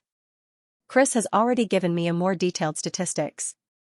It's about $1 billion, and the specific fluctuations will not exceed $100 million. The oil price has now dropped to $18. It can't drop any further. Jeffrey took a deep breath and said, plus the last time, it's $8 billion. If you include the Firefly, your net worth is now $10 billion. TSK, at your age, this number can enter the Guinness Book of Records. It's definitely a record that will be difficult to break. However, Eric said, pure money is nothing. How to convert money into power, and power is the most important thing. Jeffrey smiled and said, hearing you say that, I suddenly feel a little excited. I really want to see how far you can go in the end. Eric said confidently, it won't take too long. Maybe 10 years, at most 20 years. As the two were chatting casually, the door of the study opened. Drew, who was wearing a pink dress and high heels, walked in. Eric, there are more and more guests. I can't handle it. Just say hello and be polite. I don't need you to accompany me all the time. What's there to be busy about? Eric moved aside and let the little girl sit beside him. Drew waved her hand to fan herself. If I had known, I wouldn't have invited so many people. Now there are more than 200 people here, and there are still people rushing here. Although the little girl said so, there was a smile on her face. Obviously, she was very satisfied with the scale of the party. Eric frowned slightly and thought for a while. He said, tell Carter to strengthen the inspection of the manor. Don't let anyone make any trouble. Most importantly, don't let irrelevant people in. I've thought about this for a long time. I also asked Carter to temporarily borrow 30 security guards from the headquarters of his security company. The invitations at the gate are also very strict. Eric nodded and looked at his watch. The more important people are almost here. Let's go out. Jeffrey, do you want to stay here? Jeffrey also stood up. No need. Maybe we can meet an acquaintance and chat. The three of them left Eric's study and came to the hall. At this time, the hall of the mansion was already crowded. Men in decent clothes and women in gorgeous dresses came and went, whispering in groups of 3 to 5. It seemed orderly and there was no sense of chaos at all. As soon as Eric appeared, he became the focus of everyone's attention. The guests who were closer to Eric took the initiative to come over and greet him. Drew held Eric's arm intimately. She didn't care that the man beside her was the focus of everyone's attention. She knew that Eric was the main reason why these people could come to the party. After a round of social interaction in the hall, a bodyguard received news that the Manor's gate was open. He came over and whispered a few words in Eric's ear. Eric then walked out of the villa with Drew.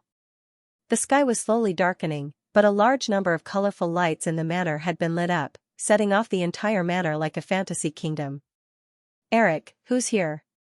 Drew asked softly. Francis Coppola. Eric had just finished speaking when he saw Coppola coming over with his daughter, Sophia, and Cage. Eric went up to them with a smile. Frank, I didn't expect you to come personally today. Eric hugged Coppola, greeted Cage, and shook hands with Sophia Coppola. He looked at the girl in a white evening dress and said, Sophia, you're really beautiful tonight. Drew is also very beautiful. Sophia smiled politely. She nodded at Eric and greeted Drew. After a few words, Eric saw Amy Pascal walking over with a man. Looking at how close they were, the man was probably Pascal's husband. Amy Pascal was now the vice president of Colombia, but since Dark War, the two sides had not cooperated. But compared to companies like Warner Brothers and MGM, which had never had any interactions, Firefly and Columbia still had some connections. After greeting Amy Pascal, the couple was invited into the villa. After more than half an hour, it was time for the party to start. Almost all the guests had arrived. Eric was about to return to the hall with his little girl when he saw two women walking over together. Drew, happy birthday. Elizabeth hugged Drew, then pulled the woman beside her and introduced her to Eric. Eric, this is the female lead of my next movie, Susan Sarandon. Eric smiled and greeted Susan Sarandon. What a coincidence, we meet again. Susan, I didn't expect you to star in Liz's movie. I thought the script was good, so I took it. But I'm looking forward to working with you again. Susan Sarandon said with a smile and greeted Drew. They returned to the hall side by side. Eric casually asked Elizabeth next to him, by the way, what's the script for your next movie? I still don't know. The script is called Thelma and Louise. It's a road movie, Elizabeth explained. Eric was stunned. He quickly remembered the movie because it had a very domineering translation, Flowers at the End of the Road. Flowers at the End of the Road could be regarded as the first work of feminist road movies. It had a great impact. He didn't expect the script to fall into the hands of Elizabeth. However, in his memory, Flowers at the End of the Road should have been produced by MGM. The box office was not bad. In this case, the poor MGM lost another profitable work. Based on the name, there should be two female leads. What about the other one? Elizabeth glanced at Eric and said, I originally had my eyes on Gina Davis, but because of the mess you created, it's definitely not going to work now. I have to find another female lead. Eric thought for a moment and said, The X-Files will start filming in June. Famke's image is similar to Gina Davis's. Give her the female lead. Elizabeth thought of the hot Famke Jensen and said with some interest, Why should I give it to her? Beg me. No problem. Eric looked at the girl with a smile, but there was a dangerous look in his eyes. Why don't we find a place and I'll beg you alone? Elizabeth was speechless for a moment. With a blush on her face, she gritted her teeth and said, You're such a jerk. Eric, who was holding Drew's arm, saw Spielberg chatting with an unfamiliar guest by the floor-to-ceiling window in Lynn High, so they walked up to them. Seeing Eric walking towards Spielberg, the guest greeted Eric and tactfully left. Eric raised his glass to Spielberg and asked, Steven, how's the filming of Captain Hawk going? I heard that Sony has built 9 large studios for this film. Spielberg did not seem to be very interested in this topic. Although he had personally visited Eric and obtained some feasible amendments, just as Eric had rejected Spielberg's investment proposal, the script itself had a lot of flaws. As the filming progressed, Spielberg became more and more aware of this. Perhaps Captain Hawk would not lose money, but it would hurt his personal reputation. It's okay. If nothing unexpected happens, it will be completed in May, Spielberg said. He looked at Drew, who was hanging on Eric's arm, and smiled. Drew, you're 16 years old now. Gwyneth had a cameo role in Captain Hawk. When are you going to make another movie? Drew said, I don't plan to make another movie, Godfather. I'm going to learn how to be a filmmaker. I can help Eric in the future. Spielberg had heard some rumors about The Silence of the Lambs, but like many people, he completely attributed it to Eric. He did not believe that a few women could make such an outstanding movie. He said seriously, it's not that easy to be a filmmaker. You're still young. Not everyone in Hollywood is as outstanding as Eric. Eric smiled and interrupted, Stephen, actually, the script for The Silence of the Lambs was bought by Drew from someone else. This little girl has good taste. The production of the movie was done by them. I only helped to take a look at the script. Spielberg knew that there was no need for Eric to lie about such a small matter. He looked at the girl in front of him and revealed a faint look of surprise. What a surprise. Eric patted Drew on the back and said, Drew, you haven't seen Stephen for a long time. You must have a lot to talk about. I'll go entertain the other guests. Although they were godfather and goddaughter in name, the relationship between Drew and Spielberg was actually very distant because of various things in the past. If it weren't for Eric, Spielberg wouldn't have attended Drew's birthday party today.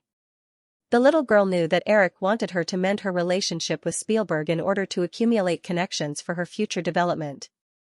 She obediently stepped forward and held Spielberg's arm, saying, Godfather, let's go to the outdoor swimming pool. The air there is very good, and it was personally designed and renovated by me. Spielberg waved his hand at Eric and chuckled as he followed the little girl's strength and walked out. Eric watched the two leave and felt a little hungry. Just as he was about to get something to eat, he saw a round fatty very agilely come over before the others. Harvey, how do you feel tonight? Is it more relaxed than those public relations parties? Eric greeted him with a smile and pointed at the long buffet table not far away. Of course. I don't need to waste my breath trying to persuade those stubborn old men here, Harvey Weinstein replied with a smile. Harvey came to the long table and helped Eric get a plate. He also took one for himself and picked up the food on the plate. After taking the food, Eric and Harvey found a table and sat down together. He joked, actually, there are quite a few old men from the association here. If they heard what you said just now, all your efforts would have been in vain. Harvey knew that Eric was joking, but he still couldn't help but look around. He relaxed and said, Eric, you scared me. This awards season, I've already spent more than 7 figures on public relations. I heard that Mira Mike's film this year won 5 of the 6 nominations for Best Foreign Film. You guys are really in the limelight now. It's a pity that there aren't any important nominations. Harvey shook his head and sighed. He was obviously very dissatisfied with the result. Eric smiled. He thought of the people in his previous life who had invested hundreds of millions to win the Academy Award for Best Picture, but in the end, they came back empty-handed. He felt that it was ironic. Those people were obsessed with the award, but they didn't know that the Academy Award for Best Foreign Film was like a game to them decades ago. Eric was even a little glad that when he went to film school, he had already missed out on the generation of people who were obsessed with European films. Eric didn't care about the films released by Mira Mike. Instead, he asked, how's the public relations for The Silence of the Lambs? Harvey lowered his voice and said, the Best Film and Best Director awards are in the bag, but the Best Actor and Actress awards are not guaranteed. Although Anthony Hopkins has performed very well, he is still a newcomer to the Oscars. His competitors this time are all very experienced old men. Miss Jodie Foster just won Best Actress 2 years ago, so her chances are not high this time. Eric nodded with satisfaction and said, just do your best. I still have a lot of faith in the public relations ability of you two brothers. Harvey showed a look of regret and said, if only The Silence of the Lambs was released by Mira Mike. That way, we can make a credible plan for this film, and the chances of Best Actor and Actress winning would be higher. Eric only smiled and didn't respond to Harvey's words. Harvey's words were nothing more than a hint that he wanted to work together. However, Firefly, which had just completed its integration, was Eric's top priority. Even if he wanted to cooperate, he wouldn't cooperate with a small company like Miramike. Harvey also understood Eric's intention and felt a little regretful. Although the two brothers had found out more and more ways to do public relations for the Oscars, Eric didn't seem to be interested in Miramike. Since Eric didn't have the intention to cooperate for the time being, Harvey didn't dare to be too persistent. He just said that if Eric had the intention to cooperate, he could contact him at any time. The two chatted casually. Not long after, Elizabeth came over with a plate and sat down on Eric's left. She joined the conversation, and most of the topics were still about the Silence of the Lambs. After a while, Harvey left alone. Elizabeth moved closer to Eric and whispered, "Eric, what do you think if I buy Miramike?" Eric gestured for a waiter to clear away his plate and asked for a glass of champagne before asking, "Why did you suddenly have this idea?" Elizabeth said, "I heard that Miramike lost a lot of money this year. After the success of Sex, Lies, and Videotape and My Left Foot last year, the Waynestam brothers bought more than 10 movies in one go. In the end, not only did most of them fail at the box office, they also didn't win anything at the Oscars. I think this is a good opportunity." Good opportunity? What good opportunity? What's your purpose in buying Miramike? Even if you buy it, do you have any specific plans for Miramike? Also, what's TG's development plan? Have you considered these? Eric's series of questions confused Elizabeth. After the success of The Silence of the Lambs, Elizabeth only wanted to strike while the iron was hot and continue to produce films to develop TG. But as for the specific planning, did a production company like theirs need any sort of planning? Other than making movies, wasn't it still making movies? Okay, let's take it one by one. Eric looked at Elizabeth, who was at a loss. Why do you want to buy Miramike? For the Oscars. The two brothers are very good at public relations for the Oscars. Other than helping the public relations for The Silence of the Lambs, they also received 5 nominations for Best Foreign Film.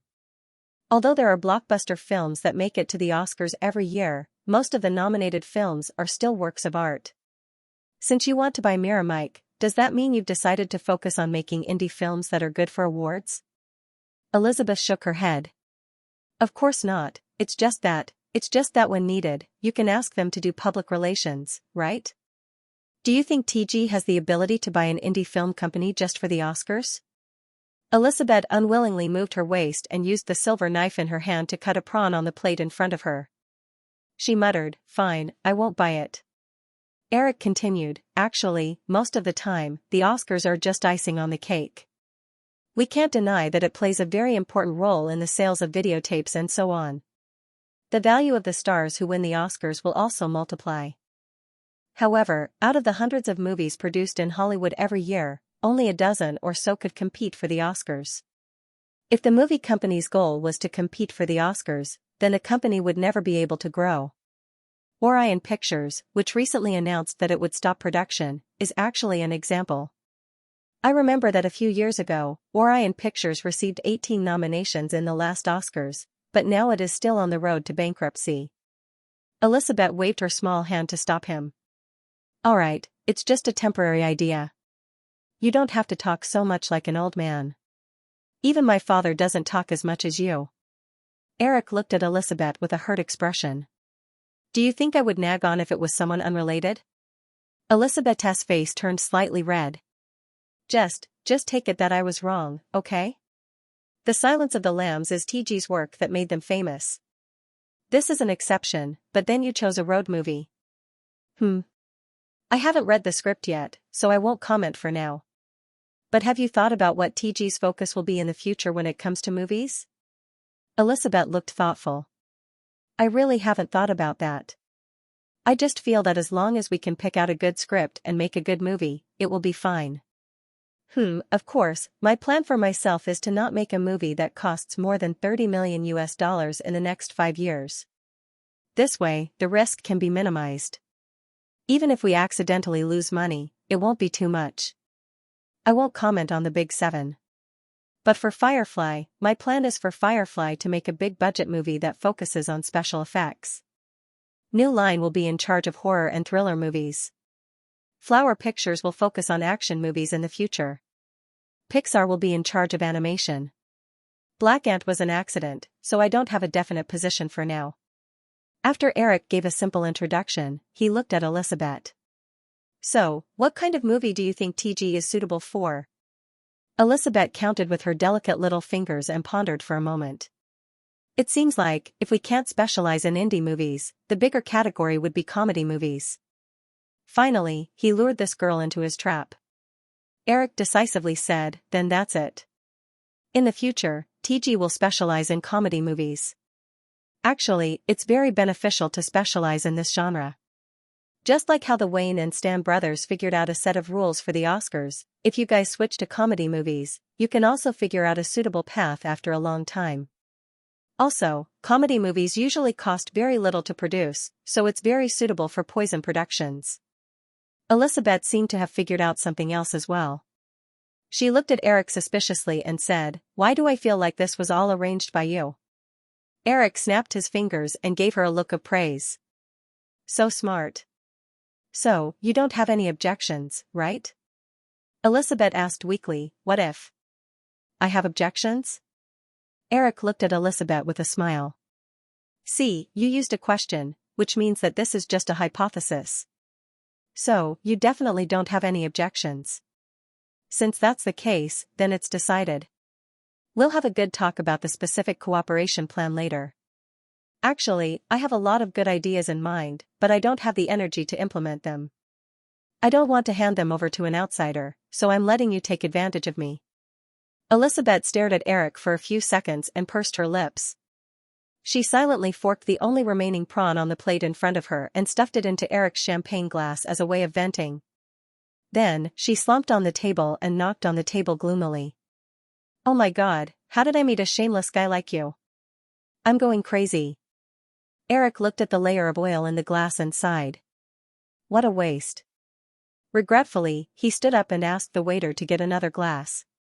While he was at it, he also thoughtfully took a glass of wine for the girl next to him.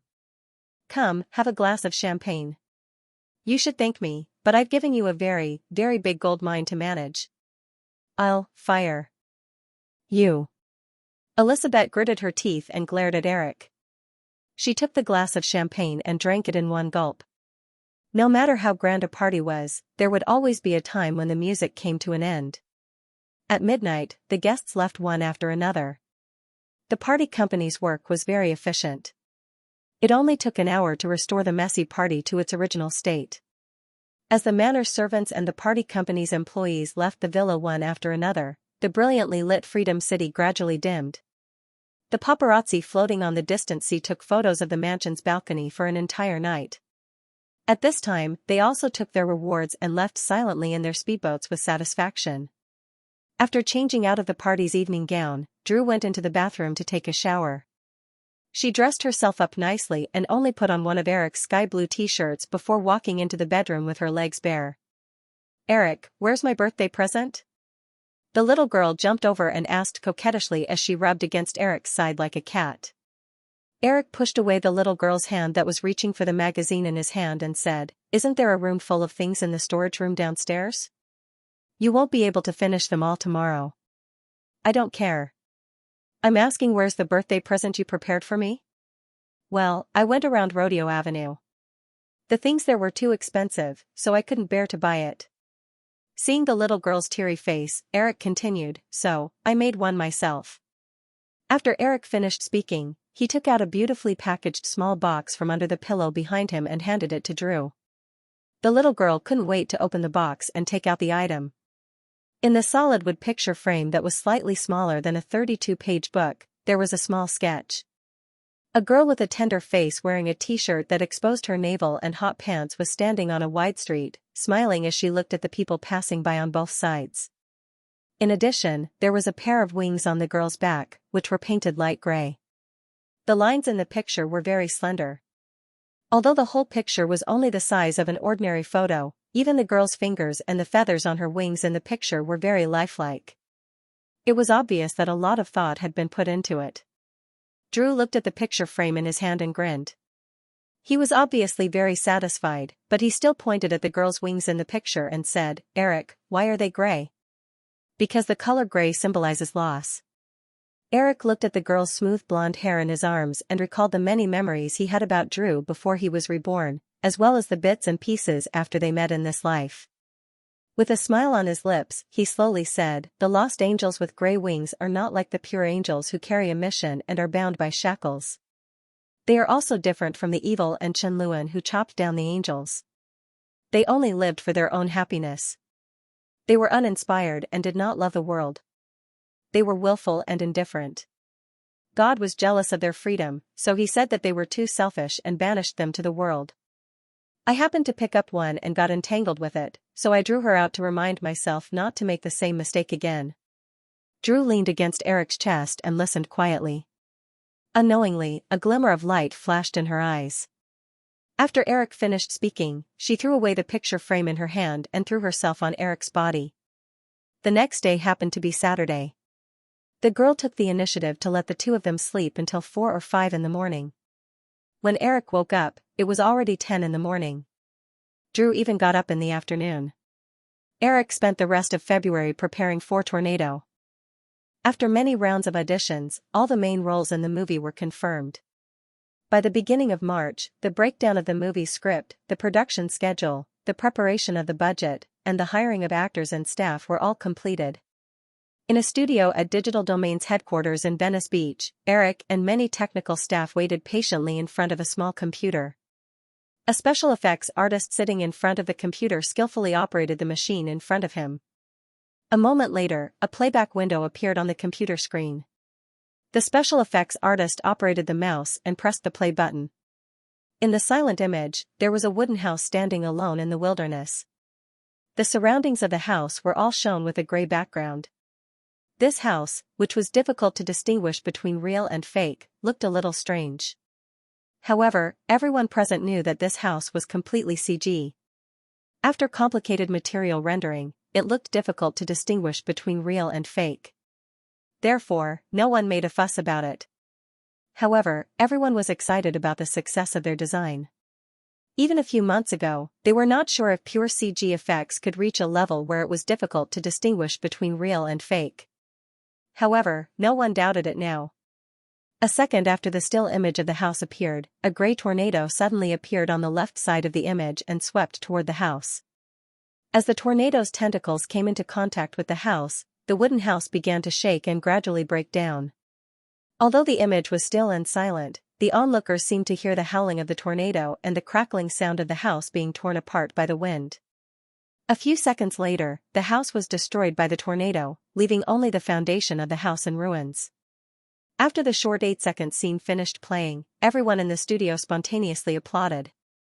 Cameron was originally working on the post-production of Terminator 2 in the digital field. When he heard that there was something good to see, coupled with Eric's personal visit to the studio, Cameron came over out of curiosity. He did not expect to see the amazing scene in front of him. As a director who was passionate about technology, Cameron understood the technical content of the short 8-second scene better than anyone else. After the scene ended, Cameron patted Eric on the shoulder and said, "It's unbelievable. I didn't expect this to be completely produced by computer special effects. If I didn't know about this beforehand, I would definitely think that the house was real." The scene of the house being destroyed by the tornado is even more shocking. On the other side, Stan Winston sighed. "It's too expensive. This 8-second scene cost $3 million. It's enough to make a good low-budget movie. What's more, it's a pity that this scene can't be used in the movie." Eric watched the special effects artist play the scene again and breathed a sigh of relief in his heart. As long as the effect could be realized, it would be fine. As for the money spent, according to the current situation, it was completely worth it. When making this material, Eric instructed the special effects artist to make this scene according to the highest specifications. Although the picture was not complete and there were no other scenes around the house, this short 8-second scene made the rendering farm that the digital field had just invested $10 million to build work at full capacity for 16 hours. The power consumption of the rendering farm's huge processor cluster alone burned more than $100,000. However, at this time, after seeing the realistic effect displayed by the computer CG scene, Eric did not feel the slightest pity for investing $3 million in this 8-second scene. He was as excited as the special effects artists beside him. The result of this scene at least proved that all the money and energy he had invested in the past year was worth it. Okay, Stan. This investment is necessary. If we can't accurately test the feasibility of the tornado CG scene, there's no need to make the movie. Come, let's go to your office and talk. Stan Winston nodded and followed Eric out of the studio. Cameron reluctantly looked at the computer surrounded by a group of special effects artists and also followed them out. He caught up to Eric and put his arm around his shoulder. Eric, I suddenly had a great idea. It's about Terminator 2, you see. Eric knew very well that Cameron must have seen the special effects just now and thought of another idea. He immediately said with a bitter face, Jim, don't even think about it. The investment for this movie has already exceeded $100 million, and the post-production progress is more than 40%. If you want to go back to the drawing board, you might as well shoot me with Arnold's gun. Cameron was embarrassed for a moment, then he said unwillingly, Eric, it's just a very small modification.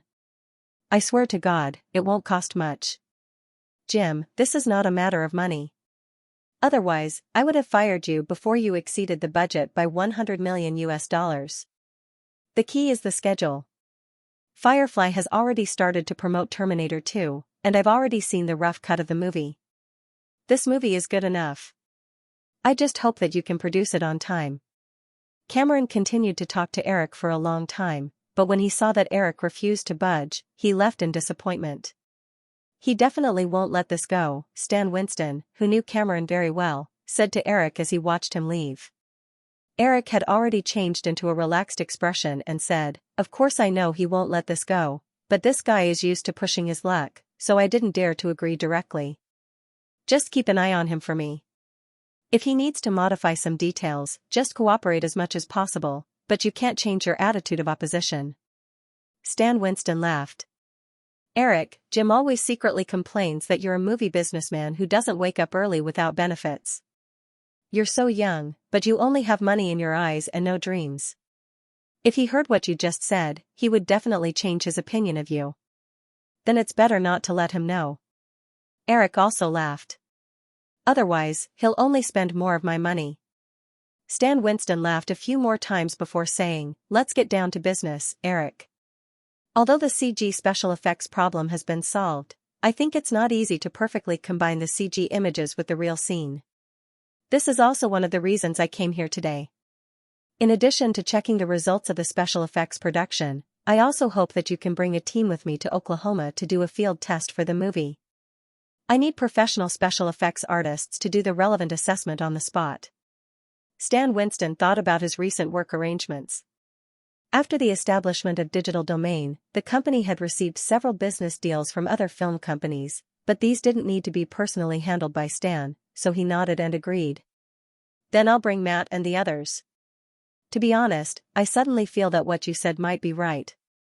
In the near future, CG special effects may very well replace CG special effects. There's no need to be sad, Stan. It's just like how sound replaces silence and color replaces black and white in movies. These things are inevitable. Stan Winston said, I'm just a little emotional. Before this, I never thought that the CG special effects that I've been working on for more than 10 years would suddenly be replaced one day. Okay, let's not talk about this. When do you plan to leave? I'll make some preparations. We'll leave in 2 days. I'll get my assistant to fax you the specific itinerary. Actually, Conjing's team has already brought back a large number of videos and pictures. I've already selected some of the main shooting locations. This time, we're going to explore the feasibility of the specific shooting. We'll be back in about a week. Near noon, Eric declined Stan Winston's lunch invitation and hurriedly left Digital Domain's headquarters to drive to Beverly Hills. The car stopped outside a mansion in Beverly Hills. The driver got out and pressed the doorbell. The mansion's security guards quickly opened the door and the car drove straight in. Eric got out of the car and looked around. The mansion covered an area of about 1,000 square meters. A cobblestone corridor led directly to the entrance of the mansion. There were neat lawns on both sides, and there was a half-moon swimming pool in front of the mansion. Neither of the women came out to greet him, and Eric didn't mind. He pushed open the door of the mansion and walked in. As soon as he stepped into the living room, he heard a baby crying in the room on the left. He walked over and saw a funny scene in the baby's room. Elizabeth was holding a bell toy in her hand and shaking it nonstop. She was mumbling and making funny faces at the baby. Julia was holding the baby in her arms and trying to feed the baby with a milk bottle in her other hand. Seeing a figure appear at the door, the two women were delighted. However, when they realized that it was Eric, they didn't have time to be disappointed. They turned their attention to the child. Eric walked over and looked at the two women who were flustered. He reached out his hand and said, "Let me do it.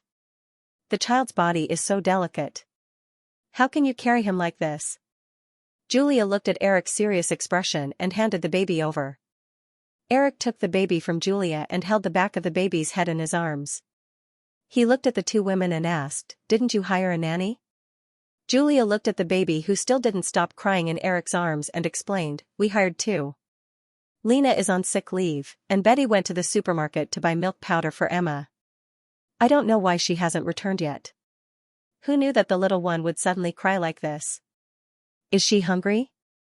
Eric took the milk bottle from Julia's hand and put it in his mouth to test the temperature.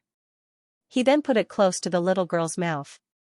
However, the little girl only smacked her lips twice before spitting out the pacifier and crying again. After returning the milk bottle to Julia, Eric lowered his head and sniffed it before saying, "It's time to change the diaper." With that said, Eric placed the baby in the stroller next to him. He opened the swaddling clothes, took off the wet diaper, and threw it aside.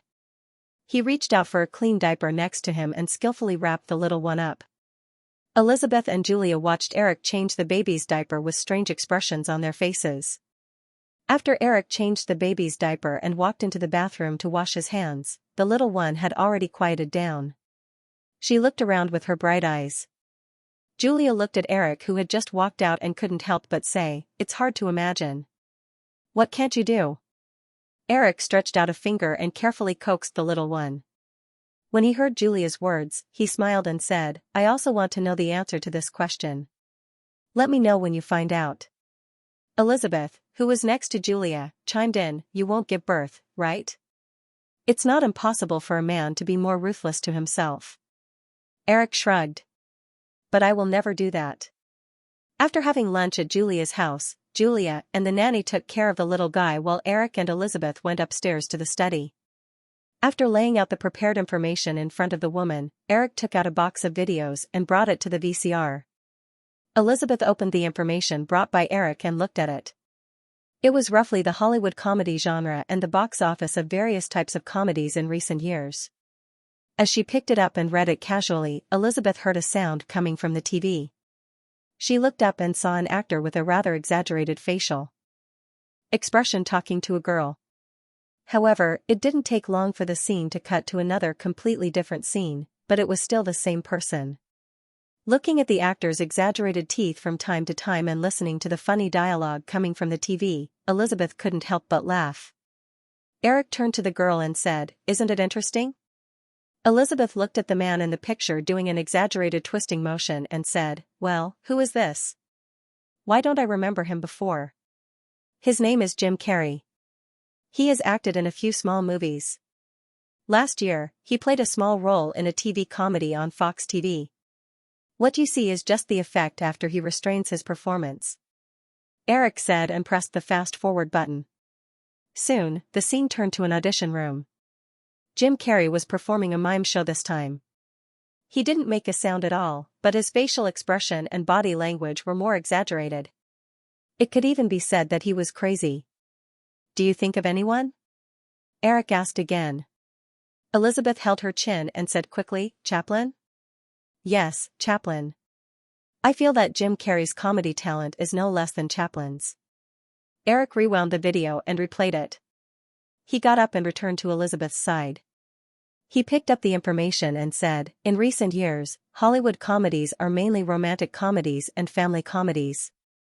The most successful ones are When Harry Met Sally and the 1987 box office champion Three Stay-at-Home Dads. Home Alone can also be classified as a family comedy, but it is more focused on children's audiences. It can also be said that it is a children's comedy. Other than that, there are very few outstanding works in other comedy genres, and the studio doesn't dare to boldly try other genres. So this is a very good opportunity. You can see it from last year's Fighting Condors. Comedies with a little more energy are very popular. Elizabeth asked curiously, what's a comedy with more energy? It's a comedy with parody and vulgarity as its selling point. The main characteristic of these comedies is that they are exaggerated, and the plot goes against or beyond people's common sense, just like Condor Anti. Elizabeth picked up the documents in front of her and started reading again. Eric did not disturb her. He found a magazine and sat there, minding his own business. Those documents were prepared by him. He had read them several times before, and a lot of the data was already in his mind. There was no need for him to read them again. After a while, Elizabeth finished reading the statistics and said, these statistics show that in the past 10 years, parodies and vulgar comedies have only accounted for 3% of the total box office sales. Moreover, these types of comedies are mostly limited to North America. Now that the overseas box office sales are getting bigger and bigger, these types of comedies don't seem to have much of a future. That's why I said that this is a big untapped gold mine. It seems that there's no future because everyone doesn't pay attention to this market. Elizabeth was very smart. She quickly realized something and said, you're not using my TG as cannon fodder to test the waters for these types of comedies, are you? Eric nodded. You can put it that way. However, with me around, you won't be at a disadvantage. Jim Carrey was personally selected by me for you. This guy is still a nameless pawn. As long as I show up, I can easily sign him with an option contract for at least 3 years. The so-called option contract was a kind of restrictive contract that a film company signed with a newcomer when they were optimistic about a project. It stipulated that if a newcomer wanted to get a role, they had to sign additional conditions. Usually, these conditions were related to the sequel of the project. There were also requirements for the actor to act in the company's movie within a certain period of time, or to sign a contract for another movie at a low price. At Drew's birthday party, after Eric suggested that TG be in charge of comedy production, Elizabeth had already thought about it in detail. Although she habitually bickered with Eric on the surface, she also felt that what Eric said made sense. Instead of randomly choosing a project to produce a movie, it was better to focus on a theme. Comedy was undoubtedly a genre with a lot of potential. With Eric's help, she believed that TG would be able to produce good results in this area. Eric, then, what about the distribution? Elizabeth blinked and pretended to be relaxed as she asked. That's what I wanted to discuss with you, Eric said with a smile. He knew that Elizabeth was definitely the kind of woman who cared about her family. She would always think about her family when it came to benefits. In Eric's opinion, this was a very good quality. The current ownership structure of TG remained unchanged. Elizabeth owned 40%, while Drew and Julia each owned 30%. The little girl was like his clone, so it was almost equivalent to him owning 30%. In addition to the following conditions, Eric would be able to take away more than half of TG's profits. Since he was using someone else's daughter as his coolie, he couldn't possibly take all the benefits. Moreover, the market was so big that it was impossible to do so. I won't interfere with the investment. As for distribution, Firefly will distribute it locally in North America and videotape. The overseas distribution can be given to Fox. Elizabeth said, actually, we can do the distribution ourselves. Eric shook his head and said, there's no need. I won't let you lose out anyway. TG just needs to focus on producing. With Firefly and Fox as our backing, TG will never encounter any problems in terms of discovery. Elizabeth retorted unwillingly, I don't want to be a vassal. You've said before that a pure production company has no future. That's because they don't have enough backing. So, it's decided. No more bargaining. Let's discuss some more specific matters. Elizabeth looked at Eric's non-negotiable expression and wrinkled her nose unwillingly, but she still nodded with a light snort. Eric showed a satisfied smile. Although this girl was used to being stubborn, she was becoming more and more docile. This was a good sign. Then the two began to discuss the specific cooperation plan. Unknowingly, the afternoon passed. Elizabeth looked at the gradually darkening sky outside the window. She put down the notebook in her hand and said, "It's not early anymore." Eric also turned his head and glanced at it. He nodded and said, "Well, it's okay. It's not dark yet. I've been busy all afternoon. You won't kick me out without eating, right? I'm afraid you'll eat something else after dinner." Elizabeth blurted out in dissatisfaction, but she immediately regretted it. Her face turned red, and she stood up in a panic. I'll go ask Julia to prepare your dinner." Looking at the girl's back as she ran away, Eric smiled, got up, stretched, and moved his muscles. He tidied up the scattered documents on the desk, walked to the sofa, and comfortably picked up the remote control to turn on the TV. He casually watched a Warner cable TV movie. The sky was completely dark. There was a gentle knock on the door. Julia stood at the door and said, "Eric, it's time to eat." "I'll be right there." Eric turned off the TV, stood up, and walked out of the study. There was already a sumptuous dinner in the dining room. Eric pulled out a chair and sat down. He looked at Julia, who was dividing the dinner for the two, and asked, "By the way, are you really going to give the little one that name?" "What?" Elizabeth was a little confused. Eric said, "Drew told me that you're going to name the little one Emma Roberts Murdoch." When Julia heard this, she looked at Elizabeth nervously. Elizabeth might have misunderstood Eric's meaning. She glared at Eric and said, "So what? Anyway, don't even think about it." Eric asked rhetorically. "Don't think about what?" Elizabeth said, "Don't even think about. Don't even think about adding Williams to her name. Emma is my and Julia's baby." Eric picked up the cutlery indifferently and cut the sausage in front of him. "I never thought about it. It's not like it's my child. I'm curious.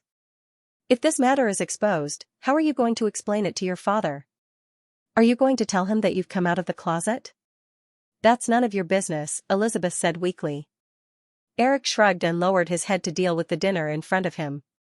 After dinner, Elizabeth consciously began to clean up the table like a docile little wife.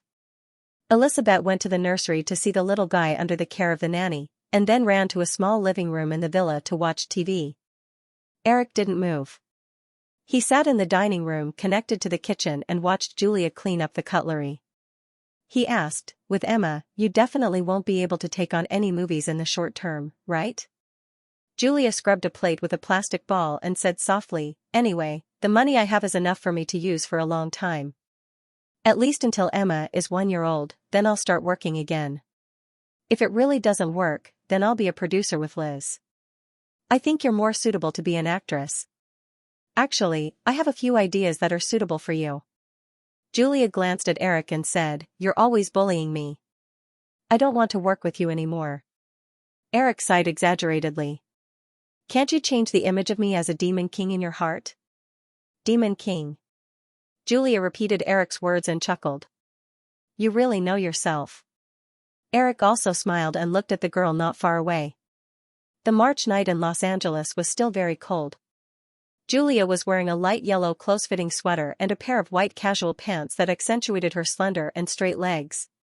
The sweater seemed to be a little short. As the girl bent over, her slender waist was exposed from time to time, giving off a faint sexy aura. Sensing that Eric was looking at her without restraint, Julia cleaned the cutlery faster, as if she wanted to escape from Eric's sight as soon as possible. However, she soon found that Eric stood up and walked over to her.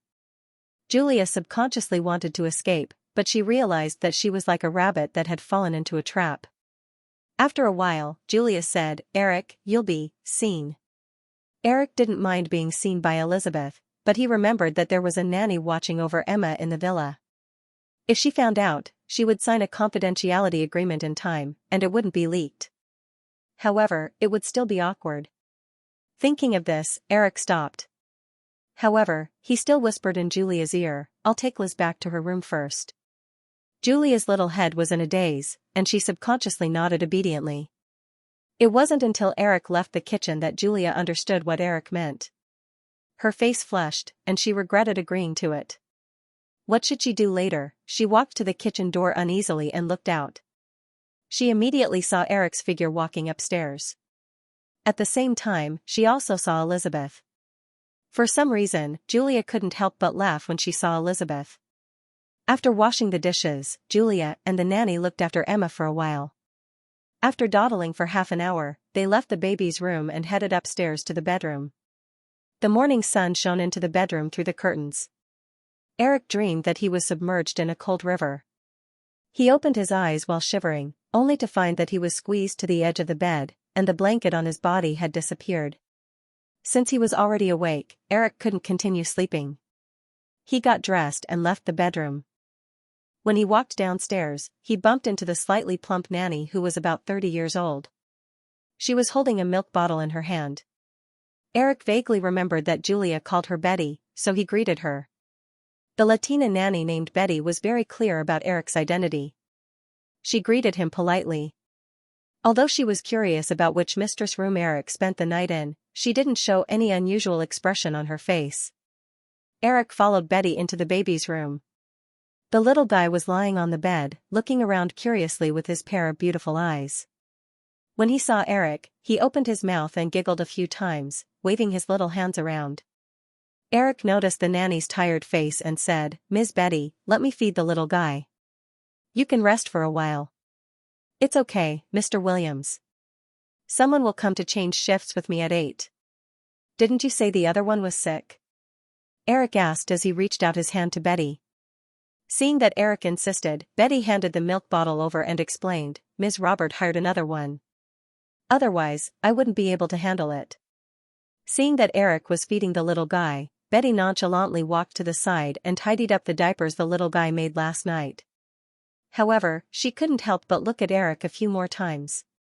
Looking at how familiar Eric was, she couldn't help but wonder if this little guy was Julia's illegitimate daughter, and was just pretending to be Julia's daughter. A Chevrolet stopped in the parking lot of Firefly's headquarters. Jim Carrey got out of the car from the front passenger seat and looked at his outfit through the window again. He also quickly made a few facial expressions to make himself look more energetic. When his agent, Carl Maker's son, also got out, the two of them walked toward the office building not far away. After informing the receptionist of their names, the two of them walked into the elevator together. Standing side by side in the elevator, Jim Carrey clasped his hands in front of him and tiptoed. He looked at his agent and said, "That's unbelievable." Carl Maker's son also looked expectant. "Yeah, that's Eric Williams. I thought it was a scam." When they reached the top floor, the elevator door opened. Jim Carrey and Carl Maker's son saw a man in his 30s standing outside the elevator. "Hello, Mr. Carrey, Mr. Maker's son. I'm Williams' assistant, Alan Fissman." Seeing the man reach out his hand, Jim Carrey quickly stepped forward. "Hello, I'm Jim Carrey." "Of course." Alan felt Jim Carrey's uneasiness and smiled. "I've seen your acting material, Mr. Carrey." After shaking hands with Carl Maker's son, Alan said, "Please come with me. Mr. Williams is meeting a guest and will take a while. You can take a look at the contract first." Hearing the words of the contract, Jim Carrey and Carl Maker's son looked excited. When they came to a meeting room, Alan handed the printed contract to the two of them and said, "You can take a look first. I still have some things to do. When Mr. Williams is done, I'll call you." After sending Alan off, Jim Carrey and Carl Maker's son quickly opened the contract folder. After reading a few pages, Carl Maker's son looked up with a worried expression and said, "Jim, this is the option contract." Jim Carrey just nodded slightly and continued to read the contract in his hand carefully. Noticing that Jim Carrey did not have much of a reaction, Carl Maker's son continued reading. After Carl Maker's son finished reading, he did not know what to say. The contract in his hand was neither harsh nor harsh. The harsh part was that this contract required Jim Carrey to only act for one film company for the next 5 years. This condition was very similar to the contracts of stars in the era of the big film studios decades ago. However, the difference was that the contract did not stipulate that Jim Carrey had to be like the big film studios. No matter how famous an actor was, he could only negotiate with the film company based on the box office data of his movies. If Jim Carrey wanted to breach the contract within 5 years, he would have to pay a penalty of 100 million US dollars. 100 million USD, Carl Makerson looked at the guy beside him. He had never thought that the actor he represented was worth 100 million US dollars. After Jim Carrey finished reading the contract, he looked up at his agent and asked, "Carl, didn't you say that I'm going to work with Firefly? Why does the contract say that I'm going to sign with TG Film?" Although Carl Makerson was just an inconspicuous agent at the bottom of the William Morris agency, he was much more well-informed than Jim Carrey. After cautiously glancing at the closed door of the reception room, Carl Makerson said in a low voice, "The founders of TG Film, Elizabeth Murdoch, Drew Barrymore and Julia Roberts are all inextricably linked to Eric Williams. There are even rumors that they are Williams' women." The recent Oscar-winning thriller The Silence of the Lambs was produced by these 3 women with the support of Williams. Therefore, signing with TG Film is no different from signing with Firefly. Jim Carrey envied Eric's luck with women and said, "Then what do you think of this contract?" Carl Makerson could tell that Jim Carrey was tempted. For an actor like Jim Carrey, who could barely be considered a C-list actor, to be able to work with the hottest star in Hollywood, Eric Williams, was simply a dream for many actors of the same level. "Jim, almost all of the clauses in this contract are personal restrictions for you. There's even a penalty of up to 100 million US dollars. Moreover, there's no clause about how many movies you'll be assigned to in 5 years. If you have a conflict with TG Film, they can even freeze you because of the huge penalty." Jim Carrey said, "How can I have a conflict with TG Film? The value of actors who act in Williams movies will skyrocket. If your salary increases to 5 million US dollars after acting in a movie, but TG Film is only willing to pay you 1 million US dollars, do you think you'll have a conflict with them?" Jim Carrey laughed and said, "Carl, I only received 50,000 US dollars once in a horror movie 6 years ago. Last year, I only received 2,000 US dollars per episode for acting in a TV series. Even if what you said is true, it doesn't seem to be a bad thing. If I miss this opportunity, I don't know if I'll have a chance to receive 1 million US dollars in my lifetime." Carl Makerson gently shook his head. He knew Jim Carrey's character very well. Because he had experienced a long and difficult life at the bottom of society when he was young, Jim Carrey valued money very much. Now, although he looked like it was fine even if he suffered a little loss, once his net worth increased to 5 million US dollars, if he could only receive 1 million US dollars, it would be strange if Jim Carrey didn't fall out with the film company. However, Carl Makerson didn't say this out loud. No one liked to be called greedy. Once he reached a deal with Eric Williams, Jim Carrey's commission would likely become his main source of income. "Jim, you have to think this through. Although I really want to help you fight with Eric Williams, you should understand that with our status, we have no room to bargain with him. We don't even know what movie you're going to work on with Eric Williams." While the 2 of them were discussing in the reception room, Eric was in an office not far away, discussing Saving Private Ryan with Catherine Bigelow, who had rushed back from New York. During her research on World War II in New York, Catherine had developed a strong interest in this period of history. She even found the original character of Saving Private Ryan in a large pile of World War II historical materials. This surprised Eric a little, because he didn't even know that there was an original character for this story. Eric planned to release Saving Private Ryan on the 50th anniversary of the Normandy landing in 1994. Catherine planned to use a year to do detailed research and field research. The preliminary preparations would begin the next year, and the official shooting would begin in the summer of 1993. This was similar to Catherine's work rhythm in Eric's memory, which was about a movie every 3 years. Moreover, for a war epic like Saving Private Ryan, 3 years of production time was not considered long. The complicated pre-production preparations were not something that could be completed in a few months. Recreating the Normandy landing scene, building the ruins at the end of the movie, and countless military props from World War II in the movie required a lot of time to prepare. Moreover, Catherine planned to do all the work herself. After discussing some specific production details, Catherine, who was holding a pen in her hand, raised her head from a pile of materials and said to Eric, "About the candidate for Captain Miller, I plan to, Tom Hanks. I've already contacted Tom, and he said that he will make time for this movie." Catherine paused and asked, Tom Hanks, the nagging single father in Sleepless in Seattle? Yeah, I didn't expect you to have seen this movie too. What do you think? It feels like it was made by a woman, Catherine said bluntly. Then, she realized that she was also a woman, and said, well, the plot of this movie is very delicate. It's not a script that a young man like you can write. Eric's expression did not change, but he was amazed at a woman's keen intuition. The original version of Sleepless in Seattle was the work of the female director, Nora Ephron. However, Eric was still quite thick-skinned. He leaned on the desk closer to the woman opposite him and said, I'm a genius. I can't be measured by common sense. Catherine leaned back slightly, rolled her eyes at Eric, and said, but you promised not to interfere with this movie. Also, Tom Hanks is a comedian. Tom's acting career is very broad. He just acts more in comedies. You can take the time to invite him for an audition. I guarantee that Tom's performance will surprise you. If you're not satisfied with Tom's performance after the audition, then you can still find the candidate you want. Eric said with a sly smile. But I think with your professionalism, you won't deliberately reject Tom just because you're angry with me, right? Okay, I'll contact Mr. Hanks.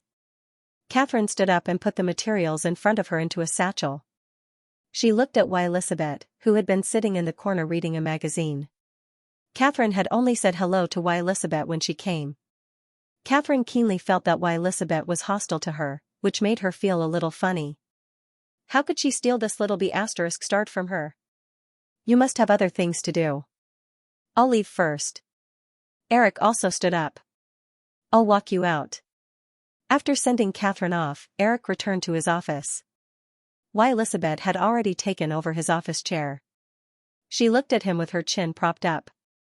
I didn't expect you to like this kind of woman. Eric picked Elizabeth up and threw her aside. He sat down and said, what kind of woman? Elizabeth reached out and gestured above Eric's head.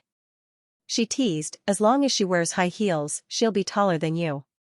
Eric had grown to 1.85 meters in the past 2 years, while Catherine was only 1.82 meters. Although she would be taller than Eric if she wore high heels, Eric did not care too much. He smiled and said, as long as she doesn't wear high heels, she'll be shorter than me. Besides, women will always be shorter than men in certain situations. Elizabeth blushed and spat. Thinking of what happened last night, she had to change the topic. Do you think Jim Carrey will accept that contract? As long as he's in his right mind, he'll definitely accept it.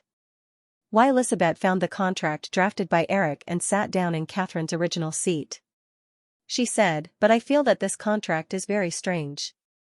You made these terms to suppress his future salary. Why don't you just sign a contract with him? For a few movies at a lower price? Wouldn't that save you a lot of trouble? He's just a nobody now, and he'll definitely accept it. That will only make things worse. If his salary is increased to $1 million, and we only give him $100,000 in the contract, do you think he'll obediently make movies for you? Why not? Anyway, there's a contract. At most, we'll just have to go to court. Even if he compromises and makes movies for you at a lower price, you can't prevent him from slacking off and deliberately screwing up the movie. Moreover, once the contract ends, the two parties will become enemies, and there will be no possibility of cooperation anymore. Elizabeth waved the contract in her hand. But I think this contract is very likely to screw up the relationship between the two parties, right? We'll pay him according to his net worth. The $100 million penalty is just to restrict him from deliberately asking for too much. I've asked someone to investigate this person. If there's no restriction, he'll definitely ask for too much. Moreover, after 5 years of cooperation, I think there's no need to cooperate anymore. At that time, his net worth will definitely be more than $10 million, and he might even participate in the movie's profits. If we cooperate again, it'll be the movie company working for him. Okay, you always make sense. Although Elizabeth agreed with Eric's point of view, she was still not convinced on the surface. Eric just smiled and picked up the microphone on the table to inform Ellen to let Jim Carrey and Carl Makerson in. A moment later, there was a knock on the office door. The two pushed the door open and walked in. They saw another woman in the office. Although they had heard of Elizabeth, they had never seen her before. For a moment, they could not help but look at Elizabeth curiously. Eric did not pretend to be polite. He stood up gently to greet the two and introduced Elizabeth. The four of them sat down on the sofa in the corner of the office. "So, Mr. Carey, and Mr. Maker's son, right? Have you thought about it?" The two looked at each other. Although they knew that there was not much hope, Carl Maker's son still mustered up the courage to say, "Mr. Williams, isn't this contract a bit too harsh?" "Harsh? What do you mean?" Carl Maker's son said, "For example, the 5-year limit and the $100 million penalty. As long as you don't intend to breach the contract, it doesn't seem to be a big deal, right?" Eric restrained his expression and looked at the two opposite him. The corner of his mouth turned into a half-smile. "Are you saying that the contract hasn't been signed yet, and you're already thinking about breaching the contract?" Although he did not see any displeasure on Eric's face, Jim Carey hurriedly explained, "No, Mr. Williams, that's not what Carl meant. I really hope to work with you. But this contract doesn't seem to have much to do with the movie. Due to the need to keep the project confidential, we can only discuss the movie after the contract is settled." Carl Maker's son interrupted again, "Mr. Williams, may I ask if King's role is the male lead?" Eric nodded and said, "Of course. Otherwise, I wouldn't have gone through so much trouble. Besides, I'm very optimistic about the movie project in my hands. I'm very sure that this movie can promote the male lead to the ranks of A-list stars, so this contract is not harsh. It's a very fair exchange of interests. Don't forget, there are 200,000 people waiting for this opportunity every day. More than 90% of them will never get it in their lifetime. My time is tight, so I'm sorry I can't give you too much time to consider. If you don't agree, I can only say that it's a pity. I'll immediately arrange for other candidates." Jim Carey looked at his agent nervously. Carl Maker's son originally wanted to ask Eric to give them a few days to consider, but after hearing Eric's words, he could only give Jim Carey a look to let him decide. But from the bottom of his heart, Carl Maker's son still hoped that Jim Carey would agree. As Eric said, many actors in Hollywood might not get such an opportunity in their lifetime. Jim Carey quickly made up his mind and asked, "Mr. Williams, are we going to sign the contract now?" Eric smiled faintly and said, "Yes. Of course, you can also inform your lawyer to come over and review the contract again. If there are no problems, we can sign the contract in the morning. You'll see the script in a week." Jim Carey exchanged a few more glances with his agent and then nodded in agreement. Eric did not need to intervene in the following matters.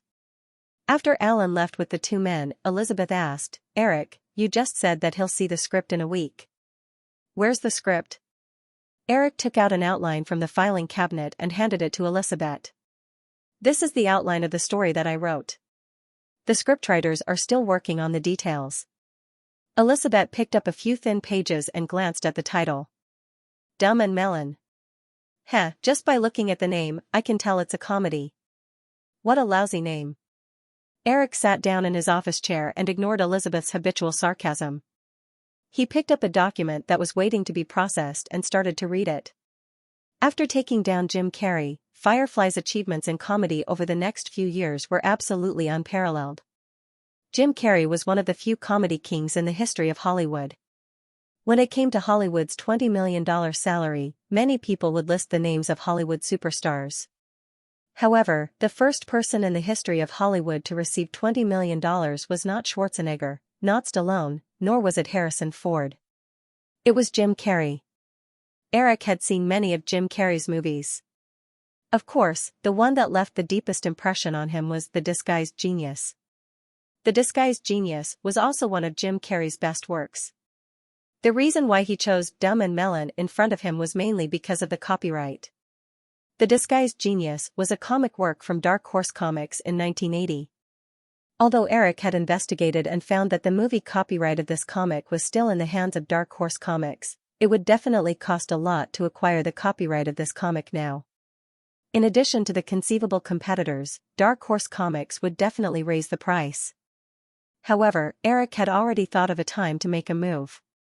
It would be after the release of Cutthroat Island, which was being co-produced by Disney and Robert Shaye.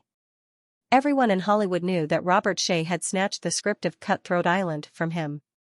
Once this movie failed at the box office like the original version, those who wanted to compete with Eric for the script would have to think carefully about whether it was another trap. As for the original authors of Dumb and Melon, the Ferrari brothers, there was still no sign of them in Hollywood. After Eric asked someone to register the story, he handed it over to Firefly's screenwriting department to perfect it. In addition to Dumb and Melon, Eric also found the screenwriter and director of Jim Carrey's other work, Detective Airplane, Tom Shadyac, and the other party had also registered a script similar to Detective Airplane with the Screenwriters Association. In the original Spacetime, Tom Shadyac and Jim Carrey had collaborated on many movies, but Tom Shadyac was still an inconspicuous screenwriter under Warner Pictures. Eric had already planned to poach him and put him in the Dumb and Melon crew to gain experience. After that, he could form a fixed partner with Jim Carrey. Elizabeth looked at the outline of Dumb and Melon in her hand. Although she didn't think there was anything special, out of trust for Eric, Elizabeth didn't express too much doubt. She just asked, "Eric, do you have a suitable director for this story?" "Well, have you seen The Adventures of Abby and Abby? I plan to let the director of this film, Stephen Herrick, direct this movie." "Oh, right, these are your matters. I will get someone to give you the details as soon as possible. You just have to produce the finished film before the end of the year." Elizabeth said, "Then what about Flowers at the End of the Road? I had a hard time convincing Ridley Scott to direct this movie. Now you want me to prepare for Dumb and Melon, I'll definitely be too busy. Don't you have Drew to help you? Besides, as a boss, if you have to do everything by yourself, you'll be exhausted. Don't you know how to hire a professional producer?" "Of course I can think of that, but, forget it, I don't want to explain it to you." Eric looked at the girl's competitive expression and could also guess that Elizabeth wanted to train herself more. "If you don't want to explain, then don't stay here. I still have a lot of work to do. I have to go to Oklahoma tomorrow to view the scenery. I won't be back until a week later. There are a lot of things waiting for me to deal with today." Elizabeth seized on Eric's words and retorted, "As a boss, you still have to do everything by yourself. Be careful of premature aging. No matter how premature I am, I can still easily deal with you. If there's nothing else, go out and close the door. I won't see you out." Elizabeth snorted and stood up to leave. She immediately sat down and leaned on the other side of the desk. She asked with some anticipation, "Hey, for the Oscars at the end of the month, who do you plan to bring? Who do you plan to bring to the red carpet?" Eric looked up and asked directly, "You want to come with me?" Elizabeth blushed and did not dare to look into Eric's eyes. She lowered her head and nodded like a mosquito. Eric shook his head and said, "I'm sorry, I plan to walk the red carpet alone." "Why?" "Because there are too many women. I can't bring anyone, so I might as well not bring anyone." Elizabeth stared at Eric and said, "You're really straightforward. Okay, be good, don't throw a tantrum. If you feel uncomfortable walking the red carpet alone, you can bring Julia. I'll be magnanimous and not pursue the matter of you guys having a lesbian relationship. Pfft, don't think I can't find a partner to walk the red carpet with." Eric narrowed his eyes and said, "You can try." Elizabeth snorted guiltily and ignored Eric. She got up and left his office. Jim Carrey signed the contract with Firefly that morning, but Eric did not take the time to meet him. The next day, he took the special effects team from Digital Domain and a few key members of the Tornado crew to Oklahoma. Oklahoma was located in the south-central part of the United States. It was at the beginning of the tornado corridor in the Central Plains of the United States. Every April, Oklahoma would experience frequent tornadoes. For an entire week, the crew traveled to many areas in northern Oklahoma. This was with the pre-production team doing a lot of work. Otherwise, it would have been impossible to complete all this work in a week. In addition to choosing a location, Eric also obtained a lot of real data on tornadoes from a meteorological institute in Oklahoma City. A week later, Eric brought most of the crew back to Los Angeles. However, he left behind a team of 5 people to communicate with Eric about the location he had chosen. At the same time, they were negotiating with the state of Oklahoma about the tax refund for the filming of Tornado. Although the tax refund for each state in the United States was not as high as it would be a decade later, compared to the production cost of Tornado, no matter how low the tax refund was, it was still a very objective figure. It was already March 9 when they returned to Los Angeles. As the headquarters of Hollywood, the atmosphere of the upcoming 63rd Oscars was getting stronger and stronger. The nominees for this year's Oscars had already been announced. In addition to the horror film The Silence of the Lambs, which was nominated for Best Picture more than a decade later, Francis Coppola's The Godfather 3, Martin Scorsese's Goodfellas, and Penny Marshall's Asking the Heavens were all popular movies during this awards season. In addition, Ghost, which should have been nominated for Best Picture in the original Spacetime, did not get this nomination this time. There was no doubt that this was not because the quality of the movie was not up to standard. The main factor was Eric's age. Although the movie was good enough, the group of old-fashioned old men in the film academy might have subconsciously felt that Eric was so young and the movie had achieved enough success in the box office, so there was no need to rush to fight for such an important Oscar nomination. Eric was not in the mood to care about this kind of thing. Even if he was nominated for Best Picture, if he did not win, it would not be of much help to Ghost. The movie had already been cancelled and was destined to be written in the annals of Hollywood romance movies. Other than Ghost, Firefly did not have any other works to show at the Oscars. Although Catherine's Shock Point received good reviews, it was destined to receive no nominations at the Oscars because of its biased views. The other two movies related to Firefly, Sleeping with the Enemy and Instinct, of course, only won box office and did not do much in terms of awards. Although Firefly basically did not have anything to do at this year's Oscars, after returning to Los Angeles, Eric had to take the time to attend several public relations parties and personally lobby for The Silence of the Lambs. In the days leading up to the Oscars, while doing public relations for The Silence of the Lambs, Elizabeth and Drew also began preparing for Dumb and Melon. At the same time, they completely handed over flowers at the end of the line to Ridley Scott. Ridley Scott had been famous in Hollywood for a long time. Not to mention the works in his memory, Ridley Scott had already filmed classics such as Alien and Blade Runner. He was qualified enough to be the director and producer of Flowers at the end of the line. Hollywood did not lack movies waiting to be produced. Even if they did not develop new works, Firefly and New Line had already accumulated a lot of films that could be made into sequels. Of course, the Home Alone series was destined to be a series that could not be ignored, but Eric was not very enthusiastic about making this series. The main reason was that in his memory, the box office of the third Home Alone in his previous life was only 1/10 of the second movie's box office, but the production cost was not much lower than the first two movies. Although there was no need to change the main character like in his previous life, the unpredictable risk was still difficult to ignore. Eric even planned to sell the rights to the sequels of this series, and perhaps make some exchanges with other film companies. In addition to Home Alone, Columbia once again proposed to make a sequel to Dark War. This time, Tom Cruise even had the idea of resurrecting in Dark War. After all, the American version of Dark War produced by Eric was a blockbuster film with a global box office of $500 million. On the other hand, after Cruise set up his own company, his ambitious first blockbuster film, Thunder Ambition, ended in failure. Although a box office of $80 million was not low, compared to the film's huge production cost of $80 million, Thunder Ambition could only be described as a failure. Under such circumstances, no film company dared to rashly cooperate with Tom Cruise in a big production. And Cruise did not want to go back and make a low-budget literary film. In the past 2 years, Hollywood had experienced a series of blockbusters, and the filmmakers had gradually formed the idea that if they wanted to make a lot of money, they had to invest a lot.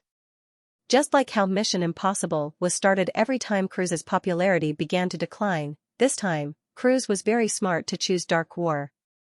However, the first company that Cruise contacted was Columbia, which had just been acquired by the Japanese, and not Firefly. The current CEO of Columbia was Peter Guber. After Sony acquired Columbia, they spent another $200 million to acquire Peter Guber's production company and invited him to be the new head of Columbia. The new head of one of the 7 major movie studios had brought a copyright lawsuit with Warner Pictures.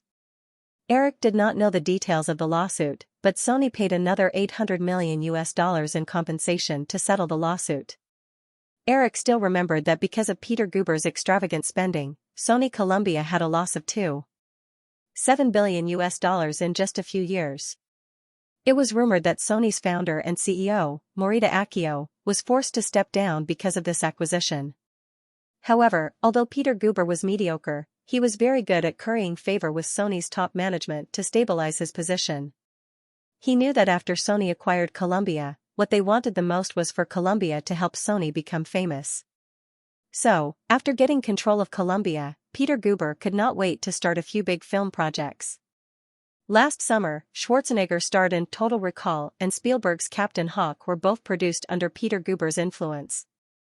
Big productions, big directors, and big stars were Peter Guber's main strategy for making movies. As long as the movie could bring enough influence, the new head of Columbia did not care about whether the investment was rational and whether the movie could recover its cost. When Tom Cruise contacted Columbia, hoping to restart the Dark War project, Columbia was very enthusiastic. After all, although Cruise's last movie, Thunder Rising, was not a success, it did not affect Cruise's position in Hollywood. For Hollywood A-listers, they usually have 3 chances to fail. If they fail 3 times in a row, their position will be affected. When Eric learned about this, Columbia had already discussed a preliminary script with Tom Cruise. The person who came to discuss the sequel of Dark War with Eric was still Amy Pascal. When Amy walked into Eric's office, Eric was already looking at the project documents sent by Columbia. Because this project was led by Tom Cruise, and Eric was not interested in the sequel of Dark War, and Hank said that without Eric, he would not participate in the sequel of Dark War, Columbia decided to get rid of Hanks and Eric and develop a prequel of Dark War, with Tom Cruise as the main character. The new script set the movie in London, England, where Andy's father, Peter, died. At the beginning of the story, Andy did not know that he was sick, and he was a bad guy who took over his father's business. A kind girl was involved in a smuggling business that Andy was involved in. Like many stories, Andy was gradually moved by the girl's kindness, and he accidentally found out that he was terminally ill. Finally, he made the right choice. The story was also interspersed with some foreshadowing that Andy's father, Peter, was plotted against by his student and died of depression. At the end of the story, the good guys were rewarded, and the bad guys were punished. Andy told the girl a beautiful lie, saying that he was going to Los Angeles to settle some things, and left alone when the girl was reluctant to part with him. In Eric's opinion, this story was very good, but strictly speaking, except for Andy, the new story had nothing to do with Dark War. There was not much that reflected the name of Dark War. It was completely a one-man show. Even if this sequel was successful, the brand of Dark War would completely change, because the fame accumulated from the first story would be greatly damaged, and the series would basically be scrapped. Eric felt that even if a sequel was to be made, it would be best to have Tom Hanks as the main character. Just like Batman, where a classic villain appeared in every movie, this was the best way to perfectly continue the series. After Amy Pascal entered Eric's office, she simply greeted Eric, and sat quietly on the sofa in the reception area, patiently waiting for Eric to read the document in his hand. After Amy Pascal finished a cup of coffee, Eric also roughly browsed through the document in his hand. "Eric, what do you think?" Amy waited for Eric to sit down across from her and asked impatiently. If Eric agreed, she would be able to take the lead of this project. Operating such a large project would help her accumulate a lot of experience. Eric did not answer this question, but asked, "Did Sony Pictures sign a cooperation agreement with Cruise?" Amy Pascal did not expect Eric to suddenly ask this question. She was not mentally prepared, and it was inevitable for her to reveal some flaws. Eric did not pursue the matter. He only expressed his dissatisfaction with Columbia for negotiating with Cruise. After all, Firefly owned half of the copyright of Dark War.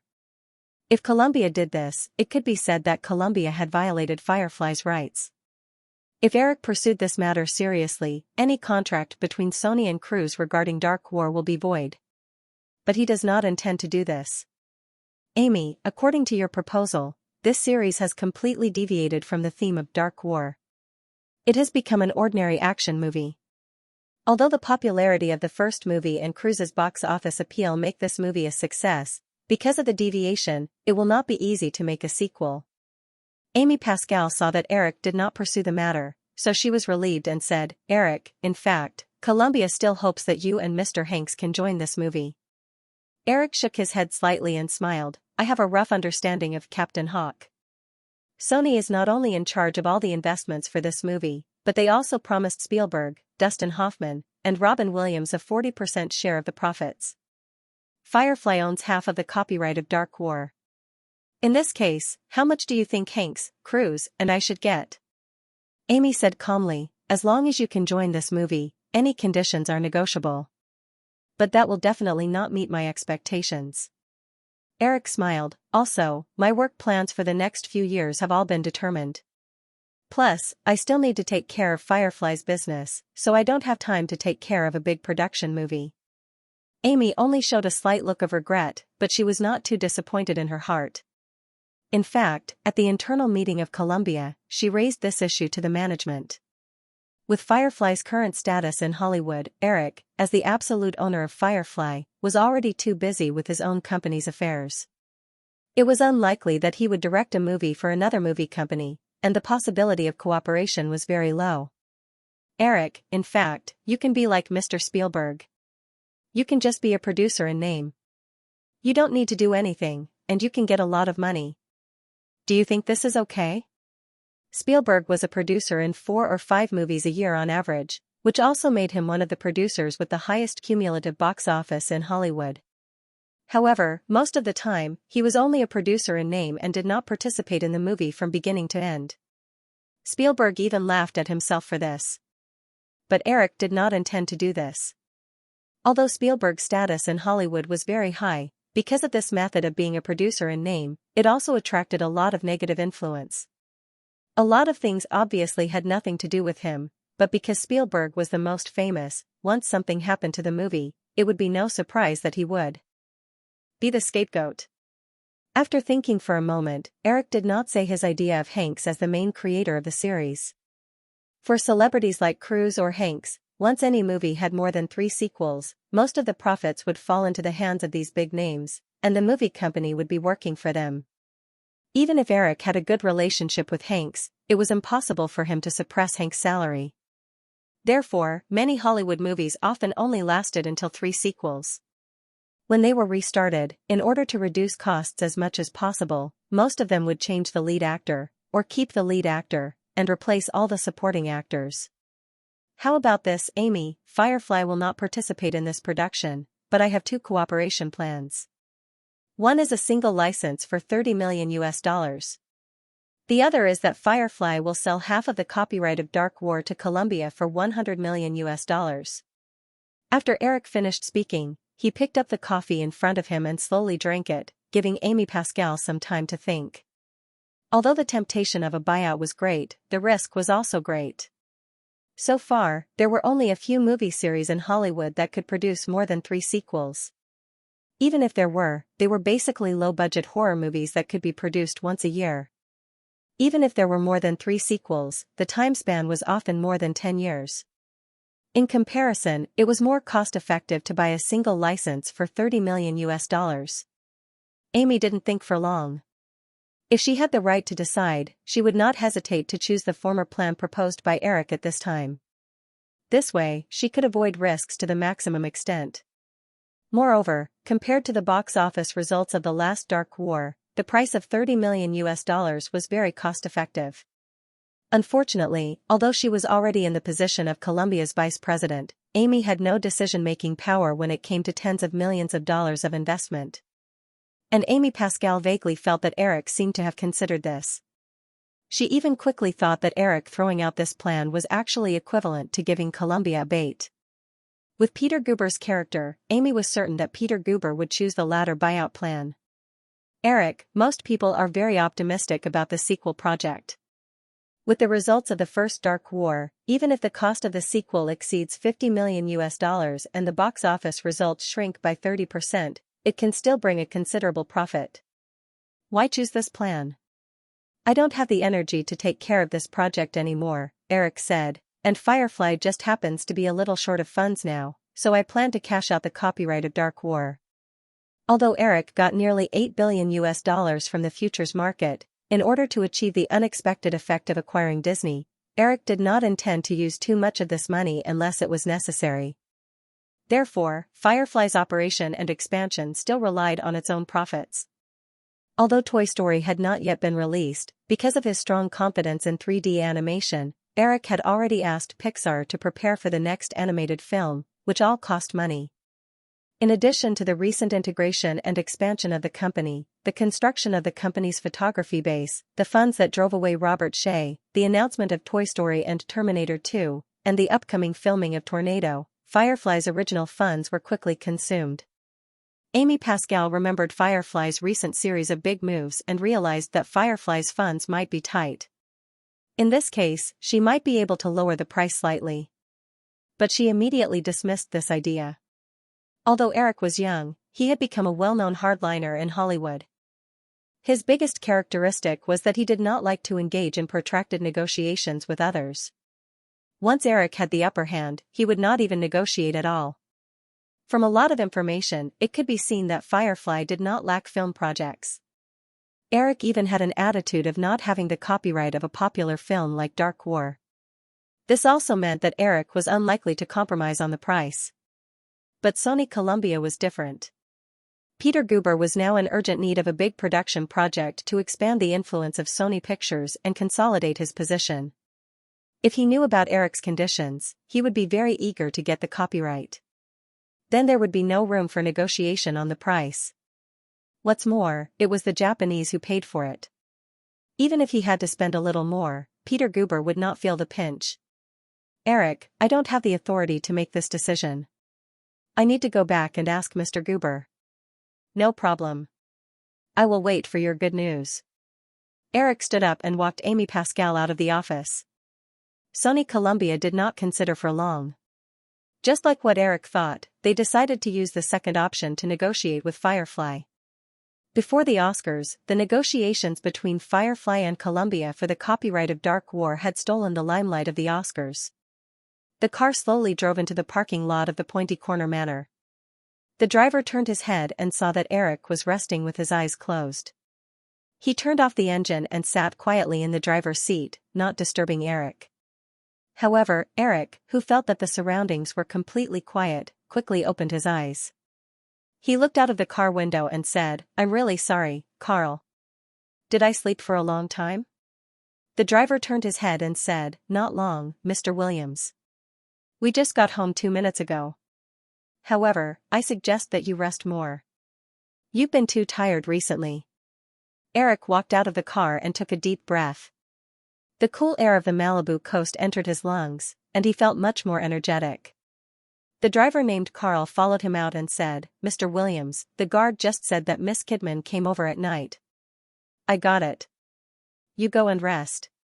After Eric finished speaking, he took out his windbreaker and briefcase from the car and walked to the villa.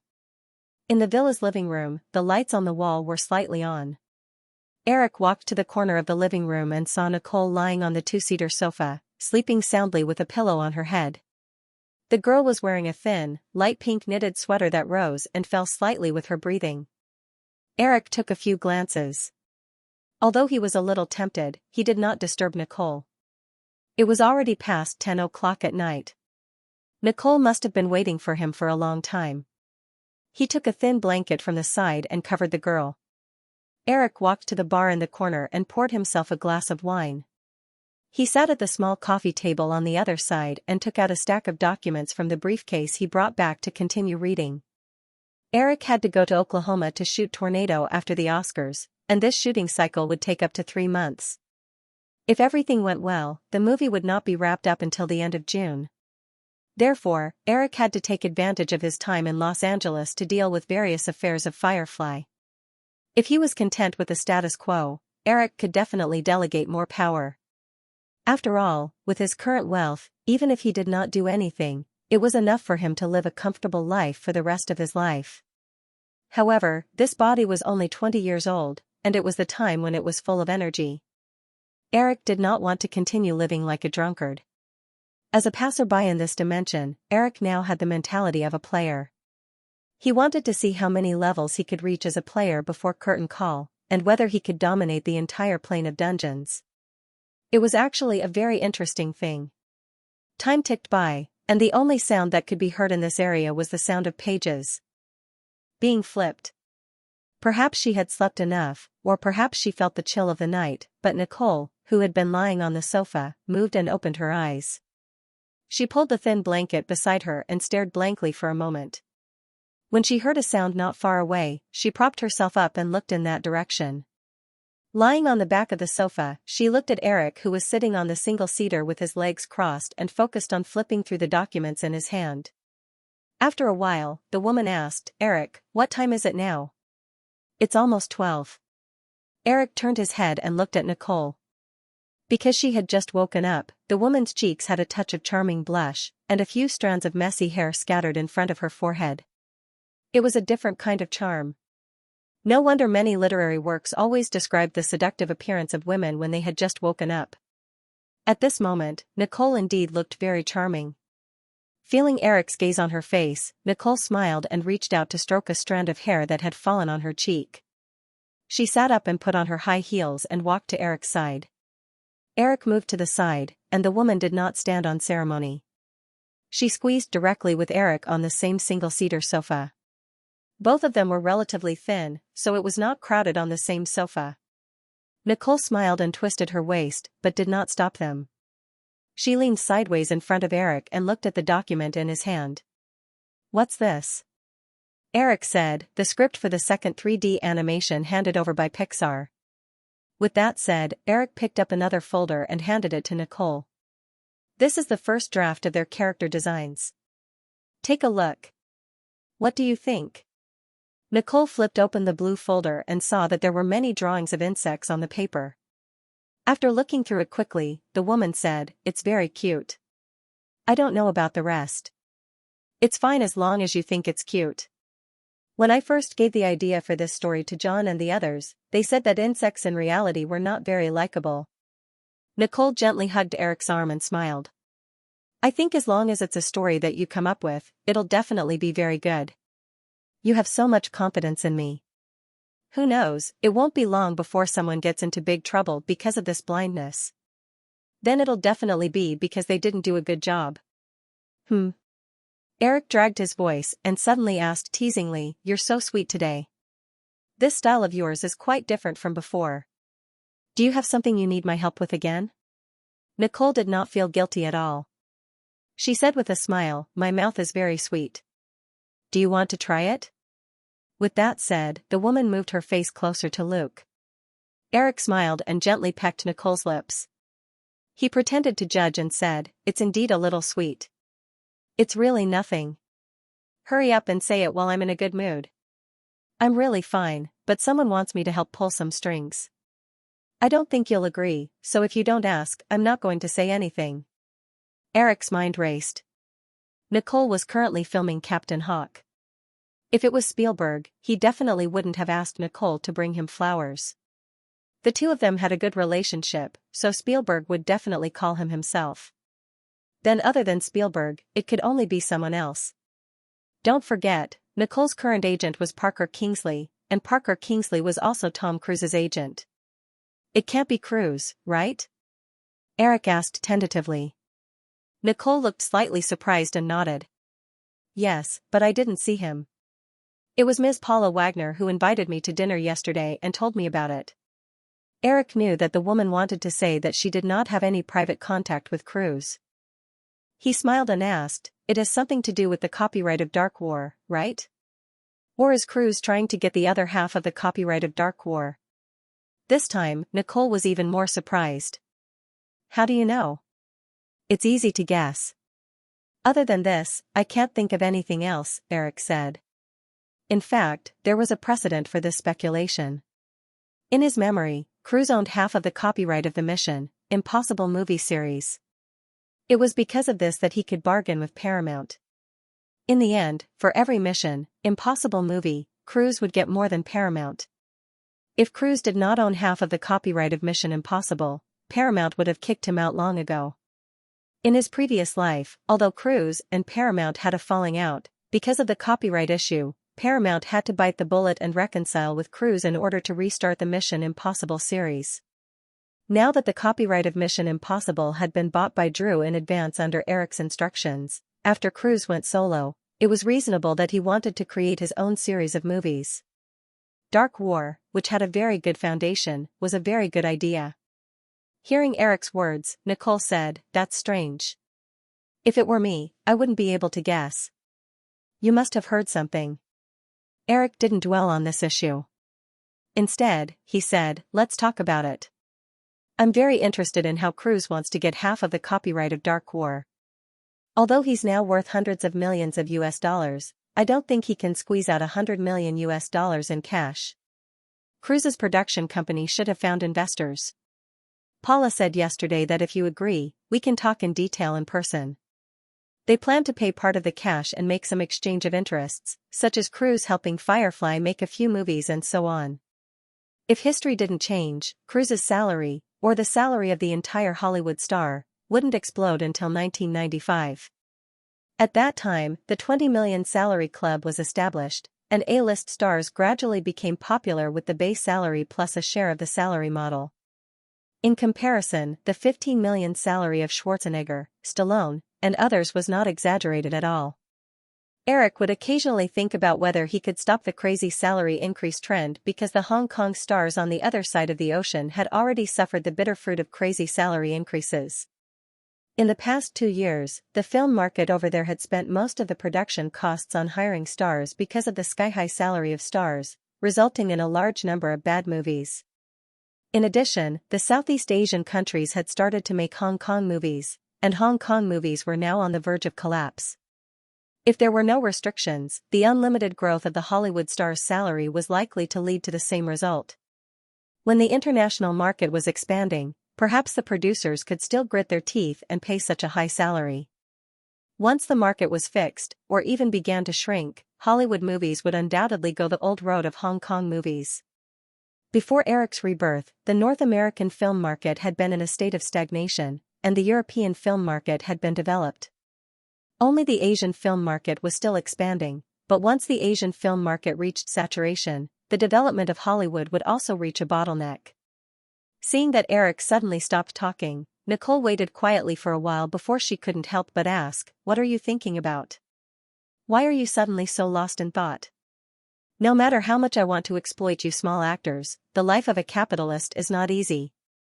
Nicole thought Eric was joking, so she laughed a few times and said, "Then should I tell Paula tomorrow that you don't agree with this?" "Well, if they directly take out cash, I can consider it. Forget about the collaboration. You should have noticed that there are very few big stars in Cruise's movies, because everyone doesn't like to work with Cruise. Cruise himself doesn't seem to be willing to work with big stars either. This time, he plans to do Dark War alone." "Then I'll tell him that," Nicole said. She lowered her eyes slightly, stretched out a finger, and gently rubbed Eric's arm for a while before saying, "Eric, I heard that you don't have a female companion at the Oscars this time?" "I plan to go alone." Eric had no choice but to repeat what he had already said to the other women. "I'm sorry, Nicole. They've all asked around about this. But it seems that you didn't participate in a nominated film last year, right?" Nicole replied regretfully, "Oh, Pat helped me arrange a guest for the Best Cinematography Award, so I'll be there this time." Eric didn't want to continue this topic, so he quickly asked, "How's the filming of Captain Hawk going?"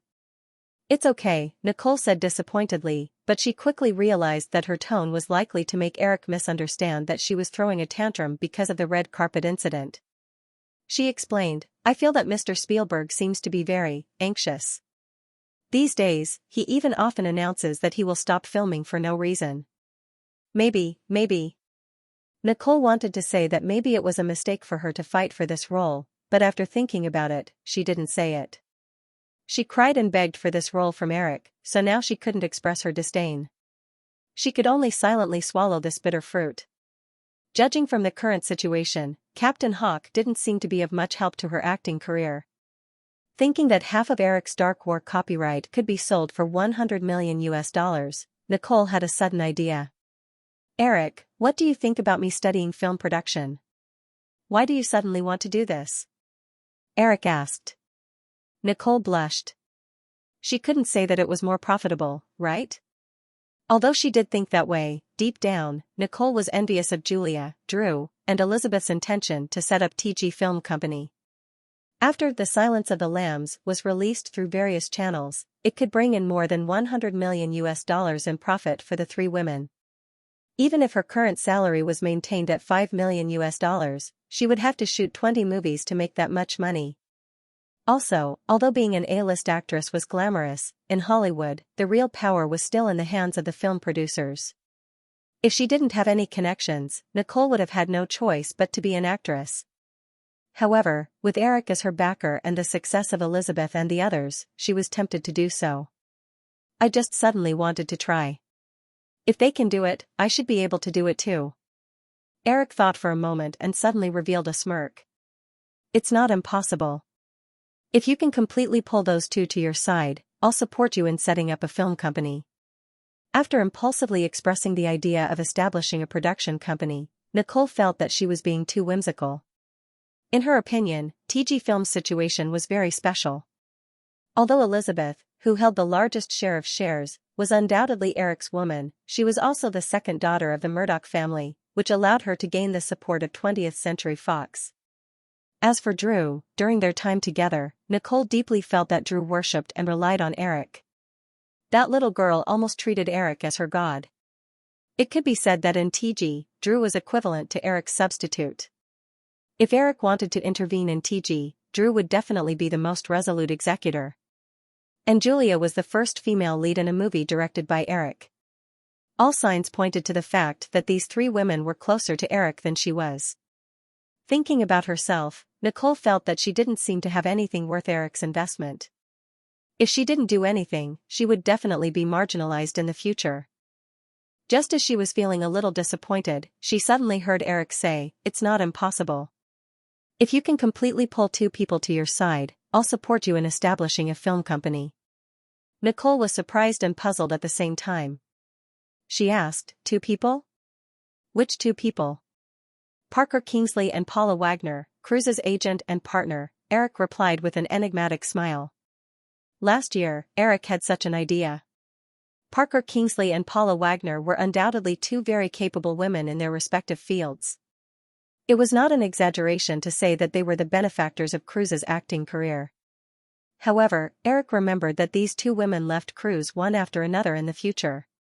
At the same time, Cruz's career began to slowly decline. That's not possible. Nicole's tone had no confidence at all. Although she was now a first-tier actress in Hollywood, in terms of status in Hollywood, she was still far from Cruz's. She knew very well that even if it was Paula Wagner who had nothing to do with her, Paula Wagner, even if it was Paula Jinsley, if she had to choose between her and Cruz, Paula Jinsley would abandon her without hesitation. Eric seemed to be more interested. He put the documents in his hand on the coffee table and said, "I think it's very easy. You just need to make Cruz feel that Paula Wagner and Paula Jinsley are more partial to you and ignore him. If during this period, Cruz's career declines a little, and your acting career makes a big leap forward, then it's even more logical." In the original spacetime, Cruz and Paula Wagner fell out because Nicole's career was more successful than his, and she even won an Oscar. In the following few years, because Cruz's career went downhill, he parted ways with Paula Wagner and finally became a loner. Nicole's eyes flashed with excitement, not because of Eric's words about Cruz, but because of "and your acting career makes a big leap forward." This meant that Eric would definitely help her. If this little bastard could put more effort into her, Nicole would rather give up the idea of a production company. She leaned on Eric and complained a little. "You always ignore me. It's not that easy for me to go up a level in my career alone. You're playing tricks with me again." Eric smiled. Nicole also laughed a few times and reached out to hug Eric's neck. "You always say that I'm your woman. In that case, this is what you should do." Eric hugged Nicole's waist and looked up as if he was thinking. "It seems to make sense." "Yeah." Nicole agreed. Seeing Eric get up and walk to the other side, she asked, "Where are we going?" Eric stopped and looked at Nicole. terrace, swimming pool. Do you want to come? Nicole looked at Eric's thin clothes and said, it's very cold outside. Do you want to catch a cold? Eric did not care. He said, just put some hot water in the small pool next door. We can take a hot bath and watch the stars. How romantic. Nicole was also a little tempted. She stood up and thought for a while. We should get a bathrobe or something. We have to come back later. Eric pointed outside and said, no, there's one in the changing room outside. Eric was no longer on the same level as Cruz. Even if he didn't like Cruz, he wasn't in the mood to pick on him. Urging Nicole to steal Cruz's woman was just a small episode of his bad taste. It wouldn't be difficult to poach Paula Wagner and Paula Ginsley away from Cruz. Just like in his previous life, Eric planned to raise Nicole up and create a situation where both Paula and Paula were biased towards Nicole and ignored Cruz. This way, there would be a rift between Cruz and the two women. Over the next few days, Eric quickly picked out a good script from his memory. It was called Cop Hottie, starring Sandra Bullock in his previous life. The story was about the FBI agent Sarah and the Boston policewoman Shannon, who were worlds apart in terms of personality and figure. Coincidentally, they were paired up to investigate a case. The most memorable scene for Eric was that after a series of twists and turns, the two of them raised their glasses to celebrate their final victory. In the end, there was a muffled bang, and Sarah broke the beer glass. The glass shards cut a wound on Sarah's hand. Shannon, who had always been fierce, fainted at the sight of blood. She rolled her eyes and fell to the ground. The whole story was full of hilarious jokes, and Eric didn't even have to worry too much about it. He had already found two candidates for the lead roles. Nicole would play the FBI agent who was not popular and liked to nitpick, and Rosie O'Donnell, the actress who played Becky with Nicole in Sleepless in Seattle, could play the role of Shannon, which was very suitable for the role. Eric planned to let Nicole invite Paula Wagner to be the producer. If Paula could get Nicole nominated for a Golden Globe Award for Best Actress in a Musical or Comedy next year, the effect would be even better. Then, during the summer, he would arrange for Nicole to star in a blockbuster movie with good box office potential. As long as the two movies were successful, and the prequel Dark War, which Cruz participated in, did not become a blockbuster, it would be easy to achieve his goal. It was not difficult to achieve this goal. According to the details revealed by Dark War, this prequel would be a big production with a total investment of close to $100 million. If it did not get more than $300 million at the global box office, it would not be considered a success. In the original Spacetime, Tough Cop used $40 million to get $200 million at the global box office. Eric did not expect this female-oriented R-rated comedy to be as successful as it was in his previous life. Because it was released 10 years earlier, the budget for this version was only $20 million. Therefore, even if it did half of what it did in his previous life, it would be enough for Firefly to make a lot of money. The English name of Hot Cop Flower was The Heat, which was a parody of the famous Stealing Fire in Primeval Air.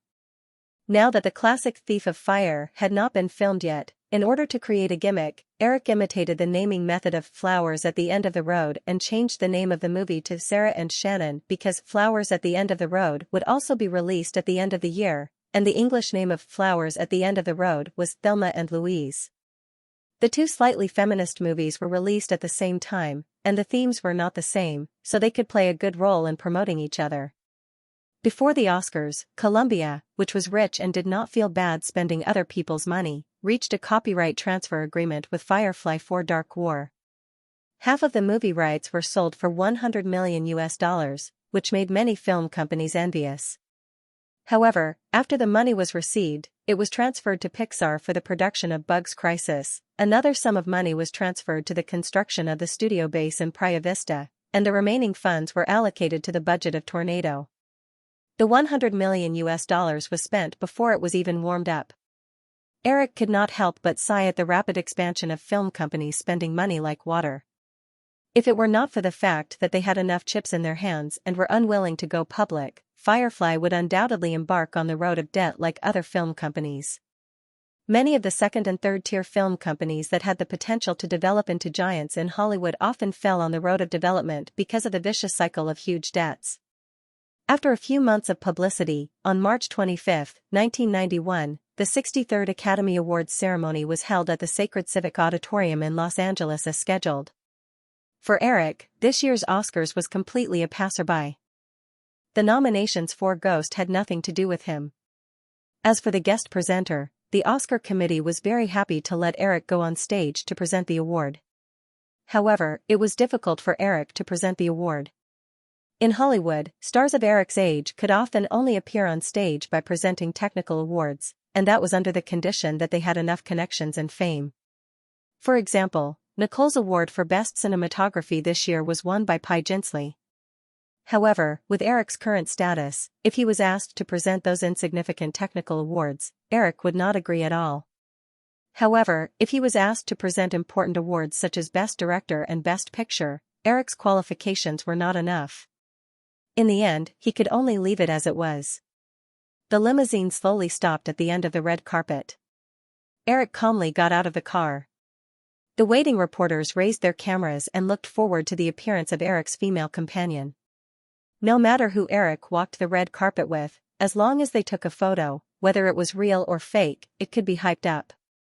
End of chapter 414. Don't forget to subscribe, like, and share the video to support the channel.